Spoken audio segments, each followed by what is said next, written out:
Chapter 27. There had been, from far back, that is from the Christmas time on, a plan that the parent and the child should do something lovely together, and they had recurred to it on occasion, nursed it and brought it up theoretically, though without as yet quite allowing it to put its feet to the ground. The most it had done was to try a few steps on the drawing-room carpet, with much attendance, on either side, much holding up and guarding, much anticipation, in fine, of awkwardness or accident. Their companions, by the same token, had constantly assisted at the performance, following the experiment with sympathy and gaiety, and never so full of applause, Maggie now made out for herself. As when the infant project had kicked its little legs most wildly, kicked them, for all the world, across the Channel and half the continent, kicked them over the Pyrenees and innocently crowed out some rich Spanish name. She asked herself at present if it had been a real belief that they were but wanting, for some such adventure, to snatch their moment.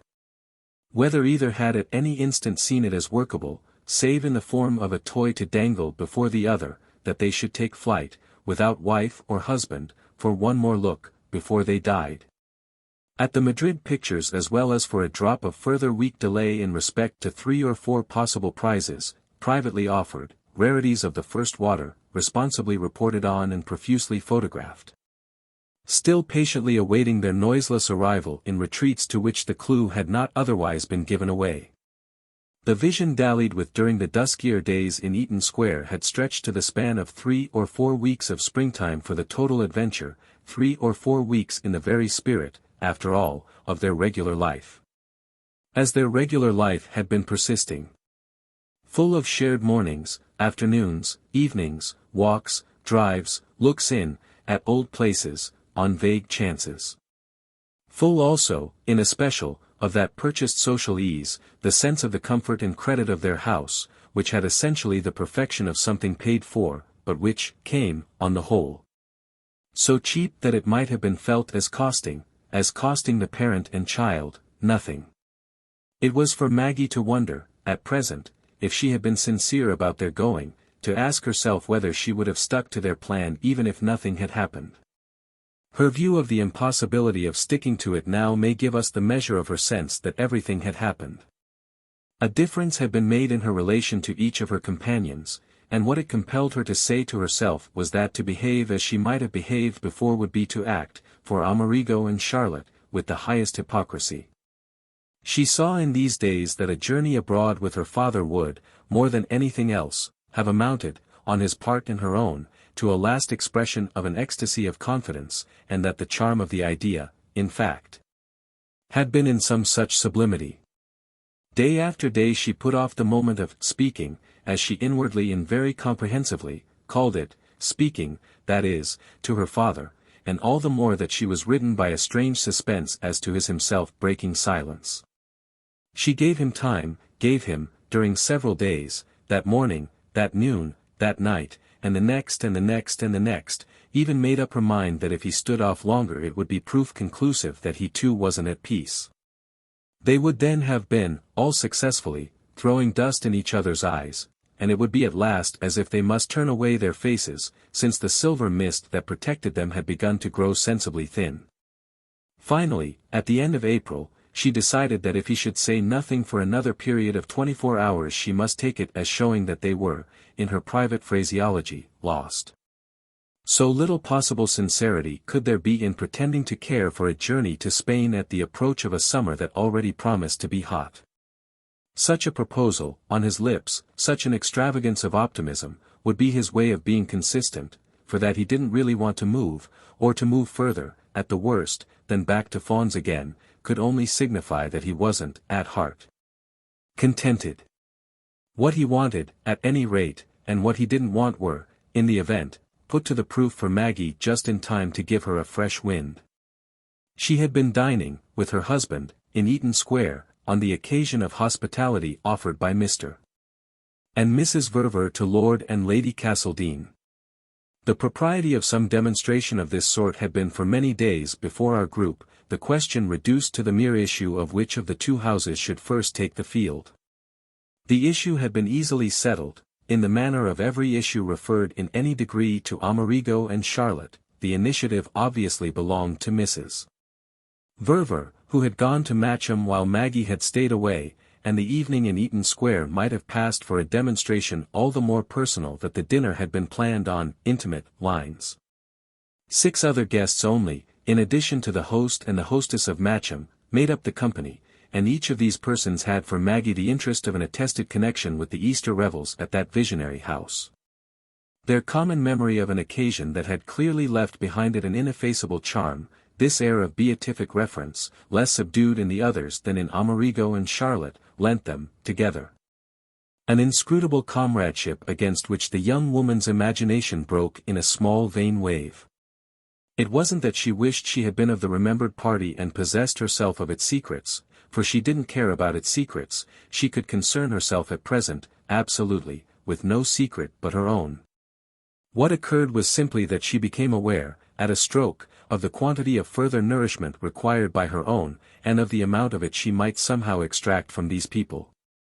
Whereby she rose, of a sudden, to the desire to possess and use them, even to the extent of braving, of fairly defying, of directly exploiting, of possibly quite enjoying, under cover of an evil duplicity, the felt element of curiosity with which they regarded her. Once she was conscious of the flitting wing of this last impression, the perception, irresistible, that she was something for their queer experience. Just as they were something for hers, there was no limit to her conceived design of not letting them escape. She went and went, again, tonight, after her start was taken. Went, positively, as she had felt herself going, 3 weeks before, on the morning when the vision of her father and his wife awaiting her together in the breakfast-room had been so determinant. In this other scene it was Lady Castledine who was determinant, who kindled the light, or at all events the heat, and who acted on the nerves. Lady Castledine whom she knew she, so oddly, didn't like, in spite of reasons upon reasons, the biggest diamonds on the yellowest hair, the longest lashes on the prettiest, falsest eyes, the oldest lace on the most violet velvet, the rightest manner on the wrongest assumption. Her ladyship's assumption was that she kept, at every moment of her life, every advantage. It made her beautifully soft, very nearly generous. So she didn't distinguish the little protuberant eyes of smaller social insects, often endowed with such a range, from the other decorative spots on their bodies and wings. Maggie had liked, in London, and in the world at large, so many more people than she had thought it right to fear, right even to so much as judge, that it positively quickened her fever to have to recognize, in this case, such a lapse of all the sequences. It was only that a charming clever woman wondered about her, that is wondered about her as Amerigo's wife, and wondered, moreover, with the intention of kindness and the spontaneity, almost, of surprise. The point of view, that one, was what she read in their free contemplation, in that of the whole 8.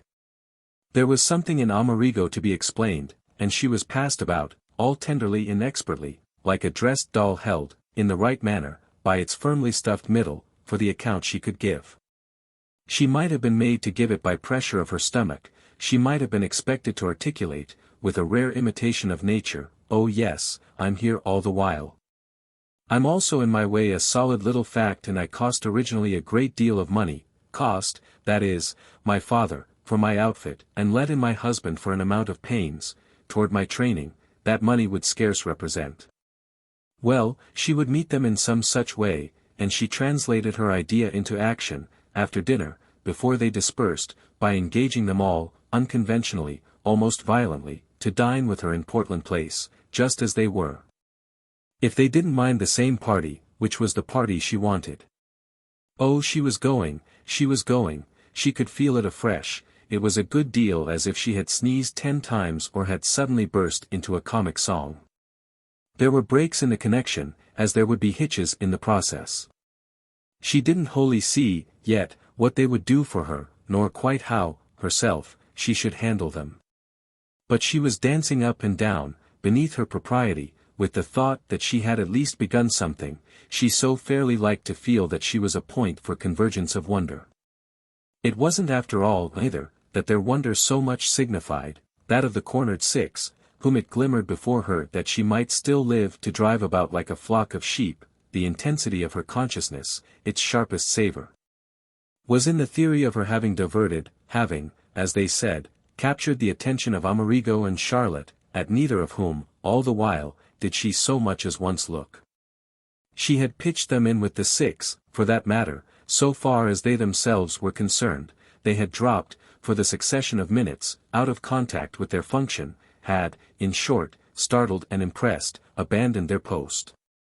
They're paralyzed, she commented, deep within, so much it helped her own apprehension to hang together that they should suddenly lose their bearings. Her grasp of appearances was thus out of proportion to her view of causes. But it came to her then and there that if she could only get the facts of appearance straight, only jam them down into their place, the reasons lurking behind them, kept uncertain, for the eyes, by their wavering and shifting, wouldn't perhaps be able to help showing. It wasn't of course that the Prince and Mrs. Verver marveled to see her civil to their friends. It was rather, precisely, that civil was just what she wasn't. She had so departed from any such custom of delicate approach by the permitted note, the suggested if, the accepted vagueness, as would enable the people in question to put her off if they wished. And the profit of her plan, the effect of the violence she was willing to let it go for, was exactly in their being the people in question, people she had seemed to be rather shy of before and for whom she suddenly opened her mouth so wide. Later on, we may add, with the ground soon covered by her agitated but resolute step, it was to cease to matter what people they were or weren't. But meanwhile the particular sense of them that she had taken home tonight had done her the service of seeming to break the ice where that formation was thickest. Still more unexpectedly, the service might have been the same for her father. Inasmuch as, immediately, when everyone had gone, he did exactly what she had been waiting for and despairing of, and did it, as he did everything, with a simplicity that left any purpose of sounding him deeper, of drawing him out further, of going, in his own frequent phrase, behind what he said, nothing whatever to do. He brought it out straight, made it bravely and beautifully irrelevant, save for the plea of what they should lose by breaking the charm. I guess we won't go down there after all, will we, Mag? Just when it's getting so pleasant here. That was all, with nothing to lead up to it, but it was done for her at a stroke, and done, not less, more rather, for Amerigo and Charlotte, on whom the immediate effect, as she almost breathlessly measured it, was prodigious. Everything now so fitted for her to everything else that she could feel the effect as prodigious even while sticking to her policy of giving the pair no look. There were thus some 5 wonderful minutes during which they loomed, to her sightless eyes, on either side of her, larger than they had ever loomed before, larger than life, larger than thought, larger than any danger or any safety. There was thus a space of time, in fine, fairly vertiginous for her, during which she took no more account of them than if they were not in the room. She had never treated them in any such way, not even just now, when she had plied her art upon the Matcham band. Her present manner was an intenser exclusion, and the air was charged with their silence while she talked with her other companion as if she had nothing but him to consider. He had given her the note amazingly, by his allusion to the pleasantness, that of such an occasion as his successful dinner, which might figure as their bribe for renouncing. So that it was all as if they were speaking selfishly, counting on a repetition of just such extensions of experience. Maggie achieved accordingly an act of unprecedented energy, threw herself into her father's presence as by the absolute consistency with which she held his eyes. Saying to herself, at the same time that she smiled and talked and inaugurated her system, what does he mean by it? That's the question, what does he mean? But studying again all the signs in him that recent anxiety had made familiar and counting the stricken minutes on the part of the others. It was in their silence that the others loomed, as she felt. She had had no measure, she afterwards knew, of this duration, but it drew out and out, really to what would have been called in simpler conditions awkwardness, as if she herself were stretching the cord. 10 minutes later, however, in the homeward carriage, to which her husband, cutting delay short, had proceeded at the first announcement, 10 minutes later she was to stretch it almost to breaking. The prince had permitted her to linger much less, before his move to the door, than they usually lingered at the gossiping close of such evenings. Which she, all responsive, took for a sign of his impatience to modify for her the odd effect of his not having, and of Charlotte's not having, instantly acclaimed the issue of the question debated, or more exactly, settled, before them. He had had time to become aware of this possible impression in her, and his virtually urging her into the carriage was connected with his feeling that he must take action on the new ground. A certain ambiguity in her would absolutely have tormented him, but he had already found something to soothe and correct, as to which she had, on her side, a shrewd notion of what it would be. She was herself, for that matter, prepared, and she was, of a truth, as she took her seat in the brougham, amazed at her preparation. It allowed her scarce an interval, she brought it straight out. "I was certain that was what father would say if I should leave him alone. I have been leaving him alone, and you see the effect. He hates now to move, he likes too much to be with us. But if you see the effect," she felt herself magnificently keeping it up, "perhaps you don't see the cause. The cause, my dear, is too lovely." Her husband, on taking his place beside her, had, during a minute or two, for her watching sense, neither said nor done anything. He had been, for that sense, as if thinking, waiting, deciding, yet it was still before he spoke that he, as she felt it to be, definitely acted. He put his arm round her and drew her close, indulged in the demonstration, the long, firm embrace by his single arm, the infinite pressure of her whole person to his own, that such opportunities had so often suggested and prescribed. Held, accordingly, and, as she could but too intimately feel, exquisitely solicited, she had said the thing she was intending and desiring to say, and as to which she felt, even more than she felt anything else, that whatever he might do she mustn't be irresponsible. Yes, she was in his exerted grasp, and she knew what that was, but she was at the same time in the grasp of her conceived responsibility, and the extraordinary thing was that, of the two intensities, the second was presently to become the sharper. He took his time for it meanwhile, but he met her speech after a fashion. "The cause of your father's deciding not to go?" "Yes, and of my having wanted to let it act for him quietly, I mean without my insistence." She had, in her compressed state, another pause, and it made her feel as if she were immensely resisting. Strange enough was this sense for her, and altogether new, the sense of possessing, by miraculous help, some advantage that, absolutely then and there, in the carriage, as they rolled, she might either give up or keep. Strange, inexpressibly strange, so distinctly she saw that if she did give it up she should somehow give up everything forever. And what her husband's grasp really meant, as her very bones registered, was that she should give it up. It was exactly for this that he had resorted to unfailing magic. He knew how to resort to it, he could be, on occasion, as she had lately more than ever learned, so munificent a lover, all of which was, precisely, a part of the character she had never ceased to regard in him as princely. A part of his large and beautiful ease, his genius for charm, for intercourse, for expression, for life. She should have but to lay her head back on his shoulder with a certain movement to make it definite for him that she didn't resist.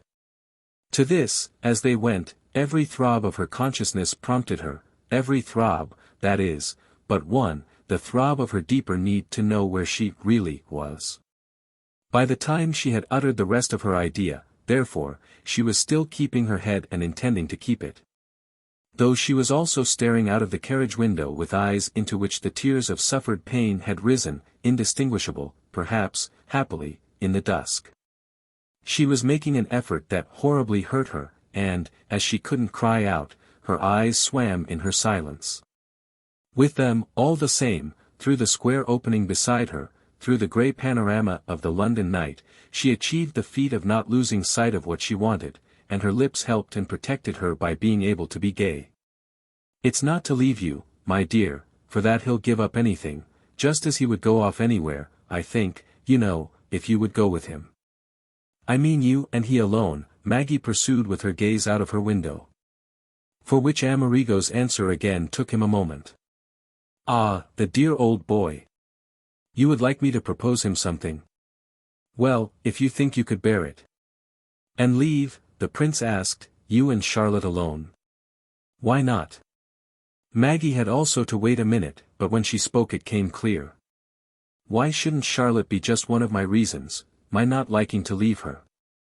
She has always been so good, so perfect, to me, but never so wonderfully as just now. We have somehow been more together, thinking, for the time, almost only of each other. It has been quite as in old days. And she proceeded consummately, for she felt it as consummate, it's as if we had been missing each other, had got a little apart, though going on so side by side. But the good moments, if one only waits for them, she hastened to add, come round of themselves. Moreover, you've seen for yourself, since you've made it up so to father. Feeling, for yourself, in your beautiful way, every difference, every air that blows, not having to be told or pushed, only being perfect to live with, through your habit of kindness and your exquisite instincts. But of course you've seen, all the while, that both he and I have deeply felt how you've managed that he hasn't been too much alone and that I, on my side, haven't appeared, to, what you might call, neglect him. This is always, she continued, what I can never bless you enough for. Of all the good things you've done for me you've never done anything better. She went on explaining as for the pleasure of explaining, even though knowing he must recognize, as a part of his easy way too, her description of his large liberality. You're taking the child down yourself, those days, and you're coming, each time, to bring him away. Nothing in the world, nothing you could have invented, would have kept father more under the charm. Besides, you know how you've always suited him, and how you've always so beautifully let it seem to him that he suits you. Only it has been, these last weeks, as if you wished, just in order to please him, to remind him of it afresh. So there it is, she wound up, it's your doing. You've produced your effect, that of his wanting not to be, even for a month or two, where you're not. He doesn't want to bother or bore you, that, I think, you know, he never has done. And if you'll only give me time I'll come round again to making it my care, as always, that he shan't. But he can't bear you out of his sight. She had kept it up and up, filling it out, crowding it in. And all, really, without difficulty, for it was, every word of it, thanks to a long evolution of feeling, what she had been primed to the brim with. She made the picture, forced it upon him, hung it before him. Remembering, happily, how he had gone so far, one day, supported by the Principino, as to propose the zoo in Eaton Square, to carry with him there, on the spot, under this pleasant inspiration, both his elder and his younger companion. With the latter of whom he had taken the tone that they were introducing Granddaddy nervous and rather funking it, to lions and tigers more or less at large. Touch by touch she thus dropped into her husband's silence the truth about his good nature and his good manners. And it was this demonstration of his virtue, precisely, that added to the strangeness, even for herself, of her failing as yet to yield to him. It would be a question but of the most trivial act of surrender, the vibration of a nerve, the mere movement of a muscle. But the act grew important between them just through her doing perceptibly nothing but talk in the very tone that would naturally have swept her into tenderness. She knew more and more, every lapsing minute taught her, how he might by a single rightness make her cease to watch him. That rightness, a million miles removed from the queer actual, falling so short, which would consist of his breaking out to her diviningly, indulgently, with the last happy inconsequence. Come away with me, somewhere, you, and then we needn't think, we needn't even talk, of anything, of anyone else. 5 words like that would answer her, would break her utterly down. But they were the only ones that would so serve. She waited for them, and there was a supreme instant when, by the testimony of all the rest of him, she seemed to feel them in his heart and on his lips, only they didn't sound, and as that made her wait again so it made her more intensely watch. This in turn showed her that he too watched and waited, and how much he had expected something that he now felt wouldn't come. Yes, it wouldn't come if he didn't answer her, if he but said the wrong things instead of the right. If he could say the right everything would come, it hung by a hair that everything might crystallize for their recovered happiness at his touch. This possibility glowed at her, however, for 50 seconds, only then to turn cold, and as it fell away from her she felt the chill of reality anew again, all but pressed to his heart and with his breath upon her cheek. The slim rigor of her attitude, a rigor beyond that of her natural being. They had silences, at last, that were almost crudities of mutual resistance, silences that persisted through his felt effort to treat her recurrence to the part he had lately played, to interpret all the sweetness of her so talking to him as a manner of making love to him. Ah, it was no such manner, heaven knew, for Maggie. She could make love, if this had been in question, better than that. On top of which it came to her presently to say, keeping in with what she had already spoken, except of course that, for the question of going off somewhere, he'd go readily, quite delightedly, with you. I verily believe he'd like to have you for a while to himself. Do you mean he thinks of proposing it? The prince after a moment sounded. Oh no, he doesn't ask, as you must so often have seen. But I believe he'd go like a shot, as you say, if you were to suggest it. It had the air, she knew, of a kind of condition made, and she had asked herself while she spoke if it wouldn't cause his arm to let her go. The fact that it didn't suggest it to her that she had made him, of a sudden, still more intensely think with such concentration that he could do but one thing at once. And it was precisely as if the concentration had the next moment been proved in him. He took a turn inconsistent with the superficial impression, a jump that made light of their approach to gravity and represented for her the need in him to gain time.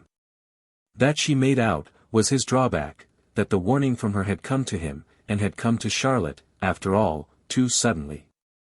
That they were in face of it rearranging, that they had to rearrange, was all before her again. Yet to do as they would like they must enjoy a snatch, longer or shorter, of recovered independence. Amerigo, for the instant, was but doing as he didn't like, and it was as if she were watching his effort without disguise. What's your father's idea, this year, then, about fawns? Will he go at Whitsuntide, and will he then stay on? Maggie went through the form of thought. He will really do, I imagine, as he has, in so many ways, so often done before. Do whatever may seem most agreeable to yourself. And there's of course always Charlotte to be considered. Only they're going early to fawns, if they do go, she said, needn't in the least entail your and my going. Ah, Amerigo echoed, it needn't in the least entail your and my going. We can do as we like. What they may do needn't trouble us, since they're by good fortune perfectly happy together. Oh, the prince returned, your father's never so happy as with you near him to enjoy his being so. Well, I may enjoy it, said Maggie, but I'm not the cause of it. You're the cause, her husband declared, of the greater part of everything that's good among us. But she received this tribute in silence, and the next moment he pursued, if Mrs.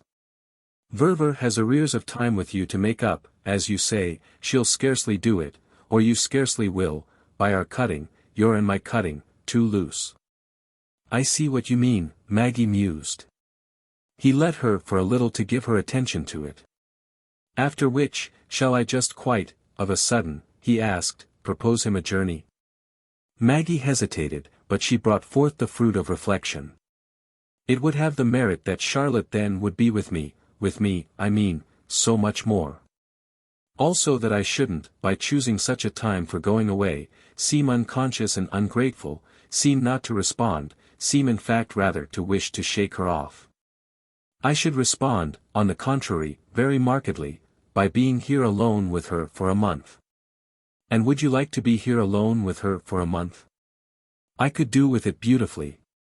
Or we might even, she said quite gaily, go together down to fawns. You could be so very content without me, the prince presently inquired. Yes, my own dear, if you could be content for a while with father. That would keep me up.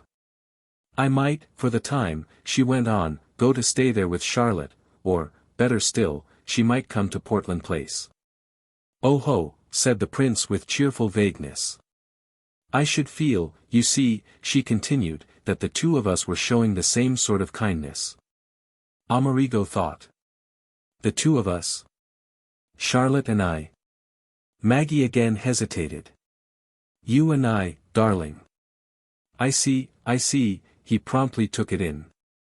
And what reason shall I give, I mean, your father, for asking him to go off? Why, the very simplest, if you conscientiously can. The desire, said Maggie, to be agreeable to him. Just that only. Something in this reply made her husband again reflect. Conscientiously? Why shouldn't I conscientiously? It wouldn't, by your own contention, he developed, represent any surprise for him. I must strike him sufficiently as, at the worst, the last person in the world to wish to do anything to hurt him. Ah, there it was again, for Maggie, the note already sounded, the note of the felt need of not working harm. Why this precautionary view, she asked herself afresh, when her father had complained, at the very least, as little as herself. With their stillness together so perfect, what had suggested so, around them, the attitude of sparing them? Her inner vision fixed it once more, this attitude, saw it, in the others, as vivid and concrete, extended it straight from her companion to Charlotte. Before she was well aware, accordingly, she had echoed in this intensity of thought Amerigo's last words. You're the last person in the world to wish to do anything to hurt him. She heard herself, heard her tone, after she had spoken, and heard it the more that, for a minute after, she felt her husband's eyes on her face, very close, too close for her to see him. He was looking at her because he was struck, and looking hard, though his answer, when it came, was straight enough. Why, isn't that just what we have been talking about, that I've affected you as fairly studying his comfort and his pleasure? He might show his sense of it, the prince went on, by proposing to me an excursion. And you would go with him? Maggie immediately asked. He hung fire but an instant. Per Dio. She also had her pause, but she broke it, since gaiety was in the air, with an intense smile. You can say that safely, because the proposal's one that, of his own motion, he won't make. She couldn't have narrated afterwards, and in fact was at a loss to tell herself, by what transition, what rather marked abruptness of change in their personal relation, their drive came to its end with a kind of interval established. Almost confessed to, between them. She felt it in the tone with which he repeated, after her, safely. Safely as regards being thrown with him perhaps after all, in such a case, too long. He's a person to think you might easily feel yourself to be. So it won't, Maggie said, come from father. He's too modest. Their eyes continued to meet on it, from corner to corner of the brougham. Oh, your modesty, between you. But he still smiled for it. So that unless I insist, we shall simply go on as we are. Well, we're going on beautifully, he answered, though by no means with the effect it would have had if their mute transaction, that of attempted capture and achieved escape, had not taken place. As Maggie said nothing, none the less, to gainsay his remark, it was open to him to find himself the next moment conscious of still another idea. I wonder if it would do. I mean for me to break in. To break in? Between your father and his wife. But there would be a way, he said, we can make Charlotte ask him. And then, as Maggie herself now wondered, echoing it again, we can suggest to him that he shall let me take him off. Oh! Said Maggie. Then if he asks her why I so suddenly break out she'll be able to tell him the reason. They were stopping, and the footman, who had alighted, had rung at the house door. That you think it would be so charming? That I think it would be so charming. That we've persuaded her will be convincing. I see, Maggie went on while the footman came back to let them out. I see, she said again, though she felt a little disconcerted. What she really saw, of a sudden, was that her stepmother might report her as above all concerned for the proposal, and this brought her back her need that her father shouldn't think her concerned in any degree for anything. She alighted the next instant with a slight sense of defeat. Her husband, to let her out, had passed before her, and, a little in advance, he awaited her on the edge of the low terrace, a step high, that preceded their open entrance, on either side of which one of their servants stood. The sense of a life tremendously ordered and fixed rose before her, and there was something in Amerigo's very face, while his eyes again met her own through the dusky lamplight, that was like a conscious reminder of it. He had answered her, just before, distinctly, and it appeared to leave her nothing to say. It was almost as if, having planned for the last word, she saw him himself enjoying it.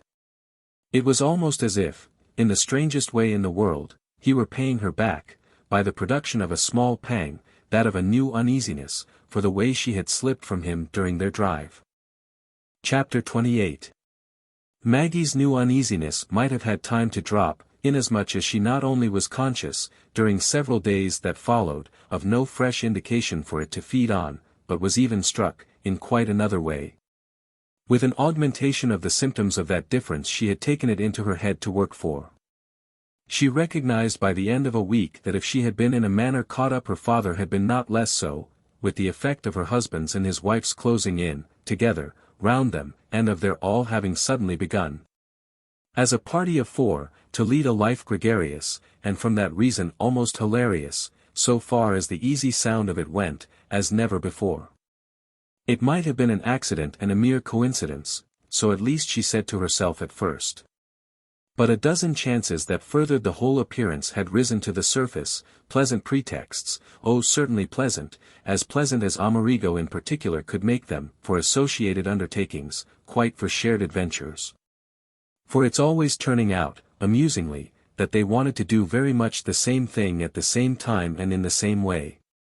Funny all this was, to some extent, in the light of the fact that the father and daughter, for so long, had expressed so few positive desires. Yet it would be sufficiently natural that if Amerigo and Charlotte had at last got a little tired of each other's company they should find their relief not so much in sinking to the rather low level of their companions as in wishing to pull the latter into the train in which they so constantly moved. "We're in the train," Maggie mutely reflected after the dinner in Eaton Square with Lady Castledine. "We've suddenly waked up in it and found ourselves rushing along, very much as if we had been put in during sleep, shoved, like a pair of labeled boxes, into the van. And since I wanted to go I'm certainly going," she might have added. "I'm moving without trouble, they're doing it all for us, it's wonderful how they understand and how perfectly it succeeds."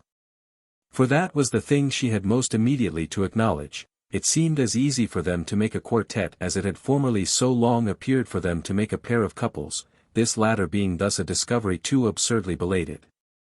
The only point at which, day after day, the success appeared at all qualified was represented, as might have been said, by her irresistible impulse to give her father a clutch when the train indulged in one of its occasional lurches.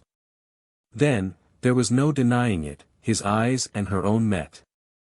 So that they were themselves doing active violence, as against the others, to that very spirit of union, or at least to that very achievement of change, which she had taken the field to invoke.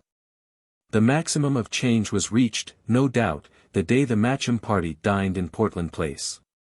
The day, really perhaps, of Maggie's maximum of social glory, in the sense of its showing for her own occasion, her very own, with everyone else extravagantly rallying and falling in, absolutely conspiring to make her its heroine.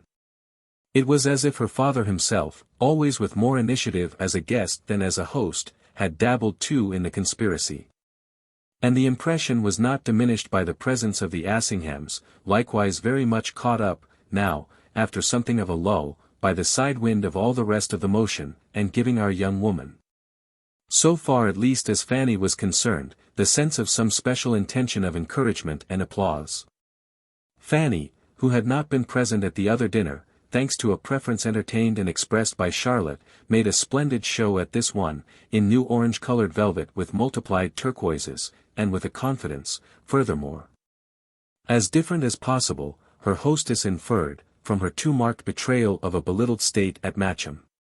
Maggie was not indifferent to her own opportunity to redress this balance, which seemed, for the hour, part of a general rectification. She liked making out for herself that on the high level of Portland Place, a spot exempt, on all sorts of grounds, from jealous jurisdictions, her friend could feel as good as anyone, and could in fact at moments almost appear to take the lead in recognition and celebration, so far as the evening might conduce to intensify the luster of the little princess. Mrs. Assingham produced on her the impression of giving her constantly her cue for this, and it was in truth partly by her help, intelligently, quite gratefully accepted, that the little princess, in Maggie, was drawn out and emphasized. She couldn't definitely have said how it happened, but she felt herself, for the first time in her career, living up to the public and popular notion of such a personage, as it pressed upon her from all round. Rather wondering, inwardly too, while she did so, at that strange mixture in things through which the popular notion could be evidenced for her by such supposedly great ones of the earth as the Castledines and their kind. Fanny Assingham might really have been there, at all events, like one of the assistants in the ring at the circus, to keep up the pace of the sleek revolving animal on whose back the lady in short spangled skirts should brilliantly caper and posture. That was all. Doubtless Maggie had forgotten, had neglected, had declined, to be the little princess on anything like the scale open to her. But now that the collective hand had been held out to her with such alacrity, so that she might skip up into the light, even, as seemed to her modest mind, with such a show of pink stocking and such an abbreviation of white petticoat, she could strike herself as perceiving, under arched eyebrows, where her mistake had been. She had invited for the later hours, after her dinner, a fresh contingent, the whole list of her apparent London acquaintance, which was again a thing in the manner of little princesses for whom the princely art was a matter of course. That was what she was learning to do, to fill out as a matter of course her appointed, her expected, her imposed character. And, though there were latent considerations that somewhat interfered with the lesson, she was having tonight an inordinate quantity of practice, none of it so successful as when, quite wittingly, she directed it at Lady Castledine, who was reduced by it at last to an unprecedented state of passivity. The perception of this high result caused Mrs. Assingham fairly to flush with responsive joy. She glittered at her young friend, from moment to moment, quite feverishly.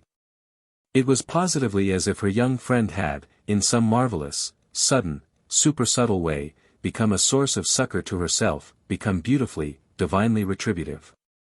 The intensity of the taste of these registered phenomena was in fact that somehow, by a process and through a connection not again to be traced, she so practiced, at the same time, on Amerigo and Charlotte, with only the drawback, her constant check and second thought, that she concomitantly practiced perhaps still more on her father.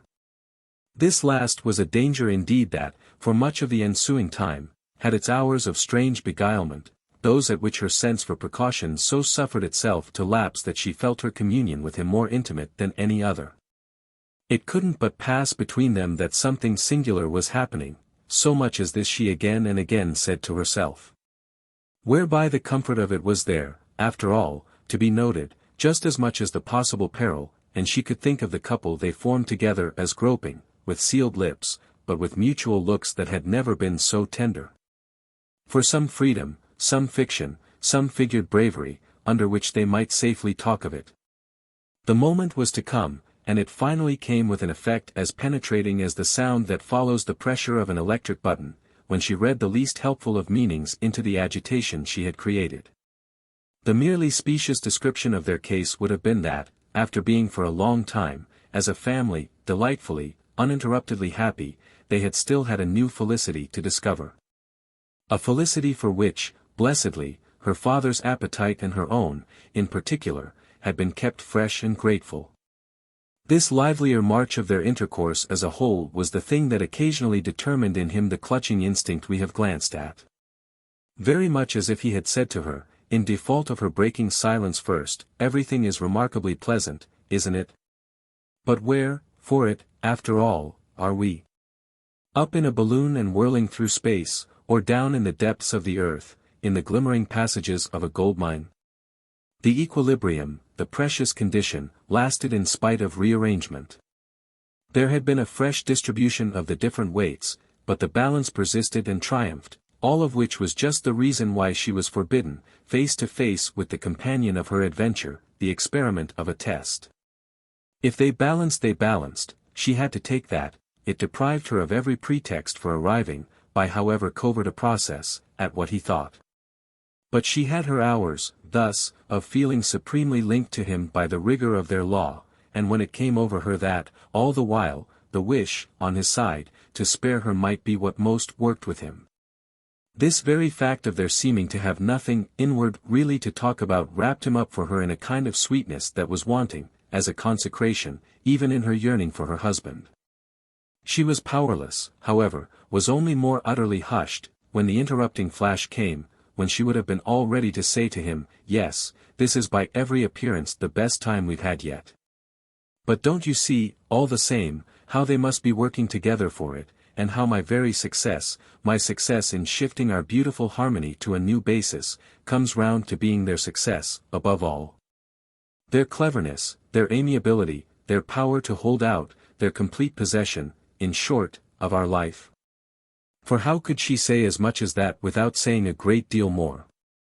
Without saying, "They'll do everything in the world that suits us, save only one thing, prescribe a line for us that will make them separate." How could she so much as imagine herself even faintly murmuring that without putting into his mouth the very words that would have made her quail? "Separate, my dear. Do you want them to separate? Then you want us to, you and me. For how can the one separation take place without the other?" That was the question that, in spirit, she had heard him ask, with its dread train, moreover, of involved and connected inquiries. Their own separation, his and hers, was of course perfectly thinkable, but only on the basis of the sharpest of reasons. Well, the sharpest, the very sharpest, would be that they could no longer afford, as it were, he to let his wife, she to let her husband, run them in such compact formation. And say they accepted this account of their situation as a practical finality, acting upon it and proceeding to a division, would no somber ghosts of the smothered past, on either side, show, across the widening strait, pale unappeased faces? Or raise, in the very passage, deprecating, denouncing hands? Meanwhile, however such things might be, she was to have occasion to say to herself that there might be but a deeper treachery in recoveries and reassurances. She was to feel alone again, as she had felt at the issue of her high tension with her husband during their return from meeting the Castledeans in Eaton Square. The evening in question had left her with a larger alarm, but then a lull had come. The alarm, after all, was yet to be confirmed. There came an hour, inevitably, when she knew, with a chill, what she had feared and why. It had taken, this hour, a month to arrive, but to find it before her was thoroughly to recognize it, for it showed her sharply what Amerigo had meant in alluding to a particular use that they might make, for their reaffirmed harmony in prosperity, of Charlotte. The more she thought, at present, of the tone he had employed to express their enjoyment of this resource, the more it came back to her as the product of a conscious art of dealing with her. He had been conscious, at the moment, of many things, conscious even, not a little, of desiring, and thereby of needing, to see what she would do in a given case. The given case would be that of her being to a certain extent, as she might fairly make it out, menaced, horrible as it was to impute to him any intention represented by such a word. Why it was that to speak of making her stepmother intervene, as they might call it, in a question that seemed, just then and there, quite peculiarly their own business, why it was that a turn so familiar and so easy should, at the worst, strike her as charged with the spirit of a threat, was an oddity disconnected, for her, temporarily, from its grounds, the adventure of an imagination within her that possibly had lost its way. That, precisely, was doubtless why she had learned to wait, as the weeks passed by, with a fair, or rather indeed with an excessive, imitation of resumed serenity. There had been no prompt sequel to the prince's equivocal light, and that made for patience. Yet she was none the less to have to admit, after delay, that the bread he had cast on the waters had come home, and that she should thus be justified of her old apprehension. The consequence of this, in turn, was a renewed pang in presence of his remembered ingenuity. To be ingenious with her, what mightn't that mean, when she had so absolutely never, at any point of contact with him, put him, by as much as the value of a penny, to the expense of sparing, doubting, fearing her, of having in any way whatever to reckon with her? The ingenuity had been in his simply speaking of their use of Charlotte as if it were common to them in an equal degree, and his triumph, on the occasion, had been just in the simplicity. She couldn't, and he knew it, say what was true. "Oh, you use her, and I use her, if you will, yes, but we use her ever so differently and separately, not at all in the same way or degree. There's nobody we really use together but ourselves, don't you see? By which I mean that where our interests are the same I can so beautifully, so exquisitely serve you for everything, and you can so beautifully, so exquisitely serve me. The only person either of us needs is the other of us, so why, as a matter of course, in such a case as this, drag in Charlotte? She couldn't so challenge him, because it would have been, and there she was paralyzed, the note. It would have translated itself on the spot, for his ear, into jealousy, and, from reverberation to repercussion, would have reached her father's exactly in the form of a cry piercing the stillness of peaceful sleep. It had been for many days almost as difficult for her to catch a quiet 20 minutes with her father as it had formerly been easy. There had been in fact, of old, the time, so strangely, seemed already far away, an inevitability in her longer passages with him, a sort of domesticated beauty in the calculability, round about them, of everything. But at present Charlotte was almost always there when Amerigo brought her to Eaton Square, where Amerigo was constantly bringing her. And Amerigo was almost always there when Charlotte brought her husband to Portland Place, where Charlotte was constantly bringing him. The fractions of occasions, the chance minutes that put them face to face had, as yet, of late, contrived to count but little, between them either for the sense of opportunity or for that of exposure. Inasmuch as the lifelong rhythm of their intercourse made against all cursory handling of deep things. They had never availed themselves of any given quarter of an hour to gossip about fundamentals, they moved slowly through large still spaces. They could be silent together, at any time, beautifully, with much more comfort than hurriedly expressive. It appeared indeed to have become true that their common appeal measured itself, for vividness, just by this economy of sound. They might have been talking at each other when they talked with their companions, but these latter, assuredly, were not in any directer way to gain light on the current phase of their relation. Such were some of the reasons for which Maggie suspected fundamentals, as I have called them, to be rising, by a new movement, to the surface, suspected it one morning late in May, when her father presented himself in Portland Place alone. He had his pretext, of that she was fully aware, the Principino, 2 days before, had shown signs, happily not persistent, of a feverish cold and had notoriously been obliged to spend the interval at home. This was ground, ample ground, for punctual inquiry. But what it wasn't ground for, she quickly found herself reflecting, was his having managed, in the interest of his visit, to dispense so unwontedly, as their life had recently come to be arranged, with his wife's attendance. It had so happened that she herself was, for the hour, exempt from her husband's, and it will at once be seen that the hour had a quality all its own when I note that, remembering how the prince had looked in to say he was going out.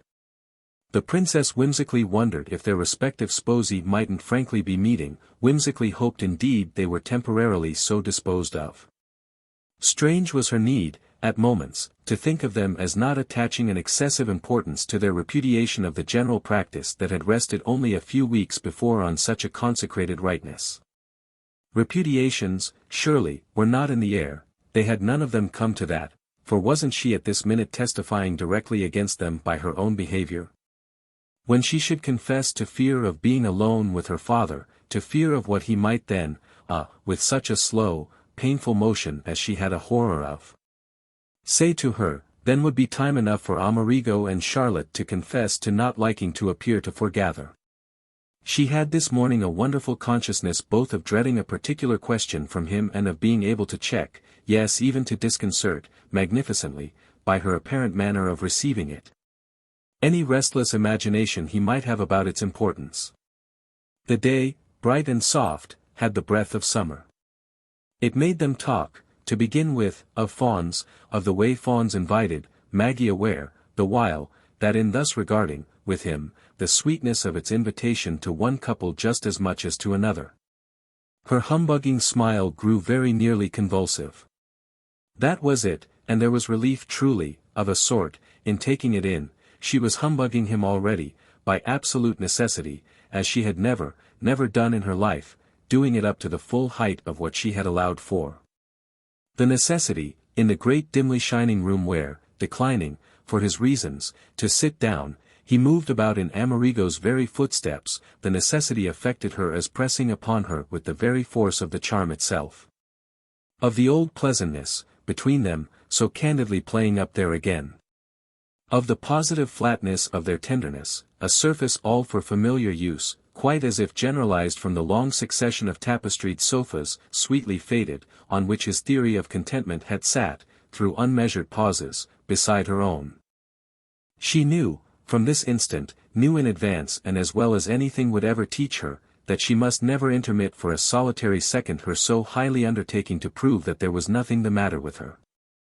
She saw, of a sudden, everything she might say or do in the light of that undertaking, established connections from it with any number of remote matters, struck herself, for instance, as acting all in its interest when she proposed their going out.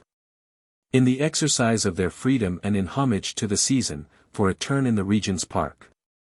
This resort was close at hand, at the top of Portland Place, and the Principino, beautifully better, had already proceeded there under high attendance, all of which considerations were defensive for Maggie, all of which became, to her mind, part of the business of cultivating continuity.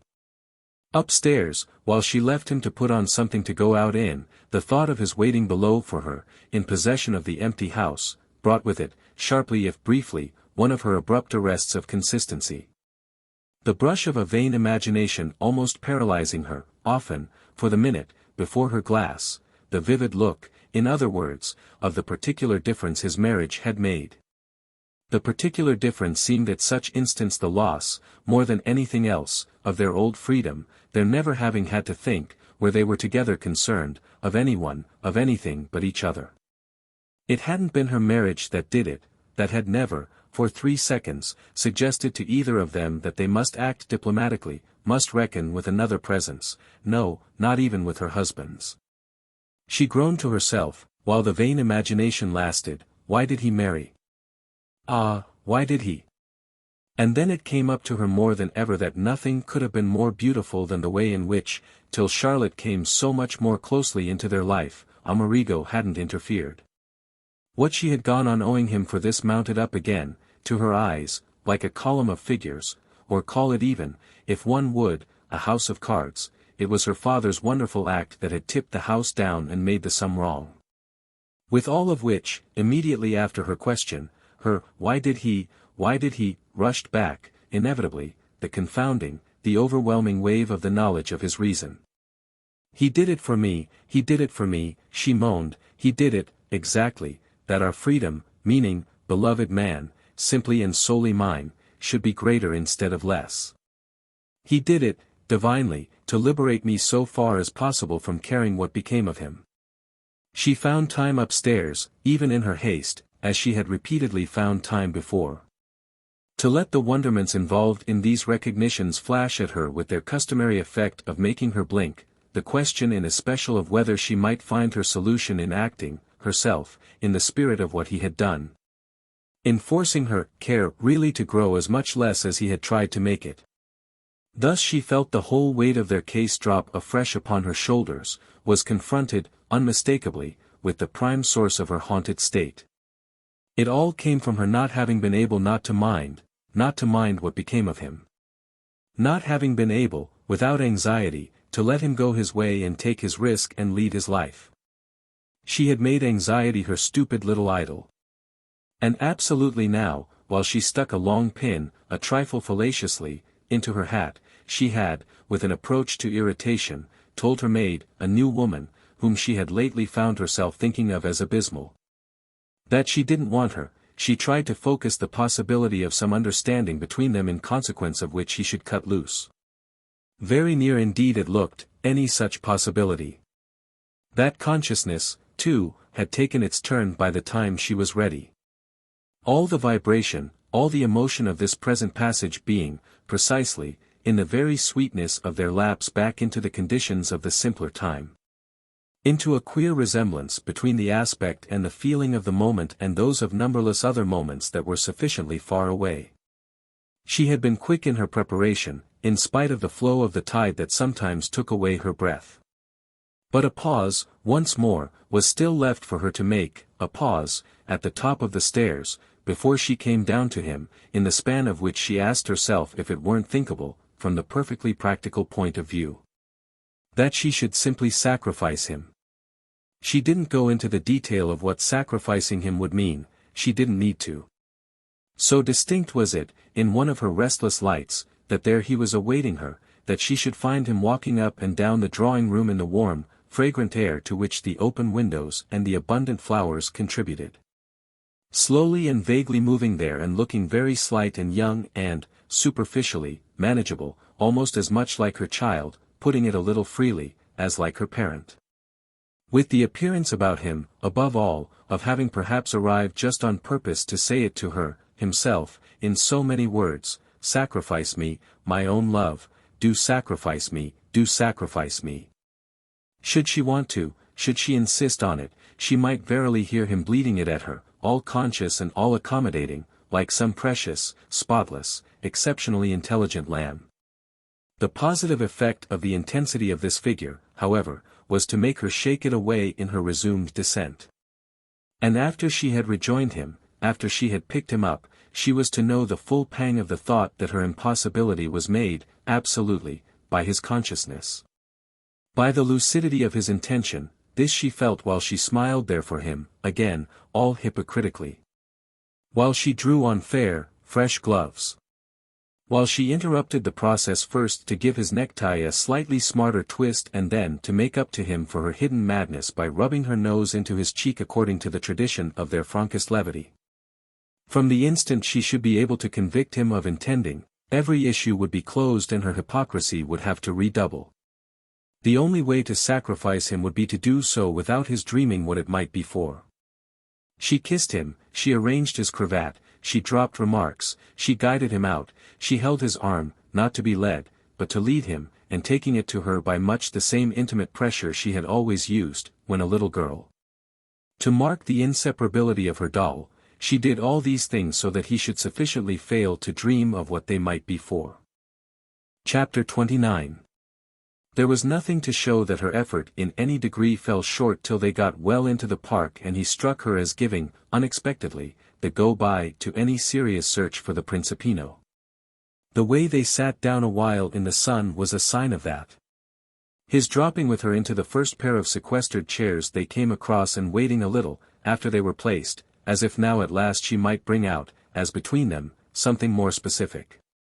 It made her but feel the more sharply how the specific, in almost any direction, was utterly forbidden her, how the use of it would be, for all the world, like undoing the leash of a dog eager to follow up a scent. It would come out, the specific, where the dog would come out, would run to earth, somehow, the truth, for she was believing herself in relation to the truth. At which she mustn't so much as indirectly point. Such, at any rate, was the fashion in which her passionate prudence played over possibilities of danger, reading symptoms and betrayals into everything she looked at, and yet having to make it evident, while she recognized them, that she didn't wince. There were moments between them, in their chairs, when he might have been watching her guard herself and trying to think of something new that would trip her up. There were pauses during which, with her affection as sweet and still as the sunshine, she might yet, as at some hard game, over a table, for money, have been defying him to fasten upon her the least little complication of consciousness. She was positively proud, afterwards, of the great style in which she had kept this up. Later on, at the hour's end, when they had retraced their steps to find Amerigo and Charlotte awaiting them at the house, she was able to say to herself that, truly, she had put her plan through. Even though once more setting herself the difficult task of making their relation, every minute of the time, not fall below the standard of that other hour, in the treasured past, which hung there behind them like a framed picture in a museum. A high watermark for the history of their old fortune. The summer evening, in the park at Fawns, when, side by side under the trees just as now, they had let their happy confidence lull them with its most golden tone. There had been the possibility of a trap for her, at present, in the very question of their taking up anew that residence. Wherefore she had not been the first to sound it, in spite of the impression from him of his holding off to see what she would do. She was saying to herself in secret, can we again, in this form, migrate there? Can I, for myself, undertake it? Face all the intenser keeping up and stretching out, indefinitely, impossibly, that our conditions in the country, as we've established and accepted them, would stand for? She had positively lost herself in this inward doubt, so much she was subsequently to remember. But remembering then too that her companion, though perceptibly perhaps as if not to be eager, had broken the ice very much as he had broken it in Eaton Square after the banquet to the Castledeans. Her mind had taken a long excursion, wandered far into the vision of what a summer at Fawns, with Amerigo and Charlotte still more eminently in presence against that higher sky, would bring forth. Wasn't her father meanwhile only pretending to talk of it? Just as she was, in a manner, pretending to listen. He got off it, finally, at all events, for the transition it couldn't well help thrusting out at him. It had amounted exactly to an arrest of her private excursion by the sense that he had begun to imitate, as never yet, the ancient tone of gold. It had verily come from him at last, the question of whether she thought it would be very good, but very good indeed, that he should leave England for a series of weeks, on some pretext, with the prince. Then it had been that she was to know her husband's menace hadn't really dropped, since she was face to face with the effect of it. The effect of it had occupied all the rest of their walk, had stayed out with them and come home with them, besides making it impossible that they shouldn't presently feign to recollect how rejoining the child had been their original purpose. Maggie's uneffaced note was that it had, at the end of 5 minutes more, driven them to that endeavor as to a refuge, and caused them afterwards to rejoice, as well, that the boy's irrepressibly importunate company, in due course secured and enjoyed, with the extension imparted by his governess, a person expectant of consideration, constituted a cover for any awkwardness. For that was what it had all come to, that the dear man had spoken to her to try her, quite as he had been spoken to himself by Charlotte, with the same fine idea. The princess took it in, on the spot, firmly grasping it. She heard them together, her father and his wife, dealing with the queer case. The prince tells me that Maggie has a plan for your taking some foreign journey with him, and, as he likes to do everything she wants, he has suggested my speaking to you for it as the thing most likely to make you consent. So I do speak, see? Being always so eager myself, as you know, to meet Maggie's wishes. I speak, but without quite understanding, this time, what she has in her head. Why should she, of a sudden, at this particular moment, desire to ship you off together and to remain here alone with me? The compliment's all to me, I admit, and you must decide quite as you like. The prince is quite ready, evidently, to do his part, but you'll have it out with him. That is, you'll have it out with her. Something of that kind was what, in her mind's ear, Maggie heard, and this, after his waiting for her to appeal to him directly, was her father's invitation to her to have it out. Well, as she could say to herself all the rest of the day, that was what they did while they continued to sit there in their penny chairs, that was what they had done as much as they would now ever, have out anything. The measure of this, at least, had been given, that each would fight to the last for the protection, for the perversion, of any real anxiety. She had confessed, instantly, with her humbugging grin, not flinching by a hair, meeting his eyes as mildly as he met hers, she had confessed to her fancy that they might both, he and his son-in-law, have welcomed such an escapade. Since they had both been so long so furiously domestic. She had almost cocked her hat under the inspiration of this opportunity to hint how a couple of spirited young men, reacting from confinement and sallying forth arm in arm, might encounter the agreeable in forms that would strike them for the time at least as novel. She had felt for 50 seconds, with her eyes, all so sweetly and falsely, in her companions, horribly vulgar, yet without minding it either, such luck should she have if to be nothing worse than vulgar would see her through. And I thought Amerigo might like it better, she had said, than wandering off alone. Do you mean that he won't go unless I take him? She had considered here, and never in her life had she considered so promptly and so intently. If she really put it that way, her husband, challenged, might belie the statement, so that what would that do but make her father wonder, make him perhaps ask straight out, why she was exerting pressure.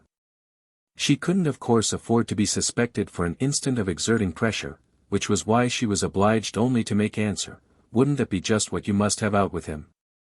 Decidedly, if he makes me the proposal. But he hasn't made it yet. Oh, once more, how she was to feel she had smirked. Perhaps he's too shy. Because you're so sure he so really wants my company? I think he has thought you might like it. Well, I should. But with this he looked away from her, and she held her breath to hear him either ask if she wished him to address the question to Amerigo straight, or inquire if she should be greatly disappointed by his letting it drop. What had settled her, as she was privately to call it, was that he had done neither of these things, and had thereby markedly stood off from the risk involved in trying to draw out her reason. To attenuate, on the other hand, this appearance, and quite as if to fill out the too large receptacle made, so musingly, by his abstention. He had himself presently given her a reason, had positively spared her the effort of asking whether he judged Charlotte not to have approved.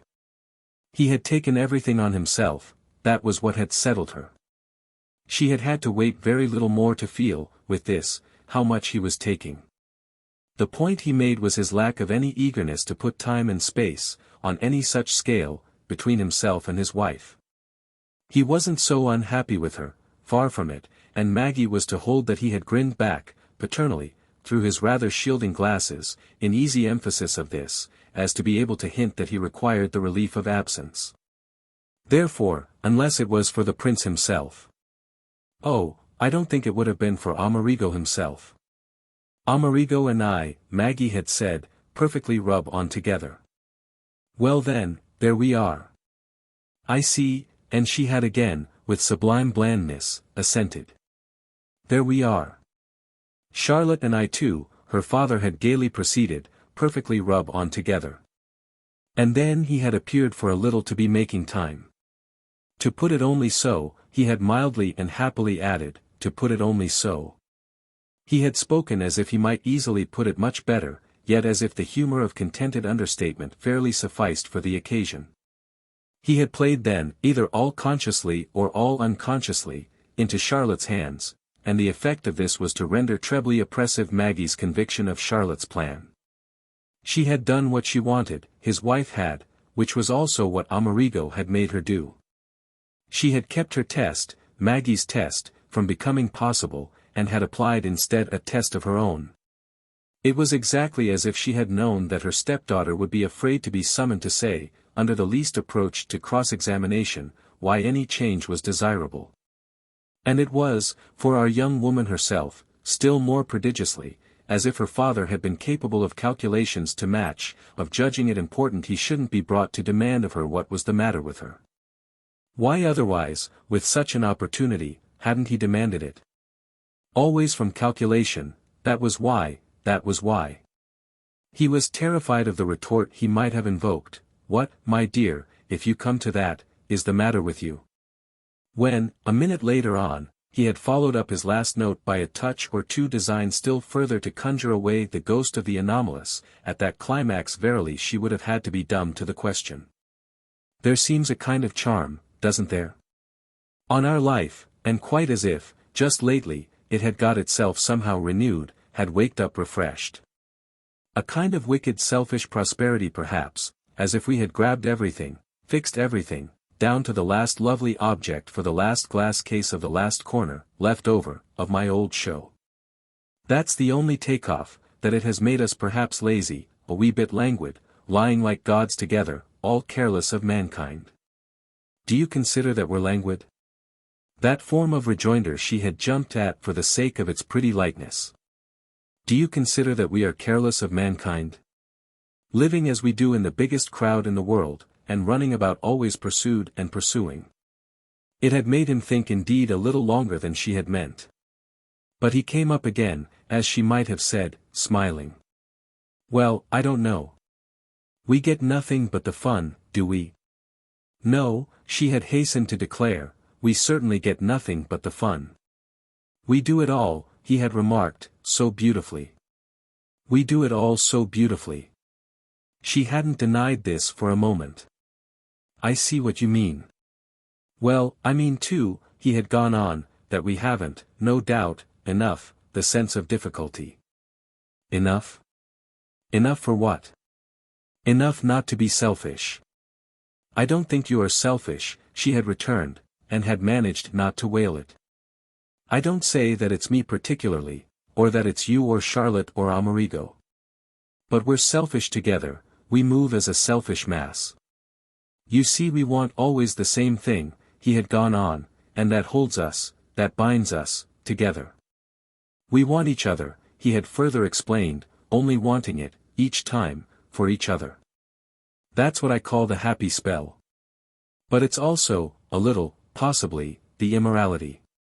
The immorality, she had pleasantly echoed. Well, we're tremendously moral for ourselves, that is for each other.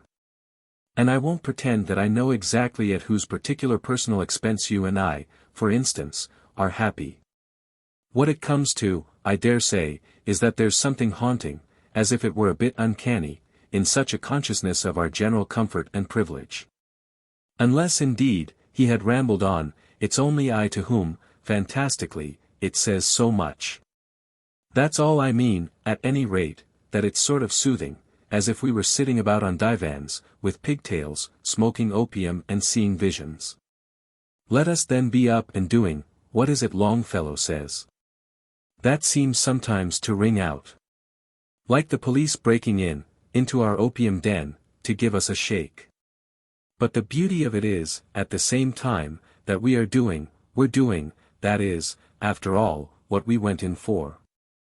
We're working it, our life, our chance, whatever you may call it, as we saw it, as we felt it, from the first. We have worked it, and what more can you do than that? It's a good deal for me, he had wound up, to have made Charlotte so happy, to have so perfectly contented her. You, from a good way back, were a matter of course, I mean your being all right. So that I needn't mind your knowing that my great interest, since then, has rather inevitably been in making sure of the same success, very much to your advantage as well, for Charlotte. If we've worked our life, our idea really, as I say, if at any rate I can sit here and say that I've worked my share of it, it has not been what you may call least by our having put Charlotte so at her ease. That has been soothing, all round. That has curled up as the biggest of the blue fumes, or whatever they are, of the opium. Don't you see what a cropper we would have come if she hadn't settled down as she has? And he had concluded by turning to Maggie as for something she mightn't really have thought of. You, darling, in that case, I verily believe, would have been the one to hate it most. To hate it? Maggie had wondered. To hate our having, with our tremendous intentions, not brought it off. And I dare say I should have hated it for you even more than for myself. That's not unlikely perhaps when it was for me, after all, that you did it. He had hesitated, but only a moment. I never told you so. Well, Charlotte herself soon enough told me. But I never told her, her father had answered.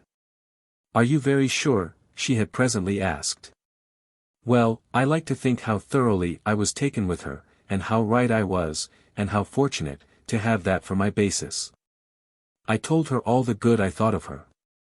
Then that, Maggie had returned, was precisely part of the good. I mean it was precisely part of it that she could so beautifully understand. Yes, understand everything. Everything, and in particular your reasons. Her telling me, that showed me how she had understood. They were face to face again now, and she saw she had made his color rise. It was as if he were still finding in her eyes the concrete image, the enacted scene, of her passage with Charlotte, which he was now hearing of for the first time and as to which it would have been natural he should question her further. His forbearance to do so would but mark, precisely, the complication of his fears. What she does like, he finally said, is the way it has succeeded. Your marriage? Yes, my whole idea. The way I've been justified. That's the joy I give her. If for her either, it had failed. That, however, was not worth talking about, he had broken off. You think then you could now risk fawns? Risk it? Well, morally, from the point of view I was talking of. That of our sinking deeper into sloth. Our selfishness, somehow, seems at its biggest down there. Maggie had allowed him the amusement of her not taking this up.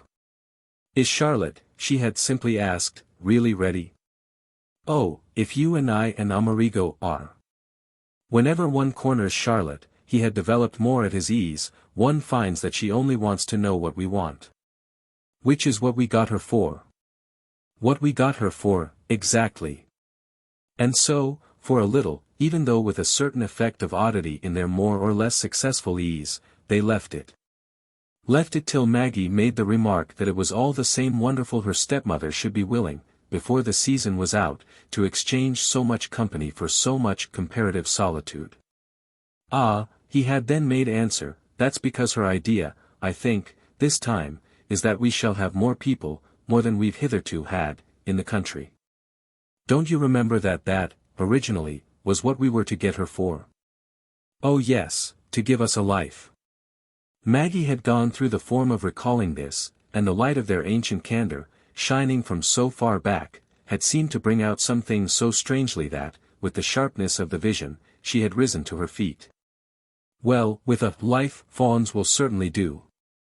He had remained in his place while she looked over his head. The picture, in her vision, had suddenly swarmed. The vibration was that of one of the lurches of the mystic train in which, with her companion, she was traveling, but she was having to steady herself, this time, before meeting his eyes. She had measured indeed the full difference between the move to fawns because each of them now knew the others wanted it, and the pairing off, for a journey, of her husband and her father, which nobody knew that either wanted. More company at fawns would be effectually enough the key in which her husband and her stepmother were at work. There was truly no question but that she and her father must accept any array of visitors. No one could try to marry him now. What he had just said was a direct plea for that, and what was the plea itself but an act of submission to Charlotte? He had, from his chair, been noting her look, but he had, the next minute, also risen, and then it was they had reminded each other of their having come out for the boy. Their junction with him and with his companion successfully effected, the four had moved home more slowly, and still more vaguely, yet with a vagueness that permitted of Maggie's reverting an instant to the larger issue. If we have people in the country then, as you were saying, do you know for whom my first fancy would be? You may be amused, but it would be for the Castledeans. I see. But why should I be amused? Well, I mean I am myself. I don't think I like her, and yet I like to see her, which, as Amerigo says, is rum. But don't you feel she's very handsome? Her father inquired. Yes, but it isn't for that. Then what is it for? Simply that she may be there, just there before us. It's as if she may have a value, as if something may come of her. I don't in the least know what, and she rather irritates me meanwhile. I don't even know, I admit, why, but if we see her often enough I may find out. Does it matter so very much? Her companion had asked while they moved together. She had hesitated. You mean because you do rather like her? He on his side too had waited a little, but then he had taken it from her. Yes, I guess I do rather like her. Which she accepted for the first case she could recall of their not being affected by a person in the same way. It came back therefore to his pretending. But she had gone far enough, and to add to her appearance of levity she further observed that, though they were so far from a novelty, she should also immediately desire, at fawns, the presence of the Assinghams. That put everything on a basis independent of explanations, yet it was extraordinary, at the same time, how much, once in the country again with the others, she was going, as they used to say at home, to need the presence of the good Fanny. It was the strangest thing in the world, but it was as if Mrs. Assingham might in a manner mitigate the intensity of her consciousness of Charlotte.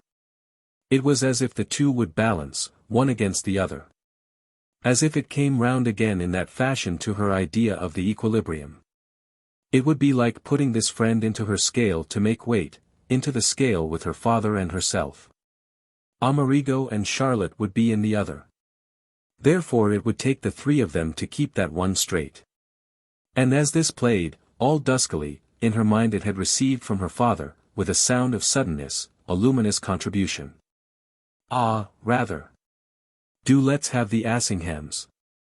It would be to have them, she had said, as we used so much to have them. For a good long stay, in the old way and on the old terms, as regular boarders Fanny used to call it. That is if they'll come. As regular boarders, on the old terms, that's what I should like too. But I guess they'll come, her companion had added in a tone into which she had read meanings. The main meaning was that he felt he was going to require them quite as much as she was. His recognition of the new terms as different from the old, what was that, practically, but a confession that something had happened, and a perception that, interested in the situation she had helped to create, Mrs. Assingham would be, by so much as this, concerned in its inevitable development. It amounted to an intimation, off his guard, that he should be thankful for someone to turn to. If she had wished covertly to sound him he had now, in short, quite given himself away, and if she had, even at the start, needed anything more to settle her, here assuredly was enough. He had hold of his small grandchild as they retraced their steps, swinging the boy's hand and not bored, as he never was, by his always bristling, like a fat little porcupine, with shrill interrogation points, so that, secretly, while they went, she had wondered again if the equilibrium mightn't have been more real, mightn't above all have demanded less strange a study, had it only been on the books that Charlotte should give him a principino of his own. She had repossessed herself now of his other arm, only this time she was drawing him back, gently, helplessly back, to what they had tried, for the hour, to get away from, just as he was consciously drawing the child. And as high Miss Bogle on her left, representing the duties of home, was complacently drawing her. The duties of home, when the house in Portland Place reappeared, showed, even from a distance, as vividly there before them. Amerigo and Charlotte had come in, that is Amerigo had, Charlotte, rather, having come out, and the pair were perched together in the balcony, he bareheaded, she divested of her jacket, her mantle, or whatever. But crowned with a brilliant brave hat, responsive to the balmy day, which Maggie immediately spotted as new, as insuperably original, as worn, in characteristic generous harmony, for the first time. All, evidently, to watch for the return of the absent, to be there to take them over again as punctually as possible. They were gay, they were amused, in the pleasant morning. They leaned across the rail and called down their greeting, lighting up the front of the great black house with an expression that quite broke the monotony, that might almost have shocked the decency, of Portland Place. The group on the pavement stared up as at the peopled battlements of a castle, even Miss Bogle, who carried her head most aloft, gaped a little, through the interval of space, as toward truly superior beings. There could scarce have been so much of the open mouth since the dingy waits, on Christmas Eve, had so lamentably chanted for pennies, the time when Amerigo, insatiable for English customs, had come out, with a gasped, Santissima Virgin, to marvel at the depositaries of this tradition and purchase a reprieve. Maggie's individual gape was inevitably again for the thought of how the pair would be at work. Chapter 30. She had not again, for weeks, had Mrs. Assingham so effectually in presence as on the afternoon of that lady's return from the Easter party at Matcham. But the intermission was made up as soon as the date of the migration to Fawns, that of the more or less simultaneous adjournment of the two houses, began to be discussed. It had struck her, promptly, that this renewal, with an old friend, of the old terms she had talked of with her father, was the one opening, for her spirit, that wouldn't too much advertise or betray her. Even her father, who had always, as he would have said, believed in their ancient ally, wouldn't necessarily suspect her of invoking Fanny's aid toward any special inquiry, and least of all if Fanny would only act as Fanny so easily might. Maggie's measure of Fanny's ease would have been agitating to Mrs. Assingham had it been all at once revealed to her, as, for that matter, it was soon destined to become even on a comparatively graduated showing. Our young woman's idea, in particular, was that her safety, her escape from being herself suspected of suspicion, would proceed from this friend's power to cover, to protect and, as might be, even showily to represent her, that is, her relation to the form of the life they were all actually leading. This would doubtless be, as people said, a large order, but that Mrs. Assingham existed, substantially, or could somehow be made prevailingly to exist, for her private benefit, was the finest flower Maggie had plucked from among the suggestions sown, like abundant seed, on the occasion of the entertainment offered in Portland Place to the Matcham company. Mrs. Assingham, that night, rebounding from dejection, had bristled with bravery and sympathy. She had then absolutely, she had perhaps recklessly, for herself, betrayed the deeper and darker consciousness, an impression it would now be late for her inconsistently to attempt to undo. It was with a wonderful air of giving out all these truths that the princess at present approached her again. Making doubtless at first a sufficient scruple of letting her know what in especial she asked of her, yet not a bit ashamed, as she in fact quite expressly declared, of Fanny's discerned foreboding of the strange uses she might perhaps have for her. Quite from the first, really, Maggie said extraordinary things to her, such as, "You can help me, you know, my dear, when nobody else can." Such as, "I almost wish, upon my word, that you had something the matter with you, that you had lost your health, or your money, or your reputation, forgive me, love. So that I might be with you as much as I want, or keep you with me, without exciting comment, without exciting any other remark than that such kindnesses are like me.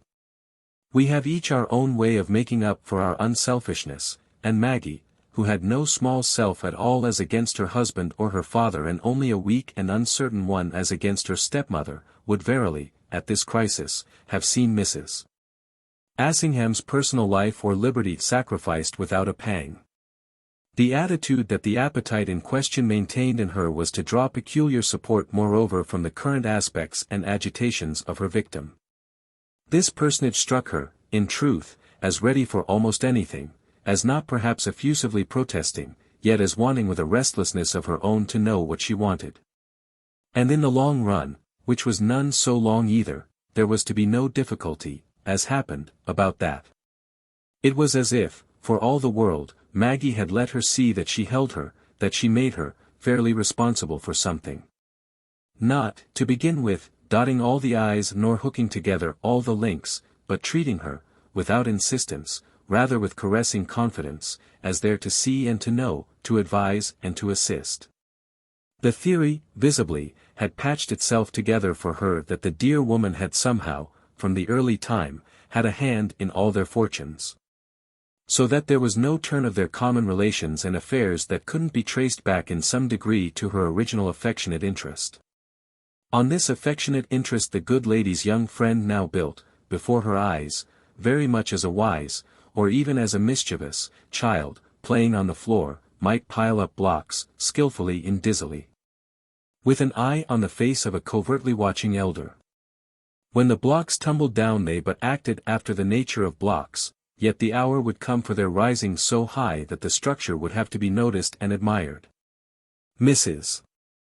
Assingham's appearance of unreservedly giving herself involved meanwhile, on her own side, no separate recognitions. Her face of almost anxious attention was directed altogether to her young friend's so vivid felicity.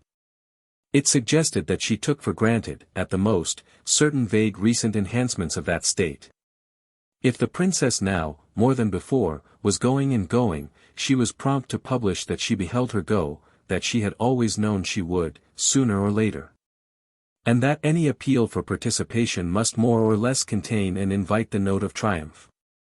There was a blankness in her blandness, assuredly, and very nearly an extravagance in her generalizing gaiety. A precipitation of cheer particularly marked whenever they met again after short separations, meetings during the first flush of which Maggie sometimes felt reminded of other looks in other faces. Of two strangely unobliterated impressions above all. The physiognomic light that had played out in her husband at the shock, she had come at last to talk to herself of the shock, of his first vision of her on his return from Matcham and Gloucester. And the wonder of Charlotte's beautiful bold wavering gaze when, the next morning in Eaton Square, this old friend had turned from the window to begin to deal with her.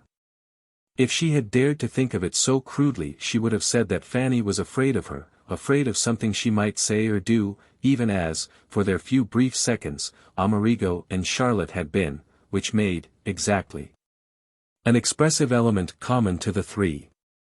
The difference however was that this look had in the dear woman its oddity of a constant renewal, whereas it had never for the least little instant again peeped out of the others. Other looks, other lights, radiant and steady, with the others, had taken its place, reaching a climax so short a time ago, that morning of the appearance of the pair on the balcony of her house to overlook what she had been doing with her father. When their general interested brightness and beauty, attuned to the outbreak of summer, had seemed to shed down warmth and welcome and the promise of protection. They were conjoined not to do anything to startle her, and now at last so completely that, with experience and practice, they had almost ceased to fear their liability. Mrs. Assingham, on the other hand, deprecating such an accident not less, had yet less assurance, as having less control.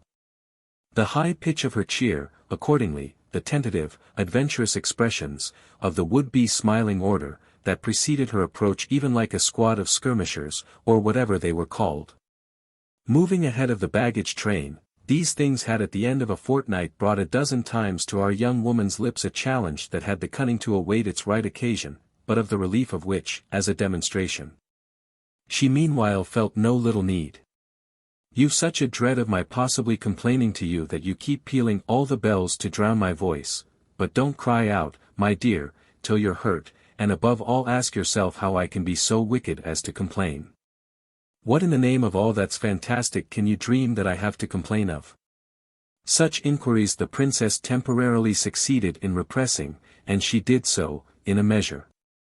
By the aid of her wondering if this ambiguity with which her friend affected her wouldn't be at present a good deal like the ambiguity with which she herself must frequently affect her father. She wondered how she should enjoy, on his part, such a take-up as she but just succeeded, from day to day, in sparing Mrs. Assingham, and that made for her trying to be as easy with this associate as Mr. Verver, blessed man, all indulgent but all inscrutable, was with his daughter. She had extracted from her, none the less, a vow in respect to the time that, if the colonel might be depended on, they would spend at Fawn's. And nothing came home to her more, in this connection, or inspired her with a more intimate interest, than her sense of absolutely seeing her interlocutress forbear to observe that Charlotte's view of a long visit, even from such allies, was there to be reckoned with. Fanny stood off from that proposition as visibly to the princess, and as consciously to herself, as she might have backed away from the edge of a chasm into which she feared to slip. A truth that contributed again to keep before our young woman her own constant danger of advertising her subtle processes. That Charlotte should have begun to be restrictive about the Assinghams, which she had never, and for 100 obviously good reasons, been before, this in itself was a fact of the highest value for Maggie. And of a value enhanced by the silence in which Fanny herself so much too unmistakably dressed it.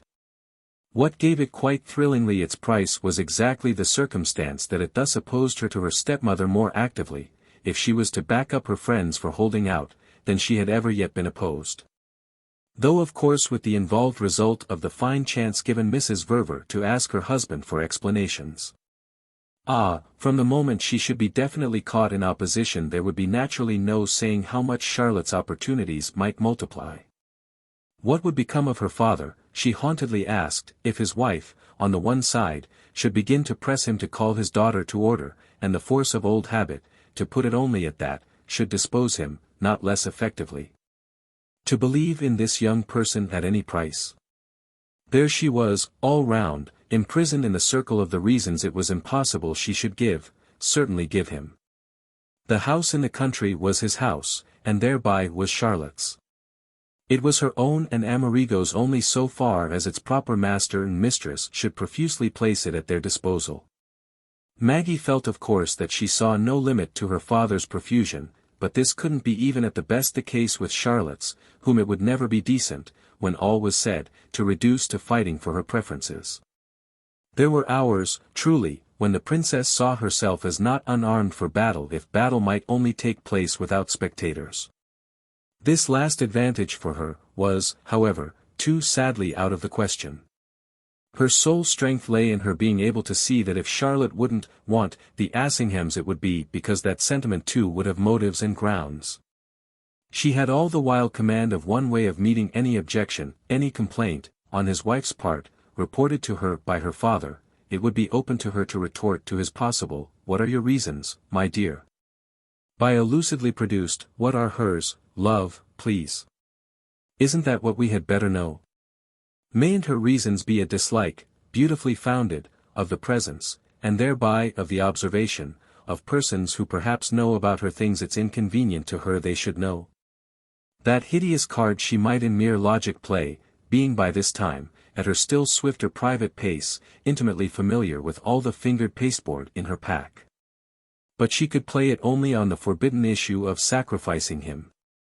The issue so forbidden that it involved even a horror of finding out if he would really have consented to be sacrificed. What she must do by keeping her hands off him. And nothing meanwhile, as we see, had less in common with that scruple than such a merciless manipulation of their yielding beneficiaries as her spirit so boldly revelled in.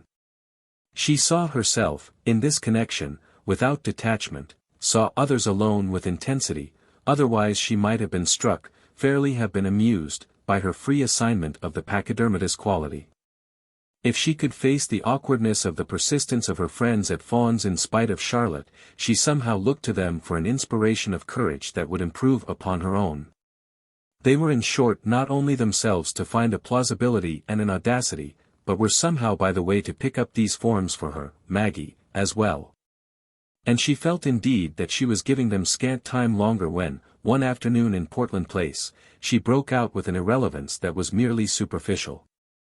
What awfulness, in heaven's name, is there between them? What do you believe, what do you know? Oh, if she went by faces her visitor's sudden whiteness, at this, might have carried her far. Fanny Assingham turned pale for it, but there was something in such an appearance, in the look it put into the eyes, that renewed Maggie's conviction of what this companion had been expecting. She had been watching it come from afar, and now that it was there, after all, and the first convulsion over, they would doubtless soon find themselves in a more real relation. It was there because of the Sunday luncheon they had partaken of alone together, it was there, as strangely as one would, because of the bad weather, the cold perverse June rain, that was making the day wrong. It was there because it stood for the whole sum of the perplexities and duplicities among which our young woman felt herself lately to have picked her steps. It was there because Amerigo and Charlotte were again paying together alone a week-end visit which it had been Maggie's plan infernally to promote, just to see if, this time, they really would. It was there because she had kept Fanny, on her side, from paying one she would manifestly have been glad to pay, and had made her come instead, stupidly, vacantly, boringly. To luncheon, all in the spirit of celebrating the fact that the Prince and Mrs. Verver had thus put it into her own power to describe them exactly as they were. It had abruptly occurred, in truth, that Maggie required the preliminary help of determining how they were. Though, on the other hand, before her guest had answered her question everything in the hour and the place, everything in all the conditions, affected her as crying it out. Her guest's stare of ignorance, above all, that of itself at first cried it out. Between them? What do you mean? Anything there shouldn't be, there shouldn't have been, all this time. Do you believe there is, or what's your idea? Fanny's idea was clearly, to begin with, that her young friend had taken her breath away, but she looked at her very straight and very hard. Do you speak from a suspicion of your own? I speak, at last, from a torment. Forgive me if it comes out. I've been thinking for months and months, and I've no one to turn to, no one to help me to make things out, no impression but my own, don't you see? To go by. You've been thinking for months and months. Mrs. Assingham took it in. But what then, dear Maggie, have you been thinking? Well, horrible things, like a little beast that I perhaps am. That there may be something wrong and dreadful, something they cover up. The elder woman's color had begun to come back, she was able, though with a visible effort, to face the question less amazedly. You imagine, poor child, that the wretches are in love? Is that it? But Maggie for a minute only stared back at her. Help me to find out what I imagine. I don't know, I've nothing but my perpetual anxiety. Have you any? Do you see what I mean? If you'll tell me truly, that at least, one way or the other, will do something for me. Fanny's look had taken a peculiar gravity, a fullness with which it seemed to shine. Is what it comes to that you're jealous of Charlotte? Do you mean whether I hate her? And Maggie thought. No, not on account of father. Ah, Mrs. Assingham returned, that isn't what one would suppose. What I ask is if you're jealous on account of your husband. Well, said Maggie presently, perhaps that may be all. If I'm unhappy I'm jealous, it must come to the same thing. And with you, at least, I'm not afraid of the word. If I'm jealous, don't you see? I'm tormented, she went on, and all the more if I'm helpless. And if I'm both helpless and tormented I stuff my pocket handkerchief into my mouth, I keep it there, for the most part, night and day, so as not to be heard too indecently moaning. Only now, with you, at last, I can't keep it longer. I've pulled it out, and here I am fairly screaming at you. They're away, she wound up, so they can't hear, and I'm, by a miracle of arrangement, not at luncheon with father at home. I live in the midst of miracles of arrangement, half of which I admit, are my own. I go about on tiptoe, I watch for every sound, I feel every breath, and yet I try all the while to seem as smooth as old satin dyed rose color. Have you ever thought of me, she asked, as really feeling as I do? Her companion, conspicuously, required to be clear. Jealous, unhappy, tormented? No, said Mrs. Assingham, but at the same time, and though you may laugh at me for it, I'm bound to confess that I've never been so awfully sure of what I may call knowing you. Here you are indeed, as you say, such a deep little person. I've never imagined your existence poisoned, and, since you wish to know if I consider that it need be, I've not the least difficulty in speaking on the spot.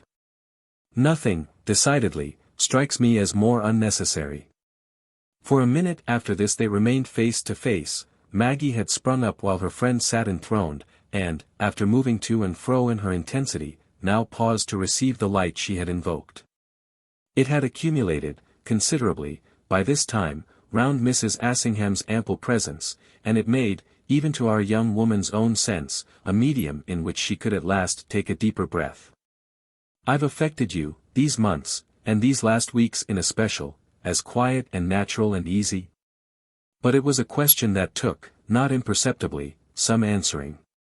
You've never affected me, from the first hour I beheld you, as anything but, in a way all your own, absolutely good and sweet and beautiful. In a way, as I say, Mrs. Assingham almost caressingly repeated, just all your very own, nobody else's at all. I've never thought of you but as outside of ugly things, so ignorant of any falsity or cruelty or vulgarity as never to have to be touched by them or to touch them. I've never mixed you up with them. There would have been time enough for that if they had seemed to be near you. But they haven't, if that's what you want to know. You've only believed me contented then because you've believed me stupid. Mrs. Assingham had a free smile, now, for the length of this stride, dissimulated though it might be in a graceful little frisk. If I had believed you stupid I shouldn't have thought you interesting, and if I hadn't thought you interesting I shouldn't have noted whether I knew you, as I've called it, or not. What I've always been conscious of is your having concealed about you somewhere no small amount of character, quite as much in fact, Fanny smiled, as one could suppose a person of your size able to carry. The only thing was, she explained, that thanks to your never calling one's attention to it, I hadn't made out much more about it, and should have been vague, above all, as to where you carried it or kept it. Somewhere under, I should simply have said, like that little silver cross you once showed me, blessed by the Holy Father, that you always wear, out of sight, next your skin. That relic I've had a glimpse of, with which she continued to invoke the privilege of humor. But the precious little innermost, say this time little golden, personal nature of you, blessed by a greater power, I think, even than the Pope, that you've never consentingly shown me. I'm not sure you've ever consentingly shown it to anyone. You've been in general too modest. Maggie, trying to follow, almost achieved a little fold of her forehead. I strike you as modest today, modest when I stand here and scream at you. Oh, your screaming, I've granted you, is something new. I must fit it on somewhere. The question is, however, Mrs. Assingham further proceeded, of what the deuce I can fit it on to. Do you mean, she asked, to the fact of our friends being, from yesterday to tomorrow, at a place where they may more or less irresponsibly meet? She spoke with the air of putting it as badly for them as possible. Are you thinking of their being there alone, of their having consented to be? And then, as she had waited without result for her companion to say, but isn't it true that, after you had this time again, at the 11th hour, said you wouldn't, they would really much rather not have gone? Yes, they would certainly much rather not have gone. But I wanted them to go. Then, my dear child, what in the world is the matter? I wanted to see if they would. And they've had to, Maggie added. It was the only thing. Her friend appeared to wonder. From the moment you and your father backed out? Oh, I don't mean go for those people, I mean go for us. For father and me, Maggie went on. Because now they know. They know. Fanny Assingham quavered. That I've been for some time past taking more notice. Notice of the queer things in our life. Maggie saw her companion for an instant on the point of asking her what these queer things might be, but Mrs. Assingham had the next minute brushed by that ambiguous opening and taken, as she evidently felt, a better one. And is it for that you did it? I mean gave up the visit. It's for that I did it. To leave them to themselves, as they less and less want, or at any rate less and less venture to appear to want, to be left. As they had for so long arranged things, the princess went on, you see they sometimes have to be. And then, as if baffled by the lucidity of this, Mrs. Assingham for a little said nothing. Now do you think I'm modest? With time, however, Fanny could brilliantly think anything that would serve. I think you're wrong. That, my dear, is my answer to your question. It demands assuredly the straightest I can make. I see no awfulness, I suspect none. I'm deeply distressed, she added, that you should do anything else. It drew again from Maggie a long look. You've never even imagined anything? Ah, God forbid. For it's exactly as a woman of imagination that I speak. There's no moment of my life at which I'm not imagining something, and it's thanks to that, darling, Mrs. Assingham pursued, that I figure the sincerity with which your husband, whom you see as viciously occupied with your stepmother, is tenderly interested, in his admirable, adorable wife. She paused a minute as to give her friend the full benefit of this, as to Maggie's measure of which, however, no sign came, and then, poor woman, haplessly, she crowned her effort. He wouldn't hurt a hair of your head. It had produced in Maggie, at once, and apparently in the intended form of a smile, the most extraordinary expression. Ah, there it is. But her guest had already gone on. And I'm absolutely certain that Charlotte wouldn't either. It kept the princess, with her strange grimace, standing there. No, Charlotte wouldn't either. That's how they've had again to go off together. They've been afraid not to, lest it should disturb me, aggravate me, somehow work upon me. As I insisted that they must, that we couldn't all fail, though father and Charlotte hadn't really accepted. As I did this they had to yield to the fear that their showing as afraid to move together would count for them as the greater danger, which would be the danger, you see, of my feeling myself wronged. Their least danger, they know, is in going on with all the things that I've seemed to accept and that I've given no indication, at any moment, of not accepting. Everything that has come up for them has come up, in an extraordinary manner, without my having by a sound or a sign given myself away, so that it's all as wonderful as you may conceive. They move at any rate among the dangers I speak of, between that of their doing too much and that of their not having any longer the confidence, or the nerve, or whatever you may call it, to do enough. Her tone, by this time, might have shown a strangeness to match her smile, which was still more marked as she wound up. And that's how I make them do what I like. It had an effect on Mrs. Assingham, who rose with the deliberation that, from point to point, marked the widening of her grasp. My dear child, you're amazing. Amazing? You're terrible. Maggie thoughtfully shook her head. No. I'm not terrible, and you don't think me so. I do strike you as surprising, no doubt, but surprisingly mild. Because, don't you see? I am mild. I can bear anything. Oh, bear. Mrs. Assingham fluted. For love, said the princess. Fanny hesitated. Of your father? For love, Maggie repeated. It kept her friend watching. Of your husband? For love, Maggie said again. It was, for the moment, as if the distinctness of this might have determined in her companion a choice between 2 or 3 highly different alternatives. Mrs. Assingham's rejoinder, at all events, however much or however little it was a choice, was presently a triumph. Speaking with this love of your own then, have you undertaken to convey to me that you believe your husband and your father's wife to be in act and in fact lovers of each other? And then, as the princess didn't at first answer, do you call such an allegation as that mild? Oh, I'm not pretending to be mild to you. But I've told you, and moreover you must have seen for yourself, how much so I've been to them. Mrs. Assingham, more brightly again, bridled. Is that what you call it when you make them, for terror as you say, do as you like? Ah, there wouldn't be any terror for them if they had nothing to hide. Mrs. Assingham faced her, quite steady now. Are you really conscious, love, of what you're saying? I'm saying that I'm bewildered and tormented, and that I've no one but you to speak to.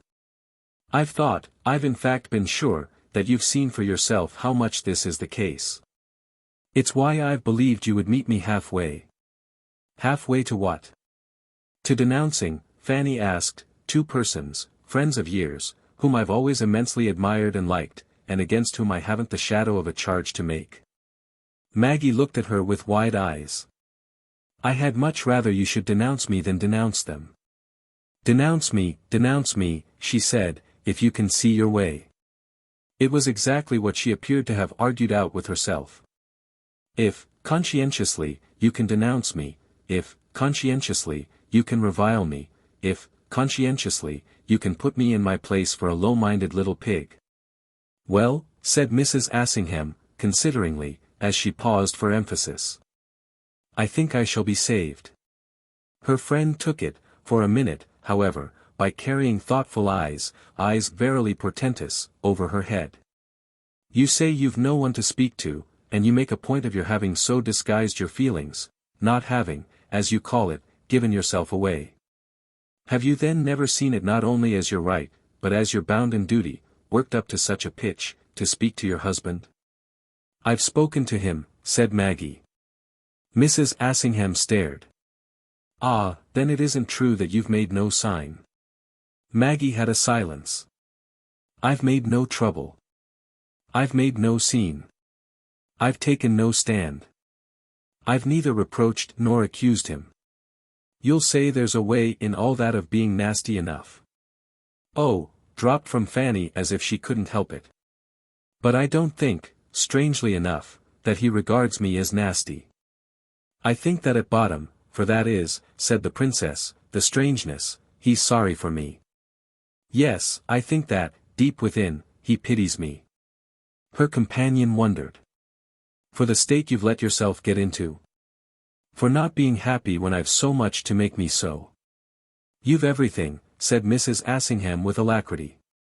Yet she remained for an instant embarrassed as to a further advance.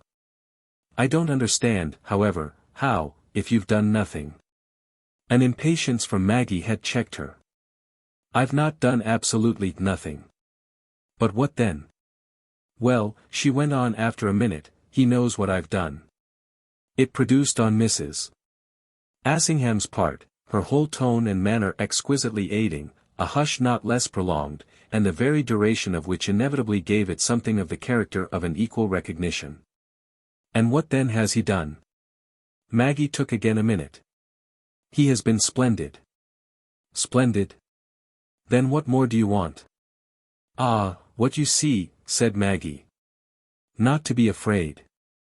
It made her guest again hang fire. Not to be afraid really to speak. Not to be afraid not to speak. Mrs. Assingham considered further. You can't even to Charlotte. But as, at this, after a look at her, Maggie turned off with a movement of suppressed despair. She checked herself and might have been watching her, for all the difficulty and the pity of it. Vaguely moving to the window and the view of the hill street. It was almost as if she had had to give up, from failure of responsive wit in her friend, the last failure she had feared, the hope of the particular relief she had been working for. Mrs. Assingham resumed the next instant, however, in the very tone that seemed most to promise her she should have to give up nothing. I see, you would have in that case too many things to consider. It brought the princess round again, proving itself thus the note of comprehension she wished most to clutch at. Don't be afraid. Maggie took it where she stood, which she was soon able to signify. Thank you. It very properly encouraged her counselor. What your idea imputes is a criminal intrigue carried on, from day to day, amid perfect trust and sympathy, not only under your eyes, but under your father's.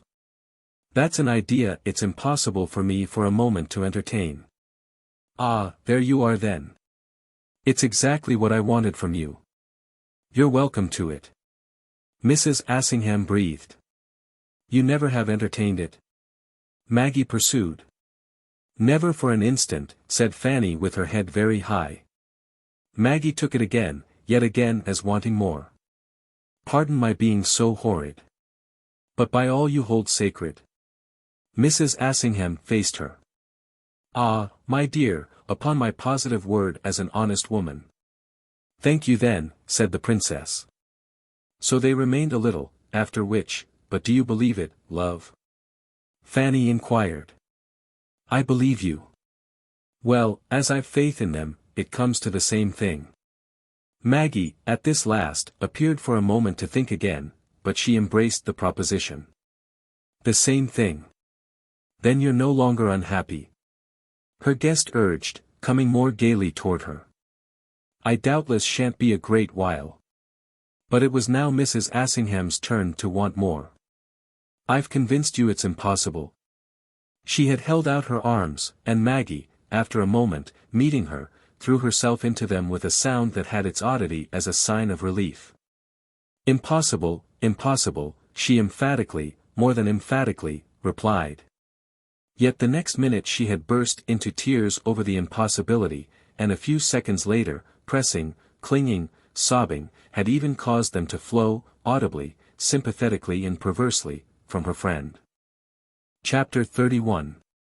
The understanding appeared to have come to be that the colonel and his wife were to present themselves toward the middle of July for the good long visit at Fawn's, on which Maggie had obtained from her father that he should genuinely insist. As well as that the couple from Eaton Square should welcome there earlier in the month, and less than a week after their own arrival, the advent of the couple from Portland Place.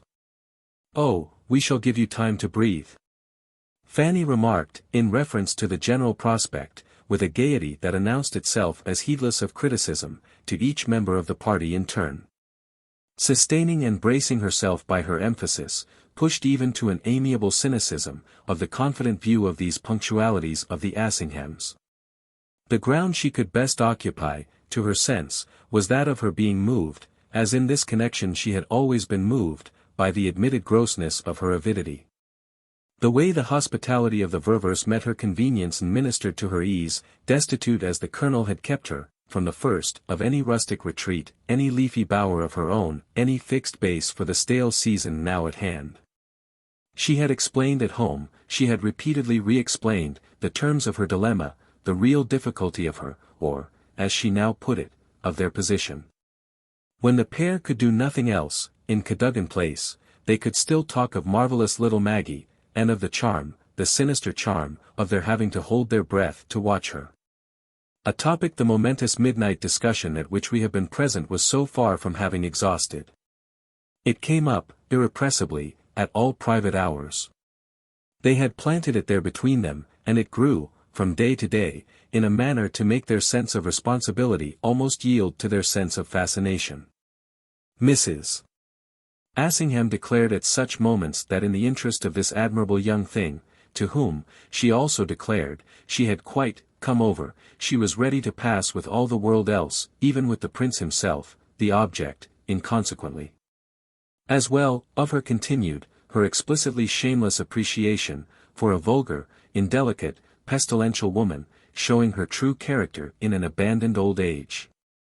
The Colonel's confessed attention had been enlisted, we have seen, as never yet, under pressure from his wife, by any guaranteed imbroglio. But this, she could assure him she perfectly knew, was not a bit because he was sorry for her, or touched by what she had let herself in for, but because, when once they had been opened, he couldn't keep his eyes from resting complacently. Resting almost intelligently, on the princess. If he was in love with her now, however, so much the better, it would help them both not to wince at what they would have to do for her. Mrs. Assingham had come back to that, whenever he groaned or grunted.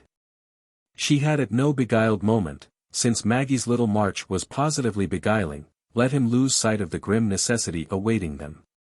We shall have, as I've again and again told you, to lie for her, to lie till we're black in the face. To lie, for her. The Colonel often, at these hours, as from a vague vision of old chivalry in a new form, wandered into apparent lapses from lucidity. To lie to her, up and down, and in and out, it comes to the same thing. It will consist just as much of lying to the others too, to the Prince about one's belief in him, to Charlotte about one's belief in her, to Mr. Verver, dear sweet man, about one's belief in everyone. So we've work cut out, with the biggest lie, on top of all, being that we like to be there for such a purpose. We hate it unspeakably, I'm more ready to be a coward before it, to let the whole thing, to let everyone, selfishly and pusillanimously slide, than before any social duty, any felt human call, that has ever forced me to be decent. I speak at least for myself. For you, she had added, as I've given you so perfect an opportunity to fall in love with Maggie, you'll doubtless find your account in being so much nearer to her. And what do you make, the Colonel could, at this, always imperturbably enough ask, of the account you yourself will find in being so much nearer to the Prince? Of your confirmed, if not exasperated, infatuation with whom, to say nothing of my weak good nature about it, you give such a pretty picture? To the picture in question she had been always, in fact, able contemplatively to return. The difficulty of my enjoyment of that is, don't you see? That I'm making, in my loyalty to Maggie, a sad hash of his affection for me. You find means to call it then, this whitewashing of his crime, being loyal to Maggie? Oh, about that particular crime there is always much to say. It is always more interesting to us than any other crime, it has at least that for it. But of course I call everything I have in mind at all being loyal to Maggie. Being loyal to her is, more than anything else, helping her with her father, which is what she most wants and needs. The Colonel had had it before, but he could apparently never have too much of it. Helping her, with him. Helping her against him then. Against what we've already so fully talked of, it's having to be recognized between them that he doubts. That's where my part is so plain, to see her through to the end. Exaltation, for the moment, always lighted Mrs. Assingham's reference to this plainness, yet she at the same time seldom failed, the next instant, to qualify her view of it. When I talk of my obligation as clear I mean that it's absolute. For just how, from day to day and through thick and thin, to keep the thing up is, I grant you, another matter. There's one way, luckily, nevertheless, in which I'm strong. I can perfectly count on her. The Colonel seldom failed here, as from the insidious growth of an excitement, to wonder, to encourage. Not to see your lying. To stick to me fast, whatever she sees. If I stick to her, that is to my own poor struggling way, under Providence, of watching over them all, she'll stand by me to the death. She won't give me away. For, you know, she easily can. This, regularly, was the most lurid turn of their road. But Bob Assingham, with each journey, met it as for the first time. Easily. She can utterly dishonor me with her father. She can let him know that I was aware, at the time of his marriage, as I had been aware at the time of her own, of the relations that had pre-existed between his wife and her husband. And how can she do so if, up to this minute, by your own statement, she is herself in ignorance of your knowledge? It was a question that Mrs. Assingham had ever, for dealing with, a manner to which repeated practice had given almost a grand effect, very much as if she was invited by it to say that about this, exactly, she proposed to do her best lying. But she said, and with full lucidity, something quite other, it could give itself a little the air, still, of a triumph over his coarseness. By acting, immediately with the blind resentment with which, in her place, 99 women out of 100 would act, and by so making Mr. Verver, in turn, act with the same natural passion, the passion of 99 men out of 100. They've only to agree about me, the poor lady said, they've only to feel at one over it, feel bitterly practiced upon, cheated and injured, they've only to denounce me to each other as false and infamous, for me to be quite irretrievably dished. Of course it's I who have been, and who continue to be, cheated by the Prince and Charlotte, but they're not obliged to give me the benefit of that, or to give either of us the benefit of anything. They'll be within their rights to lump us all together as a false, cruel, conspiring crew, and, if they can find the right facts to support them, get rid of us root and branch. This, on each occasion, put the matter so at the worst that repetition even scarce controlled the hot flush with which she was compelled to see the parts of the whole history, all its ugly consistency and its temporary gloss, hang together. She enjoyed, invariably, the sense of making her danger present, of making it real, to her husband, and of his almost turning pale, when their eyes met, at this possibility of their compromised state and their shared discredit. The beauty was that, as under a touch of one of the ivory notes at the left of the keyboard, he sounded out with the short sharpness of the dear fond stupid uneasy man. Conspiring, so far as you were concerned, to what end? Why, to the obvious end of getting the prince a wife, at Maggie's expense. And then to that of getting Charlotte a husband at Mr. Verver's. Of rendering friendly services, yes, which have produced, as it turns out, complications. But from the moment you didn't do it for the complications, why shouldn't you have rendered them? It was extraordinary for her, always, in this connection, how, with time given him, he fell to speaking better for her than she could, in the presence of her clear-cut image of the worst, speak for herself. Troubled as she thus never wholly failed of her amusement by the way. Oh, isn't what I may have meddled, for so far as it can be proved I did meddle, open to interpretation, by which I mean to Mr. Verver's and Maggie's? Mayn't they see my motive, in the light of that appreciation, as the wish to be decidedly more friendly to the others than to the victimized father and daughter? She positively liked to keep it up. Mayn't they see my motive as the determination to serve the prince, in any case, and at any price, first, to place him comfortably, in other words to find him his fill of money? Mayn't it have all the air for them of a really equivocal, sinister bargain between us, something quite unholy and louche? It produced in the poor colonel, infallibly, the echo. Louche, love? Why, haven't you said as much yourself? Haven't you put your finger on that awful possibility? She had a way now, with his felicities, that made him enjoy being reminded of them. In speaking of your having always had such a mash. Such a mash, precisely, for the man I was to help to put so splendidly at his ease. A motherly mash, an impartial look at it would show it only as likely to have been, but we're not talking, of course, about impartial looks. We're talking of good innocent people deeply worked upon by a horrid discovery, and going much further, in their view of the lurid, as such people almost always do, than those who have been wider awake, all round, from the first.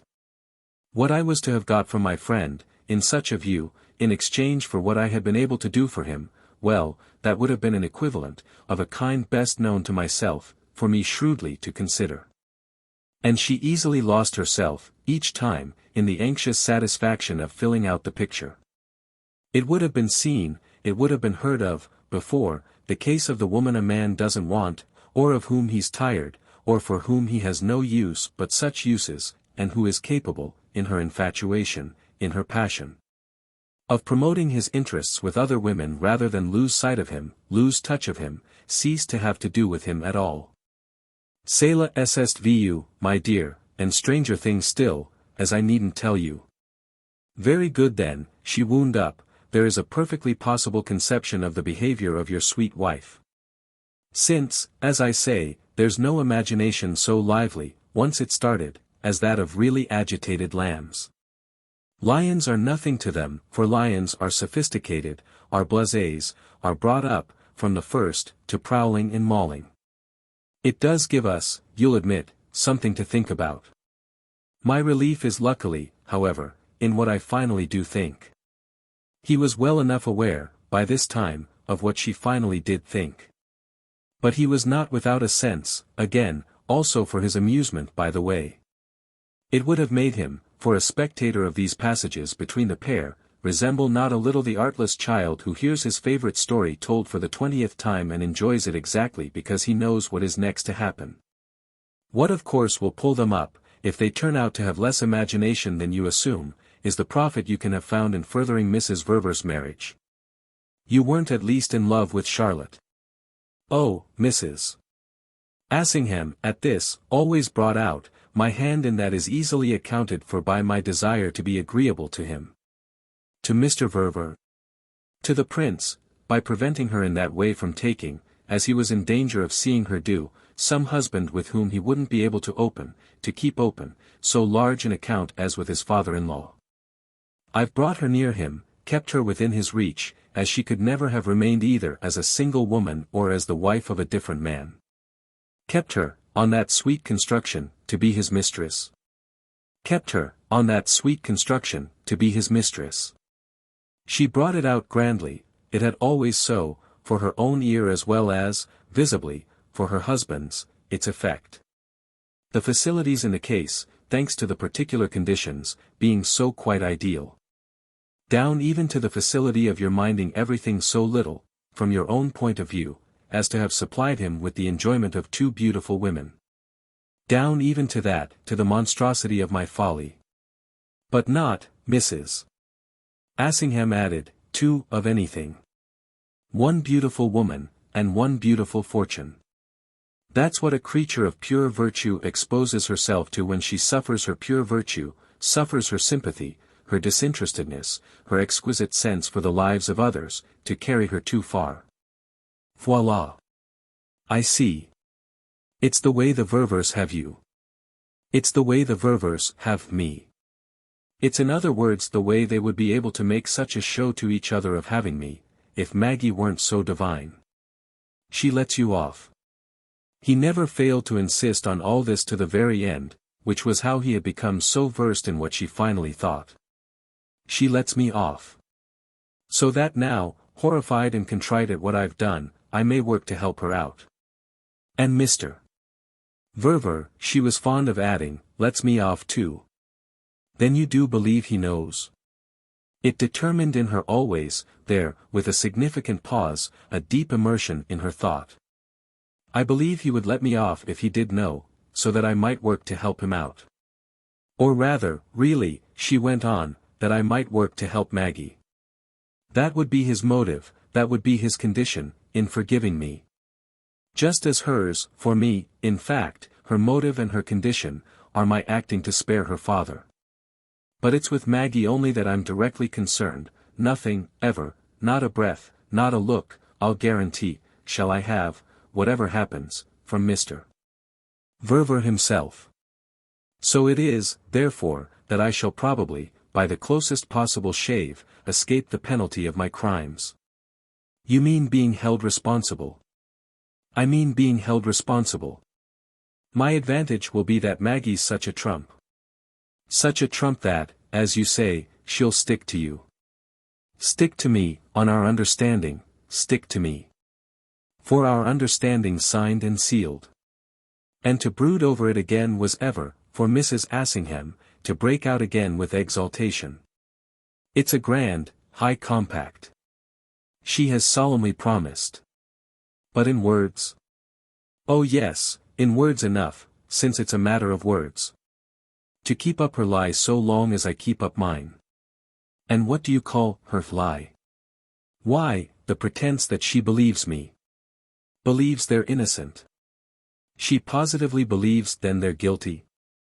She has arrived at that, she's really content with it, in the absence of proof. It was here, each time, that Fanny Assingham most faltered, but always at last to get the matter, for her own sense, and with a long sigh, sufficiently straight. It isn't a question of belief or of proof, absent or present. It's inevitably, with her, a question of natural perception, of insurmountable feeling. She irresistibly knows that there's something between them. But she hasn't arrived at it, as you say, at all. That's exactly what she hasn't done, what she so steadily and intensely refuses to do. She stands off and off, so as not to arrive. She keeps out to sea and away from the rocks, and what she most wants of me is to keep at a safe distance with her, as I, for my own skin, only ask not to come nearer. After which, invariably, she let him have it all. So far from wanting proof, which she must get, in a manner, by my siding with her, she wants disproof, as against herself, and has appealed to me, so extraordinarily, to side against her. It's really magnificent, when you come to think of it, the spirit of her appeal. If I'll but cover them up brazenly enough, the others, so as to show, round and about them, as happy as a bird, she on her side will do what she can. If I'll keep them quiet, in a word, it will enable her to gain time as against any idea of her father's, and so, somehow, come out. If I'll take care of Charlotte, in particular, she'll take care of the prince. And it's beautiful and wonderful, really pathetic and exquisite, to see what she feels that time may do for her. Ah, but what does she call, poor little thing, time? Well, this summer at Fawns, to begin with. She can live as yet, of course, but from hand to mouth, but she has worked it out for herself, I think, that the very danger of Fawns, superficially looked at, may practically amount to a greater protection. They're the lovers, if they are lovers. We'll have to mind. They'll feel it for themselves, unless things are too utterly far gone with them. And things are not too utterly far gone with them. She had inevitably, poor woman, her hesitation for this, but she put down her answer as, for the purchase of some absolutely indispensable article, she would have put down her last shilling. No. It made him always grin at her. Is that a lie? Do you think you're worth lying to? If it weren't the truth, for me, she added, I wouldn't have accepted for Fawns. I can, I believe, keep the wretches quiet. But how, at the worst? Oh, the worst, don't talk about the worst. I can keep them quiet at the best, I seem to feel, simply by our being there. It will work, from week to week, of itself. You'll see. He was willing enough to see, but he desired to provide. Yet if it doesn't work? Ah, that's talking about the worst. Well, it might be, but what were they doing, from morning to night, at this crisis, but talk? Who'll keep the others? The others? Who'll keep them quiet? If your couple have had a life together, they can't have had it completely without witnesses, without the help of persons, however few, who must have some knowledge, some idea about them. They've had to meet, secretly, protectedly, they've had to arrange, for if they haven't met, and haven't arranged, and haven't thereby, in some quarter or other, had to give themselves away, why are we piling it up so? Therefore if there's evidence, up and down London, there must be people in possession of it. Ah, it isn't all, she always remembered, up and down London. Some of it must connect them, I mean, she musingly added, it naturally would, with other places, with who knows what strange adventures, opportunities, dissimulations. But whatever there may have been, it will also all have been buried on the spot. Oh, they've known how, too beautifully. But nothing, all the same, is likely to find its way to Maggie of itself. Because everyone who may have anything to tell, you hold, will have been so squared. And then inveterately, before she could say, he enjoyed so much coming to this, what will have squared Lady Castledine? The consciousness, she had never lost her promptness, of having no stones to throw at anyone else's windows. She has enough to do to guard her own glass. That was what she was doing, Fanny said, that last morning at Matcham when all of us went off and she kept the Prince and Charlotte over. She helped them simply that she might herself be helped, if it wasn't perhaps, rather, with her ridiculous Mr. Blint, that he might be. They put in together, therefore, of course, that day, they got it clear, and quite under her eyes. Inasmuch as they didn't become traceable again, as we know, till late in the evening. On this historic circumstance Mrs. Assingham was always ready afresh to brood. But she was no less ready, after her brooding, devoutly to add, only we know nothing whatever else, for which all our stars be thanked. The Colonel's gratitude was apt to be less marked. What did they do for themselves, all the same, from the moment they got that free hand to the moment, long after dinner-time, haven't you told me, of their turning up at their respective homes? Well, it's none of your business. I don't speak of it as mine, but it's only too much theirs. People are always traceable, in England, when tracings are required. Something, sooner or later, happens, somebody, sooner or later, breaks the holy calm. Murder will out. Murder will, but this isn't murder. Quite the contrary perhaps. I verily believe, she had her moments of adding, that, for the amusement of the row, you would prefer an explosion. This, however, was a remark he seldom noticed. He wound up, for the most part, after a long, contemplative smoke, with a transition from which no exposed futility in it had succeeded in weaning him. What I can't for my life make out is your idea of the old boy. Charlotte's too inconceivably funny husband. I have no idea. I beg your pardon, you've just shown it. You never speak of him but as too inconceivably funny. Well, he is, she always confessed. That is he may be, for all I know, too inconceivably great. But that's not an idea. It represents only my weak necessity of feeling that he's beyond me, which isn't an idea either. You see he may be stupid too. Precisely, there you are. Yet on the other hand, she always went on, he may be sublime, sublimer even than Maggie herself. He may in fact have already been. But we shall never know. With which her tone betrayed perhaps a shade of soreness for the single exemption she didn't yearningly welcome. That I can see. Oh, I say. It came to affect the Colonel himself with a sense of privation. I'm not sure, even, that Charlotte will. Oh, my dear, what Charlotte doesn't know. But she brooded and brooded. I'm not sure even that the Prince will. It seemed privation, in short, for them all. They'll be mystified, confounded, tormented. But they won't know, and all their possible putting their heads together won't make them. That, said Fanny Assingham, will be their punishment. And she ended, ever, when she had come so far, at the same pitch. It will probably also, if I get off with so little, be mine. And what, her husband liked to ask, will be mine? Nothing, you're not worthy of any. One's punishment is in what one feels, and what will make ours effective is that we shall feel.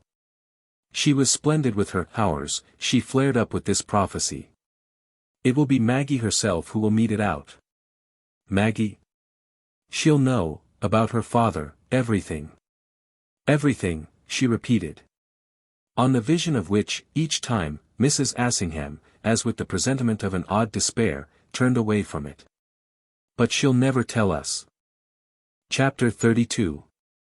If Maggie had not so firmly made up her mind never to say, either to her good friend or to anyone else, more than she meant about her father, she might have found herself betrayed into some such overflow during the week spent in London with her husband after the others had adjourned to Fawns for the summer.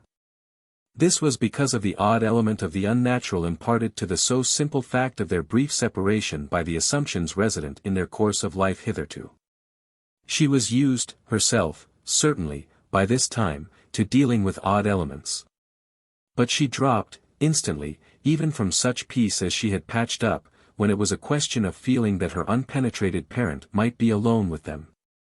She thought of him as alone with them when she thought of him as alone with Charlotte, and this, strangely enough, even while fixing her sense to the full on his wife's power of preserving, quite of enhancing, every felicitous appearance. Charlotte had done that, under immeasurably fewer difficulties indeed, during the numerous months of their hymeneal absence from England, the period prior to that wonderful reunion of the couples. In the interest of the larger play of all the virtues of each, which was now bearing, for Mrs. Verver's stepdaughter at least, such remarkable fruit. It was the present so much briefer interval, in a situation, possibly in a relation, so changed, it was the new terms of her problem that would tax Charlotte's art. The princess could pull herself up, repeatedly, by remembering that the real relation between her father and his wife was a thing that she knew nothing about and that, in strictness, was none of her business. But she none the less failed to keep quiet, as she would have called it, before the projected image of their ostensibly happy isolation. Nothing could have had less of the quality of quietude than a certain queer wish that fitfully flickered up in her, a wish that usurped, perversely, the place of a much more natural one. If Charlotte, while she was about it, could only have been worse. That idea Maggie fell to invoking instead of the idea that she might desirably have been better. For, exceedingly odd as it was to feel in such ways, she believed she mightn't have worried so much if she didn't somehow make her stepmother out, under the beautiful trees and among the dear old gardens. As lavish of 50 kinds of confidence and 20 kinds, at least, of gentleness. Gentleness and confidence were certainly the right thing, as from a charming woman to her husband, but the fine tissue of reassurance woven by this lady's hands and flung over her companion as a light, muffling veil, formed precisely a wrought transparency through which she felt her father's eyes continually rest on herself. The reach of his gaze came to her straighter from a distance, it showed him as still more conscious, down there alone, of the suspected, the felt elaboration of the process of their not alarming or hurting him. She had herself now, for weeks and weeks, and all unwinkingly, traced the extension of this pious effort, but her perfect success in giving no sign, she did herself that credit, would have been an achievement quite wasted if Mrs. Verver should make with him those mistakes of proportion, one set of them too abruptly, too incoherently designed to correct another set, that she had made with his daughter. However, if she had been worse, poor woman, who should say that her husband would, to a certainty, have been better? One groped noiselessly among such questions, and it was actually not even definite for the princess that her own Amerigo, left alone with her in town, had arrived at the golden mean of non-precautionary gallantry which would tend, by his calculation, to brush private criticism from its last perching place. The truth was, in this connection, that she had different sorts of terrors, and there were hours when it came to her that these days were a prolonged repetition of that night drive, of weeks before, from the other house to their own, when he had tried to charm her, by his sovereign personal power, into some collapse that would commit her to a repudiation of consistency.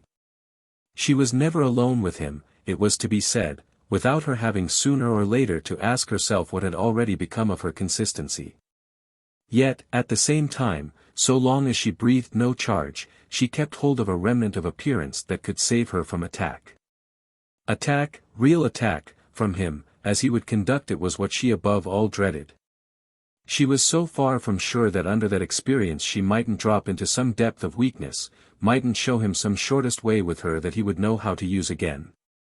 Therefore, since she had given him, as yet, no moment's pretext for pretending to her that she had either lost faith or suffered by a feather's weight in happiness, she left him, it was easy to reason, with an immense advantage for all waiting and all tension. She wished him, for the present, to make up to her for nothing. Who could say to what making up might lead, into what consenting or pretending or destroying blindness it might plunge her? She loved him too helplessly, still, to dare to open the door, by an inch, to his treating her as if either of them had wronged the other. Something or somebody, and who, at this, which of them all? Would inevitably, would in the gust of momentary selfishness, be sacrificed to that, whereas what she intelligently needed was to know where she was going. Knowledge, was a fascination as well as a fear. And a part, precisely, of the strangeness of this juncture was the way her apprehension that he would break out to her with some merely general profession was mixed with her dire need to forgive him, to reassure him, to respond to him, on no ground that she didn't fully measure. To do these things it must be clear to her what they were for, but to act in that light was, by the same effect, to learn, horribly, what the other things had been. He might tell her only what he wanted, only what would work upon her by the beauty of his appeal, and the result of the direct appeal of any beauty in him would be her helpless submission to his terms. All her temporary safety, her hand-to-mouth success, accordingly, was in his neither perceiving nor divining this, thanks to such means as she could take to prevent him, literally from hour to hour, during these days of more unbroken exposure. From hour to hour she fairly expected some sign of his having decided on a jump. "Ah yes, it has been as you think. I've strayed away, I've fancied myself free, given myself in other quantities, with larger generosities, because I thought you were different from what I now see. But it was only, because I didn't know, and you must admit that you gave me scarce reason enough. Reason enough, I mean, to keep clear of my mistake.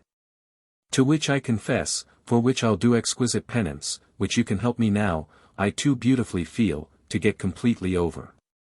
That was what, while she watched herself, she potentially heard him bring out. And while she carried to an end another day, another sequence, and yet another of their hours together, without his producing it, she felt herself occupied with him beyond even the intensity of surrender. She was keeping her head, for a reason, for a cause. And the labor of this detachment, with the labor of her keeping the pitch of it down, held them together in the steel hoop of an intimacy compared with which artless passion would have been but a beating of the air.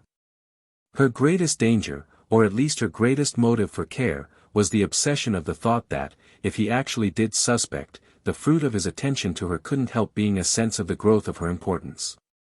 Taking the measure, with him, as she had taken it with her father, of the prescribed reach of her hypocrisy, she saw how it would have to stretch even to her seeking to prove that she was not, all the same, important. A single touch from him, oh, she should know it in case of its coming. Any brush of his hand, of his lips, of his voice, inspired by recognition of her probable interest as distinct from pity for her virtual gloom, would hand her over to him bound hand and foot. Therefore to be free to act, other than abjectly, for her father, she must conceal from him the validity that, like a microscopic insect pushing a grain of sand, she was taking on even for herself. She could keep it up with a change in sight, but she couldn't keep it up forever. So that, really, one extraordinary effect of their week of untempered confrontation, which bristled with new marks, was to make her reach out, in thought, to their customary companions and calculate the kind of relief that rejoining them would bring. She was learning, almost from minute to minute, to be a mistress of shades since, always, when there were possibilities enough of intimacy, there were also, by that fact, in intercourse, possibilities of iridescence. But she was working against an adversary who was a master of shades too, and on whom, if she didn't look out, she should presently have imposed a consciousness of the nature of their struggle. To feel him in fact, to think of his feeling himself, her adversary in things of this fineness, to see him at all, in short. Brave a name that would represent him as in opposition, was already to be nearly reduced to a visible smothering of her cry of alarm. Should he guess they were having, in their so occult manner, a high fight, and that it was she, all the while, in her supposed stupidity, who had made it high and was keeping it high, in the event of his doing this before they could leave town she should verily be lost. The possible respite for her at Fawn's would come from the fact that observation, in him, there, would inevitably find some of its directness diverted. This would be the case if only because the remarkable strain of her father's placidity might be thought of as likely to claim some larger part of his attention. Besides which there would be always Charlotte herself to draw him off. Charlotte would help him again, doubtless, to study anything, right or left, that might be symptomatic, but Maggie could see that this very fact might perhaps contribute, in its degree, to protect the secret of her own fermentation. It is not even incredible that she may have discovered the gleam of a comfort that was to broaden in the conceivable effect on the prince's spirit, on his nerves, on his finer irritability, of some of the very airs and aspects. The light graces themselves, of Mrs. Verver's too perfect competence. What it would most come to, after all, she said to herself, was a renewal for him of the privilege of watching that lady watch her. Very well, then, with the elements after all so mixed in him, how long would he go on enjoying mere spectatorship of that act? For she had by this time made up her mind that in Charlotte's company he deferred to Charlotte's easier art of mounting guard. Wouldn't he get tired, to put it only at that, of seeing her always on the rampart, erect and elegant, with her lace-flounced parasol now folded and now shouldered, march to and fro against a gold-colored east or west? Maggie had gone far, truly for a view of the question of this particular reaction, and she was not incapable of pulling herself up with the rebuke that she counted her chickens before they were hatched. How sure she should have to be of so many things before she might thus find a weariness in Amerigo's expression and a logic in his weariness. One of her dissimulated arts for meeting their tension, meanwhile, was to interweave Mrs.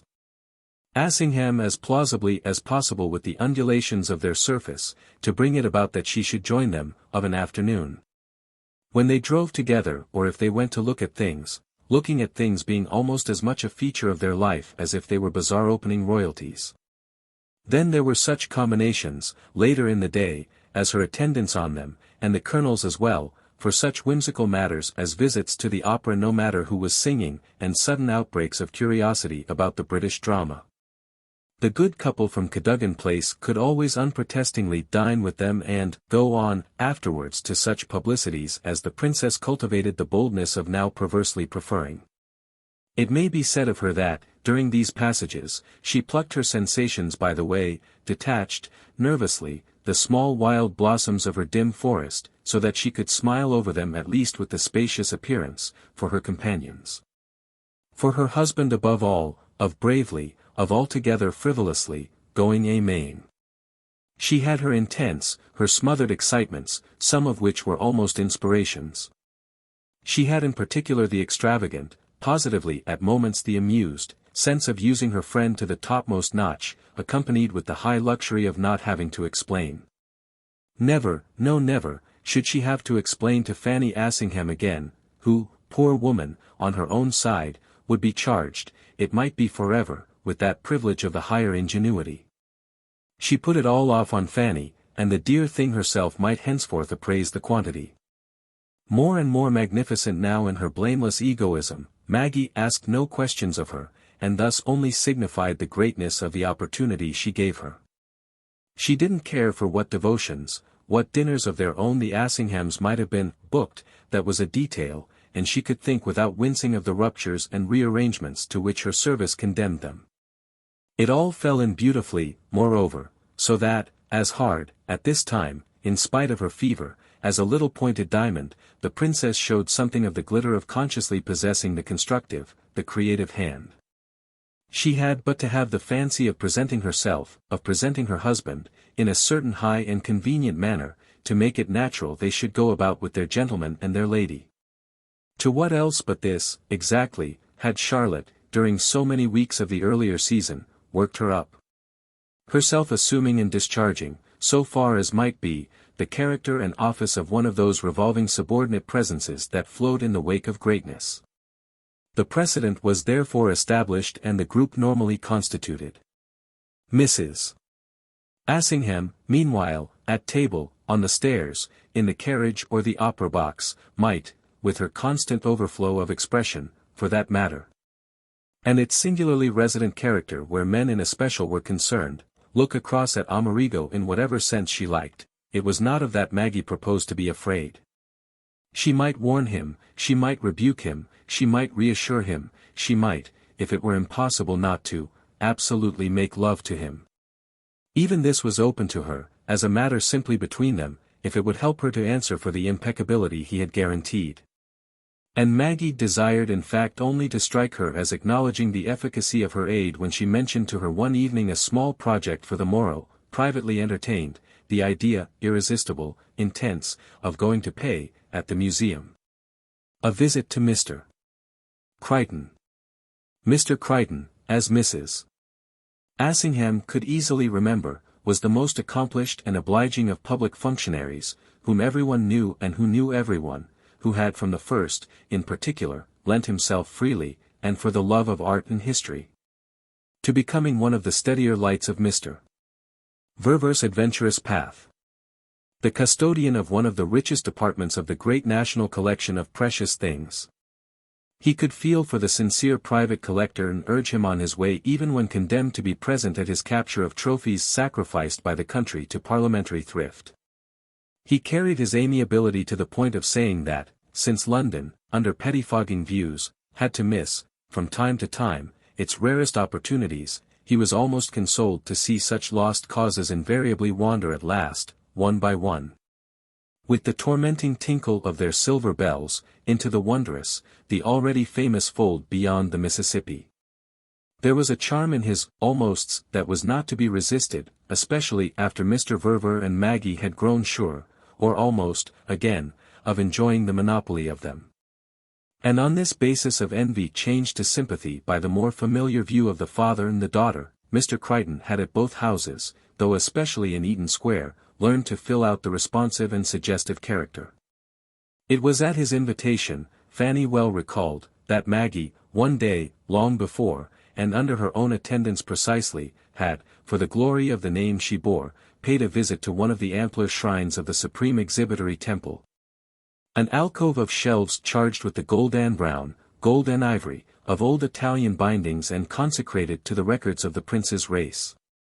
It had been an impression that penetrated, that remained, yet Maggie had sighed, ever so prettily, at its having to be so superficial. She was to go back some day, to dive deeper, to linger and taste, in spite of which, however, Mrs. Assingham could not recollect perceiving that the visit had been repeated. This second occasion had given way, for a long time, in her happy life, to other occasions, all testifying, in their degree, to the quality of her husband's blood, its rich mixture and its many remarkable references. After which, no doubt, the charming piety involved had grown, on still further grounds, bewildered and faint. It now appeared, none the less, that some renewed conversation with Mr. Crichton had breathed on the faintness revivingly, and Maggie mentioned her purpose as a conception of her very own, to the success of which she designed to devote her morning. Visits of gracious ladies, under his protection, lighted up rosily, for this perhaps most flower-loving and honey-sipping member of the great Bloomsbury hive, its packed passages and cells. And though not sworn of the province toward which his friend had found herself, according to her appeal to him, yearning again, nothing was easier for him than to put her in relation with the presiding urbanities. So it had been settled, Maggie said to Mrs. Assingham, and she was to dispense with Amerigo's company. Fanny was to remember later on that she had at first taken this last fact for one of the finer notes of her young woman's detachment, imagined she must be going alone because of the shade of irony that, in these ambiguous days, her husband's personal presence might be felt to confer, practically, on any tribute to his transmitted significance. Then as, the next moment, she felt it clear that so much plotted freedom was virtually a refinement of reflection, an impulse to commemorate afresh whatever might still survive of pride and hope. Her sense of ambiguity happily fell and she congratulated her companion on having anything so exquisite to do and on being so exquisitely in the humor to do it. After the occasion had come and gone she was confirmed in her optimism. She made out, in the evening, that the hours spent among the projected lights, the annals and illustrations, the parchments and portraits, the emblazoned volumes and the murmured commentary, had been for the princess enlarging and inspiring. Maggie had said to her some days before, very sweetly but very firmly, "Invite us to dine, please, for Friday, and have anyone you like or you can, it doesn't in the least matter whom." And the pair in Cadogan Place had bent to this mandate with a docility not in the least ruffled by all that it took for granted. It provided for an evening, this had been Maggie's view. And she lived up to her view, in her friend's eyes, by treating the occasion, more or less explicitly, as new and strange. The good Assinghams had feasted in fact at the two other boards on a scale so disproportionate to the scant solicitations of their own that it was easy to make a joke of seeing how they fed at home, how they met, themselves. The question of giving to eat. Maggie dined with them, in short, and arrived at making her husband appear to dine, much in the manner of a pair of young sovereigns who have, in the frolic humour of the golden years of reigns, proposed themselves to a pair of faithfully serving subjects. She showed an interest in their arrangements, an inquiring tenderness almost for their economies. So that her hostess not unnaturally, as they might have said, put it all down, the tone and the freedom of which she set the example, to the effect wrought in her afresh by one of the lessons learned, in the morning, at the altar of the past. Hadn't she picked it up, from an anecdote or two offered again to her attention, that there were, for princesses of such a line, more ways than one of being a heroine? Maggie's way tonight was to surprise them all, truly, by the extravagance of her affability. She was doubtless not positively boisterous, yet, though Mrs. Assingham, as a bland critic, had never doubted her being graceful, she had never seen her put so much of it into being what might have been called assertive. It was all a tune to which Fanny's heart could privately palpitate. Her guest was happy, happy as a consequence of something that had occurred, but she was making the prince not lose a ripple of her laugh. Though not perhaps always enabling him to find it absolutely not foolish. Foolish, in public, beyond a certain point, he was scarce the man to brook his wife's being thought to be. So that there hovered before their friend the possibility of some subsequent scene between them, in the carriage or at home, of slightly sarcastic inquiry, of promptly invited explanation. A scene that, according as Maggie should play her part in it, might or might not precipitate developments. What made these appearances practically thrilling, meanwhile, was this mystery, a mystery, it was clear, to Amerigo himself, of the incident or the influence that had so peculiarly determined them. The lady of Cadogan Place was to read deeper, however, within 3 days, and the page was turned for her on the eve of her young confidante's leaving London.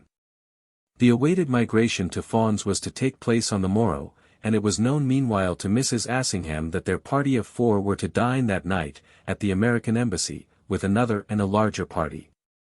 So that the elder woman had a sense of surprise on receiving from the younger, under date of 6 o'clock, a telegram requesting her immediate attendance. Please come to me at once. Dress early, if necessary, so that we shall have time. The carriage, ordered for us, will take you back first. Mrs. Assingham, on quick deliberation, dressed, though not perhaps with full lucidity, and by 7 o'clock was in Portland Place, where her friend, upstairs, and described to her on her arrival as herself engaged in dressing, instantly received her.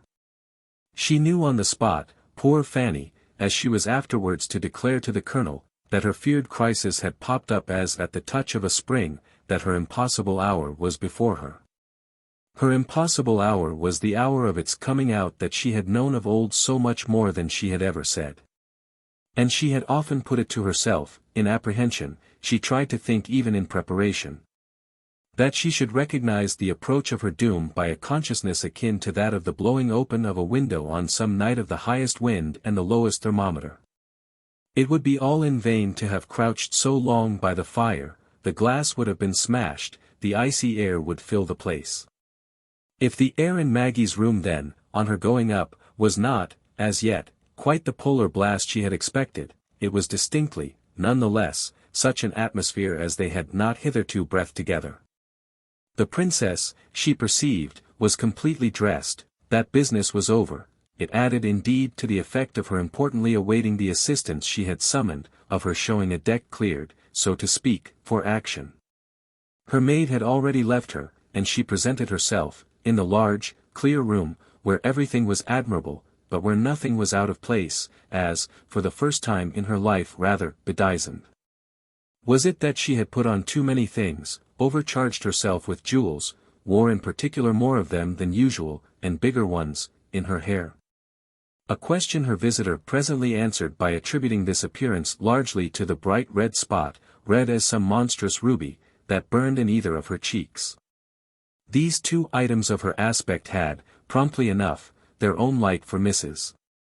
Assingham, who made out by it that nothing more pathetic could be imagined than the refuge and disguise her agitation had instinctively asked of the arts of dress, multiplied to extravagance, almost to incoherence.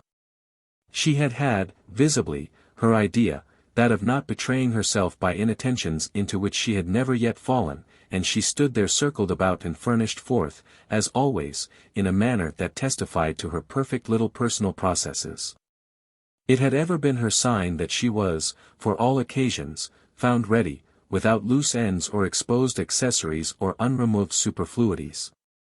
A suggestion of the swept and garnished, in her whole splendid, yet thereby more or less encumbered and embroidered setting, that reflected her small still passion for order and symmetry, for objects with their backs to the walls. And spoke even of some probable reference, in her American blood, to dusting and polishing New England grandmothers. If her apartment was princely, in the clearness of the lingering day, she looked as if she had been carried there prepared, all attired and decorated, like some holy image in a procession, and left, precisely, to show what wonder she could work under pressure. Her friend felt, how could she not? As the truly pious priest might feel when confronted, behind the altar, before the festa, with his miraculous Madonna. Such an occasion would be grave, in general, with all the gravity of what he might look for. But the gravity tonight would be of the rarest, what he might look for would depend so on what he could give. Chapter 33. Something very strange has happened, and I think you ought to know it. Maggie spoke this indeed without extravagance, yet with the effect of making her guest measure anew the force of her appeal. It was their definite understanding, whatever Fanny knew Fanny's faith would provide for. And she knew, accordingly, at the end of 5 minutes, what the extraordinary, in the late occurrence, had consisted of, and how it had all come of Maggie's achieved hour, under Mr. Crichton's protection, at the museum. He had desired, Mr. Crichton, with characteristic kindness, after the wonderful show, after offered luncheon at his incorporated lodge hard by, to see her safely home, especially on his noting, in attending her to the great steps, that she had dismissed her carriage. Which she had done, really, just for the harmless amusement of taking her way alone. She had known she should find herself, as the consequence of such an hour, in a sort of exalted state, under the influence of which a walk through the London streets would be exactly what would suit her best. An independent ramble, impressed, excited, contented, with nothing to mind and nobody to talk to, and shop windows in plenty to look at if she liked, a low taste, of the essence, it was to be supposed, of her nature, that she had of late, for so many reasons, been unable to gratify. She had taken her leave, with her thanks, she knew her way quite enough, it being also sufficiently the case that she had even a shy hope of not going too straight. To wander a little wild was what would truly amuse her. So that, keeping clear of Oxford Street and cultivating an impression as of parts she didn't know, she had ended with what she had more or less had been fancying, an encounter with 3 or 4 shops, an old bookseller's, an old printmonger's. A couple of places with dim antiquities in the window, that were not as so many of the other shops, those in Sloane Street, say. A hollow parade which had long since ceased to beguile. There had remained with her moreover an illusion of Charlotte's. Of some months before, seed dropped into her imagination in the form of a casual speech about there being in Bloomsbury such funny little fascinating places and even sometimes such unexpected finds. There could perhaps have been no stronger mark than this sense of well-nigh romantic opportunity, no livelier sign of the impression made on her, and always so long retained, so watchfully nursed, by any observation of Charlotte's, however lightly thrown off. And then she had felt, somehow, more at her ease than for months and months before, she didn't know why, but her time at the museum, oddly, had done it. It was as if she hadn't come into so many noble and beautiful associations, nor secured them also for her boy, secured them even for her father, only to see them turn to vanity and doubt, turn possibly to something still worse. I believed in him again as much as ever, and I felt how I believed in him, she said with bright, fixed eyes. I felt it in the streets as I walked along, and it was as if that helped me and lifted me up, my being off by myself there, not having, for the moment, to wonder and watch, having, on the contrary, almost nothing on my mind. It was so much as if everything would come out right that she had fallen to thinking of her father's birthday, had given herself this as a reason for trying what she could pick up for it. They would keep it at Fawn's, where they had kept it before, since it would be the 21st of the month, and she mightn't have another chance of making sure of something to offer him. There was always the impossibility, of course, of finding him anything, the least bit, good, that he wouldn't already, long ago, in his rummagings, have seen himself, and only not to think a quarter good enough.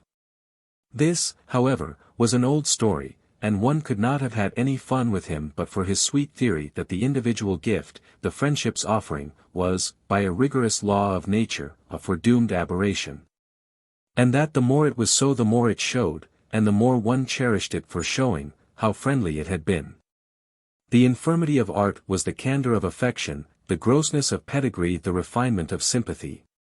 The ugliest objects, in fact, as a general thing, were the bravest, the tenderest mementos, and, as such, figured in glass cases apart, worthy doubtless of the home, but not worthy of the temple, dedicated to the grimacing, not to the clear-faced gods. She herself, naturally, through the past years, had come to be much represented in those receptacles. Against the thick, locked panes of which she still liked to flatten her nose, finding in its place, each time, everything she had on successive anniversaries tried to believe he might pretend, at her suggestion, to be put off with. Or at least think curious. She was now ready to try it again. They had always, with his pleasure in her pretense and her pleasure in his, with the funny betrayal of the sacrifice to domestic manners on either side, played the game so happily. To this end, on her way home, she had loitered everywhere.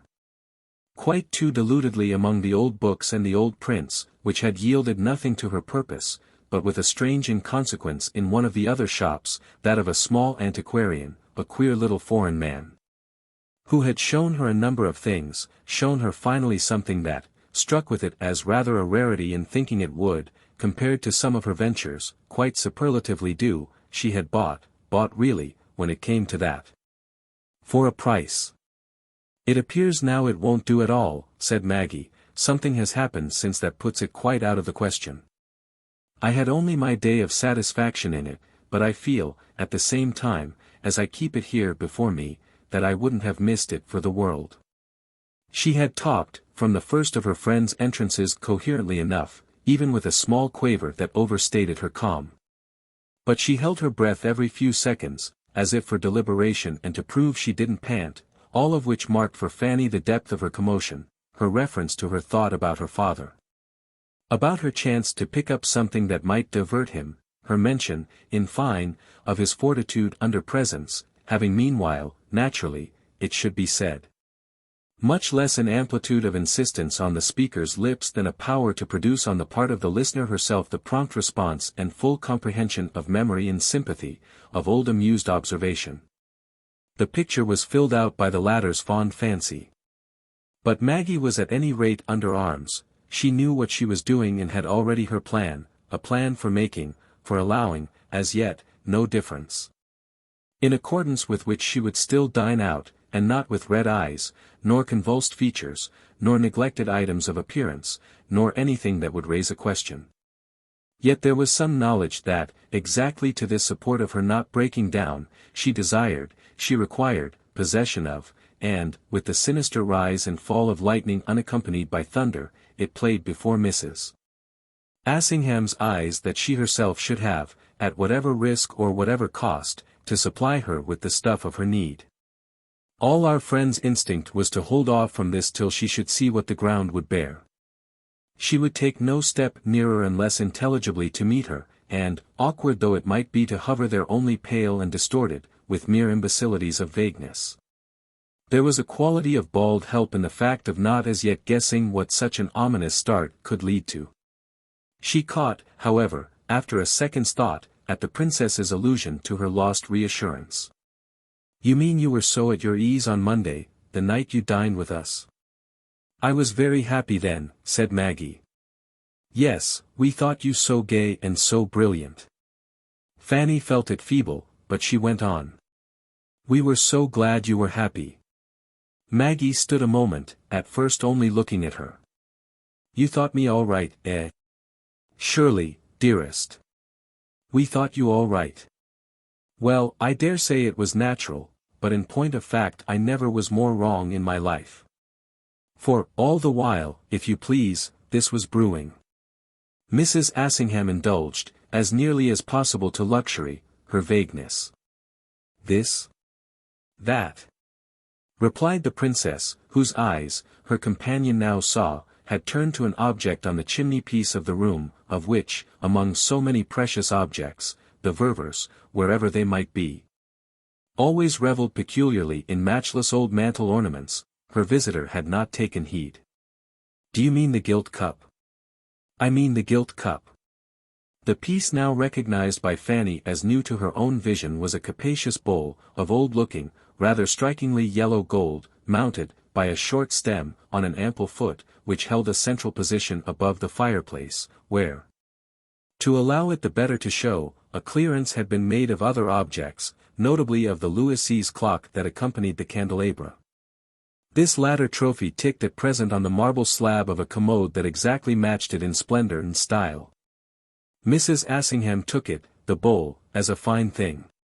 But the question was obviously not of its intrinsic value, and she kept off from it, admiring it at a distance. "But what has that to do?" "It has everything. You'll see." With which again, however, for the moment, Maggie attached to her strange wide eyes. "He knew her before I had ever seen him." "He knew." But Fanny, while she cast about her for the links she missed, could only echo it. "Amerigo knew Charlotte, more than I ever dreamed." Fanny felt then it was stare for stare. "But surely you always knew they had met." "I didn't understand. I knew too little." "Don't you see what I mean?" the princess asked. Mrs. Assingham wondered, during these instants, how much she even now knew. It had taken a minute to perceive how gently she was speaking. With that perception of its being no challenge of wrath, no heat of the deceived soul, but only a free exposure of the completeness of past ignorance, inviting derision even if it must, the elder woman felt, first, a strange, barely credible relief. She drew in, as if it had been the warm summer scent of a flower, the sweet certainty of not meeting, any way she should turn, any consequence of judgment. She shouldn't be judged, save by herself, which was her own wretched business. The next moment, however, at all events, she blushed, within, for her immediate cowardice. She had thought of herself, thought of getting off, before so much as thinking, that is of pitifully seeing, that she was in presence of an appeal that was all an appeal, that utterly accepted its necessity. "In a general way, dear child, yes. But not, in connection with what you've been telling me." "They were intimate, you see." "Intimate," said the princess. Fanny continued to face her, taking from her excited eyes this history, so dim and faint for all her anxious emphasis, of the faraway other time. "There's always the question of what one considers. What one considers intimate." "Well, I know what I consider intimate now." "Too intimate," said Maggie, "to let me know anything about it." It was quiet, yes, but not too quiet for Fanny Assingham's capacity to wince. "Only compatible with letting me, you mean?" She had asked it after a pause, but turning again to the new ornament of the chimney and wondering, even while she took relief from it, at this gap in her experience. "But here are things, my dear, of which my ignorance is perfect. They went about together, they're known to have done it. And I don't mean only before, I mean after." "After?" said Fanny Assingham. "Before we were married, yes, but after we were engaged." "Ah, I've known nothing about that." And she said it with a braver assurance, clutching, with comfort, at something that was apparently new to her. "That bowl," Maggie went on, "is, so strangely, too strangely, almost, to believe at this time of day, the proof. They were together all the while, up to the very eve of our marriage. Don't you remember how just before that she came back, so unexpectedly, from America? The question had for Mrs. Assingham, and whether all consciously or not, the oddest pathos of simplicity. "Oh yes, dear, of course I remember how she came back from America, and how she stayed with us, and what view one had of it." Maggie's eyes still, all the time, pressed and penetrated, so that, during a moment, just here, she might have given the little flare, have made the little pounce, of asking what then, one's view had been. To the small flash of this eruption Fanny stood, for her minute, wittingly exposed. But she saw it as quickly cease to threaten, quite saw the princess, even though in all her pain, refuse, in the interest of their strange and exalted bargain, to take advantage of the opportunity for planting the stab of reproach. The opportunity thus coming all of itself. She saw her, or she believed she saw her, look at her chance for straight denunciation, look at it and then pass it by. And she felt herself, with this fact, hushed well nigh to awe at the lucid higher intention that no distress could confound and that no discovery, since it was, however obscurely, a case of discovery, could make less needful. These seconds were brief, they rapidly passed. But they lasted long enough to renew our friend's sense of her own extraordinary undertaking, the function again imposed on her, the answerability again drilled into her, by this intensity of intimation. She was reminded of the terms on which she was let off, her quantity of release having made it sufficient show in that recall of her relation to Charlotte's old reappearance. And deep within the whole impression glowed, so inspiringly when it came to that. Her steady view, clear from the first, of the beauty of her companion's motive. It was like a fresh sacrifice for a larger conquest. Only see me through now, do it in the face of this and in spite of it, and I leave you a hand of which the freedom isn't to be said. The aggravation of fear, or call it, apparently, of knowledge, had jumped straight into its place as an aggravation above all for her father. The effect of this being but to quicken to passion her reasons for making his protectedness, or in other words the forms of his ignorance, still the law of her attitude and the key to her solution. She kept as tight hold of these reasons and these forms, in her confirmed horror, as the rider of a plunging horse grasps his seat with his knees. And she might absolutely have been putting it to her guest that she believed she could stay on if they should only meet nothing more. Though ignorant still of what she had definitely met, Fanny yearned, within, over her spirit. And so, no word about it said, passed, through mere pitying eyes, a vow to walk ahead and, at crossroads, with a lantern for the darkness and wavings away for unadvised traffic, look out for alarms. There was accordingly no weight in Maggie's reply. They spent together hours, spent at least a morning, the certainty of which has come back to me now, but that I didn't dream of it at the time. That cup there has turned witness, by the most wonderful of chances. That's why, since it has been here, I've stood it out for my husband to see, put it where it would meet him, almost immediately, if he should come into the room. I've wanted it to meet him, she went on, and I've wanted him to meet it, and to be myself present at the meeting. But that hasn't taken place as yet. Often as he has lately been in the way of coming to see me here, yes, in particular lately, he hasn't showed today. It was with her managed quietness, more and more, that she talked, and achieved coherence that helped her, evidently, to hear and to watch herself. There was support, and thereby an awful harmony, but which meant a further guidance, in the facts she could add together. It's quite as if he had an instinct, something that has warned him off or made him uneasy. He doesn't quite know, naturally, what has happened, but guesses, with his beautiful cleverness, that something has, and isn't in a hurry to be confronted with it. So, in his vague fear, he keeps off. But being meanwhile in the house? I've no idea, not having seen him today, by exception, since before luncheon. He spoke to me then, the princess freely explained, of a ballot, of great importance, at a club, for somebody, some personal friend, I think, who's coming up and is supposed to be in danger. To make an effort for him he thought he had better lunch there. You see the efforts he can make, for which Maggie found a smile that went to her friend's heart. He's in so many ways the kindest of men. But it was hours ago. Mrs. Assingham thought. The more danger then of his coming in and finding me here. I don't know, you see, what you now consider that you've ascertained, nor anything of the connection with it of that object that you declare so damning. Her eyes rested on this odd acquisition and then quitted it, went back to it and again turned from it. It was inscrutable in its rather stupid elegance, and yet, from the moment one had thus appraised it, vivid and definite in its domination of the scene. Fanny could no more overlook it now than she could have overlooked a lighted Christmas tree, but nervously and all in vain she dipped into her mind for some floating reminiscence of it. At the same time that this attempt left her blank, she understood a good deal, she even not a little shared the prince's mystic apprehension. The golden bowl put on, under consideration, a conscious perversity. As a document, somehow, it was ugly, though it might have a decorative grace.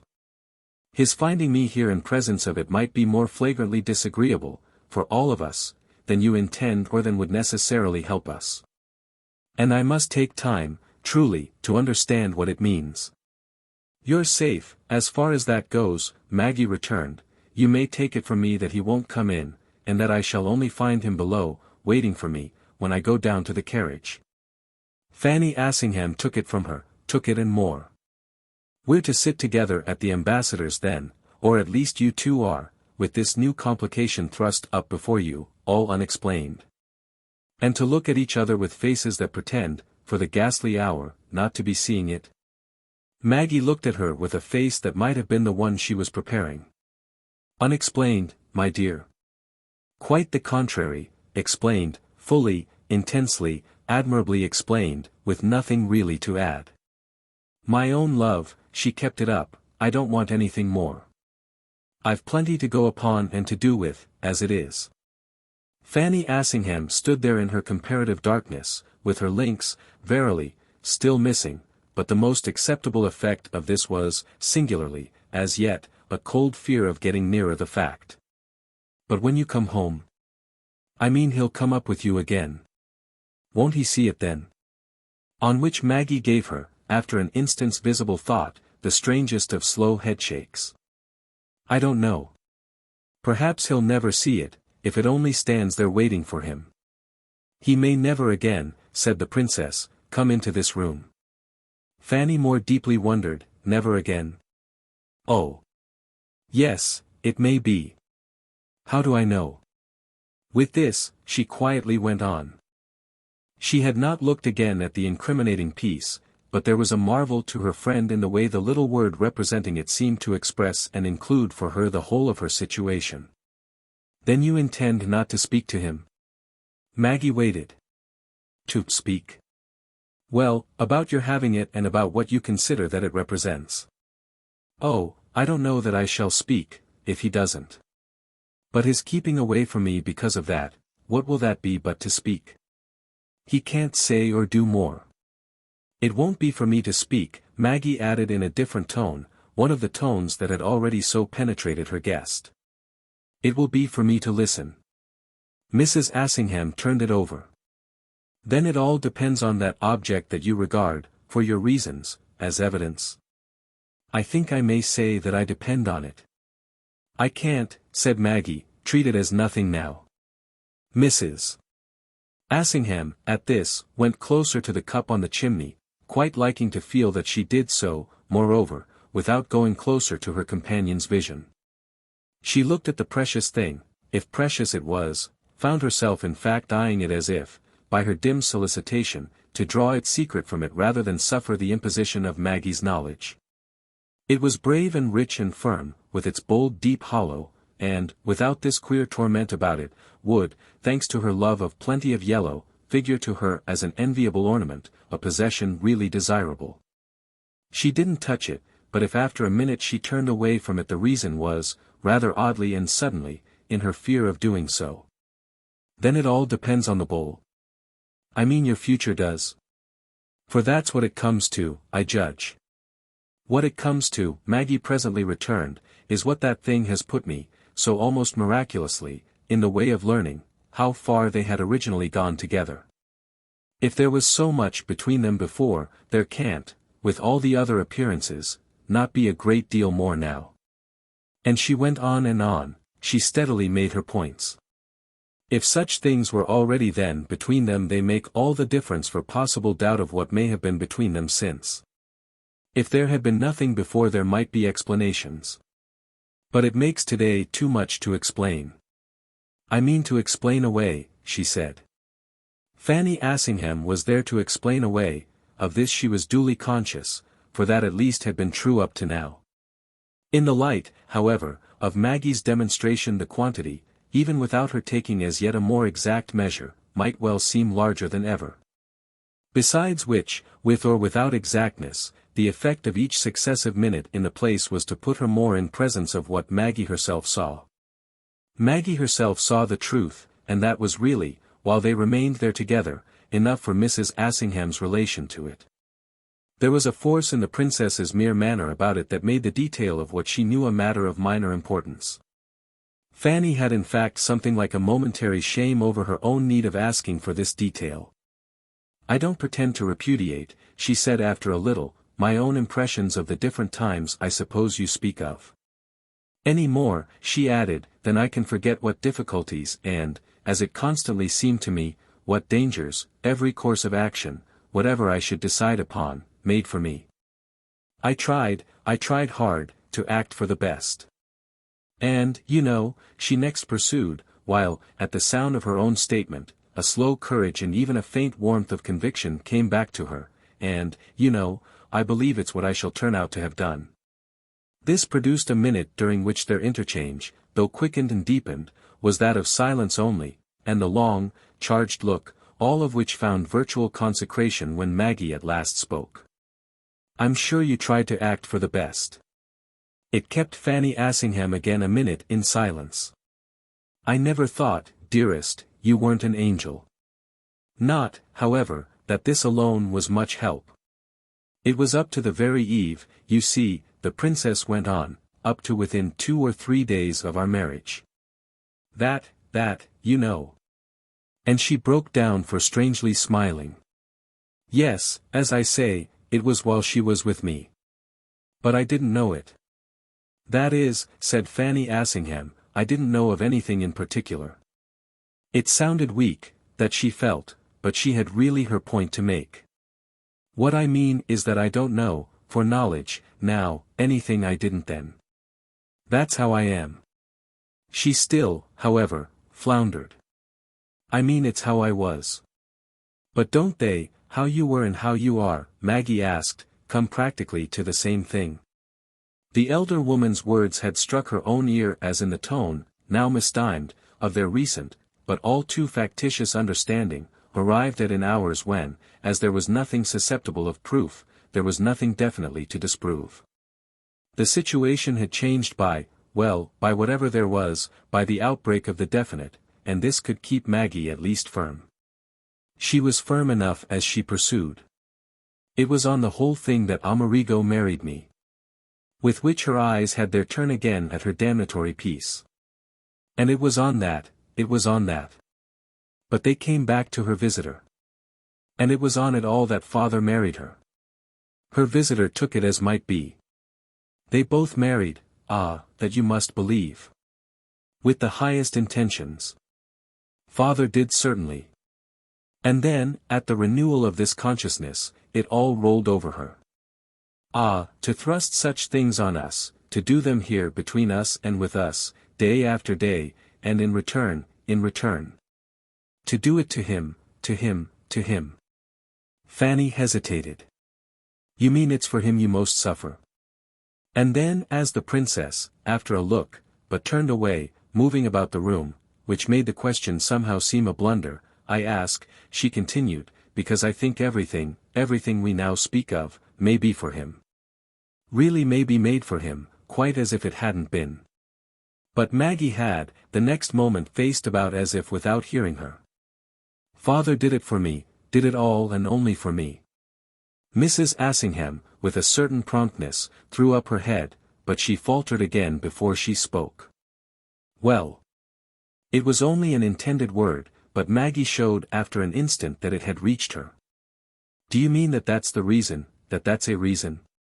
Fanny at first, however, feeling the response in this, didn't say all she meant. She said for the moment something else instead. "He did it for you, largely at least for you.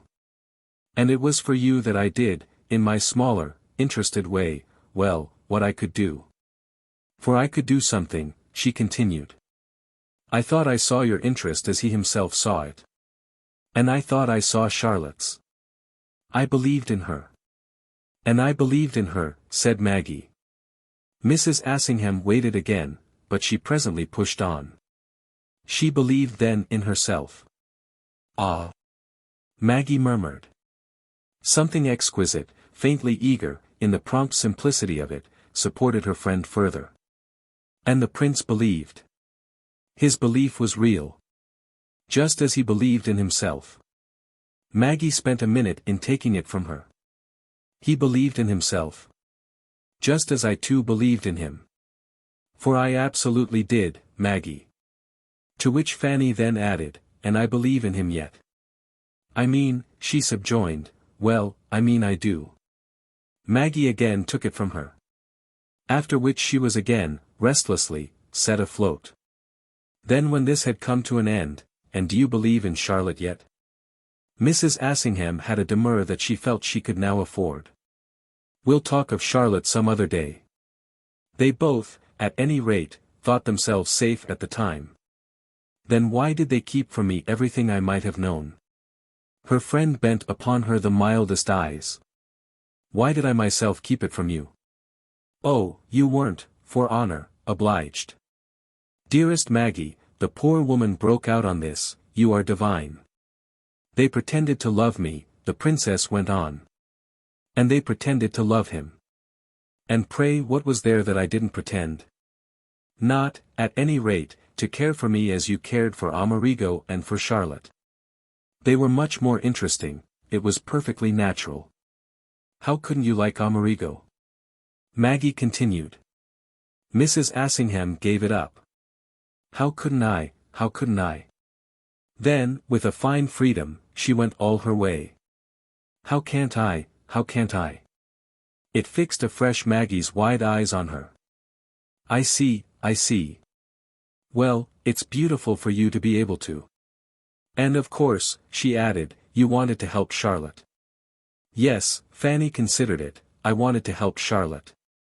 But I wanted also, you see, to help you, by not digging up a past that I believed, with so much on top of it, solidly buried. I wanted, as I still want, she richly declared, to help everyone. It set Maggie once more in movement which, however, spent itself again with a quick emphasis.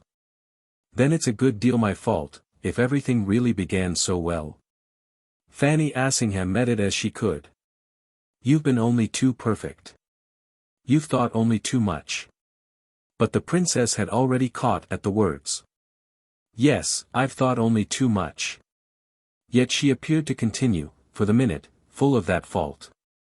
She had it in fact, by this prompted thought, all before her. Of him, dear man, of him. Her friend, able to take in thus directly her vision of her father, watched her with a new suspense. That way might safety lie, it was like a wider chink of light. He believed, with a beauty. In Charlotte.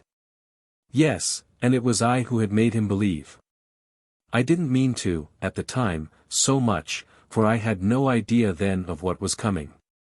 But I did it, the princess declared. With a beauty, ah, with a beauty, you too. Mrs. Assingham insisted. Maggie, however, was seeing for herself, it was another matter, the thing was that he made her think it would be so possible. Fanny again hesitated. The prince made her think. Maggie stared, she had meant her father.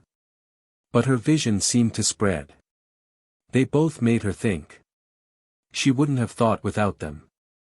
Yet Amerigo's good faith, Mrs. Assingham insisted, was perfect. And there was nothing, all the more, she added, against your father's. The remark, however, kept Maggie for a moment still. Nothing perhaps but his knowing that she knew. Knew. That he was doing it, so much, for me. To what extent, she suddenly asked of her friend, do you think he was aware that she knew? Ah, who can say what passes between people in such a relation? The only thing one can be sure of is that he was generous. And Mrs. Assingham conclusively smiled. He doubtless knew as much as was right for himself. As much, that is, as was right for her. Yes then, as was right for her. The point is, Fanny declared, that, whatever his knowledge, it made, all the way it went, for his good faith. Maggie continued to gaze, and her friend now fairly waited on her successive movements. Isn't the point, very considerably, that his good faith must have been his faith in her taking almost as much interest in me as he himself took? Fanny Assingham thought. He recognized, he adopted, your long friendship. But he founded on it no selfishness. No, said Maggie with still deeper consideration, he counted her selfishness out almost as he counted his own. So you may say. Very well, Maggie went on, if he had none of his own, he invited her, may have expected her, on her side, to have as little. And she may only since have found that out. Mrs. Assingham looked blank. Since. And he may have become aware, Maggie pursued, that she has found it out. That she has taken the measure, since their marriage, she explained, of how much he had asked of her, more, say, than she had understood at the time. He may have made out at last how such a demand was, in the long run, to affect her. He may have done many things, Mrs. Assingham responded, but there's one thing he certainly won't have done. He'll never have shown that he expected of her a quarter as much as she must have understood he was to give. I've often wondered, Maggie mused, what Charlotte really understood. But it's one of the things she has never told me. Then as it's one of the things she has never told me either, we shall probably never know it, and we may regard it as none of our business. There are many things, said Mrs. Assingham, that we shall never know. Maggie took it in with a long reflection. Never. But there are others, her friend went on, that stare us in the face and that, under whatever difficulty you may feel you labor, may now be enough for us. Your father has been extraordinary. It had been as if Maggie were feeling her way, but she rallied to this with a rush. Extraordinary. Magnificent, said Fanny Assingham. Her companion held tight to it. Magnificent. Then he'll do for himself whatever there may be to do. What he undertook for you he'll do to the end. He didn't undertake it to break down, in what, quiet, patient, exquisite as he is, did he ever break down? He had never in his life proposed to himself to have failed, and he won't have done it on this occasion. Ah, this occasion. And Maggie's wail showed her, of a sudden, thrown back on it. Am I in the least sure that, with everything, he even knows what it is? And yet am I in the least sure he doesn't? If he doesn't then, so much the better. Leave him alone. Do you mean give him up? Leave her, Fanny Assingham went on. Leave her to him. Maggie looked at her darkly. Do you mean leave him to her? After this? After everything. Aren't they, for that matter, intimately together now? Intimately? How do I know? But Fanny kept it up. Aren't you and your husband, in spite of everything? Maggie's eyes still further, if possible, dilated. It remains to be seen. If you're not then, where's your faith? In my husband? Mrs. Assingham but for an instant hesitated. In your father? It all comes back to that. Rest on it. On his ignorance? Fanny met it again. On whatever he may offer you. Take that. Take it. Maggie stared. Mrs. Assingham held up her head. And be grateful. On which, for a minute, she let the princess face her. Do you see? I see, said Maggie at last. Then there you are. But Maggie had turned away, moving to the window, as if still to keep something in her face from sight.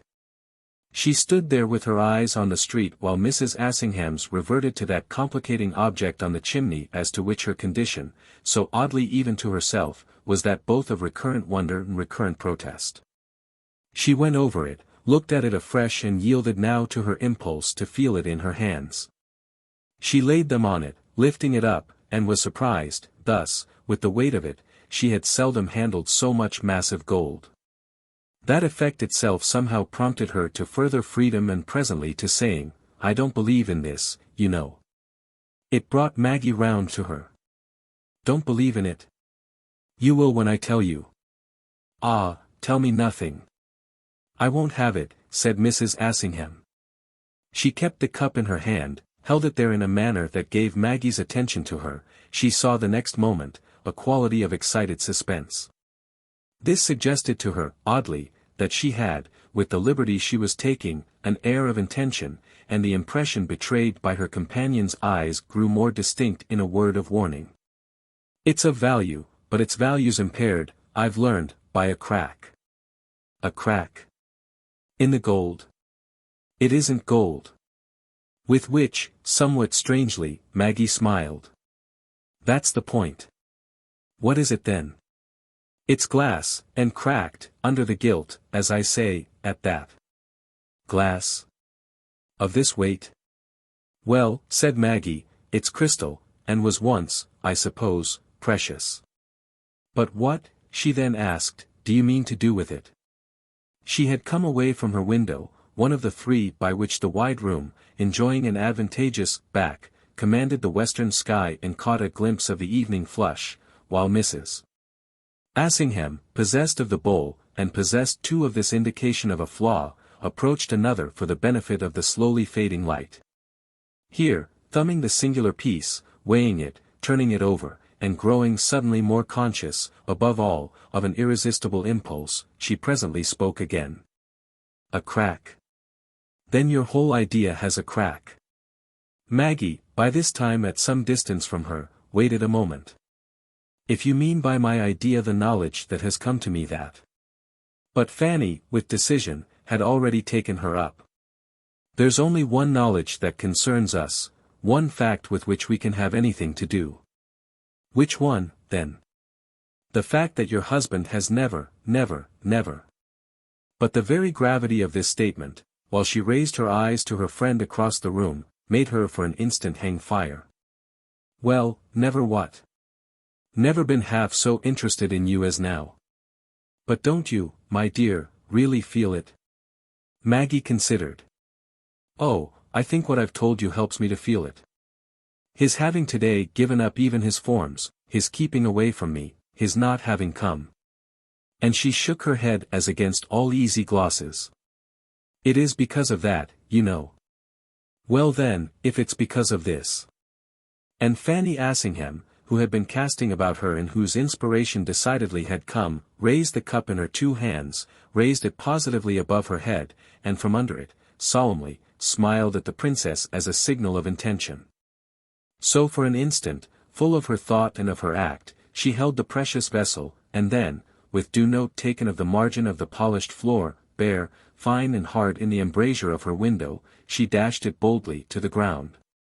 Where she had the thrill of seeing it, with the violence of the crash, lie shattered. She had flushed with the force of her effort, as Maggie had flushed with wonder at the sight, and this high reflection in their faces was all that passed between them for a minute more. After which, whatever you meant by it, and I don't want to know now, has ceased to exist, Mrs. Assingham said. "And what in the world, my dear, did you mean by it?" That sound, as at the touch of a spring, rang out as the first effect of Fanny's speech. It broke upon the two women's absorption with a sharpness almost equal to the smash of the crystal, for the door of the room had been opened by the prince without their taking heed. He had apparently had time, moreover, to catch the conclusion of Fanny's act. His eyes attached themselves, through the large space allowing just there, as happened, a free view, to the shining fragments at this lady's feet. His question had been addressed to his wife, but he moved his eyes immediately afterwards to those of her visitor, whose own then held them in a manner of which neither party had been capable, doubtless, for mute penetration. Since the hour spent by him in Cadogan Place on the eve of his marriage and the afternoon of Charlotte's reappearance. Something now again became possible for these communicants, under the intensity of their pressure, something that took up that tale and that might have been a redemption of pledges then exchanged.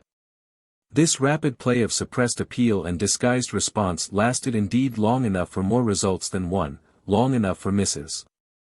Assingham to measure the feat of quick self-recovery, possibly therefore of recognition still more immediate, accompanying Amerigo's vision and estimate of the evidence with which she had been, so admirably. She felt as she looked at him, inspired to deal. She looked at him and looked at him, there were so many things she wanted, on the spot, to say.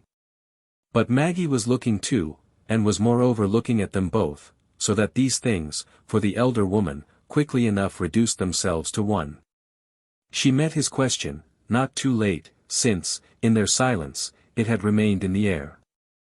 Gathering herself to go, leaving the golden bowl split into 3 pieces on the ground, she simply referred him to his wife. She should see them later, they would all meet soon again, and meanwhile, as to what Maggie had meant, she said, in her turn, from the door, why, Maggie herself was doubtless by this time ready to tell him. Chapter 34.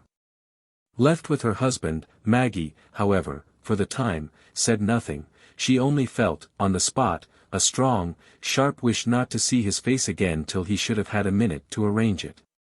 She had seen it enough for her temporary clearness and her next movement, seen it as it showed during the stare of surprise that followed his entrance. Then it was that she knew how hugely expert she had been made, for judging it quickly, by that vision of it, indelibly registered for reference, that had flashed a light into her troubled soul the night of his late return from Matcham. The expression worn by it at that juncture, for however few instants, had given her a sense of its possibilities, one of the most relevant of which might have been playing up for her, before the consummation of Fanny Assingham's retreat. Just long enough to be recognized. What she had recognized in it was his recognition, the result of his having been forced, by the flush of their visitor's attitude and the unextinguished report of her words, to take account of the flagrant signs of the accident, of the incident, on which he had unexpectedly dropped. He had, not unnaturally, failed to see this occurrence represented by the 3 fragments of an object apparently valuable which lay there on the floor and which, even across the width of the room, his kept interval, reminded him, unmistakably though confusedly, of something known, some other unforgotten image. That was a mere shock, that was a pain, as if Fanny's violence had been a violence redoubled and acting beyond its intention, a violence calling up the hot blood as a blow across the mouth might have called it. Maggie knew as she turned away from him that she didn't want his pain, what she wanted was her own simple certainty, not the red mark of conviction flaming there in his beauty. If she could have gone on with bandaged eyes she would have liked that best. If it were a question of saying what she now, apparently, should have to, and of taking from him what he would say, any blindness that might wrap it would be the nearest approach to a boon. She went in silence to where her friend, never, in intention, visibly, so much her friend as at that moment, had braced herself to so amazing an energy, and there, under Amerigo's eyes, she picked up the shining pieces. Bedizened and jeweled, in her rustling finery, she paid, with humility of attitude, this prompt tribute to order, only to find, however, that she could carry but 2 of the fragments at once. She brought them over to the chimney-piece, to the conspicuous place occupied by the cup before Fanny's appropriation of it, and, after laying them carefully down, went back for what remained, the solid detached foot. With this she returned to the mantel-shelf, placing it with deliberation in the center and then, for a minute, occupying herself as with the attempt to fit the other morsels together. The split, determined by the latent crack, was so sharp and so neat that if there had been anything to hold them the bowl might still, quite beautifully, a few steps away, have passed for uninjured. But, as there was, naturally, nothing to hold them but Maggie's hands, during the few moments the latter were so employed. She could only lay the almost equal parts of the vessel carefully beside their pedestal and leave them thus before her husband's eyes. She had proceeded without words, but quite as if with a sought effect, in spite of which it had all seemed to her to take a far longer time than anything she had ever so quickly accomplished. Amerigo said nothing either, though it was true that his silence had the gloss of the warning she doubtless appeared to admonish him to take. It was as if her manner hushed him to the proper observation of what she was doing. He should have no doubt of it whatever, she knew, and her broken bowl was proof that she knew, yet the least part of her desire was to make him waste words. He would have to think, this she knew even better still. And all she was for the present concerned with was that he should be aware. She had taken him for aware all day, or at least for obscurely and instinctively anxious, as to that she had just committed herself to Fanny Assingham. But what she had been wrong about was the effect of his anxiety. His fear of staying away, as a marked symptom, had at least proved greater than his fear of coming in. He had come in even at the risk of bringing it with him, and, what more did she require now than her sense, established within the first minute or two, that he had brought it? However he might be steadying himself against dangers of betrayal by some wrong word, and that it was shut in there between them, the successive moments throbbing under it the while as the pulse of fever throbs under the doctor's thumb. Maggie's sense, in fine, in his presence, was that though the bowl had been broken, her reason hadn't. The reason for which she had made up her mind, the reason for which she had summoned her friend, the reason for which she had prepared the place for her husband's eyes. It was all one reason, and, as her intense little clutch held the matter, what had happened by Fanny's act and by his apprehension of it had not in the least happened to her but absolutely and directly to himself, as he must proceed to take in. There it was that her wish for time interposed, time for Amerigo's use, not for hers, since she, for ever so long now, for hours and hours as they seemed, had been living with eternity, with which she would continue to live. She wanted to say to him, take it, take all you need of it, arrange yourself so as to suffer least, or to be, at any rate, least distorted and disfigured. Only see that I see, and make up your mind, on this new basis, at your convenience. Wait, it won't be long, till you can confer again with Charlotte, for you'll do it much better then, more easily to both of us. Above all don't show me, till you've got it well under, the dreadful blur, the ravage of suspense and embarrassment, produced by my doing, in your personal serenity, your incomparable superiority. After she had squared again her little objects on the chimney, she was within an ace, in fact, of turning on him with that appeal. Besides its being lucid for her, all the while, that the occasion was passing, that they were dining out, that he wasn't dressed, and that, though she herself was, she was yet, in all probability, so horribly red in the face and so awry. In many ways, with agitation, that in view of the ambassador's company, of possible comments and constructions, she should need, before her glass, some restoration of appearances. Amerigo, meanwhile, after all, could clearly make the most of her having enjoined on him to wait, suggested it by the positive pomp of her dealings with the smashed cup, to wait, that is, till she should pronounce as Mrs. Assingham had promised for her.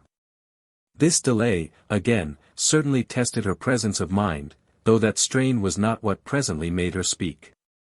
Keep her eyes, for the time, from her husband's as she might, she soon found herself much more drivingly conscious of the strain on his own wit. There was even a minute, when her back was turned to him, during which she knew once more the strangeness of her desire to spare him, a strangeness that had already, 50 times, brushed her, in the depth of her trouble. As with the wild wing of some bird of the air who might blindly have swooped for an instant into the shaft of a well, darkening there by his momentary flutter the far-off round of sky. It was extraordinary, this quality in the taste of her wrong which made her completed sense of it seem rather to soften than to harden, and it was the more extraordinary the more she had to recognize it. For what it came to was that seeing herself finally sure, knowing everything, having the fact, in all its abomination, so utterly before her that there was nothing else to add, what it came to was that, merely by being with him there in silence, she felt, within her, the sudden split between conviction and action. They had begun to cease, on the spot, surprisingly, to be connected. Conviction, that is, budged no inch, only planting its feet the more firmly in the soil, but action began to hover like some lighter and larger, but easier form, excited by its very power to keep above ground. It would be free, it would be independent, it would go in, wouldn't it? For some prodigious and superior adventure of its own. What would condemn it, so to speak, to the responsibility of freedom? This glimmered on Maggie even now, was the possibility, richer with every lapsing moment, that her husband would have, on the whole question, a new need of her. A need which was in fact being born between them in these very seconds. It struck her truly as so new that he would have felt hitherto none to compare with it at all, would indeed, absolutely, by this circumstance, be really needing her for the first one in their whole connection. No, he had used her, had even exceedingly enjoyed her, before this, but there had been no precedent for that character of approved necessity to him which she was rapidly taking on. The immense advantage of this particular clue, moreover, was that she should have now to arrange, alter, to falsify nothing, should have to be but consistently simple and straight. She asked herself, with concentration, while her back was still presented, what would be the very ideal of that method, after which, the next instant, it had all come to her and she had turned round upon him for the application. Fanny Assingham broke it, knowing it had a crack and that it would go if she used sufficient force. She thought, when I had told her, that that would be the best thing to do with it, thought so from her own point of view. That hadn't been at all my idea, but she acted before I understood. I had, on the contrary, she explained, put it here, in full view, exactly that you might see. He stood with his hands in his pockets. He had carried his eyes to the fragments on the chimney-piece, and she could already distinguish the element of relief, absolutely of succor. In his acceptance from her of the opportunity to consider the fruits of their friend's violence, every added inch of reflection and delay having the advantage, from this point on, of counting for him double. It had operated within her now to the last intensity, her glimpse of the precious truth that by her helping him to help himself, as it were, she should help him to help her. Hadn't she fairly got into his labyrinth with him? Wasn't she indeed in the very act of placing herself there, for him, at its center and core, whence, on that definite orientation and by an instinct all her own, she might securely guide him out of it? She offered him thus, assuredly, a kind of support that was not to have been imagined in advance, and that moreover required, most truly, some close looking at before it could be believed in and pronounced void of treachery. Yes, look, she seemed to see him hear her say even while her sounded words were other, look. Both at the truth that still survives in that smashed evidence and at the even more remarkable appearance that I'm not such a fool as you supposed me. Look at the possibility that, since I am different, there may still be something in it for you, if you're capable of working with me to get that out. Consider of course, as you must, the question of what you may have to surrender, on your side, what price you may have to pay, whom you may have to pay with, to set this advantage free. But take in, at any rate, that there is something for you if you don't too blindly spoil your chance for it. He went no nearer the damnatory pieces, but he eyed them, from where he stood, with a degree of recognition just visibly less to be dissimulated, all of which represented for her a certain traceable process. And her uttered words, meanwhile, were different enough from those he might have inserted between the lines of her already spoken. It's the golden bowl, you know, that you saw at the little antiquario's in Bloomsbury, so long ago, when you went there with Charlotte, when you spent those hours with her, unknown to me, a day or two before our marriage. It was shown you both, but you didn't take it, you left it for me, and I came upon it, extraordinarily, through happening to go into the same shop on Monday last. In walking home, in prowling about to pick up some small old thing for father's birthday, after my visit to the museum, my appointment there with Mr. Crichton, of which I told you. It was shown me, and I was struck with it and took it, knowing nothing about it at the time. What I now know I've learned since, I learned this afternoon, a couple of hours ago, receiving from it naturally a great impression. So there it is, in its 3 pieces. You can handle them, don't be afraid, if you want to make sure the thing is the thing you and Charlotte saw together. Its having come apart makes an unfortunate difference for its beauty, its artistic value, but none for anything else.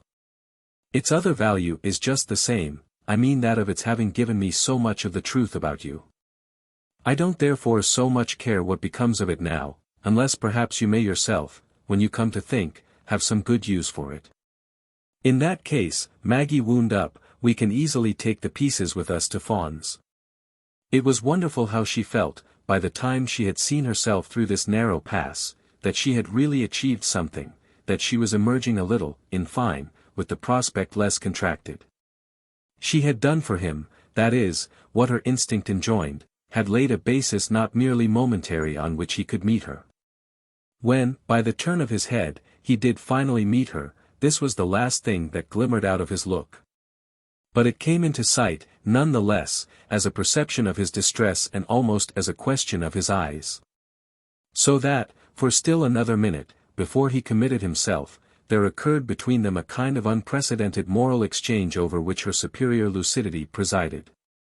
It was not, however, that when he did commit himself the show was promptly portentous. But what in the world has Fanny Assingham had to do with it? She could verily, out of all her smothered soreness, almost have smiled, his question so affected her as giving the whole thing up to her. But it left her only to go the straighter. She has had to do with it that I immediately sent for her and that she immediately came. She was the first person I wanted to see, because I knew she would know. No more about what I had learned, I mean, than I could make out for myself. I made out as much as I could for myself, that I also wanted to have done, but it didn't, in spite of everything, take me very far, and she has really been a help. Not so much as she would like to be, not so much as, poor dear, she just now tried to be, yet she has done her very best for you, never forget that. And has kept me along immeasurably better than I should have been able to come without her. She has gained me time, and that, these 3 months, don't you see? Has been everything. She had said, don't you see, on purpose, and was to feel the next moment that it had acted. These 3 months, the prince asked. Counting from the night you came home so late from Matcham. Counting from the hours you spent with Charlotte at Gloucester, your visit to the cathedral, which you won't have forgotten describing to me in so much detail. For that was the beginning of my being sure. Before it I had been sufficiently in doubt. Sure, Maggie developed, of your having, and of your having for a long time had, 2 relations with Charlotte. He stared, a little at sea, as he took it up. 2. Something in the tone of it gave it a sense, or an ambiguity, almost foolish, leaving Maggie to feel, as in a flash, how such a consequence, a foredoomed infelicity, partaking of the ridiculous even in one of the cleverest, might be of the very essence of the penalty of wrongdoing. Oh, you may have had 50, had the same relation with her 50 times. It's of the number of kinds of relation with her that I speak, a number that doesn't matter, really, so long as there wasn't only one kind, as father and I supposed. One kind, she went on, was there before us, we took that fully for granted, as you saw, and accepted it. We never thought of there being another, kept out of our sight. But after the evening I speak of I knew there was something else. As I say, I had, before that, my idea, which you never dreamed I had. From the moment I speak of it had more to go upon, and you became yourselves, you and she, vaguely, yet uneasily, conscious of the difference. But it's within these last hours that I've most seen where we are. And as I've been in communication with Fanny Assingham about my doubts, so I wanted to let her know my certainty, with the determination of which, however, you must understand, she has had nothing to do. She defends you, Maggie remarked. He had given her all his attention, and with this impression for her, again, that he was, in essence, fairly reaching out to her for time, only time, she could sufficiently imagine, and to whatever strangeness. That he absolutely liked her to talk, even at the cost of his losing almost everything else by it. It was still, for a minute, as if he waited for something worse, wanted everything that was in her to come out, any definite fact, anything more precisely nameable, so that he too, as was his right, should know where he was. What stirred in him above all, while he followed in her face the clear train of her speech, must have been the impulse to take up something she put before him that he was yet afraid directly to touch. He wanted to make free with it, but had to keep his hands off, for reasons he had already made out. And the discomfort of his privation yearned at her out of his eyes with an announcing gleam of the fever, the none too tolerable chill, of specific recognition. She affected him as speaking more or less for her father as well, and his eyes might have been trying to hypnotize her into giving him the answer without his asking the question. Had he his idea, and has he now, with you, anything more? Those were the words he had to hold himself from not speaking, and that she would as yet, certainly, do nothing to make easy. She felt with her sharpest thrill how he was straightened and tied, and with the miserable pity of it her present conscious purpose of keeping him so could none the less perfectly accord. To name her father, on any such basis of anxiety, of compunction, would be to do the impossible thing, to do neither more nor less than give Charlotte away. Visibly, palpably, traceably, he stood off from this, moved back from it as from an open chasm now suddenly perceived, but which had been, between the two, with so much, so strangely much else, quite uncalculated. Verily it towered before her, this history of their confidence. They had built strong and piled high, based as it was on such appearances, their conviction that, thanks to her native complacencies of so many sorts, she would always, quite to the end and through, take them as nobly sparing her. Amerigo was at any rate having the sensation of a particular ugliness to avoid, a particular difficulty to count with, that practically found him as unprepared as if he had been, like his wife, an abjectly simple person. And she meanwhile, however abjectly simple, was further discerning, for herself, that, whatever he might have to take from her, she being, on her side, beautifully free, he would absolutely not be able, for any qualifying purpose, to name Charlotte either. As his father-in-law's wife Mrs. Verver rose between them there, for the time, in august and prohibitive form. To protect her, defend her, explain about her, was, at the least, to bring her into the question, which would be by the same stroke to bring her husband. But this was exactly the door Maggie wouldn't open to him. On all of which she was the next moment asking herself if, thus warned and embarrassed, he were not fairly writhing in his pain. He writhed, on that hypothesis, some seconds more, for it was not till then that he had chosen between what he could do and what he couldn't. "You're apparently drawing immense conclusions from very small matters. Won't you perhaps feel, in fairness, that you're striking out, triumphing, or whatever I may call it, rather too easily, feel it when I perfectly admit that your smashed cup there does come back to me? I frankly confess, now, to the occasion, and to having wished not to speak of it to you at the time. We took 2 or 3 hours together, by arrangement, it was on the eve of my marriage, at the moment you say. But that put it on the eve of yours too, my dear, which was directly the point. It was desired to find for you, at the 11th hour, some small wedding present, a hunt, for something worth giving you, and yet possible from other points of view as well, in which it seemed I could be of use. You were naturally not to be told, precisely because it was all for you. We went forth together and we looked, we rummaged about and, as I remember we called it, we prowled. Then it was that, as I freely recognize, we came across that crystal cup, which I'm bound to say, upon my honor, I think it rather a pity Fanny Assingham, from whatever good motive, should have treated so. He had kept his hands in his pockets. He turned his eyes again, but more complacently now, to the ruins of the precious vessel, and Maggie could feel him exhale into the achieved quietness of his explanation a long, deep breath of comparative relief. Behind everything, beneath everything, it was somehow a comfort to him at last to be talking with her, and he seemed to be proving to himself that he could talk. It was at a little shop in Bloomsbury. I think I could go to the place now. The man understood Italian, I remember, he wanted awfully to work off his bowl. But I didn't believe in it, and we didn't take it. Maggie had listened with an interest that wore all the expression of candor. Oh, you left it for me. But what did you take? He looked at her, first as if he were trying to remember, then as if he might have been trying to forget. Nothing, I think, at that place. What did you take then at any other? What did you get me, since that was your aim and end, for a wedding gift? The prince continued very nobly to bethink himself. Didn't we get you anything? Maggie waited a little, she had for some time, now, kept her eyes on him steadily. But they wandered, at this, to the fragments on her chimney. Yes, it comes round, after all, to your having got me the bowl. I myself was to come upon it, the other day, by so wonderful a chance. Was to find it in the same place and to have it pressed upon me by the same little man, who does, as you say, understand Italian. I did, believe in it, you see, must have believed in it somehow instinctively, for I took it as soon as I saw it. Though I didn't know at all then, she added, what I was taking with it.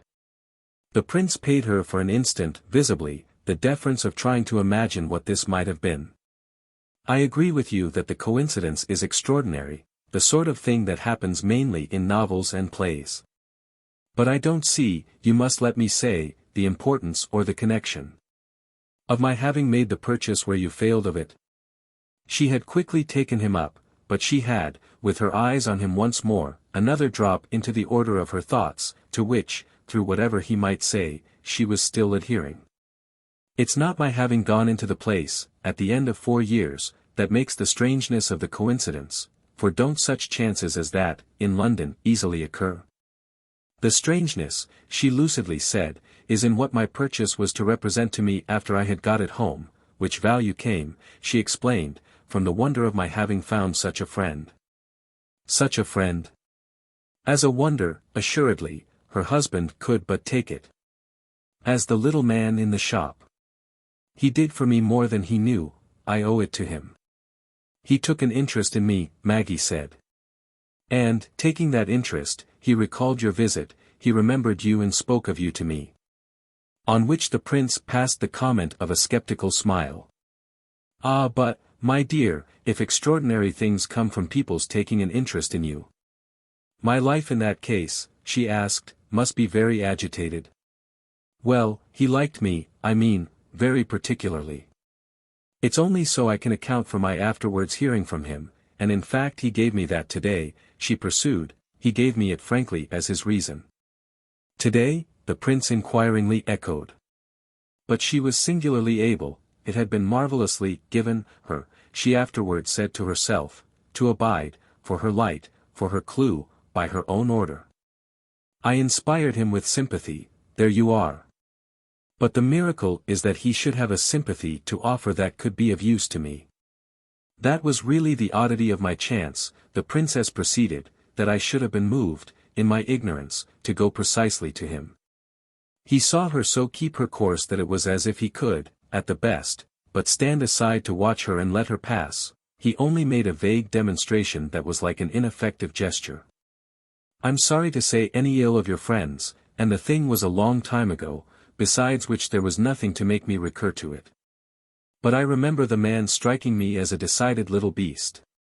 She gave a slow headshake, as if, no, after consideration, not that way were an issue. I can only think of him as kind, for he had nothing to gain. He had in fact only to lose. It was what he came to tell me, that he had asked me too high a price, more than the object was really worth. There was a particular reason, which he hadn't mentioned, and which had made him consider and repent. He wrote for leave to see me again, wrote in such terms that I saw him here this afternoon. Here. It made the prince look about him. Downstairs, in the little red room. While he was waiting he looked at the few photographs that stand about there and recognized 2 of them. Though it was so long ago, he remembered the visit made him by the lady and the gentleman, and that gave him his connection. It gave me mine, for he remembered everything and told me everything. You see, you 2 had produced your effect, only, unlike you, he had thought of it again, he had recurred to it. He told me of your having wished to make each other presents, but of that's not having come off. The lady was greatly taken with the piece I had bought of him, but you had your reason against receiving it from her, and you had been right. He would think that of you more than ever now, Maggie went on, he would see how wisely you had guessed the flaw and how easily the bowl could be broken. I had bought it myself, you see, for a present, he knew I was doing that. This was what had worked in him, especially after the price I had paid. Her story had dropped an instant, she still brought it out in small waves of energy, each of which spent its force. So that he had an opportunity to speak before this force was renewed. But the quaint thing was what he now said. And what, pray, was the price? She paused again a little. It was high, certainly, for those fragments. I think I feel, as I look at them there, rather ashamed to say. The prince then again looked at them, he might have been growing used to the sight. But shall you at least get your money back? Oh, I'm far from wanting it back, I feel so that I'm getting its worth. With which, before he could reply, she had a quick transition. The great fact about the day we're talking of seems to me to have been, quite remarkably, that no present was then made me. If your undertaking had been for that, that was not at least what came of it. You received then nothing at all. The prince looked vague and grave, almost retrospectively concerned. Nothing but an apology for empty hands and empty pockets, which was made me, as if it mattered a mite. Ever so frankly, ever so beautifully and touchingly. This Amerigo heard with interest, yet not with confusion. Ah, of course you couldn't have minded. Distinctly, as she went on, he was getting the better of the mere awkwardness of his arrest. Quite as if making out that he need suffer arrest from her now, before they should go forth to show themselves in the world together, in no greater quantity than an occasion ill-chosen at the best for a scene might decently make room for. He looked at his watch. Their engagement, all the while, remained before him. But I don't make out, you see, what case against me you rest. On everything I'm telling you? Why, the whole case, the case of your having for so long so successfully deceived me. The idea of your finding something for me, charming as that would have been, was what had least to do with your taking a morning together at that moment. What had really to do with it, said Maggie, was that you had to, you couldn't not, from the moment you were again face to face. And the reason of that was that there had been so much between you before I came between you at all. Her husband had been for these last moments moving about under her eyes, but at this, as to check any show of impatience, he again stood still. You've never been more sacred to me than you were at that hour, unless perhaps you've become so at this one. The assurance of his speech, she could note, quite held up its head in him. His eyes met her own so, for the declaration, that it was as if something cold and momentarily unimaginable breathed upon her, from afar off, out of his strange consistency. She kept her direction still, however, under that. Oh, the thing I've known best of all is that you've never wanted, together, to offend us. You've wanted quite intensely not to, and the precautions you've had to take for it have been for a long time one of the strongest of my impressions. That, I think, she added, is the way I've best known. Known, he repeated after a moment. Known. Known that you were older friends, and so much more intimate ones, than I had any reason to suppose when we married. Known there were things that hadn't been told me, and that gave their meaning, little by little, to other things that were before me. Would they have made a difference, in the matter of our marriage, the prince presently asked, if you had known them? She took her time to think. I grant you not, in the matter of ours.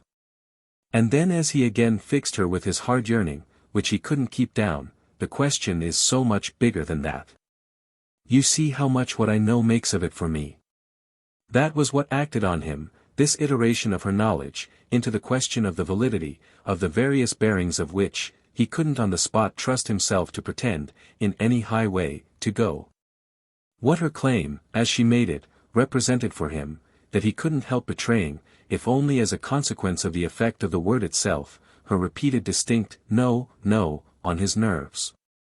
She was capable of being sorry for his nerves at a time when he should need them for dining out, pompously, rather responsibly, without his heart in it. Yet she was not to let that prevent her using, with all economy, so precious a chance for supreme clearness. I didn't force this upon you, you must recollect, and it probably wouldn't have happened for you if you hadn't come in. Ah, said the prince, I was liable to come in, you know. I didn't think you were this evening. And why not? Well, she answered, you have many liabilities, of different sorts. With which she recalled what she had said to Fanny Assingham. And then you're so deep. It produced in his features, in spite of his control of them, one of those quick plays of expression, the shade of a grimace, that testified as nothing else did to his race. It's you, Cara, who are deep. Which, after an instant, she had accepted from him, she could so feel at last that it was true. Then I shall have need of it all. But what would you have done, he was by this time asking, if I hadn't come in? I don't know. She had hesitated. What would you? Oh, that isn't the question. I depend upon you. I go on. You would have spoken tomorrow. I think I would have waited. And for what? He asked. To see what difference it would make for myself. My possession at last, I mean, of real knowledge. Oh, said the prince. My only point now, at any rate, she went on, is the difference, as I say, that it may make for you. Your knowing was, from the moment you did come in, all I had in view.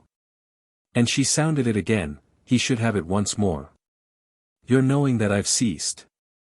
That you've ceased. With her pause, in fact, she had fairly made him press her for it. Why, to be as I was. Not to know. It was once more then, after a little, that he had had to stand receptive, yet the singular effect of this was that there was still something of the same sort he was made to want. He had another hesitation, but at last this odd quantity showed. Then does anyone else know?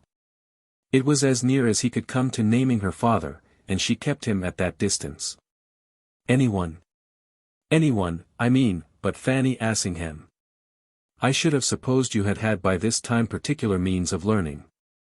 I don't see, she said, why you ask me. Then, after an instant, and only after an instant, as she saw, he made out what she meant. And it gave her, all strangely enough, the still further light that Charlotte, for herself, knew as little as he had known. The vision loomed, in this light, it fairly glared, for the few seconds, the vision of the two others alone together at Fawn's, and Charlotte, as one of them, having gropingly to go on, always not knowing and not knowing. The picture flushed at the same time with all its essential color, that of the so possible identity of her father's motive and principle with her own. He was deep, as Amerigo called it, so that no vibration of the still air should reach his daughter. Just as she had earned that description by making and by, for that matter, intending still to make, her care for his serenity, or at any rate for the firm outer shell of his dignity, all marvelous enamel, her paramount law. More strangely even than anything else, her husband seemed to speak now but to help her in this. I know nothing but what you tell me. Then I've told you all I intended. Find out the rest. Find it out. He waited. She stood before him a moment, it took that time to go on. Depth upon depth of her situation, as she met his face, surged and sank within her, but with the effect somehow, once more, that they rather lifted her than let her drop. She had her feet somewhere, through it all, it was her companion, absolutely, who was at sea. And she kept her feet, she pressed them to what was beneath her. She went over to the bell beside the chimney and gave a ring that he could but take as a summons for her maid. It stopped everything for the present, it was an intimation to him to go and dress. But she had to insist. Find out for yourself. Part 5.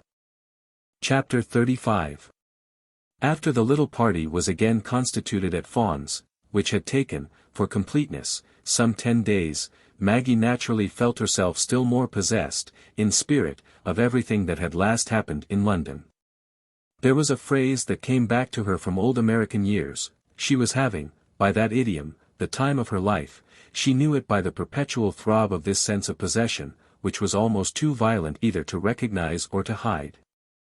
It was as if she had come out, that was her most general consciousness, out of a dark tunnel, a dense wood, or even simply a smoky room, and had thereby, at least, for going on, the advantage of air in her lungs.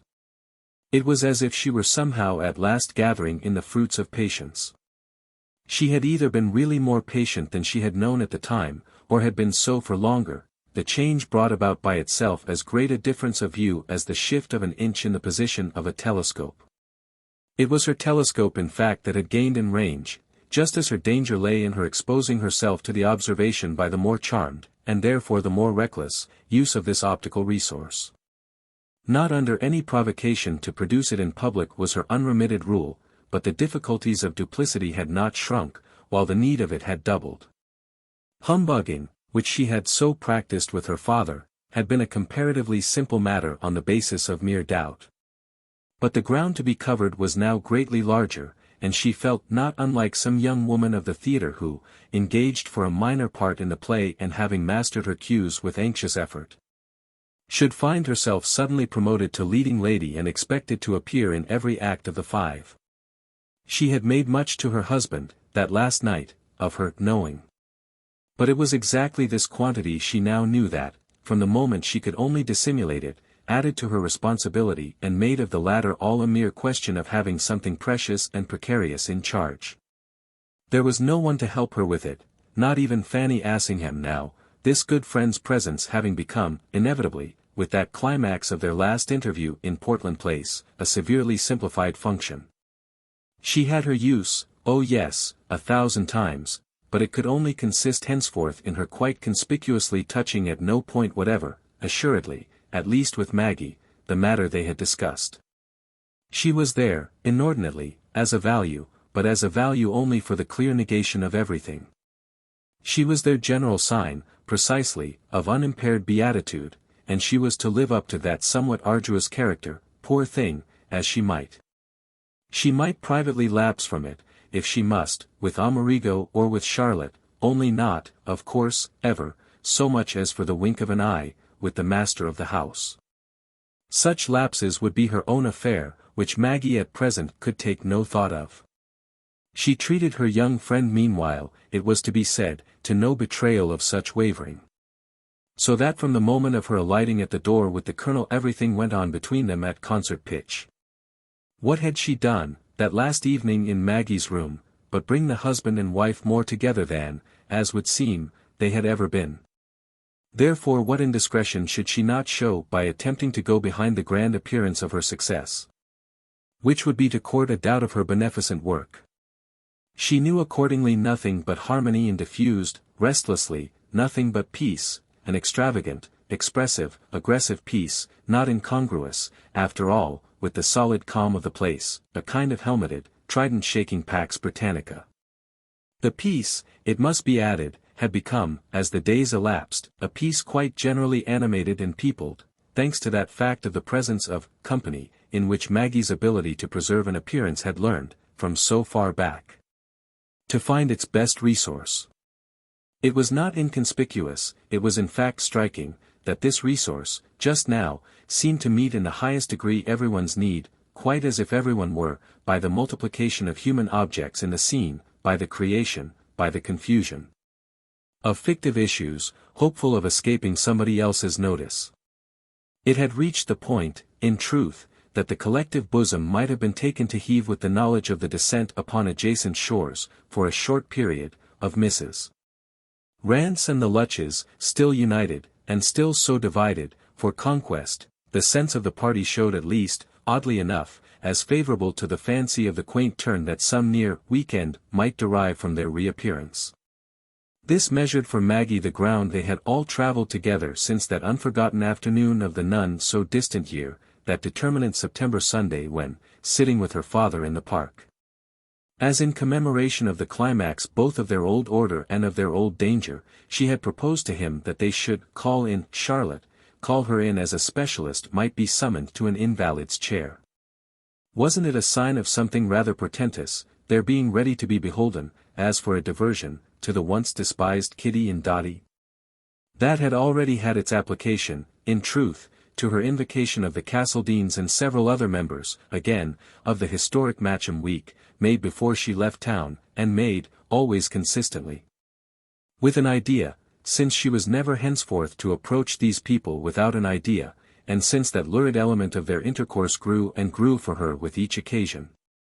The flame with which it burned afresh during these particular days, the way it held up the torch to anything, to everything that might have occurred as the climax of revels springing from traditions so vivified, this by itself justified her private motive and reconsecrated her diplomacy. She had already produced by the aid of these people something of the effect she sought, that of being good for whatever her companions were good for, and of not asking either of them to give up anyone or anything for her sake. There was moreover, frankly, a sharpness of point in it that she enjoyed. It gave an accent to the truth she wished to illustrate, the truth that the surface of her recent life, thick sown with the flower of earnest endeavour, with every form of the unruffled and the undoubting, suffered no symptom anywhere to peep out. It was as if, under her pressure, neither party could get rid of the complicity, as it might be figured, of the other. As if, in a word, she saw Amerigo and Charlotte committed, for fear of betrayals on their own side, to a kind of wan consistency on the subject of Lady Castledean's set, and this latter group, by the same stroke.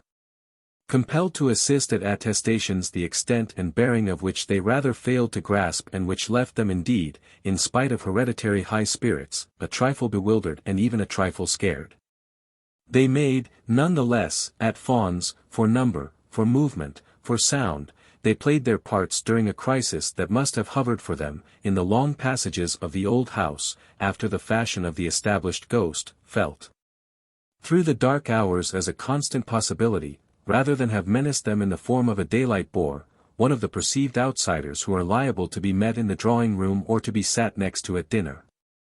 If the princess, moreover, had failed of her occult use for so much of the machinery of diversion, she would still have had a sense not other than sympathetic for the advantage now extracted from it by Fanny Assingham's bruised philosophy. This good friend's relation to it was actually the revanche, she sufficiently indicated, of her obscured lustre at Matcham, where she had known her way about so much less than most of the others. She knew it at Fawns, through the pathless wild of the right tone, positively better than anyone, Maggie could note for her. And her revenge had the magnanimity of a brave pointing out of it to everyone else, a wonderful irresistible, conscious, almost compassionate patronage. Here was a house, she triumphantly caused it to be noted, in which she so bristled with values that some of them might serve, by her amused willingness to share, for such of the temporarily vague, among her fellow guests. Such of the dimly disconcerted, as had lost the key to their own. It may have been partly through the effect of this especial strain of community with her old friend that Maggie found herself, one evening, moved to take up again their dropped directness of reference. They had remained downstairs together late. The other women of the party had filed, singly or in couples, up the grand staircase on which, from the equally grand hall, these retreats and advances could always be pleasantly observed.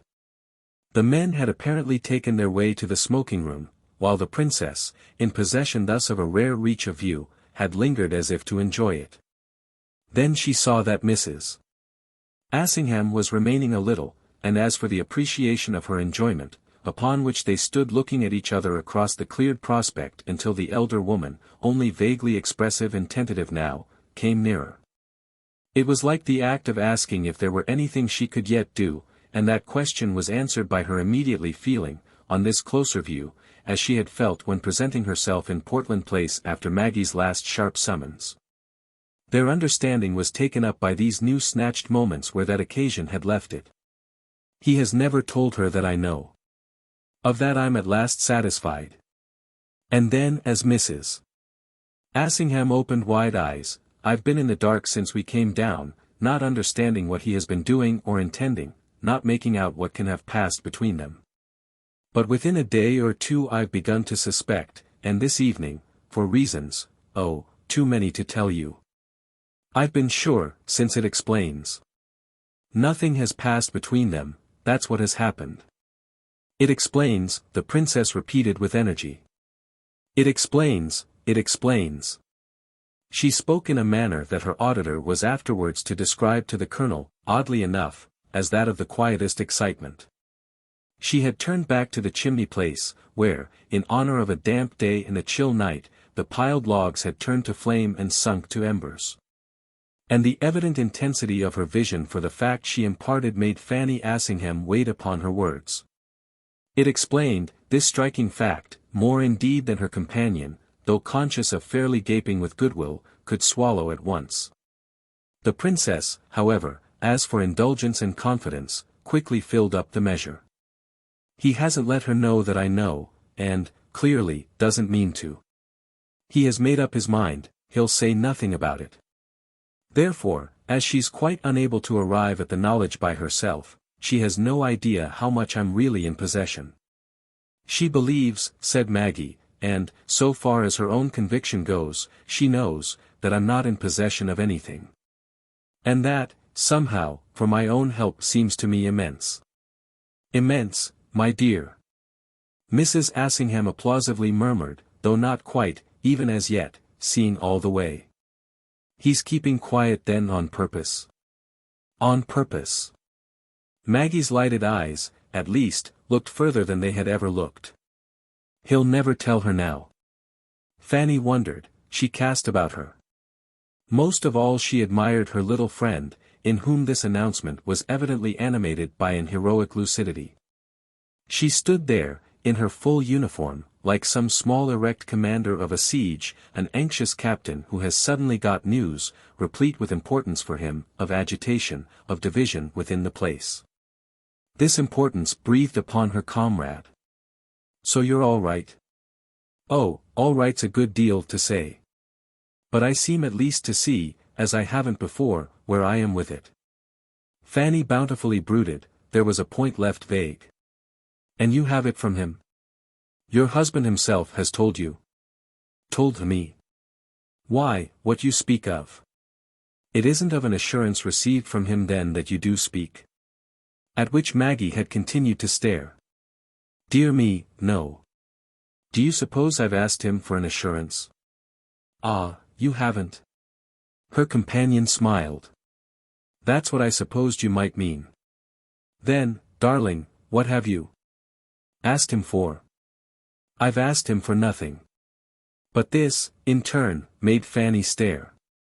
"Then nothing, that evening of the embassy dinner, passed between you?"